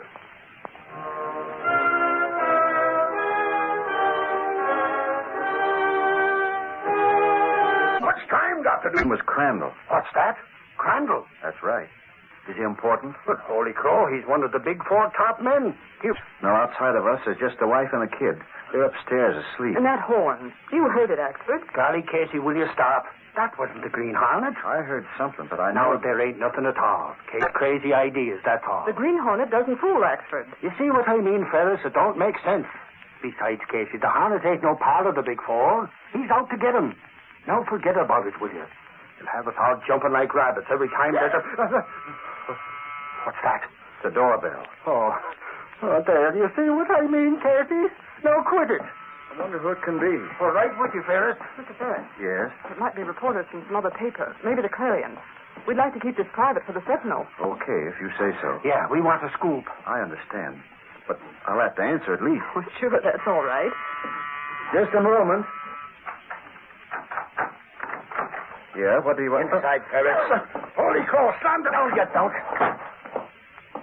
Too bad you got company, Ferris. You, that That's a gun. machine gun, lady. You rats, don't you dare to shoot. Talk to the cops, huh, Ferris? You aren't going to shoot me. Yeah, Ferris, yeah. When I give the word, you're all going to be dead pigeons. Anytime you say, Crandall. Line up. Against the wall. Ah, you little rat, I ought to... Against the wall. Yeah, like that. Watch out, Crandall. Where'd that come from? Somebody else in the house. It's the Green Hornet, Crandall. The Green Hornet. Let him have it, Skip. Get out of this house. Get out and stay out. The lights. What's happened to the lights? Get back, Casey. It's dark. Skip, shoot. Will you shoot? Not me. I'm getting out. I'm getting out. Skip, come here. Oh, you sap. Wait a minute. Let it go. Let me go. I ain't standing here. First that hornet starts talking out of no place, and then the lights go out, and that It bomb. wasn't a bomb. Well, whatever it was, Huh? Behind you. Right behind you. There's a little guy with a gun. What are you talking? It's for you. Crandall. Shot at. Off me. Get him. I can't breathe. They come this way. Careful, Axford. Golly, Casey, we can't let him get away without... Holy crow. Axford, it's those two crooks. They're our calls.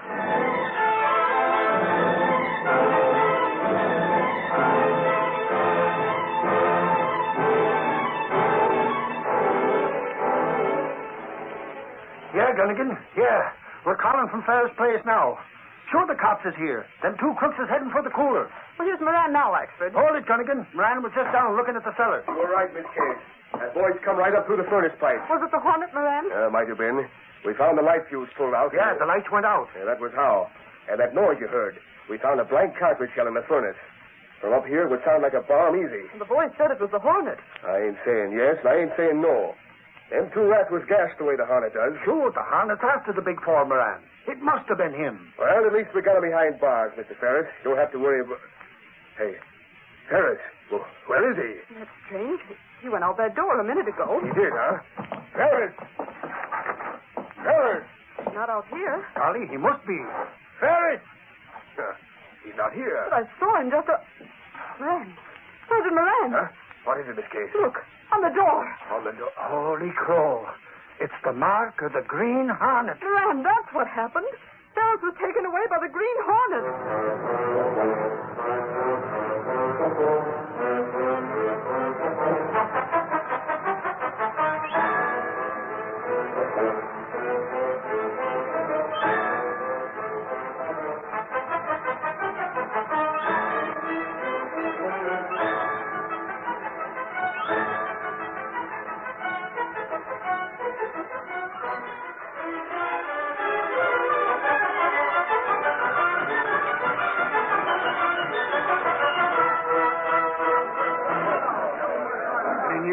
Not a thing, Gunnigan. I called all the railroads and the airport. The riverfront? Well, I checked every place. I tell you, Axford was right. Ferris didn't leave of his own accord, Gunnigan. Green Hornet, huh? Well, you printed it in the Sentinel. Sure, just a flash, that's all. We have to have more definite information for the next edition, Casey. Well, Axford's still making the rounds of the hotels, Gunnigan. What about Ferris's home? Maybe he's back there. Well, Mrs. Ferris would let us know. He hasn't gone back. All right, all right. Daily Sentinel, Gunnigan. Yes, we called the police. Who's this? Oh, it's you, Moran. Have you got anything? Okay. Okay, that doesn't do much good. Keep in touch, will you? Sergeant Moran? Yeah, the police have no trace of Ferris. How long has it been? 4 or 5 hours? Oh, all of that, Gunnigan. Why, it's almost breakfast time. Breakfast. What I wouldn't give for a big stack of wheat cakes. Well, why not? No can do, Casey. I'm in charge of this newspaper with Reed out of town. We can send the boy for some coffee. A newspaper never sleeps. Yeah, neither do we. Again. Answer that, will you, Casey, my door. Daily Sentinel? What is... What? What's that? Oh, good grief. Hold the phone. What goes? Gunnigan, it's Ferris. Ferris? Yes, he's at the Blackwood Hotel. Give me that phone. No, never mind. Get your bonnet, Casey. Get going. Me? Where? What do you think? To get the story, you're going to the Blackford Hotel.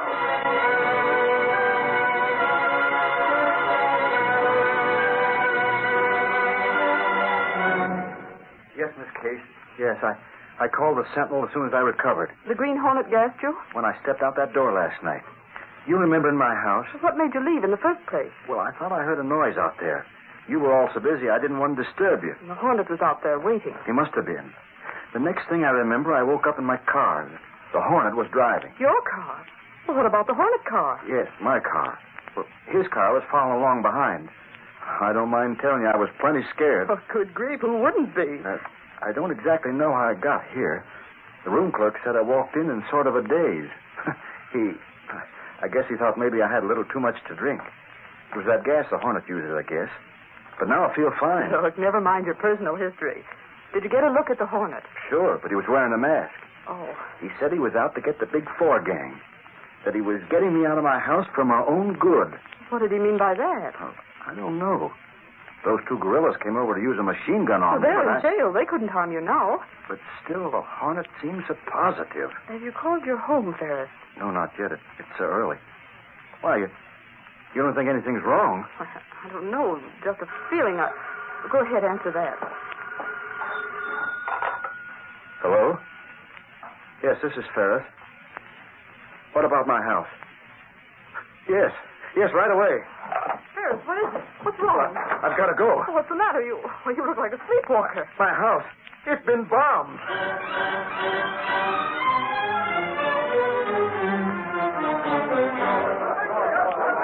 Gosh, whoever tossed that bomb certainly knew his business. As flat as a pancake. My house. Look at it. Oh, buck up, Ferris. Your family's safe. They weren't in it. Yeah, they were with the police station. They got a call that I'd been located for them to get over to the police station. But I don't understand that. The police didn't call my wife. Don't you get it? The Hornet. What? The Green Hornet. He must have called your wife and pretended he was the police. Why, yes, of course. It ties in. The Hornet got you out last night, and he said he was doing it for your own good. Then was it four who did this? Your guess is as good as mine. But I'm betting it was the Big Four. Those dirty rats. Forget it. You're safe. Oh, it's not that. I have insurance. I'm fully protected. I guess the Big Four are really trying to get you to lay off. They'll need more than that. I'm going to prosecute that man Crandall, but the last thing I do. Now you're talking. Hey, Casey. Ferris. Where have you been, Axford? Trying to catch up with you, Casey. I went to the hotel, but you and Ferris had just gone out. So I called Gunnigan, and he said to come over here. Nothing snakes. They sure bummed your house, didn't they? It's the Big Four, the drugstore racket. Good thing your wife and kid was warned. They're trying to scare me, but it won't work. Huh? He means Crandall, Axford. Yeah, Crandall and other rats. Oh, yeah. I knew I had something to tell you. The cops want you to be extra careful, Ferris. Why? Because them two rats ain't in jail no more. They got bailed out. What? They're not in jail? Sure, Casey. Of course, they got to be back in court for the trial. But that's a long ways off. The Big Four got them out. So you better watch your step, Ferris. Them rats can be awful tough.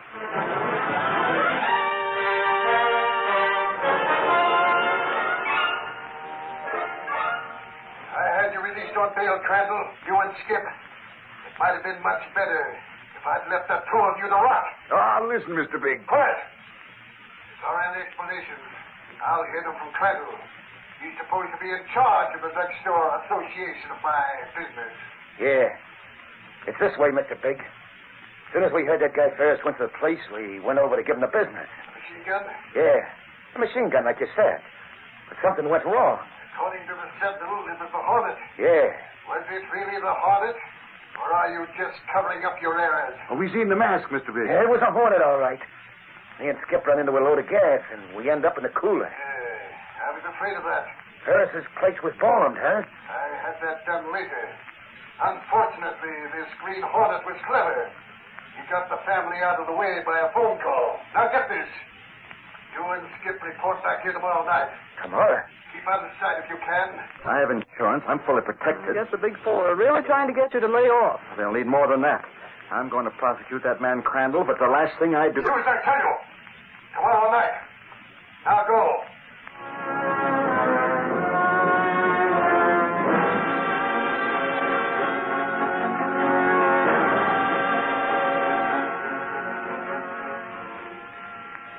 This is Skip's room, Cato? Yes, Mr. Rick. Never mind the lights. He's asleep. What you do, Mr. Brett? He and Crandall went to the meeting place of the Big Four tonight, kiddo. Do you think we can find out what they talked about? Yes, sir. Without waking him up? Yes, sir. All right, we're going to try. He's uneasy right now. Shouldn't be hard to get him to talk in his sleep. Skip. Skip. What did Mr. Big say? Mr. Big, tomorrow night. Skip. What about tomorrow night? What about tomorrow night?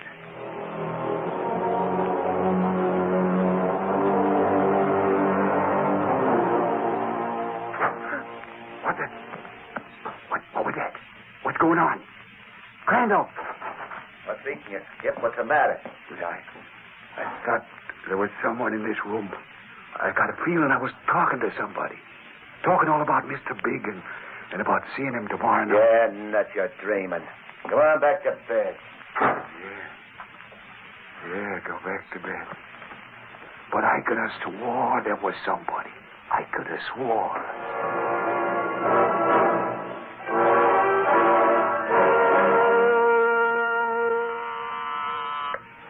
Hello? Hey, Casey. Is Gunnigan in there with you? Oh, yes, expert. Gunnigan's here. Why? On account of Moran's here with some news for the Sentinel. Okay, send Sergeant Moran in. Ashland? Yes. He could have walked in here just as easy, but I guess he loves to fool with that dictograph. Sergeant Moran, huh? I hope it's something on the Green Hornet. Or the Big Four. Either one. Take your choice. Hello, Gunnigan. Asper said I could find you here. I got news. Shoot. Them editorials you've been running in the Sentinel produced results. The trial is set for tomorrow. Fine. Hear that, Casey? With both ears. If Crandall goes to court tomorrow, at least Ferris is safe from any more bombing. Sure. The department's got Crandall and another hoodlum watched every minute. Hope they don't skip out of the state. The state, nothing. Them two will have a tough time getting out of the city. The judge ain't fool 'em. Where's Axford? Axford? He went over to Ferris's place. Said he was going to give Ferris a fight talk so he wouldn't get scared in court and forget to identify them hoodlums. Oh, that's mine. Hello, Daily Sentinel. Yes, just a moment. To you, Sergeant Moran. Me?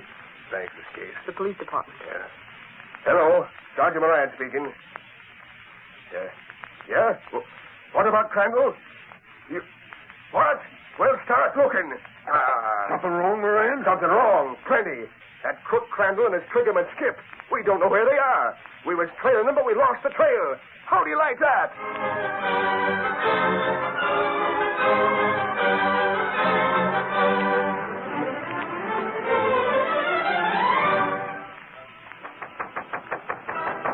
Oh, why doesn't somebody open this door? Oh. Hello, Casey. What are you doing at Ferris's? Axford, where is he? Is that Moran out in the car? Yes, Crandall and Skip have disappeared. What? The police have lost track of them. Well, this time of night, they may never find them until they get to Ferris. Where is Ferris? You sure he's all right? Ferris, he's okay. Why don't the cops look for the meeting place of the Big Four? Listen, lame brain. If they knew where the meeting place of the Big Four was, they'd go there. But they don't know. Nobody knows. Get that through your thick skull. And unless they're located, Ferris may end up with lilies over his brow. Now, where is he? Now, don't get fretting about Ferris, Casey. He's right in the room behind me, just as safe as money in the bank. I'm keeping my eye on him personally, because he... What was that? Come on. Holy crow. He's gone. Ferris is gone. He was right here and now he's gone. Holy crow. There's your answer, Casey. It's the Green Hornet. Moran! It's the Hornet! Axford, step on it. He's going up the block. Moran! He's got Ferris. Ferris, yeah. He took him out to the house. Hey, listen to that.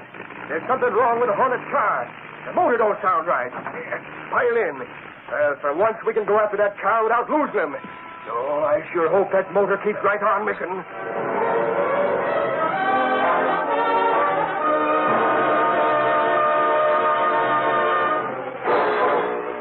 Sentinel has been able to put enough public opinion behind the demand for the trial, Crandall. You'll have to get out of town, out of the state. I get it. You figured something like this might happen, huh? That's why you wanted me and Skip to show up tonight. Ferris can't be intimidated. You get out of town and the association can go on. There's no case. But if you're convicted... Okay, Mr. Big. We'll blow. That's the door. Yeah, I guess it's Skip. He got held up ducking the car. I'll let him in. Okay, dummy. Well, you've been keeping yourself in a merry-go-round. Come on in and... Boss, get inside, Skip. Who's that? Boss, close that door. It's the Green Hornet. Let go my arm, you. Get him. No, you don't, Crandall. Take it. Sorry. He shot me. I can't breathe. And this for you. Crandall, Skip! What's going on? You're two gorillas, Mr. Big. A present from the Green Hornet. I get out just in time, Cato. Close the door. Up this way, Ashford. Up the stairs. Please. That's Sergeant Moran's voice, Cato. Here. Foot first down. That's it. Right in front of the door. Now, come on. We're getting out. This way. There's a fire escape. Hey, man, you see anything? Oh, not yet, Ashford. The Hornet must have come this way. There ain't no other way to turn from the stairs than the... Oh. What the... Footman, snakes, man. There's somebody lying in front of this door. Yeah. Let me take a look. Ashford, it's Ferris. He's been gassed. Hold that flash this way. The Hornet must have left him. You see anything else? Yeah, Ashford. Yeah. A Green Hornet note. It says the meeting place of the Big Four is right behind this door. Holy crow, then what are we waiting for? Not a thing. Come on, smash it down. Yeah. Again now. Come on. Well, Crandall and Skip. Pick them up, Ashford. This time we'll make sure they get what's coming to them. In court.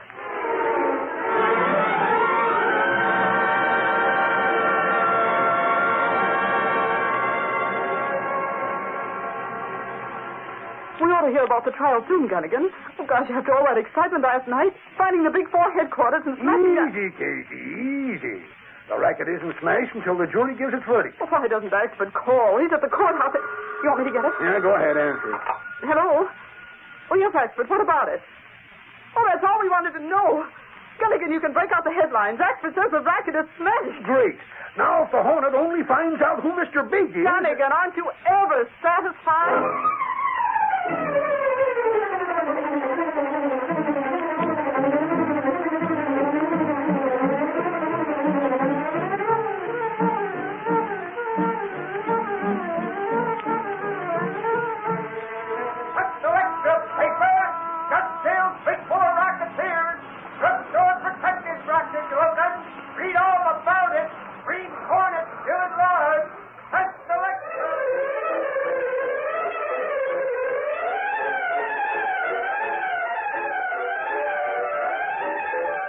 These popular radio dramas, created by George W. Trendle, are a copyrighted feature of the Green Hornet, Incorporated.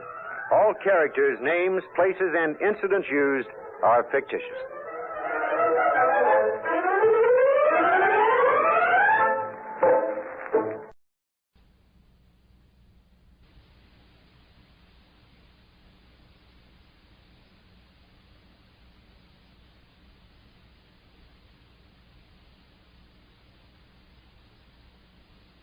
The Green Hornet.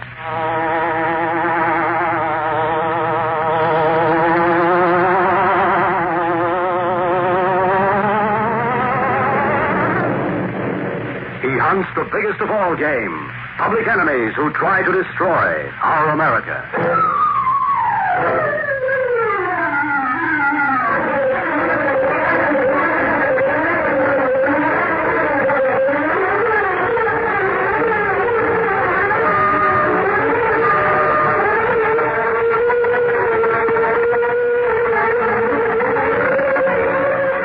Faithful Filipino valet Cato, Britt Reed, daring young publisher, matches wits with racketeers and saboteurs, risking his life that criminals and enemy spies will feel the weight of the law by the sting of the Green Hornet.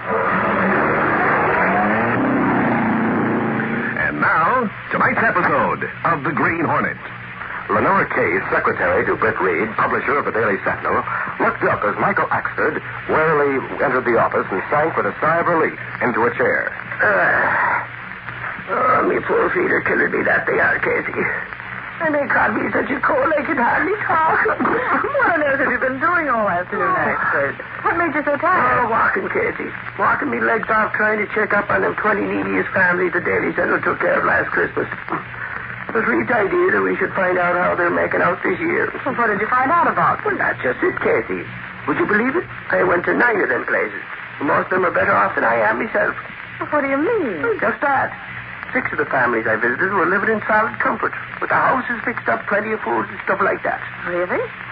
Well, it's strange. As I remember, each of those 20 families was in dire need a year ago. Most of them have been on our list for several years. Sure you're not telling me a thing I don't know, Casey. But someone seemed to have struck it lucky somehow during the past year. So they won't be needing our help any longer. Well, I'm glad they've been so fortunate, even if I can't understand how it happened. Yes. I'm going down to the city room. If Reed wants me, he can let me know. Oh, wait a minute, Axford.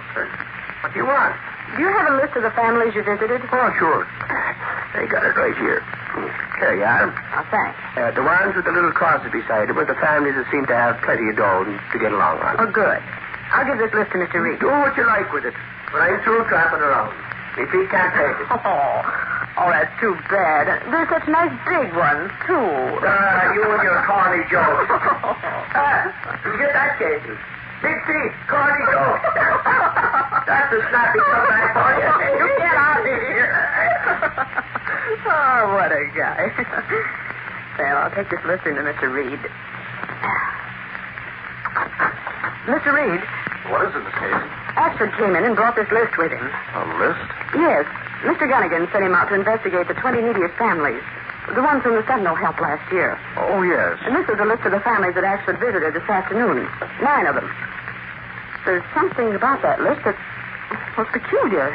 Well, what do you mean? Well, those names marked with little crosses seem to have struck it rich, according to Axford. At least they're all living in solid comfort. Really? Let's see. Oh, yeah. 6 names marked that way. That's right. Now, tell me, do you still have the case histories on these families? Yes, sir. I have them in my files. Well, leave them on my desk in the morning. I'll go over them when I get a chance. Oh, by the way, you might as well weed out those Axford found in good condition. They won't be needing our help this Christmas. All right. You know, it seems strange to me that 6 of the neediest families a year ago managed to come out so well this year. Well, personally, I'm glad to know they could do it. Oh, I am, too. I was just surprised, that's all. Well, they probably had more gumption than the rest. Some of those families have been on our list for several years. I know. And I'll be interested to find out if any of the fortunate 6 have been on our list for any length of time. Oh, so will I. Well, I'm going to call it a day in this case. I'll see you in the morning. Yes, sir. Good night. Good night.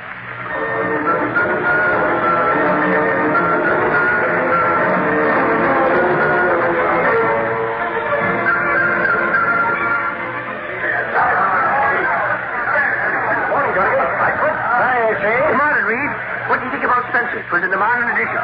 Ray Spencer, the big shot racketeer?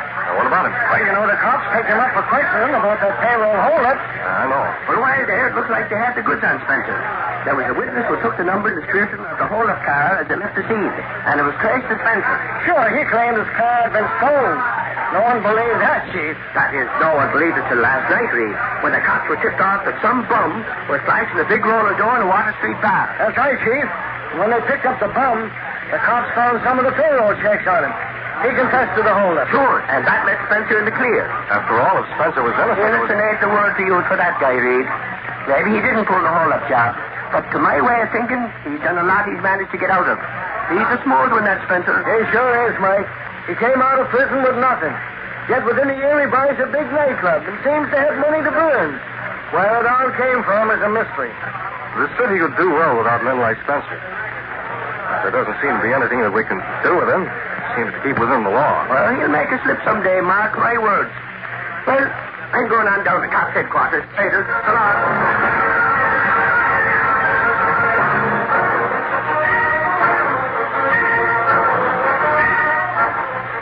Meanwhile, in another part of the city, Ray Spencer sat at his desk in the office of his nightclub, talking to one of his henchmen.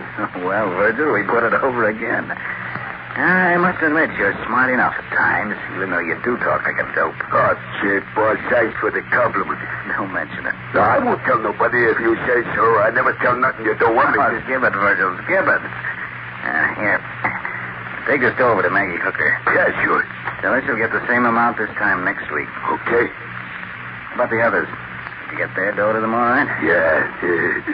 They all beat me like I was Santa Claus or something every time I go with the dough. Hey, do you have to pay out all that moolah every week, boss? Absolutely, Virgil.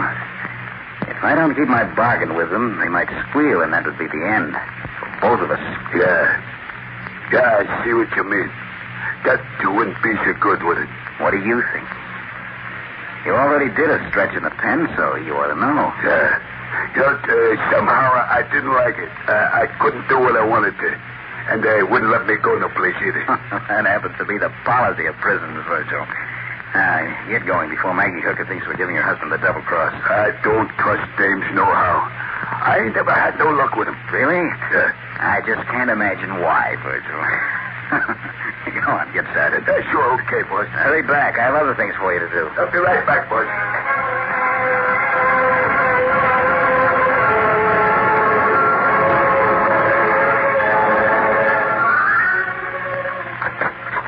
I brought in the letters you dictated this morning, Mr. Reed, and if you'll sign them now, I'll get them right out. All right. I'm glad you finished them. I'd like to have you do something this afternoon. Well, what is it? Well, since Axford gave up on those neediest families, I thought perhaps you could visit a few of the ones he didn't get to. Take a cab and turn in an expense account. Oh, fine. I'd like getting out for a while. Is there anything you want me to do here before I leave? Well, no. If you see 2 or 3 this afternoon, we'll have someone else finish the visits tomorrow. You'd better leave right away. Yes, sir. I'll leave right now. And I'll be back before 5 o'clock.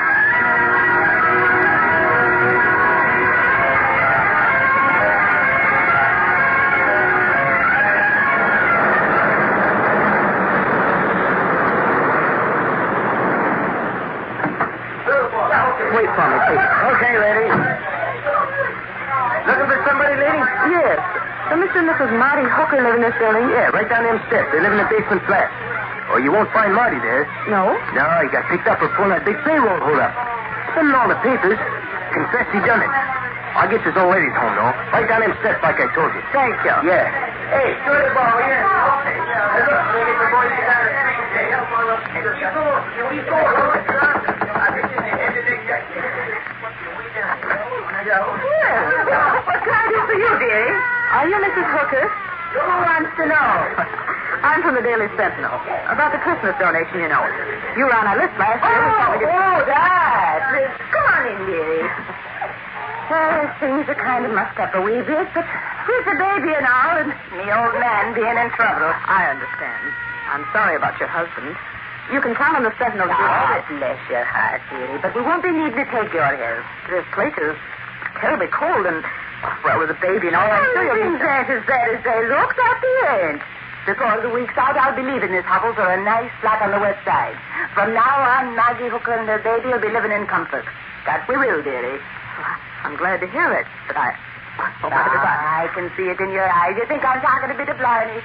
Safety praise. It's the truth when I say we'll be living better without that no-good Marty than we ever lived with him around. Someone's offered to help you, then? Well, there's a weekly income that's been arranged. A distant relative who came into plenty of money. Oh? Now, don't you worry your pretty head about Maggie Hooker, dearie. And you can tell your newspaper we'll be needing their help no longer, thank heaven. I see.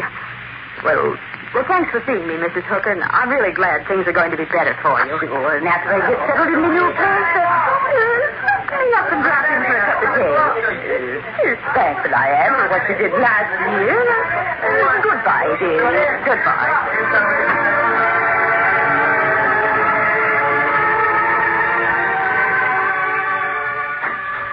Which case you know, Reed? Well, hello, Axford.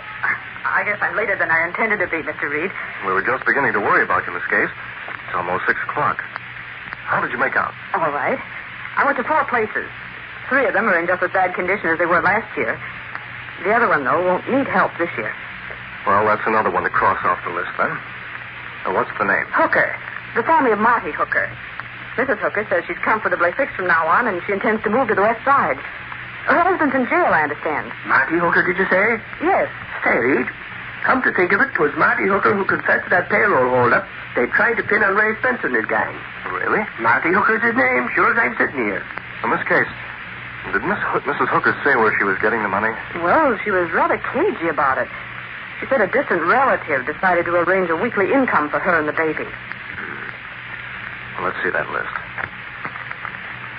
Well, according to this, Hookers have been among the neediest families for the past 3 years. This windfall from that distant relative is rather sudden, it seems to me. It is that. Moreover, I've been checking this afternoon on those whom Axford reported as being in comfortable circumstances. Well, what did you find out, Mr. Reed? I discovered that in each of those cases, the husband is in prison, each one having confessed to a crime. You don't say.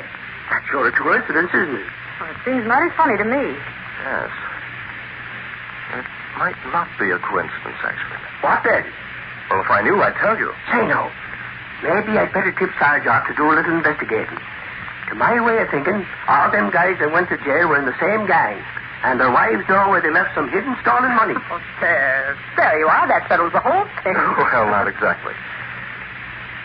As a matter of fact, though, there may be some connection between all those confessed crooks and some one man or some group on the outside. You got something there, Reed?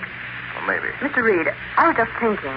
Go on, Miss Case. Well, wasn't that racketeer Ray Spencer involved in the payroll holdup case before Hooker confessed? Holy cow. Do you think Spencer's pulling something, Reed? Well, what I think doesn't matter. The main thing is that the police get proof. And from what I've learned about Ray Spencer, if he is connected with Hooker and the others, getting proof against him is not going to be easy.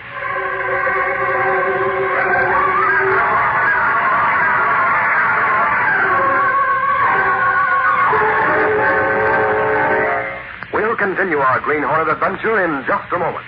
After finding out that several men from the neediest families in the city had confessed to crimes and gone to prison, with the result that their families began receiving money, Britt Reed, young publisher of the Daily Sentinel, waited patiently for the result of the police investigation.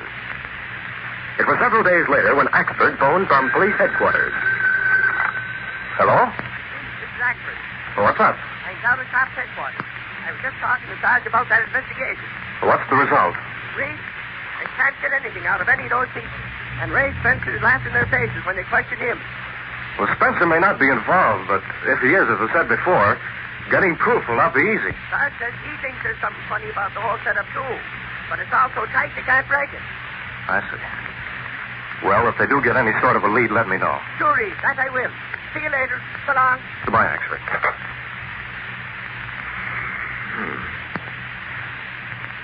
Looks like it will take unorthodox methods. I'll call Cato on the private line.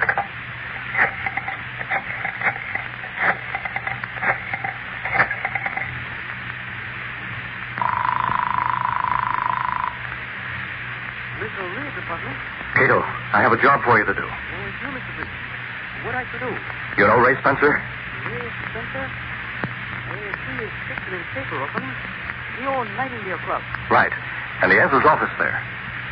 I want you to take the small coupe and go over there. Shadow Spencer. Get to know by sight the men close to him. Be careful. What I tried to find out. Find out if Spencer or one of his men pays a weekly visit to the slum district. Yes, sir. I watch carefully. Good. Report to me as soon as you find out anything. Goodbye, Cato. Goodbye, Mr. Britt.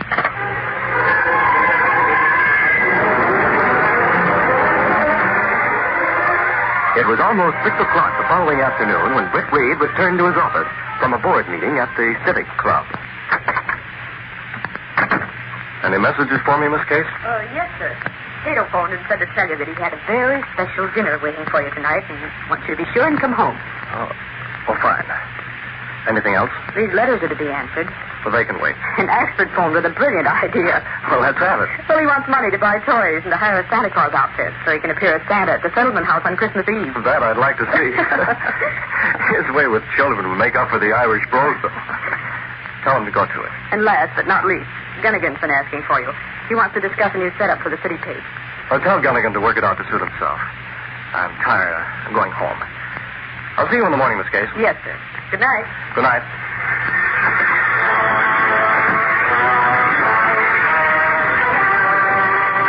Britt Reed went to his apartment where Cato, his faithful Filipino valet, and the only person knowing his identity as the Green Hornet, was waiting. All right, Cato, let's have it. What did you find out? I find out big men who have flat nose and big ears always with Spencer. Bodyguard, perhaps? That's what I think. This afternoon, this man, whom I learn go by name of Virgil, leave office and go to slum area. I follow. Good. Where did he stop? He go 2 places.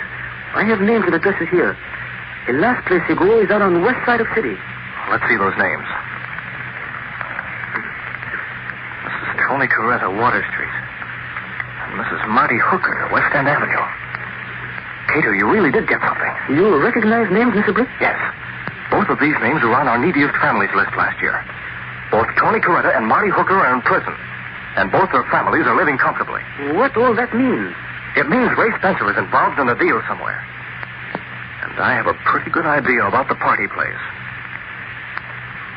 The police can't go around the law to force the issue, but the Green Hornet can. Let's go. Step nothing terrific with panel in the rear of a closet in his bedroom, Britt Reed and Cato went along a narrow passageway built within the walls of the apartment itself. This building led to an adjoining building, which fronted on a dark side street. Though supposedly abandoned, this building served as a hiding place for the sleek, superpowered Black Beauty, streamlined car of the Green Hornet. Britt Reed pressed a button. The great car roared into life. A section of the wall in front raised automatically, then closed as the gleaming Black Beauty sped into the darkness.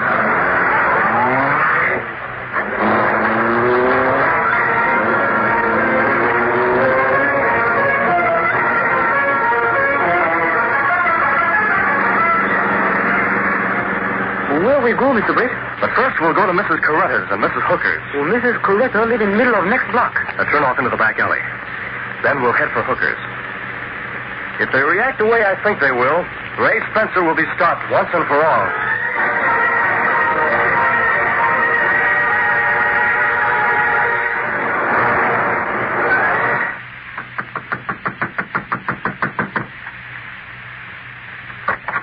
Mrs. Coretta? Maria Coretta, that's me. It's dark in the hall, but why ask for I'll come inside. No. You never come in like that. That keeps you not good. Please, you're not I won't hurt you if you do what I say. Give me the money you received this afternoon. Oh, you're making a mistake. I know to get the money. Give it to me. Oh, sure, I give it. It's in my bag. You just not sure, Maria. I get it. All right, give it here.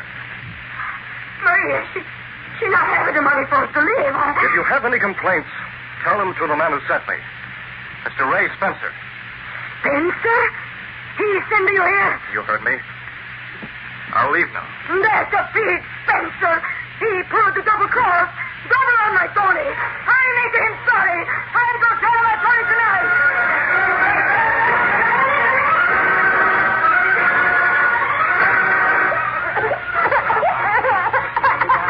You've got nothing to be crying about this night. Hush. Sure now. Did that you understand every word I've been saying? I'll be thinking. Glory be. Who can be calling at a time like this? Thanks be praised to the devil himself. Lost our clothes, but will you be setting me out? I'm already inside. Close the door. Sure, and I know you're that Green Hornet, but isn't Maggie Hooky you're backing up against it? Give me the money you received a while ago. So that's it, is it? Well, not a penny will I be given to the likes of you, so you can be taking yourself out of here right now. I'd hate to use this gun on a woman. But if you don't... Merciful heavens, I believe you would. I'm waiting. All right.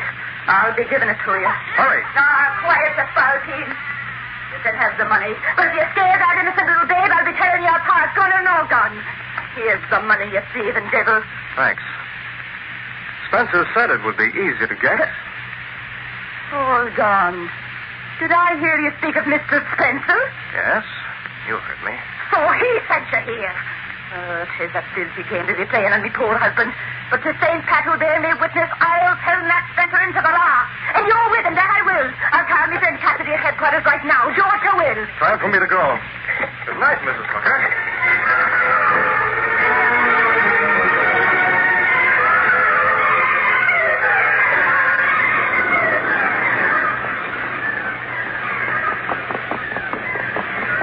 Is that you, Mr. Britt? Yes, Cato. My plan's working out. Let's get moving.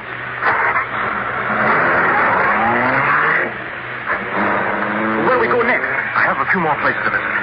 Tomorrow, Cato, after things quiet down, you can mail the money I'm taking back to each of those women. After that, the Sentinel will see to it that none of them are subject. Step on it. Through one dark back street of the city after another, the sleek car of the Green Hornet moved like a great purring shadow. Frequent stops were made until finally, each of the places listed on a paper in Britt Reed's pocket had been visited. Then Britt and Cato returned to the apartment to await results.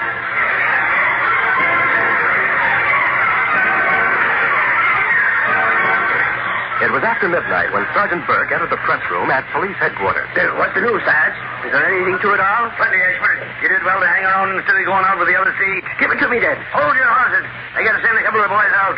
Cassidy. Yes, Sarge? Take one of the boys with you and pick up Ray Spencer. Okay, right away. Ray Spencer? Why are you picking him up? We got a call from several women who claimed the Hornet came there and took back money Spencer was paying them. There's a bargain he made with their husbands. What do you mean? Spencer pulled jobs like that payroll holdup. Then got some poor starving guy with a family to take the rap. In return, he promised to pay a weekly sum to the wife. Get it? Holy crow. We got word that several of the guys have already seen the prison warden and retracted their confessions, putting the blame on Spencer. Wait, I got to call Reed. Wait till he hears this. Boy, I got a scoop this time. So he thinks I don't bring in any news, huh? He'll find out. I bet he's sleeping. So what? Reed, this is Axford. I might have known. Just when I get to sleep, you have to... Hold on, Reed. The cops are picking up Ray Spencer. He paid a lot of guys to go to jail for him. You know, those poor guys whose families were on our list. Well, what do you know? It was the Green Hornet working with Spencer who broke things open. He went to take back the dough from the families, the women squawked, and then the cops found out that the guys were... The story to rerun. Well, not yet, but I'm going... Santa Claus, you're wasting time. Get the story in. Sure, Reed, but I'm trying to... Did they pick up the Hornet yet? The Hornet? Now, hold on, Reed. Don't you know it's a tough fight? Call me when they do. Good night. Reed, I want to... Brother, did they pick up the Hornet yet, he says. Then call me when they do.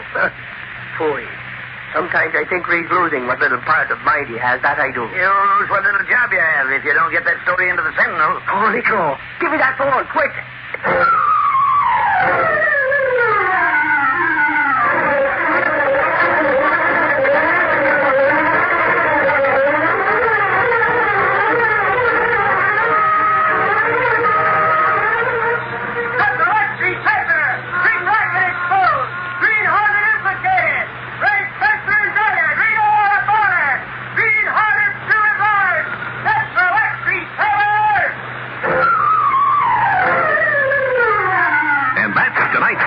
Story of the Green Hornet.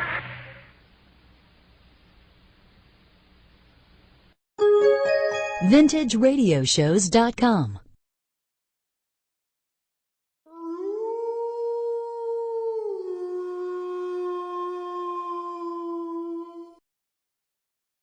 Tune in to nostalgia. Tune in to now. Golden Radio Hour.